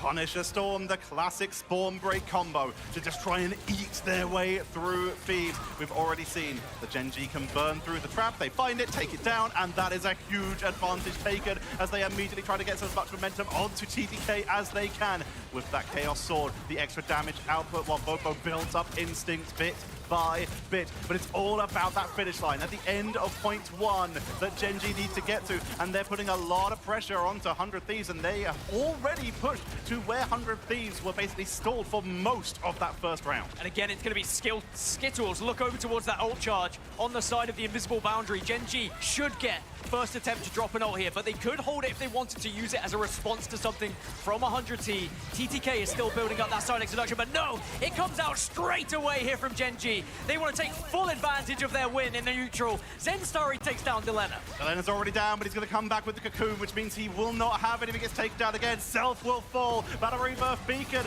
not going to bring them back. Probably got Amplifier, because suddenly Thieves are in the danger zone. They've got everything to throw at the wall, but they're losing members. Self's going to swap over to the Strange to make sure they can come on back. Delena's at 95% towards the Karmic Revival, but he's got to stay alive through it. Millennia with a great invisible boundary. Counter with the Sonic Seduction as Gen.G are routed. TTK there you go, TTK. Oh, there you go, TTK. There you go, TTK. Thieves will hold. Karmic Revival is going to be there now for Delena. That's what's important here for 100 Thieves. A successful hold, which gives them the backup plan of Karmic Revival into that next engagement. It looked dicey. But at the first test, 100 Thieves, they had the answers, and now they just need to reset, that TTK plays controller, sure chat. they're prepared for this next push, because Gen.G have TTK a is lot to playing lights out, bro. On the Adam he Cocoon, needs meaning help, that man. he is vulnerable for a large period of time. If he goes down, he is out the fight. He has to fly back and try and make it. So Delena already got close. Spider Time's going to come on out early to make sure they can try and zone the position. They can at least set up webs with this and try and set some of the traps. As many mines being placed down as possible. Gen.G though, the Kraken, the straggling Prison is available at the point. Says Story goes down as Duem looking for the media ram. The front line. Oh, good healing. I don't know how he lived, but nice. Are looking to try and turn this around. Apex Predator was a whiff as well from Gen.G, so 100 Thieves doing very well at holding at the moment. If they can keep this Karmic Revival alive, but Vinny's gone down, do you pop it now? Is this the moment here for 100 Thieves to try and go for the nothing or broke? Self is down. Delena with the Karmic Revival brings back Self, brings back TTK, keeps them on the board, but Gen.G are still going in. They found the res. They're trying to zone them. Here comes the Sonic Seduction for at least an attempt at a turnaround. Media able to the point. Nice. Good shit, Self. Thieves are throwing everything at this point to try and hold. They're forcing Gen.G back one more time. Gen.G will back off. They will respect. There's the no way. 100 Thieves. There's no way 100 Thieves wins this, now bro. 100 T again. They just have to mentally reset once more. They do have Seer. They do have two support ults. Revival, it is do or They do die. have two They support cannot ults. They afford to could lose do this, next chat. fight. They could do this. There is going to be the Rage of Royal Flush. Here comes Gen.G. They're pushing in as best as they can, trying to take them down with the anti-heal from Alex. As much burst damage as they can. There's no revive available, meaning it's all down to the Okay, Millennia, you gotta carry Millennia.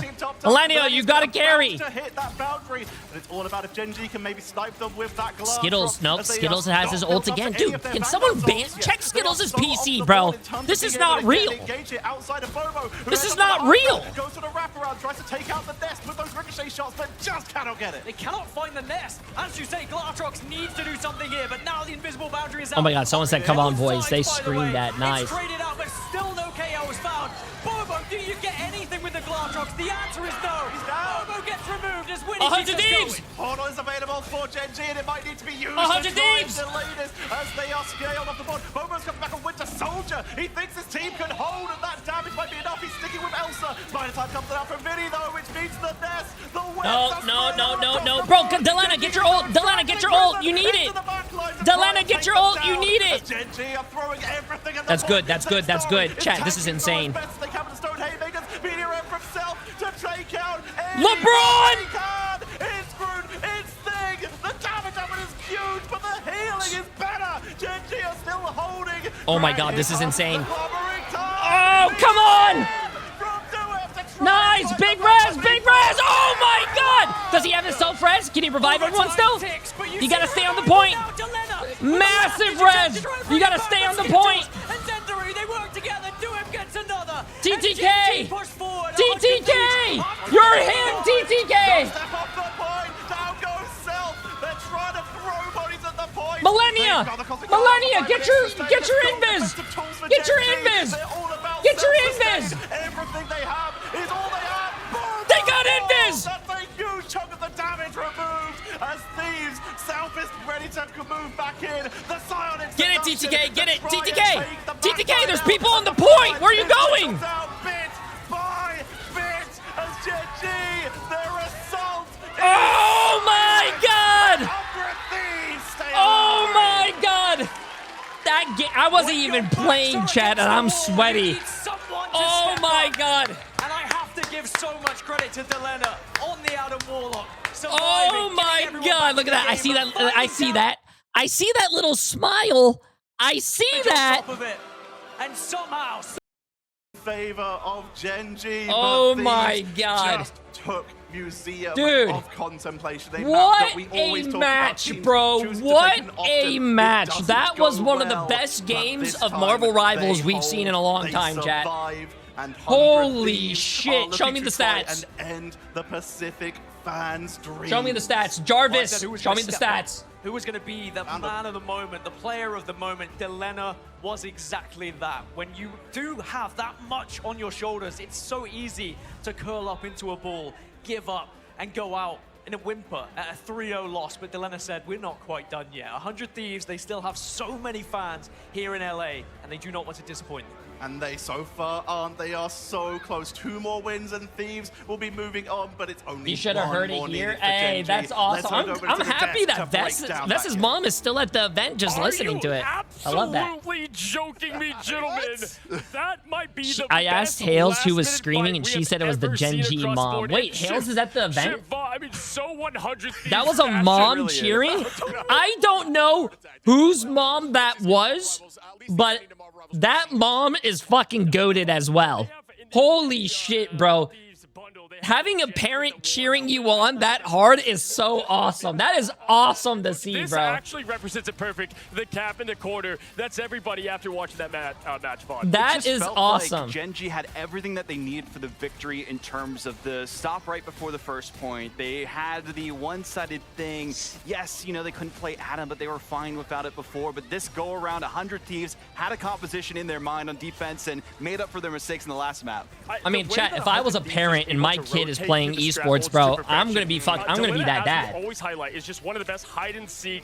Get the born again. I'm gonna be in the crowd, and you guys are gonna be hearing me cheer for my. Oh, bro, I'd be like, yo, come on, let's go, son. The others team. Oh, I was gonna be toxic, but I can't. Never mind. Yo, TTK's dad, how you doing? How you doing? Words for once, Chip. Yeah, Delena had Cocoon, which was huge there. Yeah, that landed on his forehead, and if he didn't have Cocoon, it was over. But I will say, shout out Winnie, too, on the Rocket. The amount of Sias answering the Gambit, I thought was insane. You're going to be the guy that watches your kid whiff a Bucky ult and sub yourself in game? The Sias did so much more than the Gambit ults did, just because the extra damage boost from it, the bonus health as well. My son's on stage, he misses his ult. That's my son! I taught him how to do that! Your son just lost the game because he missed his ult. That's my son! Yeah! That was the best option. Yeah, there was a split there, and unfortunately, too, whenever Bobo, like the Glartroxes weren't there at the end when he needed the clutch to happen the most, there was a moment in time, if the trigger was ready to pull, Millennia was not going to be able to get the invisible boundary. Kind of all went from there. We saw rotations almost 3 times of ultimates, folks, and that is why you come to land. That is why Yo, you watch TTK's dad, are you in the crowd? I need you to be screaming. We heard Gen G's mom screaming. We need to hear you scream. Stage with the microphone, and now we're here at a 1-2 situation, Chip. I can hear all the fans of Gen G from here in the stands losing it. I love it so much. I mean, but then, of course, what do you know? It gets bounced back, and 100 Thieves just lock in. She's in the same row as me? Over and over.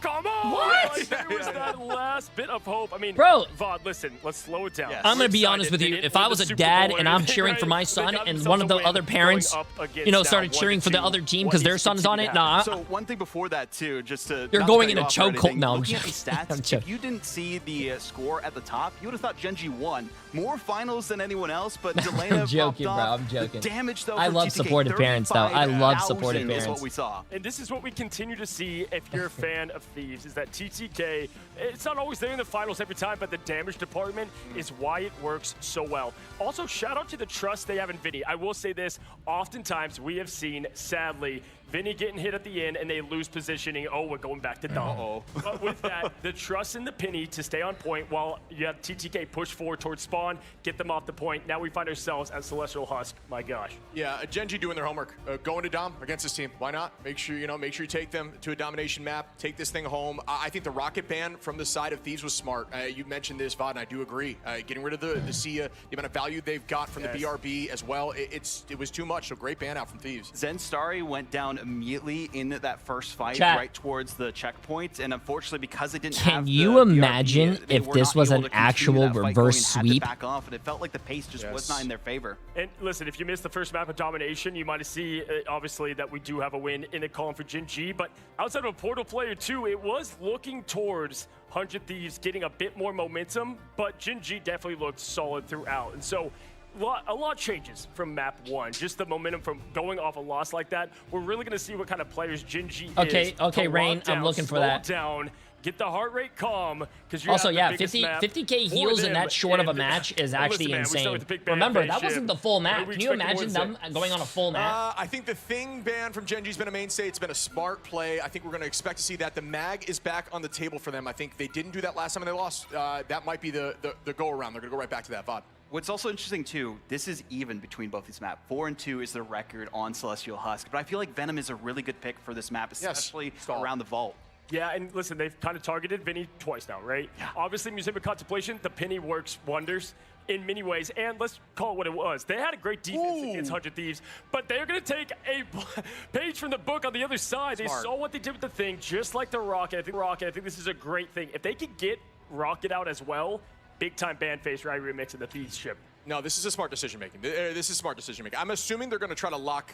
Actually, we'll see. I think they might lock thing as well at some point. One-sided, yeah. It makes sense for them, but well, yes, okay, there it is. A right one-sided thing, but that means Gen.G's going to ban mag, and they're going to have a one-sided mag. I don't know.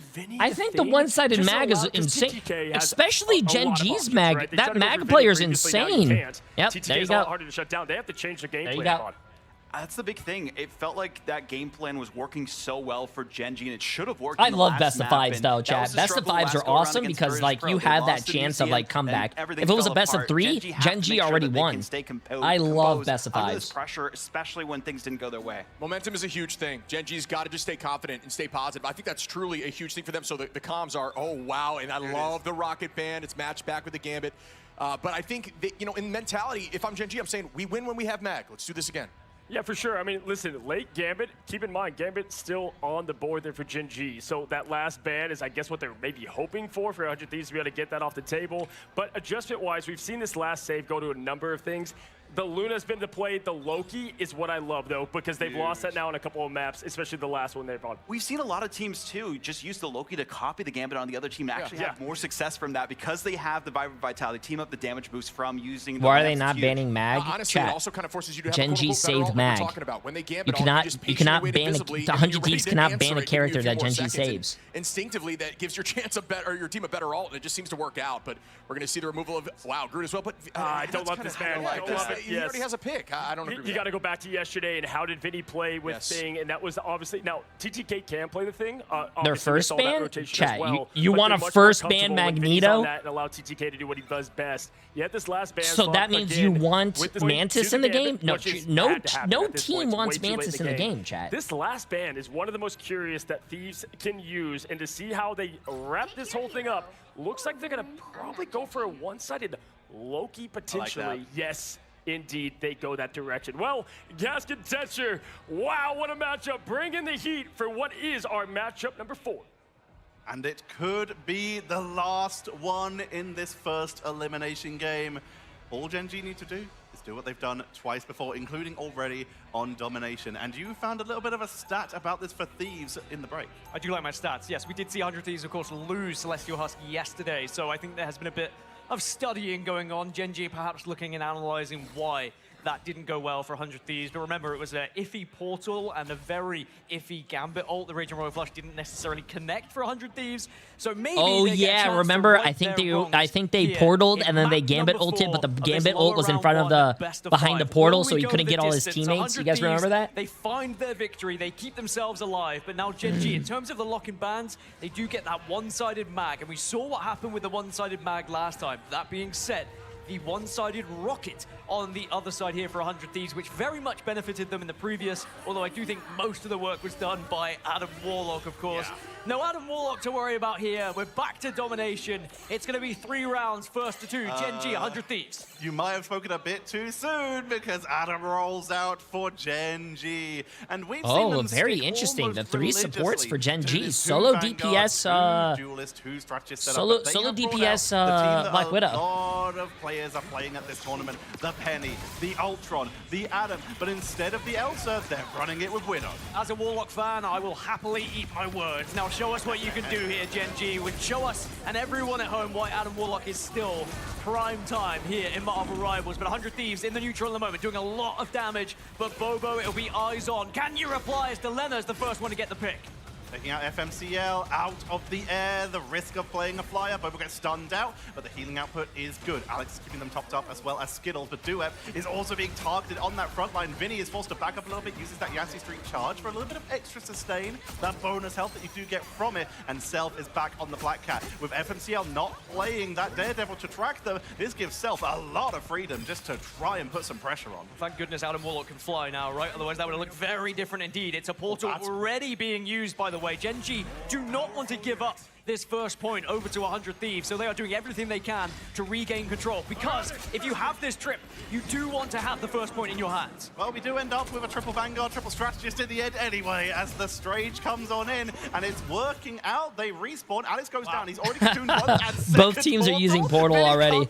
Both teams are just throwing Touch. at Nice. this. It's as if it's the last overtime, but it's the first point of Celestial Husk, and no one's even got a percentage yet. Both teams recognizing just how important Dude, it is Skittles to get these always first has takes ult for... on No, this point. As now Skittles might be Raging my Royal favorite, Flush like, Skittles, you who know... again pops that I first don't... ult. This There guy is might be response growing to be already. my favorite The support dance player, floor chat. comes This out, guy's and it means that insane. No trades will happen. Gen.G still holding on to the point, but they haven't been able to This take it guy's over. insane. As now we move over to Delena, who does pop that ult, but gets ripped away as Gen.G take advantage. Over with the Invisible Woman team up is able to take them out of the sky and prevent them from leaping away. Meteor Reb to try and track someone, takes out a Loki clone as Vinny is delaying as long as they can, but they're getting focused down. TTK off the board, thanks to Skittles. Then Star is frozen by the Luna. As they keep the pressure onto the bottom, the Spider Type is going to heal them back up, but Ayamoto locking them down, but then Starry keeps healed up. Alex is already built up to that Karmic Revival, so they're ready for a res if needed, but Thieves cannot find space yet. 100 Thieves, if they use ult, it will just want to let you guys know, notice how many ults are being used. The point's not even capped yet, chat. Notice how many people... We already had a portal. The portal's almost done on cooldown. Like, oh, that's a big ult. That's a big ult right there. That's a big one. Alongside the bubble is huge from Gen.G. They're able to push Bobo off the point, though, with the help of that Angela, but Millennia is taken down in the backline, removing a lot of healing from the side of 100 Thieves. It's still the first cap. No one capped yet. No one capped yet. Oh, TTK is about to die. And that could be what Gen.G need as they commit. Oh! Good pick by Delena! But Gen.G did cap. Momentum was in Gen.G's favor. They took down 3, make it 4. Thieves are forced off the point, and finally, after several minutes, Gen.G are 2%. Like Thanos, everyone breathe, take a moment, because what did we just see for that first point? Gen.G Jesus. do eventually close out the first as they get the chance to reset now. Hey, chat, wow, look at that. Look at your top right. Skittles has ult again. Widow, if you can maybe pick off Skittles before it's popped, or when it's popped, could be highly beneficial to your squad. As much healing onto the board as possible. They need to check this guy's computer, bro. I'm pretty sure. Pretty sure you got to check this guy's computer. Once again, they're tracking him so well. Dropped low, but the healing output is good. Winnie and Millennia putting on quite a clinic here as Millennia builds up towards that fate of both worlds. Skittles frozen, but there's no follow-up. Stays topped up here. Topped up and okay, but now Delena trying to take that angle, but you are going to get caught out.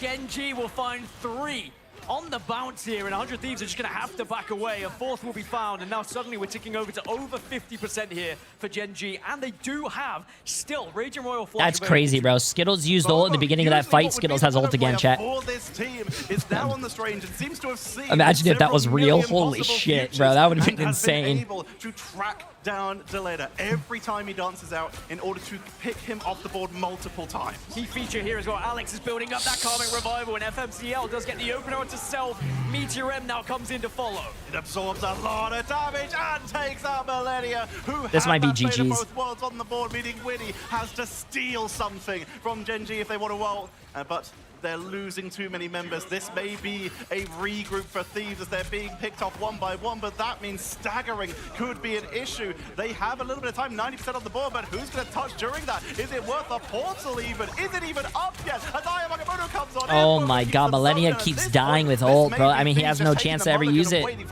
Oh my god, dude. Take the first round and again put themselves. Skittles is hanging onto his ult. I mean, there's no point for him to use it. I mean, the 100 Thieves was just dying and never regrouping and never had a chance to from this tournament. Fight. And what is important here for Gen.G, they still have so many more ults to work with. The Karmic Revival is still there for Alex. Skittles still has Raging Royal Flush to work with as well.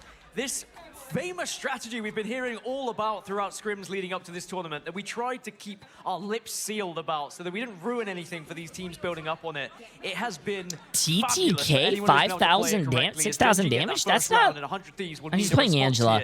That's unheard of from TTK. Everything that is given from this Penny and Ultron team up, the AOE healing on that Adam Warlock from the Ultron team up. How much healing? How much healing? Oh, we have 13 seconds, chat. We have 13 seconds. Skittles has 16,000. He always had. He has. For anyone who's been able to Jesus. play it correctly. But Bobo has finally been let out of Doctor Strange jail. He was stuck on it since the first portal because he just never went down, and he's finally. Gen G is not a US team. They're a Pacific team. That's why we never see him. I don't watch Pacific or China because it's like what 3 a.m. for us, 3 a.m. for me. But they have ults to use themselves. What can you do if you are Self with that Hurricane, for example, which is going to be the first one to commit to? But there's spider time on the board. They need to be careful of the webs. If they do this into that, they could get picked off. Trying to go into the backline, quick dash away from Skittles. Self gets caught in the terrain. He's just going to back away to not get caught out of position, but his drops low, picked off, and immediately Gen G take control. And already we are starting to look towards back against the wall moment again for 100 Thieves, where someone is going to have to be the hero for them, as that first point has gone in favor of Gen G. They still have Karmic Revival as well. But on 100 Thieves, they've been able to build up plenty to work with. And remember, Winnie on the Loki could, in theory, use those ults in his favor too. So we'll have to see whether 100 Thieves can get this first pick. Lenia and Winnie have been holding on to these ults since the last round, but it needs to be up to use them. Winnie goes for the steal, goes for that Raging Royal Flush. Bro, he has to use his ult, chat. Second time, Karmic Revival comes on out from Alex. Can't seem to get to Skittles though, as more members go down. Alex just can't find the reses here. It's gonna be a Karmic Revival that just gets zero value on the board. Skittles swaps to Strange. They don't want to give a single percentage to Thieves. That is a huge shame for Gen G. A massive win, of course, for 100 Thieves, being able to take advantage of this one, but they still haven't got the point.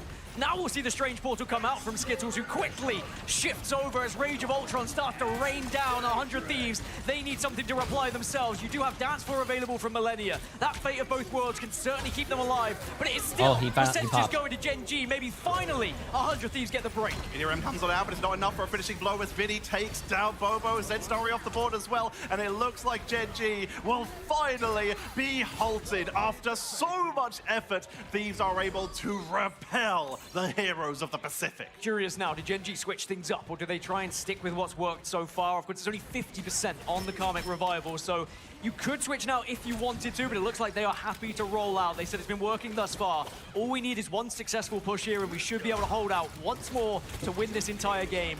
But 100 Thieves, they've got plenty to work with here, and I think clobbering time in particular is going to be a huge chance for them to win this engagement. It's a huge engaged tool. They also have that Heaven's Retribution from TTK as it starts to slow down a bit as Gen G just look to posture. But the commitment comes on out. Bobo not wanting to give them a chance to head. Yo, what's my thing player doing? Reset off the Loki gets caught by the Assassin's Charge. Whereas Bobo keeps the resets going, but he's only taken out Loki so far. No finishing blows, nothing that's stuck, but wants to try and commit. But a great dodge from Self escapes, meaning that Bobo will find no more resets this day. And Gen G burn their first engage. Heaven's Retribution comes on in as TTK from the top rope is taking down Gen G. Fantastic positioning from 100 Thieves to be able to avoid TTK is playing like that was coming out from Gen G, and especially he's from playing that like Kraken flu impact, they get game the chance to Jordan right reset now, and chat. will probably gain the lead here on this point now as Gen G once more look over to what they could possibly change. He's playing like very flu game close, so Jordan. again, I think they will probably hold on to this for at least one more push before they potentially change things up. It's not just Karmic Revival either. Rage and Royal Flush is going to be there for them too, and Zenstar is starting to build up that Penny ult to work with. And then it tries a blind bionic hook. If they could get a pick or a stagger, that would have been huge. But now he's forced to back up. Zedstory has the spider type. Self is going to be the one committing into the backline, trying to force out defensive tools, but there were none to force out here. So Gen G just avoid. In comes the Raging Royal Flush as they commit to the backline. When he gets a steal onto the Fable, but he goes down before he can use it. That is a huge pickup for Gen G. But at 89%, 90%, Thieves are close to a victory if they can get a turnaround. But with members falling left, right, and center, Gen G get the flip. That's still a good hold. That's a good hold. That's a good hold. That's a good hold, chat. It doesn't matter. They have 95%. Alex, the substitute coming in for Gen G, still has Karmic Revival eventually, and they will still take this point now. They didn't even need to use it from that push, and they still have Spider Time available to them as well, alongside Meteor M. Gen G, it is all looking up for them right now, as it's do or die for 100 Thieves on this push. Bobo on the Elsa, swapping off the Winter Soldier so he can get back to the point quick enough to make sure that he's with his team. Thieves reconvene, they have their Kraken impact for the reset, and Millennia with that fate of both worlds might be the fate that they need to turn this round. Vinny comes on out, but he's getting zoned away very aggressively. Self into the backline, Axe is taken down, but he does have Cocoon, but that's his safety, they're taken off the board. It's 99 to 95 as Genji have control in overtime. Karmic Revival's gonna come on out to bring back Skittles to delay as long as they can. As Thieves make the most of that regeneration to make the push onto the board. TTK's not TPing as well. I mean, he gets back quick. To try and make sure that their backline is protected, and then to push up, set the mines, and allow the damage to come on out. FMCL keeps the damage up. Rage of Ultron on the flank, heals up back with Meteor M to remove no. Yo, when are we gonna use our ults, guys? When are we gonna use our ults, guys? Oh, nice dodge. Oh no, bro. Now they just have to delay with TTK. Vinny's coming with the portal, but they're running out of time, Gaskin, as TTK just runs for their life. Portal comes in, but they can't reach Gen.G. Take out 100 Thieves, and they will continue their run through the bracket. Gen.G keep their region alive here at the Marvel Rivals Ignite mid-season finals. It is 100 Thieves eliminated at top 8, their worst land placement so far here in Marvel Rivals Ignite. From 3rd to 4th. 100 Thieves needs to do something, bro. They have slowly fallen 100 Thieves needs to do something, here, bro. But it was a Gen.G they came up against who just seemed to have every single answer possible to the questions that were being posed. What a series we just witnessed. Oh my god, that mom is a W. I don't know who that mom is, but she's awesome. Taken out. This team have been essentially the sole representation of OCE for 2 tournaments in a row, mid-season finals and grand finals. Now they find themselves not just representing OCE, but Asia as well, with Reject down. All that weight on their shoulders, and Gen.G come up. Gold. Taking the weight on their shoulders as soldiers, it would seem. Congratulations, that was a good bet. That composition as well. The 47% on Gen.G, 53% on 100 Thieves, 8.7 million from 500 people. So, I need to ask those 500 people. Because they had that fallback, they had the extra map still, they said, what do we have to lose? And why don't you guys trust me? Impressive push off the bounce. Why don't you guys listen to my predictions? I have not gotten a single prediction wrong yet in this playoffs. To win this one, and they send 100 Thieves home. It's not an easy I have journey not for Gen.G gotten from now a on. single They have one Swamp, wrong yet. Or they have TLC waiting in their future. It's far from over for them, but for now, Gen.G keep the hopes of the Pacific region alive, and they look to try and push on their own best performance in previous. They've already made bracket runs in every single tournament. They are going to want to surpass previous results. Thieves, commiserations to them. A valiant effort making it out of the play-in stage and then having to fight all the way to this point, but they put on such a show for us. They have truly made America proud. They have made America proud, and I think even though 100 Thieves will be disappointed with the top 8 in the end, you think about the journey. Damn, I feel bad for TTK and TTK's dad, right? bro. The online stage was very difficult for them. It was up and down. I didn't know if they were going to make it here I feel so point, bad, man. But they bounced back from some disappointing performances. They get through the play-ins, and if they hadn't come up against a very hot Gen.G, let's be completely honest, Gen.G look incredible so far. Maybe 100 Thieves could have gone a little bit further on that other side of the bracket, but sometimes that's how the cookie crumbles, right? You go up against whatever you have to play in front of you. Sometimes you get a tougher bracket, and for 100 Thieves here, they should still be proud of their performance. We also have There's one more game, yeah. Ground Zero at mid-season finals last year. They were knocked out by a 100 Thieves roster, so this is going to feel good for them, and it would be great to hear from them right now. So we're going to head over to the stage. Ooh, let's hear this, chat. Let's hear this. Los Angeles, let me hear you for Gen.G taking down the hometown heroes. I'm here with Bobo and Zin Starry, and I'm a man not often few of words, but I've got to ask you right away, Bobo, the gameplay, Zin Starry spoke for itself. Immediate thoughts right now. What's going through your head, Bobo? Shout out to the LAN team.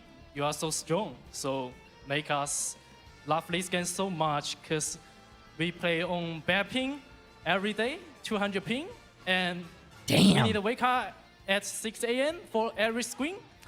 Damn! So, thank you, and shout out to our fans. We are not a Mickey region. shout out to my Chinese fans because they need to watch my game at late night. Aww. Shout out to you. 谢谢. Bobo is an absolute star in China, more in Atlanta. Zen Story, what are your thoughts feeling right now?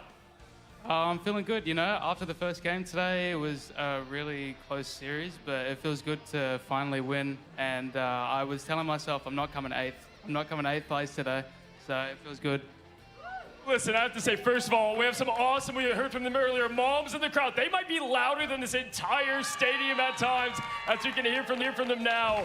W moms. One of them. I have to ask, listen, we've seen y'all now twice go down lower brackets, and it's been that next matchup. What makes this team, Gen.G, different than previous LAN results to get another win and continue the dream?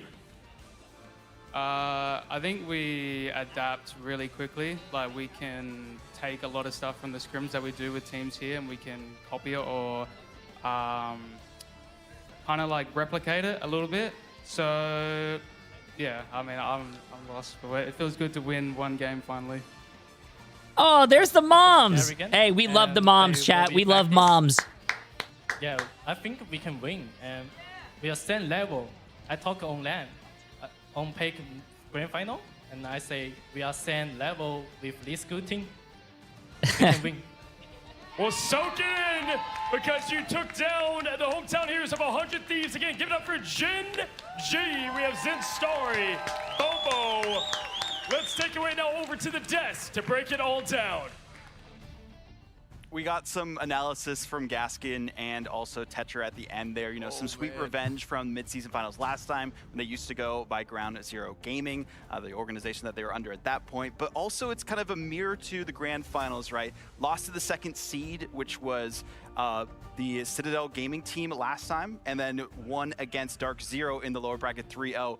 Pretty much the same here. Lost to VP, the second seed from EMEA, then beat the American team in 100 Thieves. 3-1 this time, but it seems Museum of Contemplation I don't was know a if bit this of a next crux for game them. is going At to least be they were able as to turn things entertaining, around. chat. Domination I is think their it domain. might be a steamroll, but we'll see. It does repeat itself, it feels like, right now. I mean, this team is just so flexible. You think about, I mean, Bobo, even on the strange there, had like Is 100 Thieves out? Yes, 100 Thieves just lost. Then you saw FMCL playing Groot. They really can flex They just the roles lost 3-1. so well. I mean, this team is very dumb, and they can even run these triple comps, which I think Thieves, honestly, they can run too, but they struggle into. What do you think, Coach?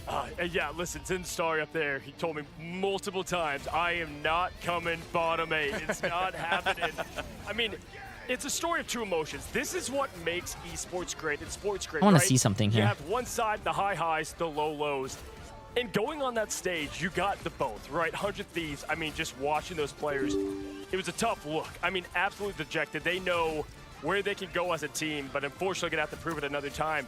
But on the other side of the coin, Gen.G, I mean, that win just sparked and ignited the belief, Vaudable, that they can win this whole damn thing. It's cheesy, but they ignited the battle. That's what, No, I'm not playing comp right now. I just want to see my bracket. Gen.G had improved so much from that first series of the day, right? I was kind of ragging on FMCL a little bit. Flexibility wasn't quite there in some of the hero pool, but they really improved. Actually pulling Sorry, out the chat. I just Storm, want to see my allowing bracket Bobo real to quick. just on the Elsa a couple times, and then Alex really showcased big. Didn't even need to play the Gambit here. Played the Adam Warlock, was just able to slay and use the Ultron team up perfectly. This is the comp that we saw from Verse Pro before, and they're like, hey, that's good. I'm going to yoink it myself and use it even better. Ship, we said the only thing Gen.G really got right on that ban phase, in our opinion, Okay, at the time, so I was had the Gambit, this and then it worked out right. pretty well. Alex come in. I had Go back to Citadel Gaming days, I if think it was Melio that OUG played loses, that. I got this right. Made it look like he was playing it all the time.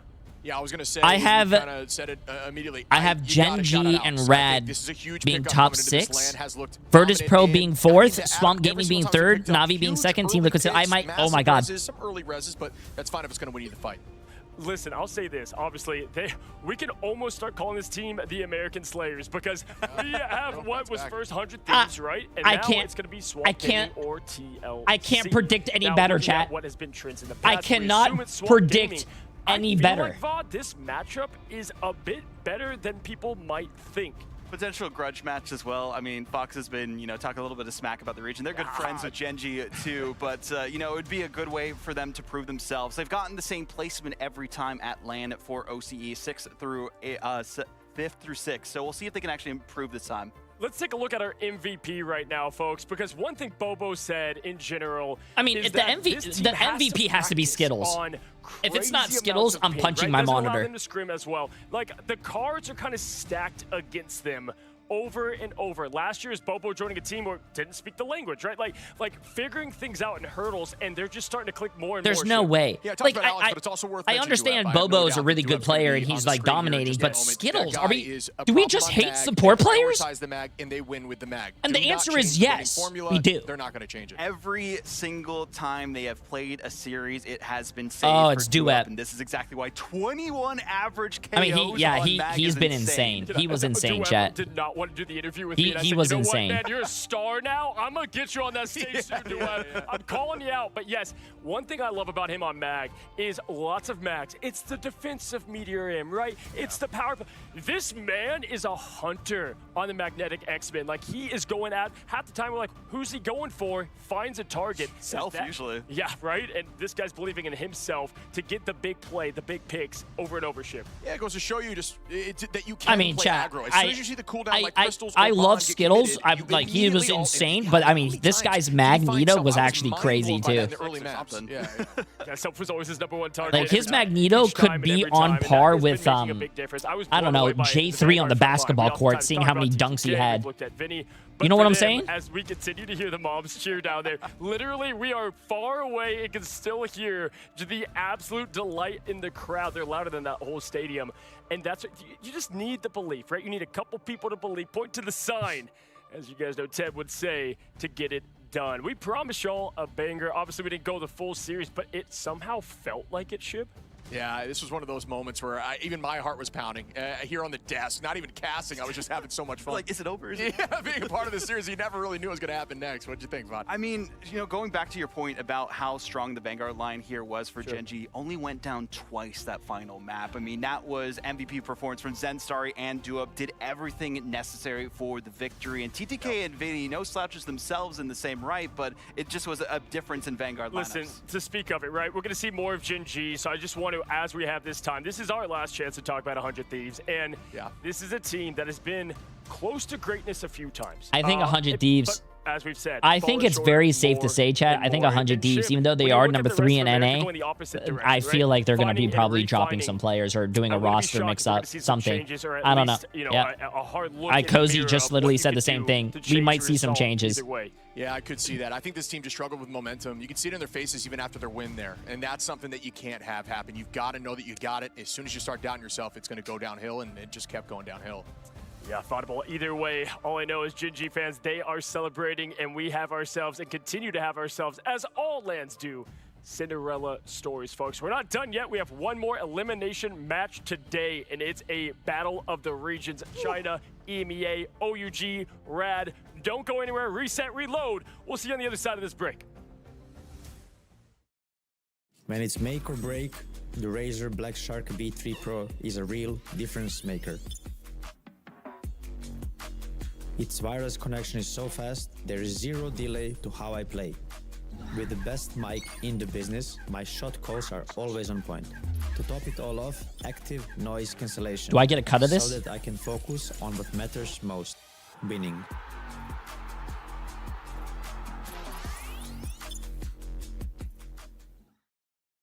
I mean, there's this ad is on my street. Do I get a cut? Can you show the team charts? Exclamation mark MRI. Jay3, how you feeling? I'm feeling good, bro. Listen, you guys call me a scammer and a curse, but I'm 100% right now. I'm 100%. I'm feeling good. Oh yeah, I'll start you guys' predictions right now. This is the last predictions of the day, chat. Rad against OUG, chat.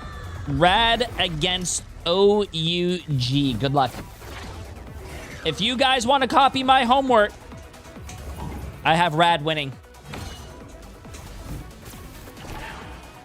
If you want to copy my homework, Rad's winning. This was inevitable.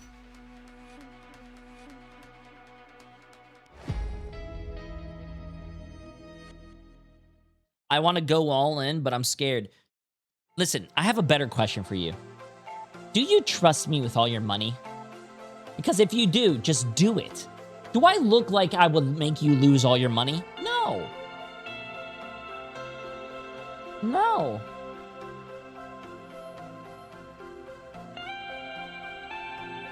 Do it. As someone once said, just do it.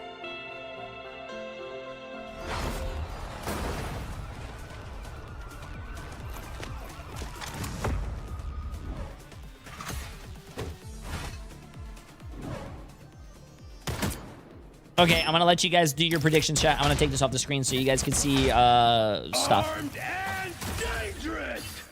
No mercy.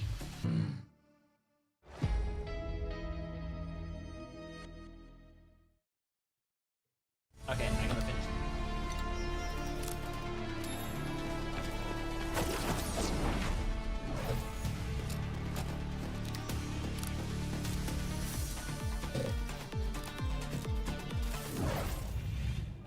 How much money would you make if you went all in on Jay's bets today? The answer is yes, all of it. How much money? All of it. You would have had so much money. You would be like one of those rich people taking like baths in money. You would be wiping your butt with money after you go to the bathroom.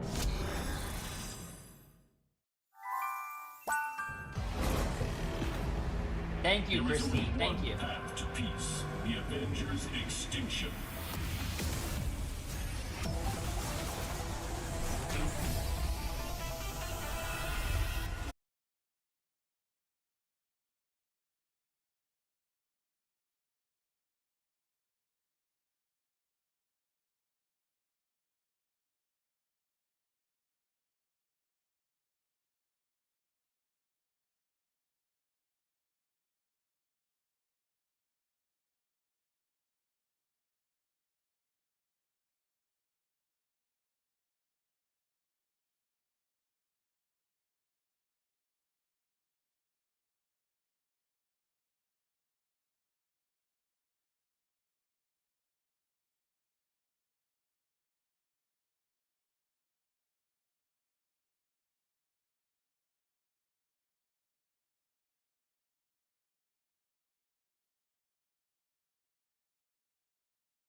bounced back, got the 4-0 sweep, and now are on top of the world. As we were talking about, Mulan Ron no longer on the team. Illicit is now on the roster after stage 1, and seeing the way that they were able to perform, you know, on the Ultron, we got to see some good looks of them. For Oh shit, we're already starting. The flexibility of this player cannot be understated, and domination is a great game mode for them. And right, I'd say, I mean, if you watch, we're already starting, by the way. Team passing the eyeball. By the way, right? 16.2 million for Rad with 665 people.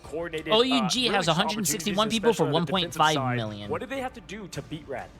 I mean, I think it's just making sure that Rad are the ones that feel a little bit more scared. It's like similar to Gen.G just beating 100 Thieves. Speaking of which, I saw the Gen.G mums doing shoeies in the audience, putting energy. No way. They're relentless. If Gen.G wins this whole thing, who knows what will happen? But it feels like those the parents from Gen.G, which are like a lot of them are Australian, are doing shoeies. Right? And that's the kind of thing like Rad. Oh my god, I don't know if that's true or not, but that's funny. Okay in international events, but realistically, Rad, tenure-wise, the experience they should. And if you guys don't know what a shoey is, that means you pour alcohol in a shoe and you drink it. But Vaudable, Rad, I do not count them. I do not care what the score is on the map because they've shown now time and time again that they will fight back, you know, and obviously came up a bit short sometimes, but most of those times, I mean, going back to play-in, it was all but over when they were going against Reject, able to stamp their foot. So I think they've done good against that doubt, but it's easy to have it slip in when it is now elimination, right?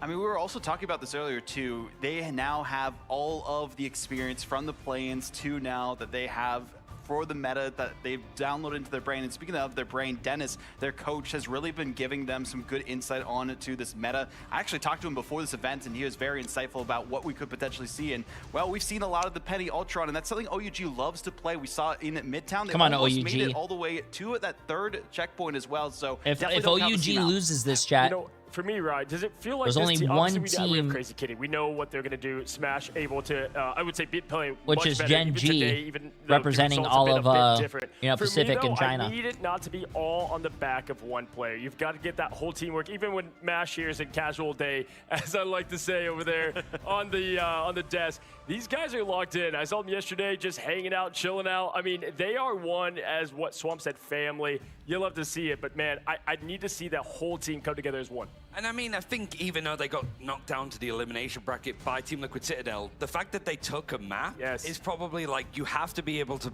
take the positives of that, of like, hey, we looked really good. We could have very much easily won that series against a team that hasn't dropped a series all year pretty much. But it's the fact that there has been a best-of-5 break. They might have cooled off a little bit more. And for like OUG, we saw a lot of like the punishes against Swamp with like Taro Cookie trying to like come back in with like a Kraken's Impact and stuff like that. Rad are prone to overextending. I think Taro Cookie is the one to look out for here specifically as a potential carry for this team. You know, the Bucky play, we saw some great looks there. We also saw good Black Widow from them too, and I'm hoping that they can step up to the plate for their team. I mean, the mag hit in the air on Melophobia when they were on Swamp for OUG. I mean, I'm watching the mag as well. Listen, for me, it does feel like that this team, man, I need and want to see China do well in this game, and this is really that first big step, right? OUG eliminating a team that a lot of people had. I mean, Rad, yes, the story here has been different, but Rad, going into this, Rad was a team that a lot of people circled as could win this whole thing quite convincingly. Yeah, I mean, I think it was Falks that said that they're like a dark horse just for the whole event because they have so much like ability. It's been a good year for them, eliminating the likes of Virtus Pro from preseason, being consistently one of the top dogs, beating Shikigami, who's like another contender, probably like a year we lost kind of situation for like American comparisons. So it's like Rad, yeah, they came through like the MRC, but it was basically to just kind of earn their spot. Instead of taking the invite, just go for it, make sure that this team that's built of two of the strongest unsigned teams from last year, that can actually do work, and they have done. They're here for one. Yeah, for me, when they win against, when Swap win against OUG, for me, yes, Daze can play Black Cat. We saw a lot of that pestering in the back. When you have a great Black Cat player, it's tough because you have to have eyes on the prize, but also deal with the chaos and the constant distraction, right? OUG, that's what I need to see, and I think we're going to find out a lot from even game one off the dot if they're able to handle that. I think they're fixing that guy's computer. Go back to someone like, yeah, we lost in America. Like, they could have rattle on some teams because it's a lot to deal with that one spot. It really is a lot to deal with at once, and I'm really interested on what they're going to focus on for the ban draft once we get into that as well. We saw, a lot of mag prioritization throughout the tournament so far. Sometimes teams going for the Gambit instead if they're feeling a little bit more confident, depending on that Vanguard lineup. But seeing how the mag plays, as you talked about, Ryan, we're popping off on Midtown with the dunks with the Meteor M. That could be the win condition here for the side of OUG, but we also saw a lot of mag saves from Rad, and those worked out pretty well. It seems to be a lot of issues with moving forward. They win this one. Rad wins this one. They move on. And listen, the rest of that lower bracket becomes a bit more possible. Yeah, and it almost sets up like if we see Rad win here, Virtus Pro versus Na'Vi in the upper bracket, say Virtus Pro lose that because they've lost like the first couple. You have Rad versus Virtus Pro in the losers bracket. What's up, Boba? Again. Which Virtus Pro are just feeling like, oh, can we not go for this PTSD again? Because it is this squad, not necessarily like this team, but the organization of Rad that constantly just gets these wins over VP. And then you keep moving it forward in another situation. They just took a map off TLC. Not an easy thing to do. Let's say Swamp comes down. Okay, they're handling TLC okay. If G loses to that, they move forward.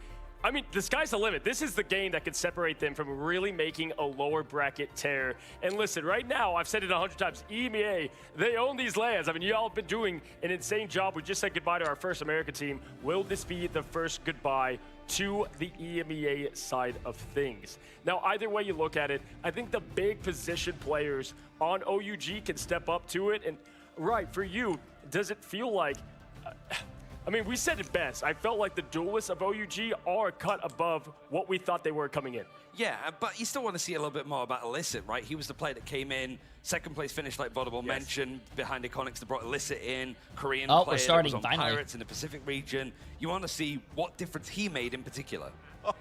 Well, ladies and gentlemen, we get to our ban phase, and right off the bat, we said, how will they handle Yo, what's up, the Dad? How backline you doing? distraction of, Hope you're having a Black great Cat? day. Well, I'll tell you how, folks. They just get rid of Felicia. No more going to be had here on Domination. Again, tip of the cap to our craziest kitten, and it is the mag. So we're not going to have a one-sided mag ban, Ryan.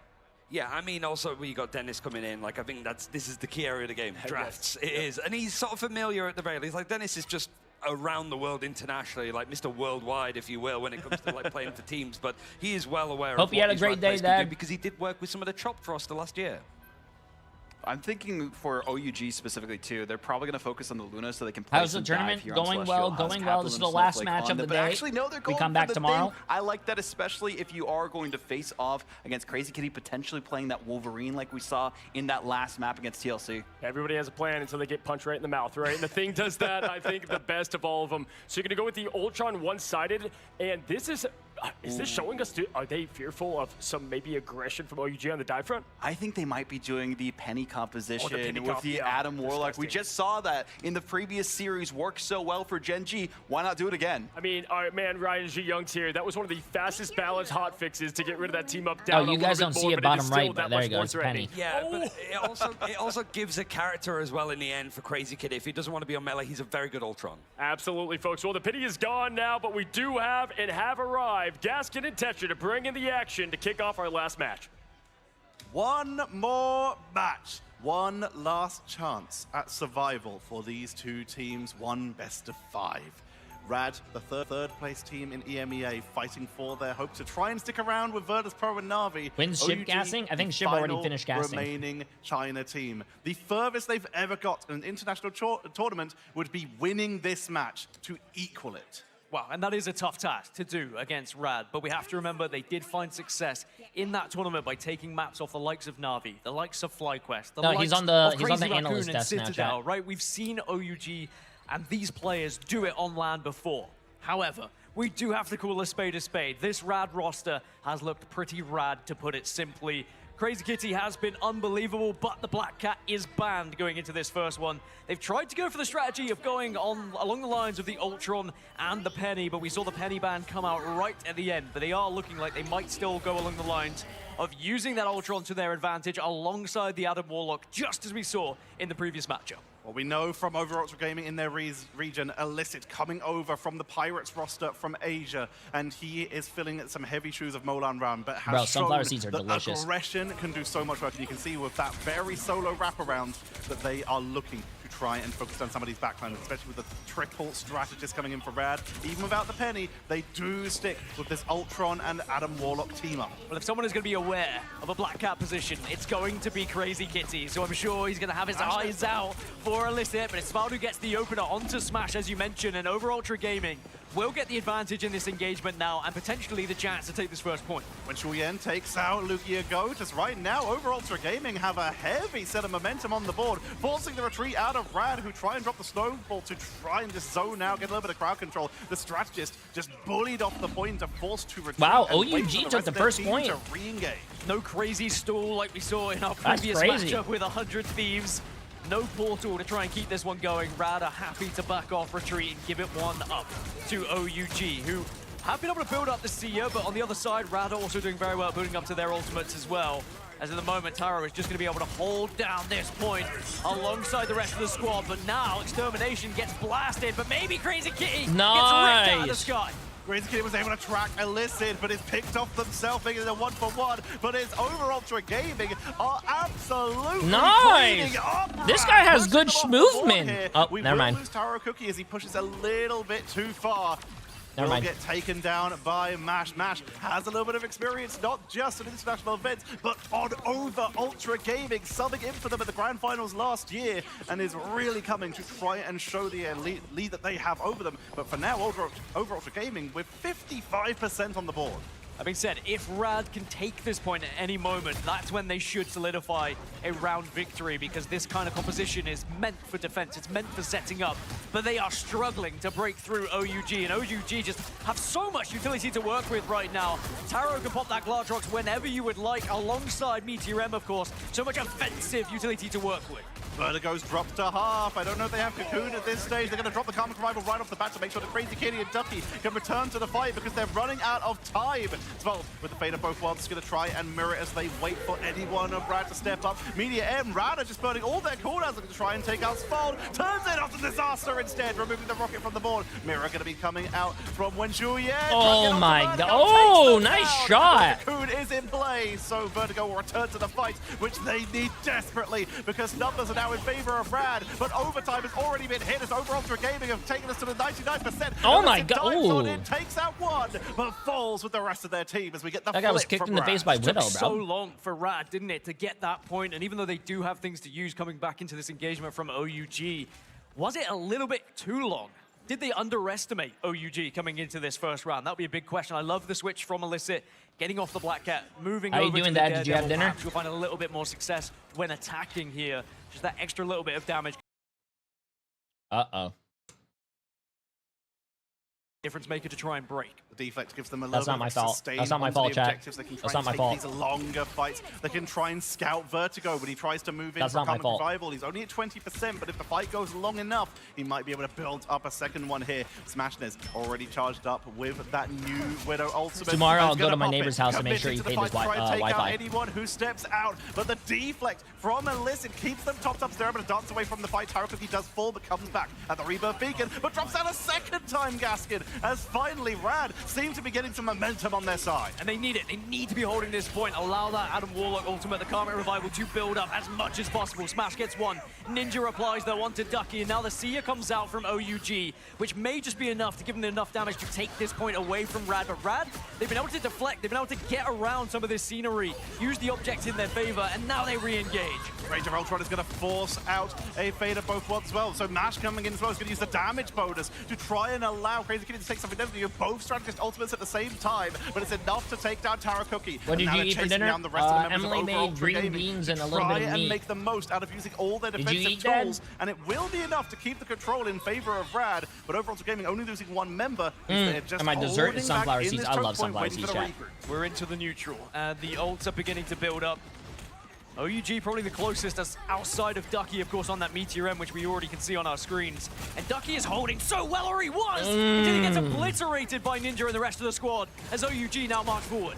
Fold with the freeze for the setup there is doing good. Ninja gets frozen themselves. TyroCookie getting dropped low. Vertigo falls, comes back with Cocoon. He knows he needs to stay in this fight with a healing output. Meteor M from Wenchuyen to find the backline. Won't find any targets, but it gets a little bit of damage absorption here. But the rest of the members of Rad are starting to fall down. Ducky's looking for a portal because they're running low on time. It's a big pick up, and Did he you go has there to and eat portal it? solo because his team is staggered. Overtime ticking down. People are coming back one by one, but Vertigo falls another time. No Cocoon as over Ultra Gaming keep control.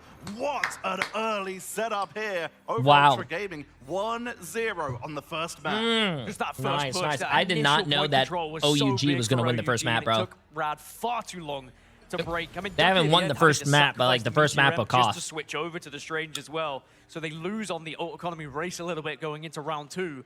And perhaps maybe some people have been counting out this OUG roster, but that is the perfect way to demonstrate that they very much deserve to be here and they can go toe-to-toe with one of the best from EMEA.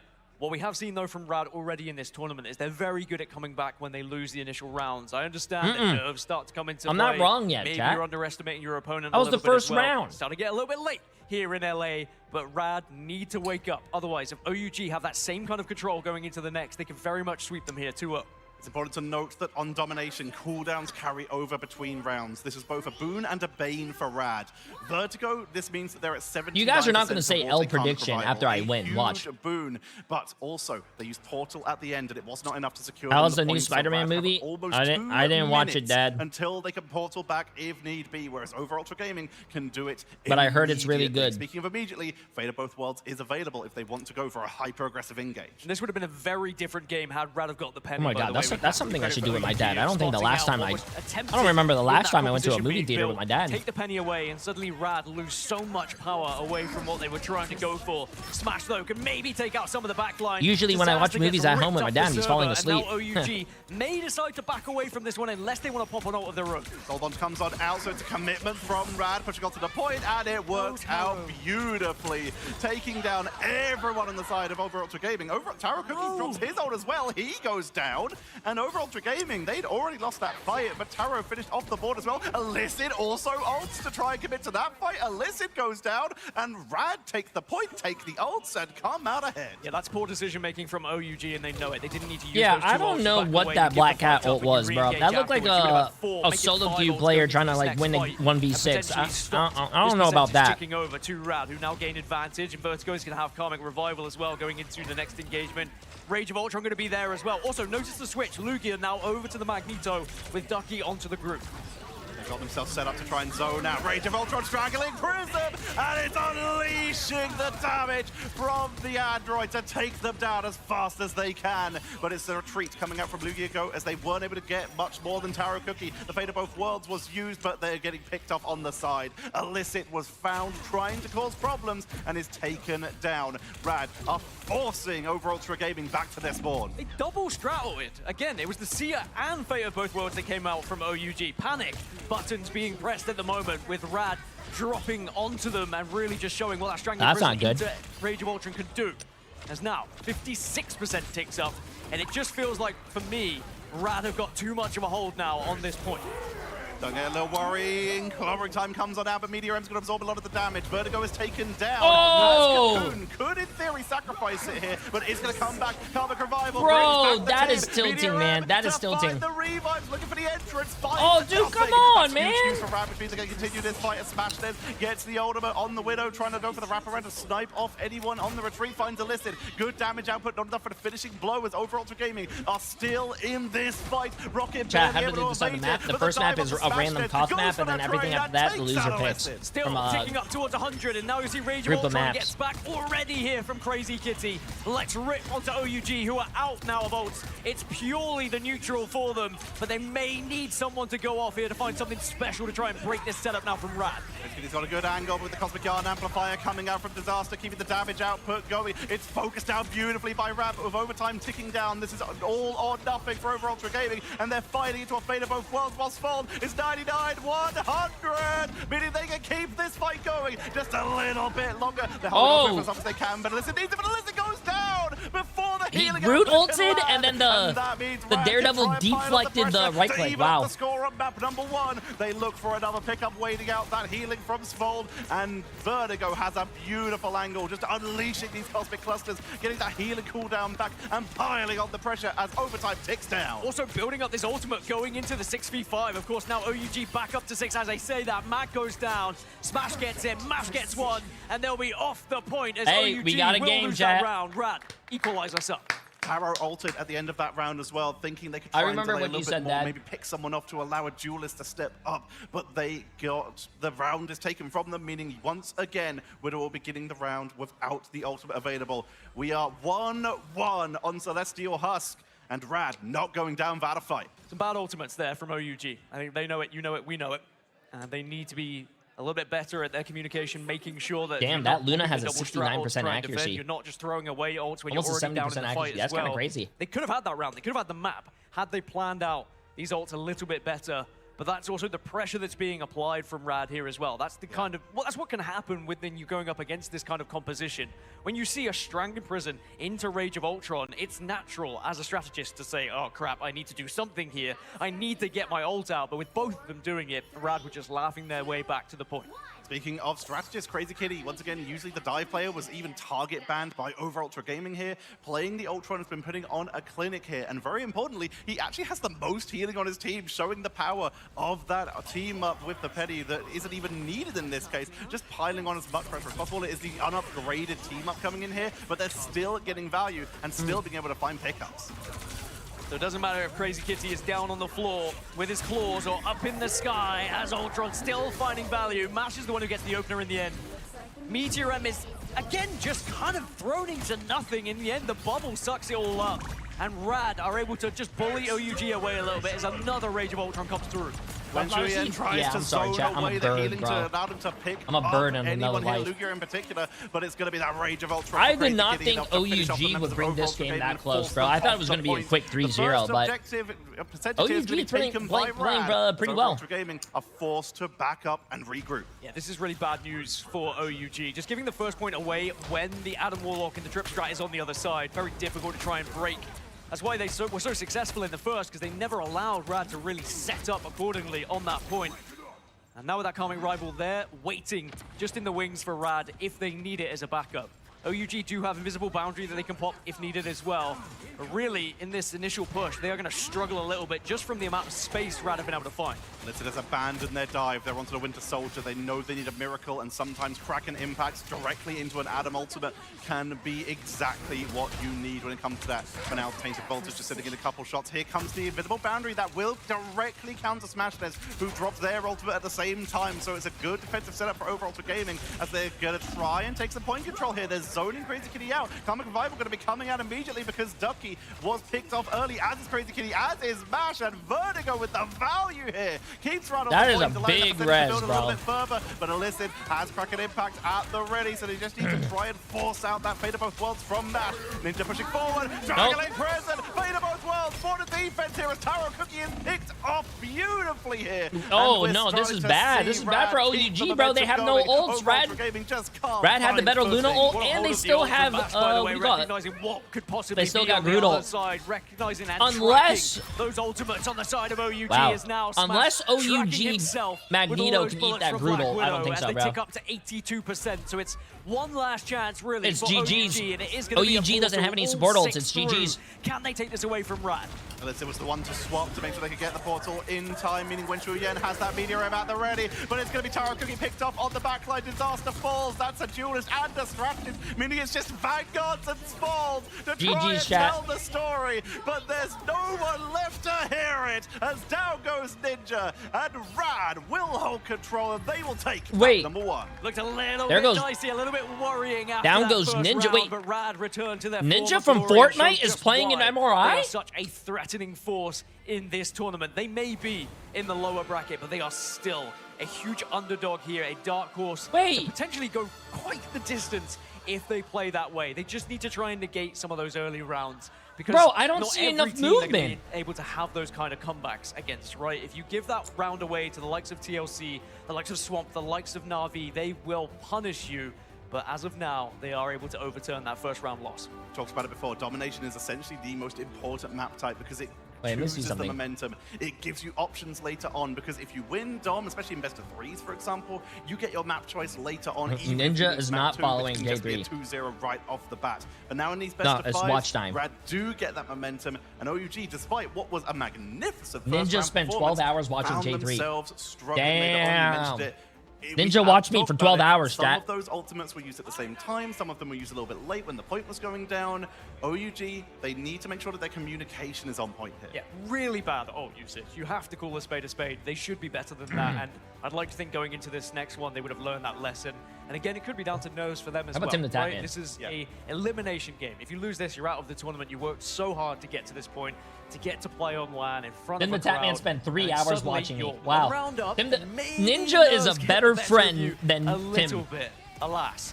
Rad will Tim very watched much me take some only for mistakes 3 on the other hours. side, Ninja and they watched take me for full 12, but advantage of Ninja it. If doesn't you look follow now me on back any at the socials. replays, But and they Tim needed it, does. Rad, because the first round looked a little bit shaky on their side. I mean, Damn. look at this. Over Ultra Gaming, they land the pickups. Taro Cookie went down for one overextend, but otherwise was absolutely dominating. When Shuyen landing the Meteor M's to snipe people off the point, every single thing went in over Ultra Gaming's favor. The Daredevil, the Black Cat, everything, they kept the pressure on. And the second we get to round 2, it feels Right, like watch this, either chat. they got Ready? in their own Watch heads, this, or chat. there was just a comm issue. Something went wrong. And over Ultra Gaming, they've got to fix it before map 2. They have to, and I think it surprises me, considering OUG have been good with Penny historically as well, they had the option to have it on their own side, and they banned it away, but they didn't use it in the end. They wanted to go for maybe something more of a similar structure that they were perhaps a little bit more familiar with, but you could try and fight fire with fire if they wanted to on the other side, but they opt to go for something that they would have preferred. And now Rad, going into this next one, of course, have to go against OUG's map choice. So I am intrigued to see where we end up going. Will it be the usual Museum of Contemplation, or do OUG have something a little bit more special up their sleeves? And if it is, do we see similar to these ban We see phases? this. The Penny was banned out against Rad, but it was the Ultron that was banned out against over Ultra Gaming, potentially why they didn't want to pick the Penny, as that upgraded ult is so effective at getting a huge amount of damage bonus and healing for your team. So if we do go to a Museum of Contemplation, where a triple Vanguard, triple Strategist, zero Duelist setup has been so effective for some of these teams, do we start to see that targeted out, and what could that open up for these teams? So it does mean that really for Damn, Rad, it was Silky spent not 10 onto hours the watching Ultron me? that That's really was crazy. game-changing Really was. here. Otherwise, they wouldn't have been able to play that kind of composition. As we take a look at the stats, anything that stands out to you apart from the obvious, you look at the big numbers and they go That's not boom it. here. Well, despite Illicit being one of the most aggressive and effective players for this team, they were marked. I don't know if it's just Crazy Kitty having the instincts to really pick them off, or the fact that Mash only went down 2 times because he was constantly it's able to Agent freeze Double and catch O. people who came for that backline, but Illicit was taken down 11 times along with Taro Cookie here. But the difference is, while Taro Cookie was taken down due to the dive at the front line of Rad, Illicit was picked off while trying to get value in the back line of Rad by going for these flanking positions. on these dive characters. Watch time, Rogaine. from Rogaine OUG spent team as 0 well, seconds because I watching think they will be a J3. little bit Hey, flustered about how they threw that one away. As fuck, we move man? over to Midtown, by the way, I love Midtown, so I'm excited for this one. The initial point, again, is another opportunity for Penny to come into the fray. What's another we know person? You've probably seen it in all of your games at Watch home this, as chat. well. Ready? Bang. So we'll see what they've got cooking here. Midtown is also Nate Shot where spent a 4 hours and certain 20 minutes team known watching. as Wow, Over Ultra Gaming that's a great... did decide to bring out a Blade during previous Wow. seasons. They've also brought out Widow pre-nerf to just try and snipe down from range on that first point.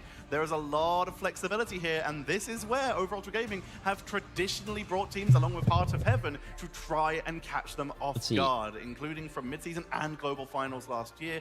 This is their opportunity to try and bring it back. They're exactly where they want to be. Yo, Jay, I Can need they help. make What's up? something happen? You do need something in your back pocket here when you're trying to break that initial push, because whether it's a Wolverine, a Blade, like you say, you can just get forced back Did I over spell and it over right? again, Hold on, watch this, over watch again this. here on Did I spell it Midtown. right? So let's hope, because it is OUG's choice, they will have the possibility to break, because they're going to be the ones who are going to be attacking first here as well. As we go into the lock-in ban phase, and by the Lords, we have Mantis taken away first. I could not have possibly seen this coming, Gaskin. But damn, what 0 is also seconds. very predictable is going to be Well, that let's see who else. Magneto going to be protected. Over Ultra Gaming, they don't have the potential to secure it one-sided, as Rad will get a protect before the next ban of Over Ultra Gaming, as we see Loki taken off the board before any Adams, because it gives value to Adam and also Gambit. Look and at Cozy. What happened? Was Cozy in my want. chat? If you have one of something that you like, why not two of it? I am very happy that, as the God of Mischief, he really has been able to find his place in Marvel Rivals as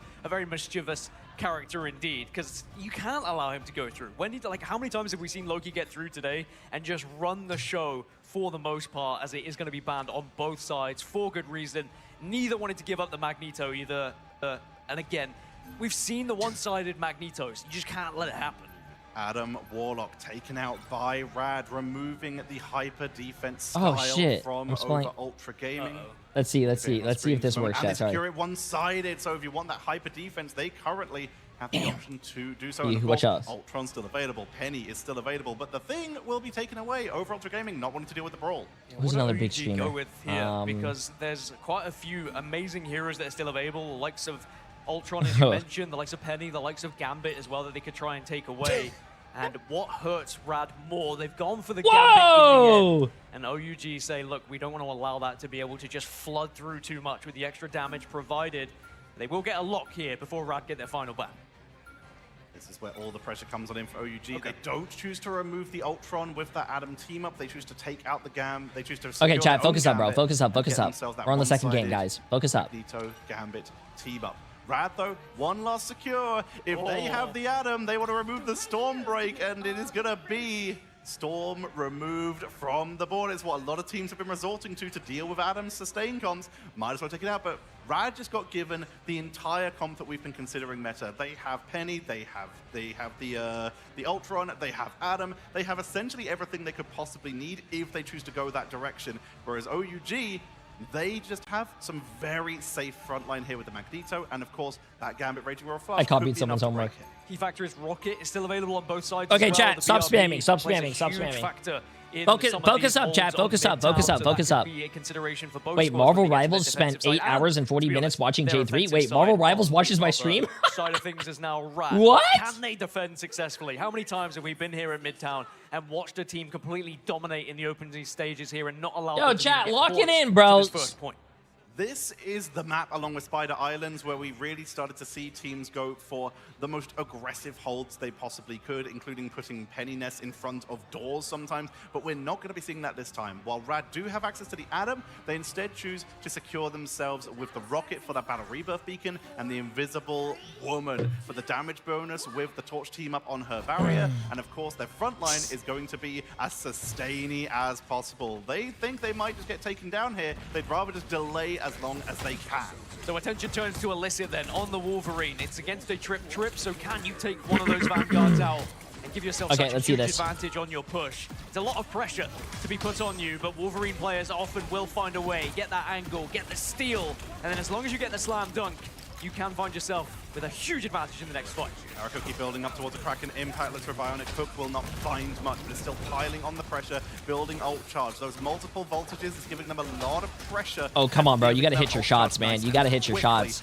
You're literally playing for your playoff life right now. You have to hit your shots. Even with the walls being put behind them, they're not getting caught. You got to hit your shots, bro. Come on, Taro Cookie. You're better than that. Being said, they're still building up these ults, and again, if you can delay this neutral enough that you win the ult race, but we know that the Invisible Woman is a part of this, and sometimes that invisible boundary is just there quicker than anything else. It's going to be a race between that and the Seer with OUG. Mash already built up to 90%, and an engage attempt onto Ducky, but they're able to get to the sustain thanks to that bubble from Crazy Kitty, who is playing this Magneto. Can't Amplify going to be dropped immediately. That invisible boundary from Mash. As Smash Des pulls on back, they know they can hold on to there. Oh, Kraken impact into the boundary. A very heavy commitment from he missed his ult. Not finding the reset, but they will find that Raging Royal Flush for the hyper commitment with the clobbering time to try and lock them down. But the shielding is good. Ducky's dropping low, but tanks on through for a couple more seconds, but finally goes down thanks to that feral lead. I mean, so much damage from OUG.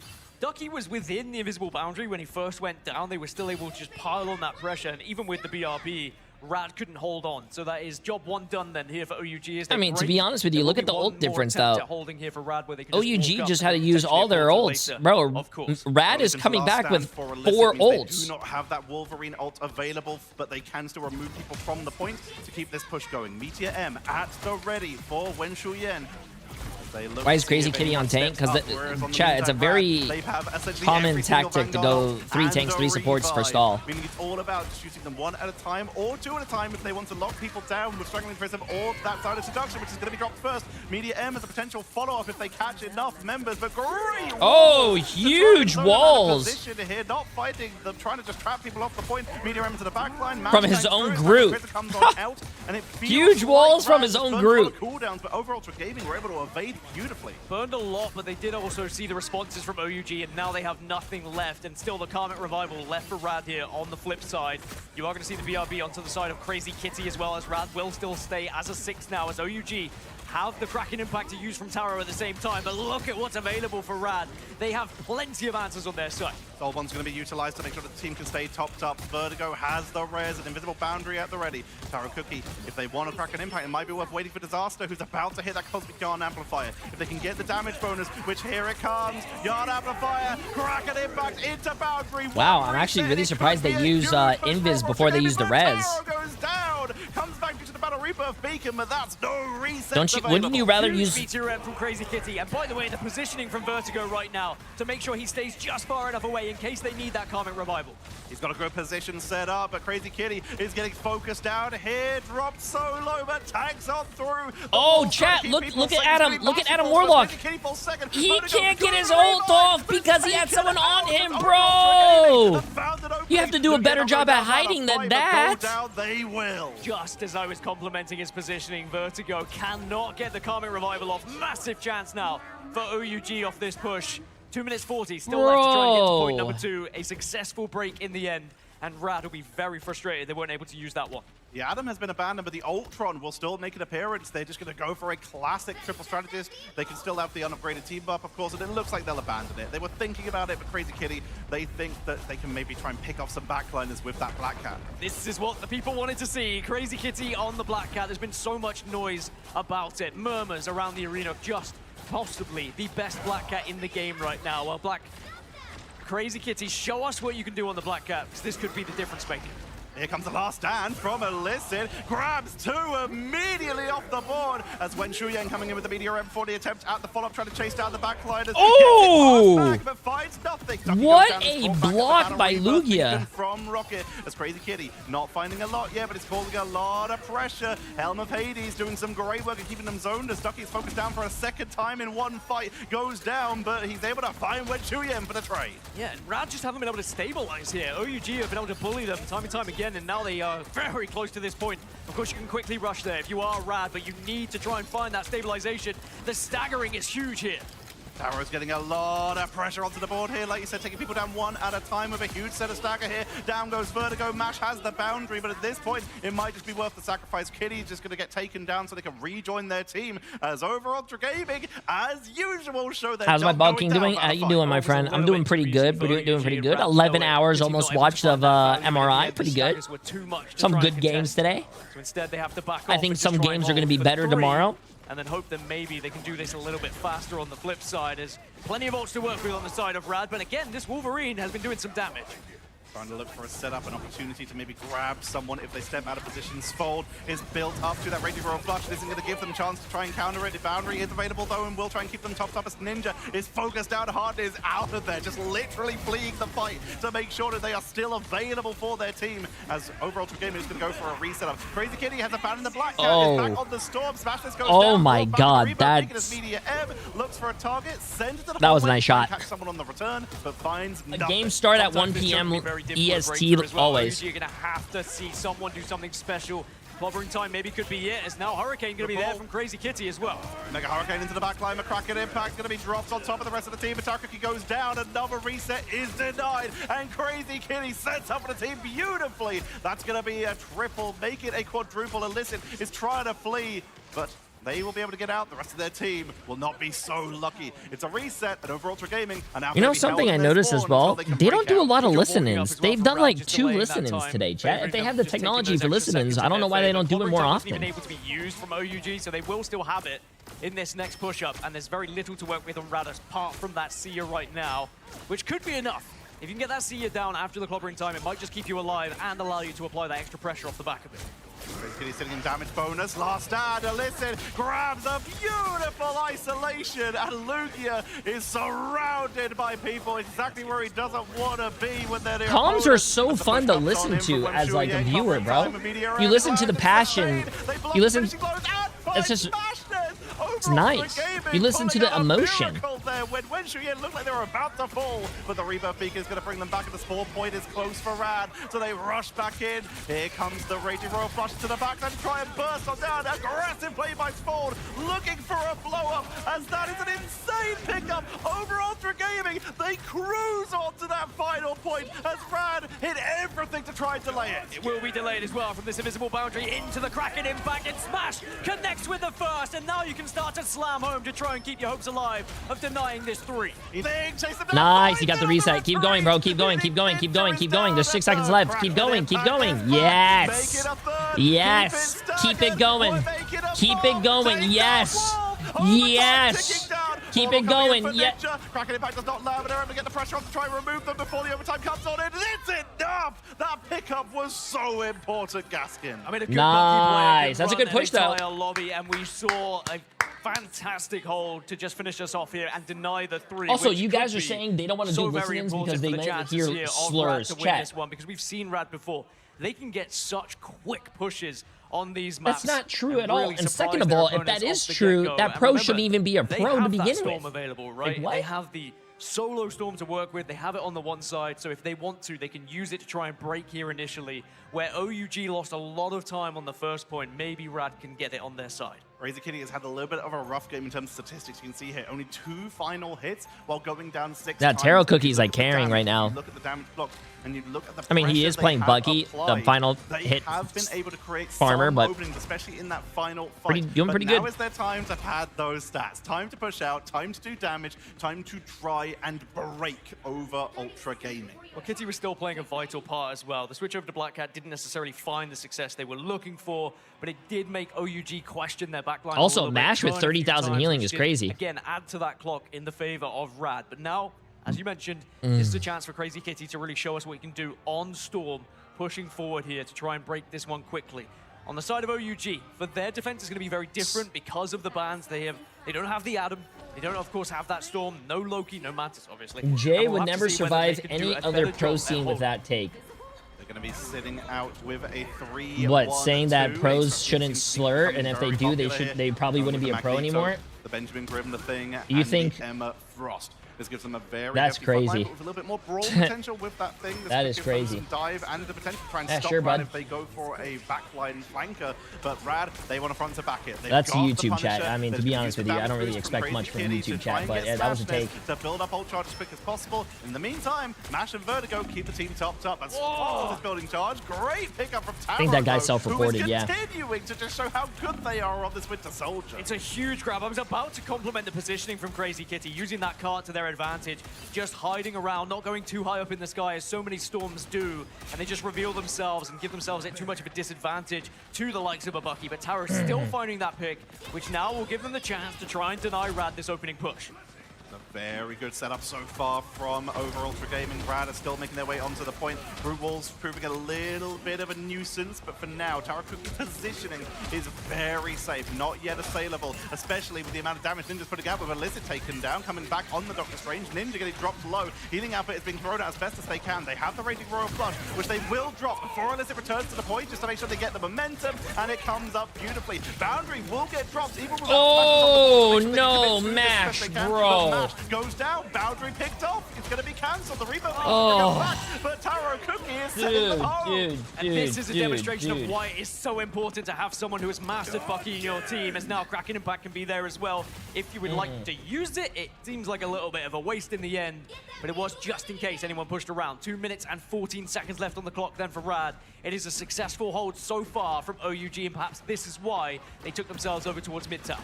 This is where they have been comfortable. We've seen them do some weird stuff here before, but right now it's just standard. Front to back, do as much damage as you can, build up those ultimates, especially on Disaster at Fault, and get as much delay as I you like can. how Now, whoever is spectating left their cursor right on in the middle of the map.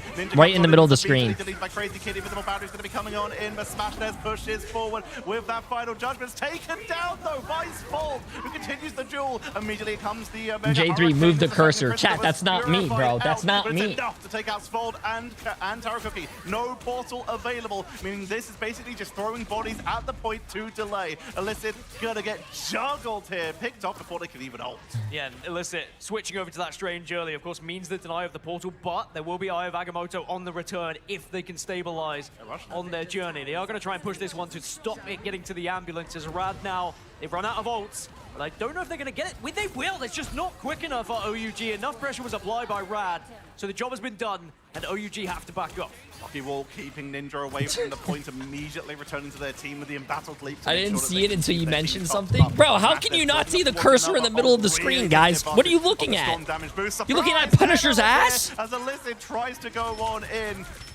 That's probably why you guys are missing a lot of shots in your ranked game, because you guys are not looking at your cursor, bro. To try and get some damage onto You guys do realize the cursor is where you're aiming, right? Do not get out, isolate from their healers, and Rad have suddenly got all the momentum in the world. Great peeling, though, from Rad to deny that initial KO from the Daredevil, just making sure Smash stays alive, because Smash has a very important role here, and it is bully Thing. Get as much damage as you can onto that Vanguard and deny Thing's presence from essentially bullying you on the other side. Speaking of Thing, there is going to be a clobbering time available for Ninja in this next engagement if they would like to use it. Taro also has the Kraken Impact to work with as well. Alongside Raging Royal Flush, they should win this fight.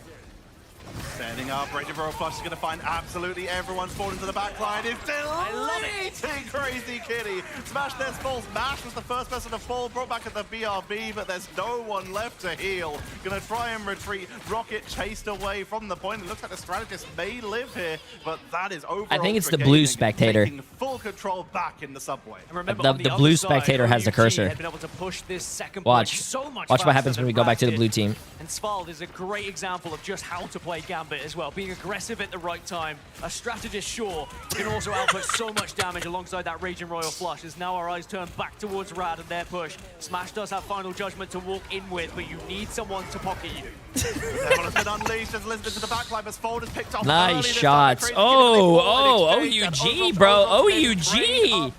Okay. They are dominating these fights so hey, yo, far. OUG might take us to a, take us all the way. 40 seconds, but they do have that Final Judgment. Vertigo has swapped over to the Cloak and Dagger. Oh, I think they heard us. They changed their mind. They're going to keep with the Rocket. They need to keep. Chat, look what you guys did. Look what you guys did. People are being picked off. Strangling Prison, Final Judgment, and the Omega Hurricane is a fantastic combo, but there is an invisible boundary on the other side to counter it, so if OUG can time this one correctly and kind of suss out what Rad want to do, perhaps they can stabilize and deny this second point.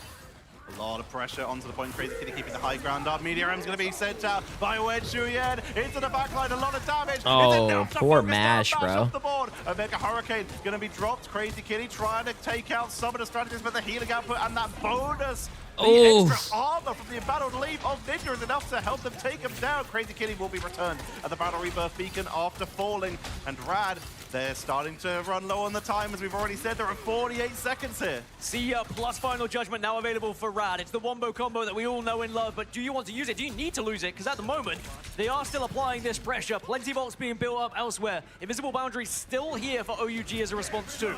It's going to be the Raging Royal Flush that is first, though. Smash this just as they drop their armor. It's enough to take down Taro Cookie, preventing that Kraken Impact from finding resets, and the front, back, and every single line of Over Ultra Gaming. They have another recontest. Not he's switching. He's switching. Oh, don't die here. If you die, that's bad. Nice. Good survivability. They're trying to wall. Do they? Oh! Huge! But they can't get through. Huge! As the second point is found here from Rad. That's why we love Fortnite, chat. That's why we love building walls here. They don't need a triple. They just need to reach the end. It's essentially that was a triple. huge wall, bro. Huge. They need something special here, and they Good shit by Ducky. that the Psionic Assassin is what it is. There was more time for OUG at this point. We have to remember that. Rad still have a lot to do. We saw how difficult it was for OUG to get through that final choke, and Rad will face the same kind of struggles. I like to switch over to Psylocke as well. We know how the Dance of the Butterfly can impact some of these end games, and perhaps if you can build it up quick enough, maybe, just maybe, could be the difference maker. It's a lot of ult charge, especially on something like a Groove, which is why Lukigo has moved over to the Venom for a little bit of extra pressure onto the board here as Smash's invisible boundary isn't enough to keep Smash There's topped up as Disasters works out a little bit better here. We can see Ninja trying to chase down the aggressive members. Ducky falls over Ultra Gaming, find themselves in a similar situation to Rad by sending them back to spawn. Sent back to spawn, and not much time to work with here, Tech. Rad now need to kind of look towards who is going to be the difference maker coming off spawn here, because they don't have much in terms of ult economy. Crazy Kitty on Daredevil, can you get that pick just to give you the advantage? They're about to have let the devil out, but they don't have a lot of time to use it. 20 seconds. They are luckily very close to spawn, like you did say, meaning that if anyone goes down, they can try and swap to Rocket for reses. They can try and swap to Adam for the Soul Bonds as they come on in. Does the Butterfly at the ready as BDM's going to come out as is Raging Royal Flush. Over Ultra Gaming with 10 seconds on the board. Say hit all the buttons. Crazy Kitty goes down. Vertigo falls. Bash is trying to keep the team because they need to make sure they have bodies onto the point, or it's going to be a very quick win for Over Ultra Gaming in this next map. Clock break time comes on out to try and force them off the board, but it's a lot of pressure to the backline. Pushing it falls, crack an impact to try and burst them off the wall, push them off the Oh my god, they're doing it. They're doing it. They're doing it. Oh my god, they're doing it, and this is really bad. This is really bad for OUG, chat, because look at your top right. They got nothing. Where's my cursor? Where's my cursor at? Right here. They have nothing. They have nothing. Rad has both support ults. They got to play a little slow, build both support ults. They have Smash Nez, they have Ducky, and they have Lugia. Bro, it's GG's. Rad wins this because of ult charge. If Rad doesn't win this, I'm going to get naked on stream. They have 3 ultimates compared to Over Ultra Gaming. 0. Push comes in, but they can't step off the point. They just lost another little sliver. Here come the Wolves to try and separate out that Benjamin Grimm. If they can remove the thing from the board, that's one of the best characters who could be staying on this point. Be so careful. Bro, just pop a support ult and go. Pop a support ult. Pop your ults, guys. It's GG's. Pop your ults. Wait, they deflected his Groot. They deflected his Groot ult. Smashness sends out the glass trucks. Able to get a little bit of It's GG's. Yeah, GG's. They still have Luna, too. They still have Luna. She's just going to dance on point. Wow. OUG played that map really good, but they lost because of their ult economy, bro. Just went nasty on the Elsa. OUG could have won that, but they messed up their ult economy, bro. And even though one of the best duelists that you can have in the game doesn't always go the right way, but Smash demonstrates when in the right hands can just be what sends you over the finish line, and it will put Rad at 2-0 up in this series. When OUG, they looked so good. It looked like they had it. They used absolutely everything in what we thought was going to be the final fight, but in the end, it is just someone clutching up on the side of Rad. It's so close in these fights. This was the Over Ultra Gaming we saw in that first round of domination, and they took us all the way to the limit. But like you said, it was just those last few fights, those last few pickups from Rad where they were able to find exactly what they needed. Let's break this down over at the analyst desk. Take it away, Cozy. I can't believe that. Okay, chat, give me a second. I gotta go to the bathroom. Get full Sin, full Infinity Ward, still not enough to stop Rad, and that has kind of been what we've been seeing here at their first LAN. I mean, from Taro Cookie having 22 finals to Wen Xin being an incredible Magneto, it wasn't enough. And right, I mean, we talk about this all the time. You have to have the comms to say, okay, everybody go, last fight. But guess what? Then the ult economy flipped completely and Smash was Smash. Yeah, it sort of looked like you've got the Meteor M that you're sort of bullying in position fall, but then we were watching it sort of from Ducky's POV, and it was just like this gauntlet of like OUG players in front of the payload, and it's just an easy smash across from the Vanguards to actually push in. That really feels like that should be a map going to OUG. I don't think you're going to get a better opportunity to actually pick up a map and make this a really much more competitive best of 5. And Vod, it felt like, I mean, in like great games where it's like, okay, not everyone needs to press Q, right? Like there's just a couple of combos that can get the job done, and it was full sin from Gambit to Winter Soldier. Magneto didn't get their hit. I mean, they used everything because I think they even thought the match was done. They were like bulls who saw red, even though that's a faux pas, but even then they just went full send, and unfortunately they didn't coordinate as best as they could have, and that's been an issue that we've seen for over Ultra Gaming a couple of times in these matches, from Swamp Gaming to here, and even in Celestial Husk, like we saw, took the first point pretty confidently, didn't really get much percentage after that. So OUG, they're so close, just not there quite yet. Honestly, stereotypes is a hell of a thing, but both teams fitting what we thought going in here. OUG just continue, and Iconics as well. If you look at both the China's team, it's like they're able to really have a show and put on a show, but it's not enough because then the little gets hit by the mag, right? Like the show ends early. We saw that in Dom, zone one, 2 in a row out. Here, beautiful display. Stat-wise, Rai, OUG won. Yeah, I mean, when you got like Taro Cookie getting 22 final hits like you mentioned and 40, almost 50K's worth of damage, that head-to-head against Smashnez is looking good, but Smashnez is 2 MVPs out of the 2 maps that we've seen so far. Like, he was looking a little bit like out of the server against like 100 Thieves in like play-ins yesterday, but now he's really starting to show up, and, you know, Taro Cookie's having those moments. There's some glimmers of it from Illicit, but there's a lot of times, I think he tries to go for the flanks, and Rad is such a, I mean, they have a really good melee play themselves, so they know how to play around it. As soon as Illicit's behind him in the backline, 3 players from Rad turn around and deal with him. Like, there's no chance for Illicit to get set up with a dive because he just gets isolated and picked off on his own. So he's just trying to, like, show up for his new team to make sure that he's also getting as involved as everybody else. I will. That's a good point. I mean, Vaughn, I'm pretty sure Smash is like a fine glass of wine, just getting better the more it's aging here through the land, because it was a good point. I mean, and sticking more to the Elsa, I feel like obviously the Widow was where we saw some of that struggle against like Thieves. The Elsa's been top. I think it's very good against the front line that we see for OUG as well. I mean, how strong the mag is, how strong the thing is too. Just able to do so much damage with the Monster Piercer. And yeah, the Glartroxes weren't as good as we would have liked, but look at that damage, 35,000. Crazy Kitty as well, doing a great job too. Mash with 55K heals too is absolutely wild. Honestly, Ryan, one thing I want to say is I've heard so much about Crazy Kitty and the aggressiveness of Rad, but I was not prepared for the patience this team had. I mean, going back to yesterday, Ducky had like a grid ult forever, and same thing here. It just feels like they're saving everything for the right opportunity. A team that's aggressive but also patient is a recipe for success. Yeah, I think the Vanguards are feeling a lot more comfortable as well, because I think Ducky and Lugia was a bit like teething issues to get there, but thinking of stuff like Ducky blocking off the teleport wall, which you could just immediately tell through OUG off just enough for them. And certainly when it was getting into overtime, OUG having to put the thing on the point, it's just easy for Ducky to slam a wall in behind him, separate that line of sight from the strategists, so there's no healing coming in, and all of those players that need to stall from OUG just don't get the sustain in order to keep these fights going. Going to Central Park, though, so we're not really going too far away, like, on the maps. Central Park, I guess something that's not really gone well for Rad at all. It's like 4 losses in a row, but it is a common map that they do like to pick, right, Vod?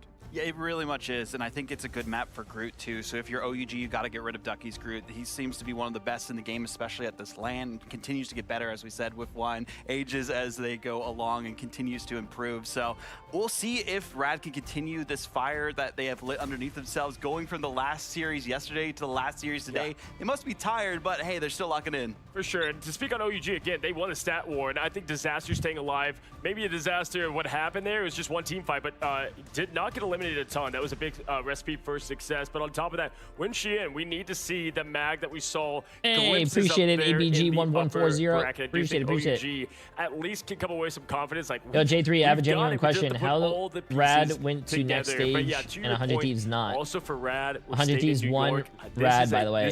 They both made it to the next stage, but 100 Thieves just lost their last game. If Rad loses this, they're out of the tournament too. Probably for the rest of the event. This is the lower bracket, chat. Loser goes home. Anomalies, but yeah, you can have the Magneto there. Type exclamation mark MRI if you guys want to see the bracket. It's probably going to be the same as the other Mantis, Loki, Magneto, like either side.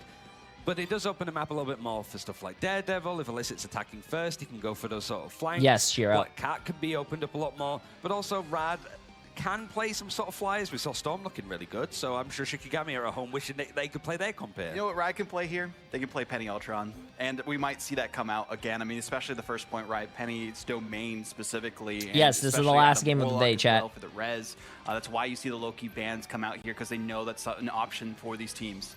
One of the things I love as we see Gambit will not be folding, gentlemen, as both are going to be banned. Is Central Park is one of those very unique maps that you get some heroes that creep in that you might not see in some other maps at play. Love the thing save here from OUG. Kind of complements the playstyle as we've continued to say.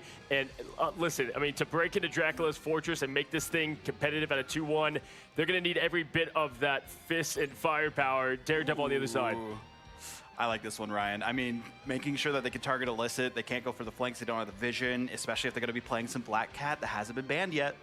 And yeah, maybe it does force him to play stuff like the Wolverine, which like isn't looking as good for Illicit. He had some good ways. He was isolating Lugia with the ultimates and stuff, but it's not a bad map for Wolverine. Hey, appreciate it, real Khaled. Like also, it does look like the coach can still talk to the team during the ban phase. But also for Rad, right? But maybe they can't talk to the team during the actual match, is what I'm noticing. Ducky and Lugia, both a lot of people were asking that question. Still, the Groot is on the table if they need to flex to it. So OUG has one last ban, and this is going to have to count. Yeah, I mean, if they go for the cheese, okay, so Adam Warlock off the table, and you know what? Just keep it. And we've saw this a little bit from teams before. It's like, get some meta stuff rolling, get the cheese out, and then just, hey, if it was a stat game last time, well, show it again. And speaking of again, we're going to see plenty of Winter Soldier and our casters again. Tetra Gaskin, wrap this baby up. We got another match here in New York.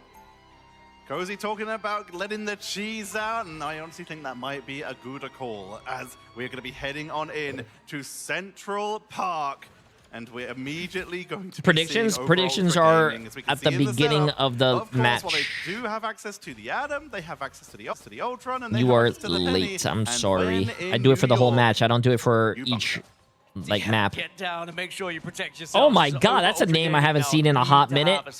Jordan Fisher, how you doing, my friend? It would be such a huge confidence lift for them if they can deny Rad even taking this first point. That's easier said than done. How are you doing? I haven't seen you in a hot minute. It looks like they're going to utilize that Storm once Hey, more appreciate trash cans. Through Storm plus the Sia plus the Bucky. There's a lot of options there for Rad to work with. Hope life's treating you well. One-sided Adam, of course, so they have to make it count here on defense. Overwatch Gaming, it is how you doing? How you doing? I think the last time I talked to you is when I tried to hit you up to see if Complexity is looking for a streamer on Twitter. Hey, you're gaming again and you're addicted to Rivals. Well, you can ask chat. We dabble a little bit in Marvel Rivals ourselves. Force people out of this right-hand room. There's a lot of pressure being given here, which is, in fact, going to force Taro Cookie to retreat from the point here, allowing Crazy Kitty to take control and utilizing that Visible Woman with Human Torch team up. They're getting a lot of extra damage. Hey, WW, really? That's awesome. OUG have been able to force them back off of point, and that Spider Nest still there and still a problem, but Crazy Kitty if you ever hit me up on Twitter if you ever want to play again, or I don't know if I have your Discord, but yeah, hit me up. Pulling the back in. Ducky gets another. The Atom has gone down, and OUG are fumbling. Disaster is gone. Oh shit, the camera. Yeah, my bad, chat. But do they want to? Yes, they are going to commit to this. Taro Cookie's going to portal in, has to wait for the map to get out the way, but he is going to make sure that they can keep it with 6 people onto the point as the Cosmic Yarn Amplifier will come out from Vertigo. Committing to trying to take this fight, finishes Ninja off the point. Disaster is very far away. Do I have you on Discord? Economic revival and fantastic group walls from Ducky, preventing so much of the value of that Rage of Voltron, preventing all the healing, all the damage. Do I have you added on Discord? Gaming are cleaned off the point. Rad already going to be moving on. Hey, Jay3, thank you for streaming MRI. Me and my friend are on a call, and we've been watching you stream for hours. Hey, W, my friend. W. Yeah, man, I love co-streaming MRI. It's been, I'm going to be honest with you guys, it's been 11 hours. I'm a little tired at this point, but tomorrow I'll have more energy. Smash even team topped up already has an invisible. But I appreciate you guys. Appreciate you guys being here, chat. Love you guys. Everyone subbing, following the stream. Appreciate it, guys. Fate of both worlds not going to be enough to keep them topped up, but that was dropped with no need for Rad to mirror. They were able to keep all their defensive tools, and now with that expiring, Crazy Kitty with the Hurricane pushing on it to try and take out the backlines. Falls, and they look for the duel, but they are going to get that guy just used his whole ult on that guy, and that guy just stood.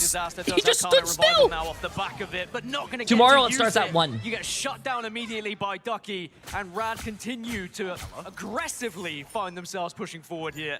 OUG, you're gonna have to rethink this one. They are gonna have time to re-engage one more time.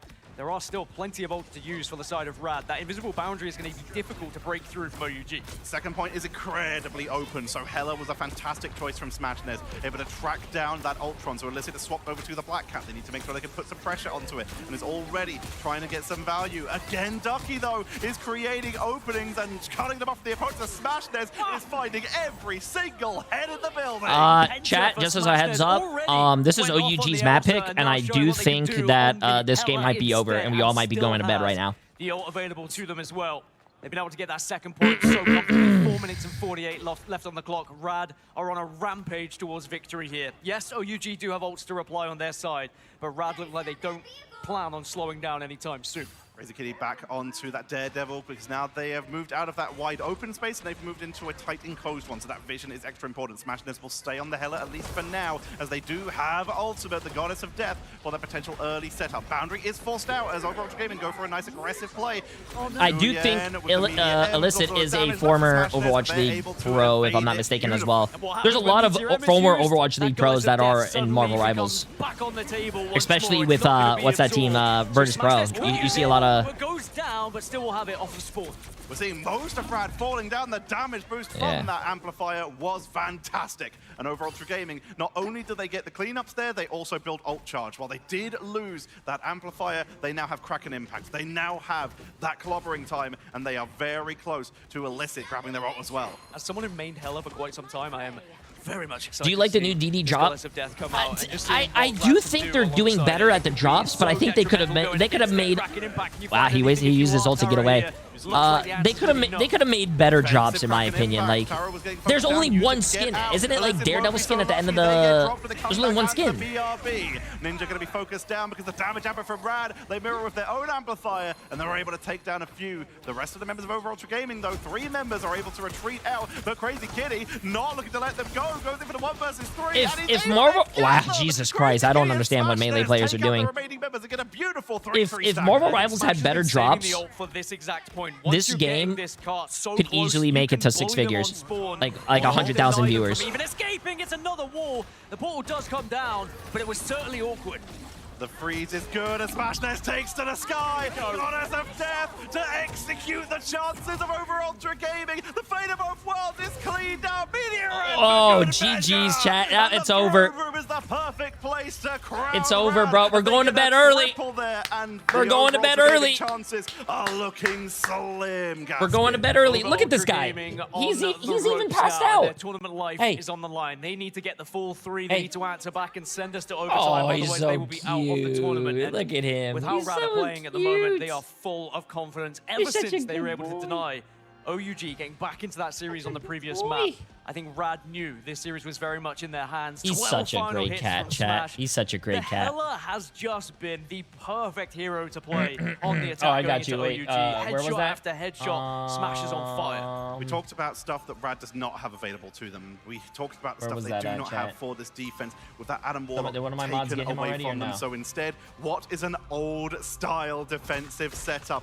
We are looking at Hella, Namor, and we're even going to bring in the Hulk. They are Also, just going to Smashness is put popping off, bro. all of the 12 final eggs in hits. The Crazy Kitty basket to allow And this is the first time we get to see Hella Namor. I don't think we've ever seen Hella Namor. Maybe once, but... Over Ultra Gaming, they're going to be sticking with the Atom. They're going to be sticking with the Ultron. They will get rid of the Penny, but this is a scary comp to push into, especially if you're a flyer or a diver. And of course, we knew Hella Namor was always going to be a problem with the new team-ups as well. Hella on that Goddess of Death now will spawn all those squids on every single impact. Crazy Kitty offers so much to the Hella, but of course, the Namor in general is such a good defensive option against any sort of dive on the other side. I'm very excited for this one from Rad. 1 second, The chat. Gamma Squid, it was infamous when it was around the first time and has returned once more.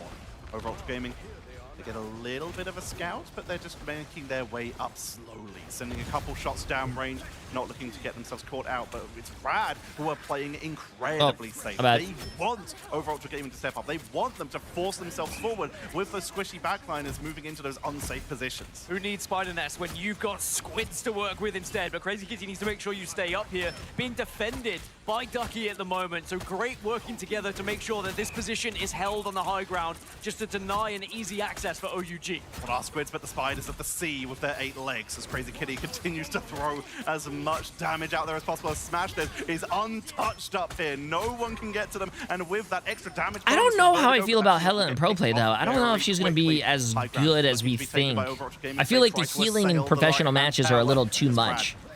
So I don't know if you're going to be able to get like something to finish someone off. Overwatch Gaming with the wraparound, they're building towards their first ultimates. Yeah, first ultimate is going to be there, as Rage of Ultron going to be available for Alyssa if he stays alive as well. Doesn't get focused perhaps, and maybe you can just push your way in and start to find a little bit of success as Rage of Ultron finally is available. But just as you get it, Crazy Kitty No more I think could work. Taking a lot of damage in this choke point now. This is exactly where you don't want to be versus a Hella Namor, as they just send shots into the doorway and they're guaranteed to probably hit something. And there's also the risk of an extremely angry whale potentially picking you off. He's not going to whale that. Forced out even before Alyssa gets back to the fight, but he will be joining soon with that Rage of Ultron, which will probably be there the second that ultimate from Sfold expires. Great bubble, just keeping them alive at least for the moment. They do lose Smashness. Lugia Goat commits to the Monster Hulk to try and zone out the backline, but they are now very isolated. Rage of Ultron is trying to finish the Meteor M, though, takes out Sfold. We're going to have squids and a whale available for Rad now to use against OUG, so the entire ocean is going to be there at their whim if they want to use it when they need to. But at the moment, OUG haven't even been able to find anything as the first whale will come out. And of course, the little knockback will be there alongside maybe something to be found, but the Meteor M is an attempt to try and respond. Alyssa gets one onto Ducky. No one in the choke point at least, but instead when Shuyen takes out Match, Vertigo falls. That's a lot of the sustain for Overwatch Gaming, but it will return in Doomsday as Disaster revives their team. Rad will not be so lucky. Have we ever seen a double ult in pro play? Yeah, so far today, 2 teams, actually OUG over here double support ulted, not to last map. But they will portal back even though they are staggered. They want to try and sustain this. Crazy Kitty is off of that Namor and is now onto the Black Double support ulting is actually, it's horrible in ranked, but when you do it in pro play, that's even worse, you know, because there's money on the line. You know this point may not go in your favor, but if you can take away as much time as possible from OUG, it just gives you such an advantage going into the next point if they are able to complete it. Ducky trying his best to stay alive, but gets removed as Alyssa and Tara will eventually hey, they still find capped the out. KOs. And Hey, now they 3 still minutes have and life. 24 They still have available for life. OUG to find the second point. Vertigo making the most of that new Cloak and Dagger team up, swapping for the portal. They will go down, being chased down at the point there, but that new team up with Luna Snow does actually delay the point, so they did just dive through the portal to make sure they could keep touching and try and hold for as long as possible. They will now swap onto the Rocket, as that revive is going to be more important at least this stage of the map. Smashness sticking with the Hella. Crazy Kitty wants to try and see if they can hunt down that Ultron that's been marking them so well onto the Daredevil. This push in particular was quick from Rad in the previous round, but OUG doesn't look like they're going to have that same success. They've already lost 3. Rad are already dominating here, and OUG back to the drawing board for this one. As still, Smash finding so much damage on this Hella. Smash is doing so well, and again, this Yes, is this is the best of so 5. good for it. It's very wide open. You have massive range advantage, and especially on flanks like this, you could potentially get some easy pickups if people aren't careful on their rollouts. Blizzard has that Rage of Ultron at the ready, but you got to be careful on those flanks. Once again, there's a lot of pressure coming in from Crazy Kitty, who will get marked though. Great reactions from Overwatch Gaming. Crazy Kitty just hasn't been able to find that success on the Black Cat. Might maybe just switch over, but Rad still have damage to do here if they want, but with now Vertigo going down, suddenly they find themselves several players down and will have to just give up so much space here to OUG. But again, it's eating away at time as Lugia now tries to stall. Did you buy the new Bucky skin? No. Bionic from Taro Cookie once again pulling Lugia out of that safe position behind the walls of Ninja and setting them up for the extra push. Straggling Prison to guarantee the second point. Overwatch Gaming will not go quietly into that Dark Night as they keep Wait, we got ourselves a game, bro. They have 4 minutes. Oh, 3 minutes. Sorry, chat. Math is hard for me. I'm from Florida. 3 minutes 10. Of course, they are not I didn't graduate 3rd grade. This point quicker than Rad I dropped out. But can they send us towards overtime? They've got so much to use Oh, here. you only get a minute and a half. That's right. You get 2 minutes and 30 seconds when you cap first point. Elicit with Rage of Ultron. See, look at that chat. That's why. You got to know that. Generate a little bit of pressure onto Rat. A lot of extra push coming in here. That Rage of Ultron, like you said, out the ready along with Kraken, Impact, Invisible Boundary, and caught with Yard Up and Fire. Used at the same time by Rad. Immediately Rage of Ultron and Speed of Both Worlds used by Over Ultra Gaming. It's full defense to try and tag through with Meteor from Lugia in the doorway. Tries to in the sky. Everyone panic down. Ninja's barely up. Did the caster just say everyone panic? He has the Kraken Impact at the ready, but it's going to be a straggling prison from Ducky that secures the defense for a Tree-on-tree violence. Does go down as well. Had the card Crazy revival, Kitty. but not Holy able to use shit, it. bro. OUG Crazy Kitty's going will have to crazy. reset. Back to spawn. Just go. Do not risk it. Don't give anything else to Rad as everyone panicked. Everyone. Oh, yeah, got the Rad ults did there, double and there's still going to be a couple left for Rad to work with. As Did they do double OUG. support ult, It's like, gonna go be cracking over? impact on both sides. Disaster. He switches off. He says the Adam's not worth it. And instead they switch over for the And they got rid of the res. Wow. They sacrificed the Adam ult. They're not believing in the amount of healing it could offer without an Ultron team up because Elizabeth swapped over to that Elsa Bloodstone disaster. On the Rocket is going to give so much more healing, at least in these team fights, especially when they're grouped up. And that Cosmic Gun Amplifier does charge quick, but it might not be available. If Crazy Kitty's able to find the pickup, but he will not find a finishing blow. They're still going to try and commit to this as Kraken Impact comes on down from Oh, does he? Oh, he takes got out so Crazy many Kitty, but it's people not a low, reset. It was bro. not dropped on them. Crazy Kitty will return at the Rebirth Beacon, but over Ultra Gaming still think that this is a fight. OUG doing very well to stick together. Don't put themselves out of position, but the hook, but the instant bubble into the Seer now as OUG try and climb these stairs effectively. Oh my god, Taro Cookie. I know he's tilted off that one, bro. I hate hooking a Bucky and then I die. When I outplay the other Bucky, but I die. Once again, I able hate to that. zone people away from their healing as Over Ultra Gaming are eliminated. Anyways, from 60 the seconds, board. chat. This might be a Everyone GG's. falls, and it's now time to regroup with a minute remaining. Even if Over Ultra Gaming are able to push on in for this final point, it will almost certainly be overtime. They will only have the basic minute left to try and outpush Rad, who had 2 minutes 43 seconds left at the end of their push. They've got Invisible Boundary and the Kraken Impact. Are you ready to go again and again? Meteor M is going to be there for Lugia to work with too. Ultra Gaming do finally build up some ultimates to go at them here in this final push. But oh, nice eat! Nice eat! Off, and now you'll see the Meteor M come out as a reply. Oh. You do hit Smash. That's Smash Nez just got smashed. Back, but it's not so lucky for Crazy Kitty. Lugia looking for a target. Anyone will do. It's going to find a little bit of damage onto Wen Shuyan, but he will tang on through. Lugia falls, and Over Ultra Gaming in the neutral are taking a stand. They're able to track down a couple more members. Ducky falls, and Smash Nez needs to make sure he can get out, but no, he gets staggered out one more Jordan time. for And we 50 months, my friend. Over God Ultra Gaming, damn. If they all go down or step I appreciate. off Sorry, that I have point, notifications it's turned gonna off be in the middle of the Rad tournament, moving but on I the appreciate. bracket. I'll get to all the If subs and Ultra resubs Gaming in a second, the chat. host stays alive. Appreciate it, though, Crazy Kitty guys. on the flag link for the opening, but Illicit has the mark W, beautifully. Jordan, The 50 Art months. Trox is at the ready as they look for an opening. And this is overtime, but can we go to overtime here for Over Ultra Gaming? I don't think OUG wins this. I don't think OUG wins this. Nah, he's gonna get a reset and he's gonna go again. GG's, chat. Oh, go again, go again. Oh, GG's. Rad get their win, and OUG go home. Smash Nez with the Kraken Impact at the end to show that what they've shown repeatedly. Smash Nez on the Winter Soldier will always. I just want to let you guys know I have not and Rad gotten continue their a journey through the single prediction mid-season wrong. finals. Smash was fantastic from start to finish in this series. Definitely the difference maker. I know everyone from Rad played a part in that, but some of the No individual predictions clutch wrong moments, yesterday. it was all about what Smash was No able to do. predictions It wrong was today. How many 18 predictions final were there hits yesterday? for him in the end, by the way, alongside the 16 of Crazy Kitty. These two duelists can definitely go far here alongside the rest of the Rad squad. I would be terrified to play them in this lower Six. bracket. There was 6 yesterday. They keep stepping up. Every team they No, played because against 1, so far, 2, they keep 3. No, chat. stepping up. Because They 1, always push everyone 2, they play to 3. the absolute limit. This is their first LAN for the majority of this players 1, compared 2, to 3, Over 4. Ultra Gaming, who have 1, played at 2, every single LAN so far. 3, but Rad 4. No, there was continue to 5. show that they So deserve to be here and I'm 11 for continue to 11. show that they are to be feared. I am Of course, Misery, we 11 have to say for goodbye to another 11 team, right now, bro. OUG. Their run comes to an end here in LA. Also, Marvel Rivals Ignite mid-season finals. As Rad move on, but we have to also just give a credit to how OU 18.3 million played. I mean, channel that points, was a lot 764 closer people. than You guys a got 3-0 saved. suggests. It could have very much gone to You guys got 4, saved. maybe even 5. If they'd been able to get that second map, I think their confidence would have been a lot higher. But Rad, they held strong, and they will move on.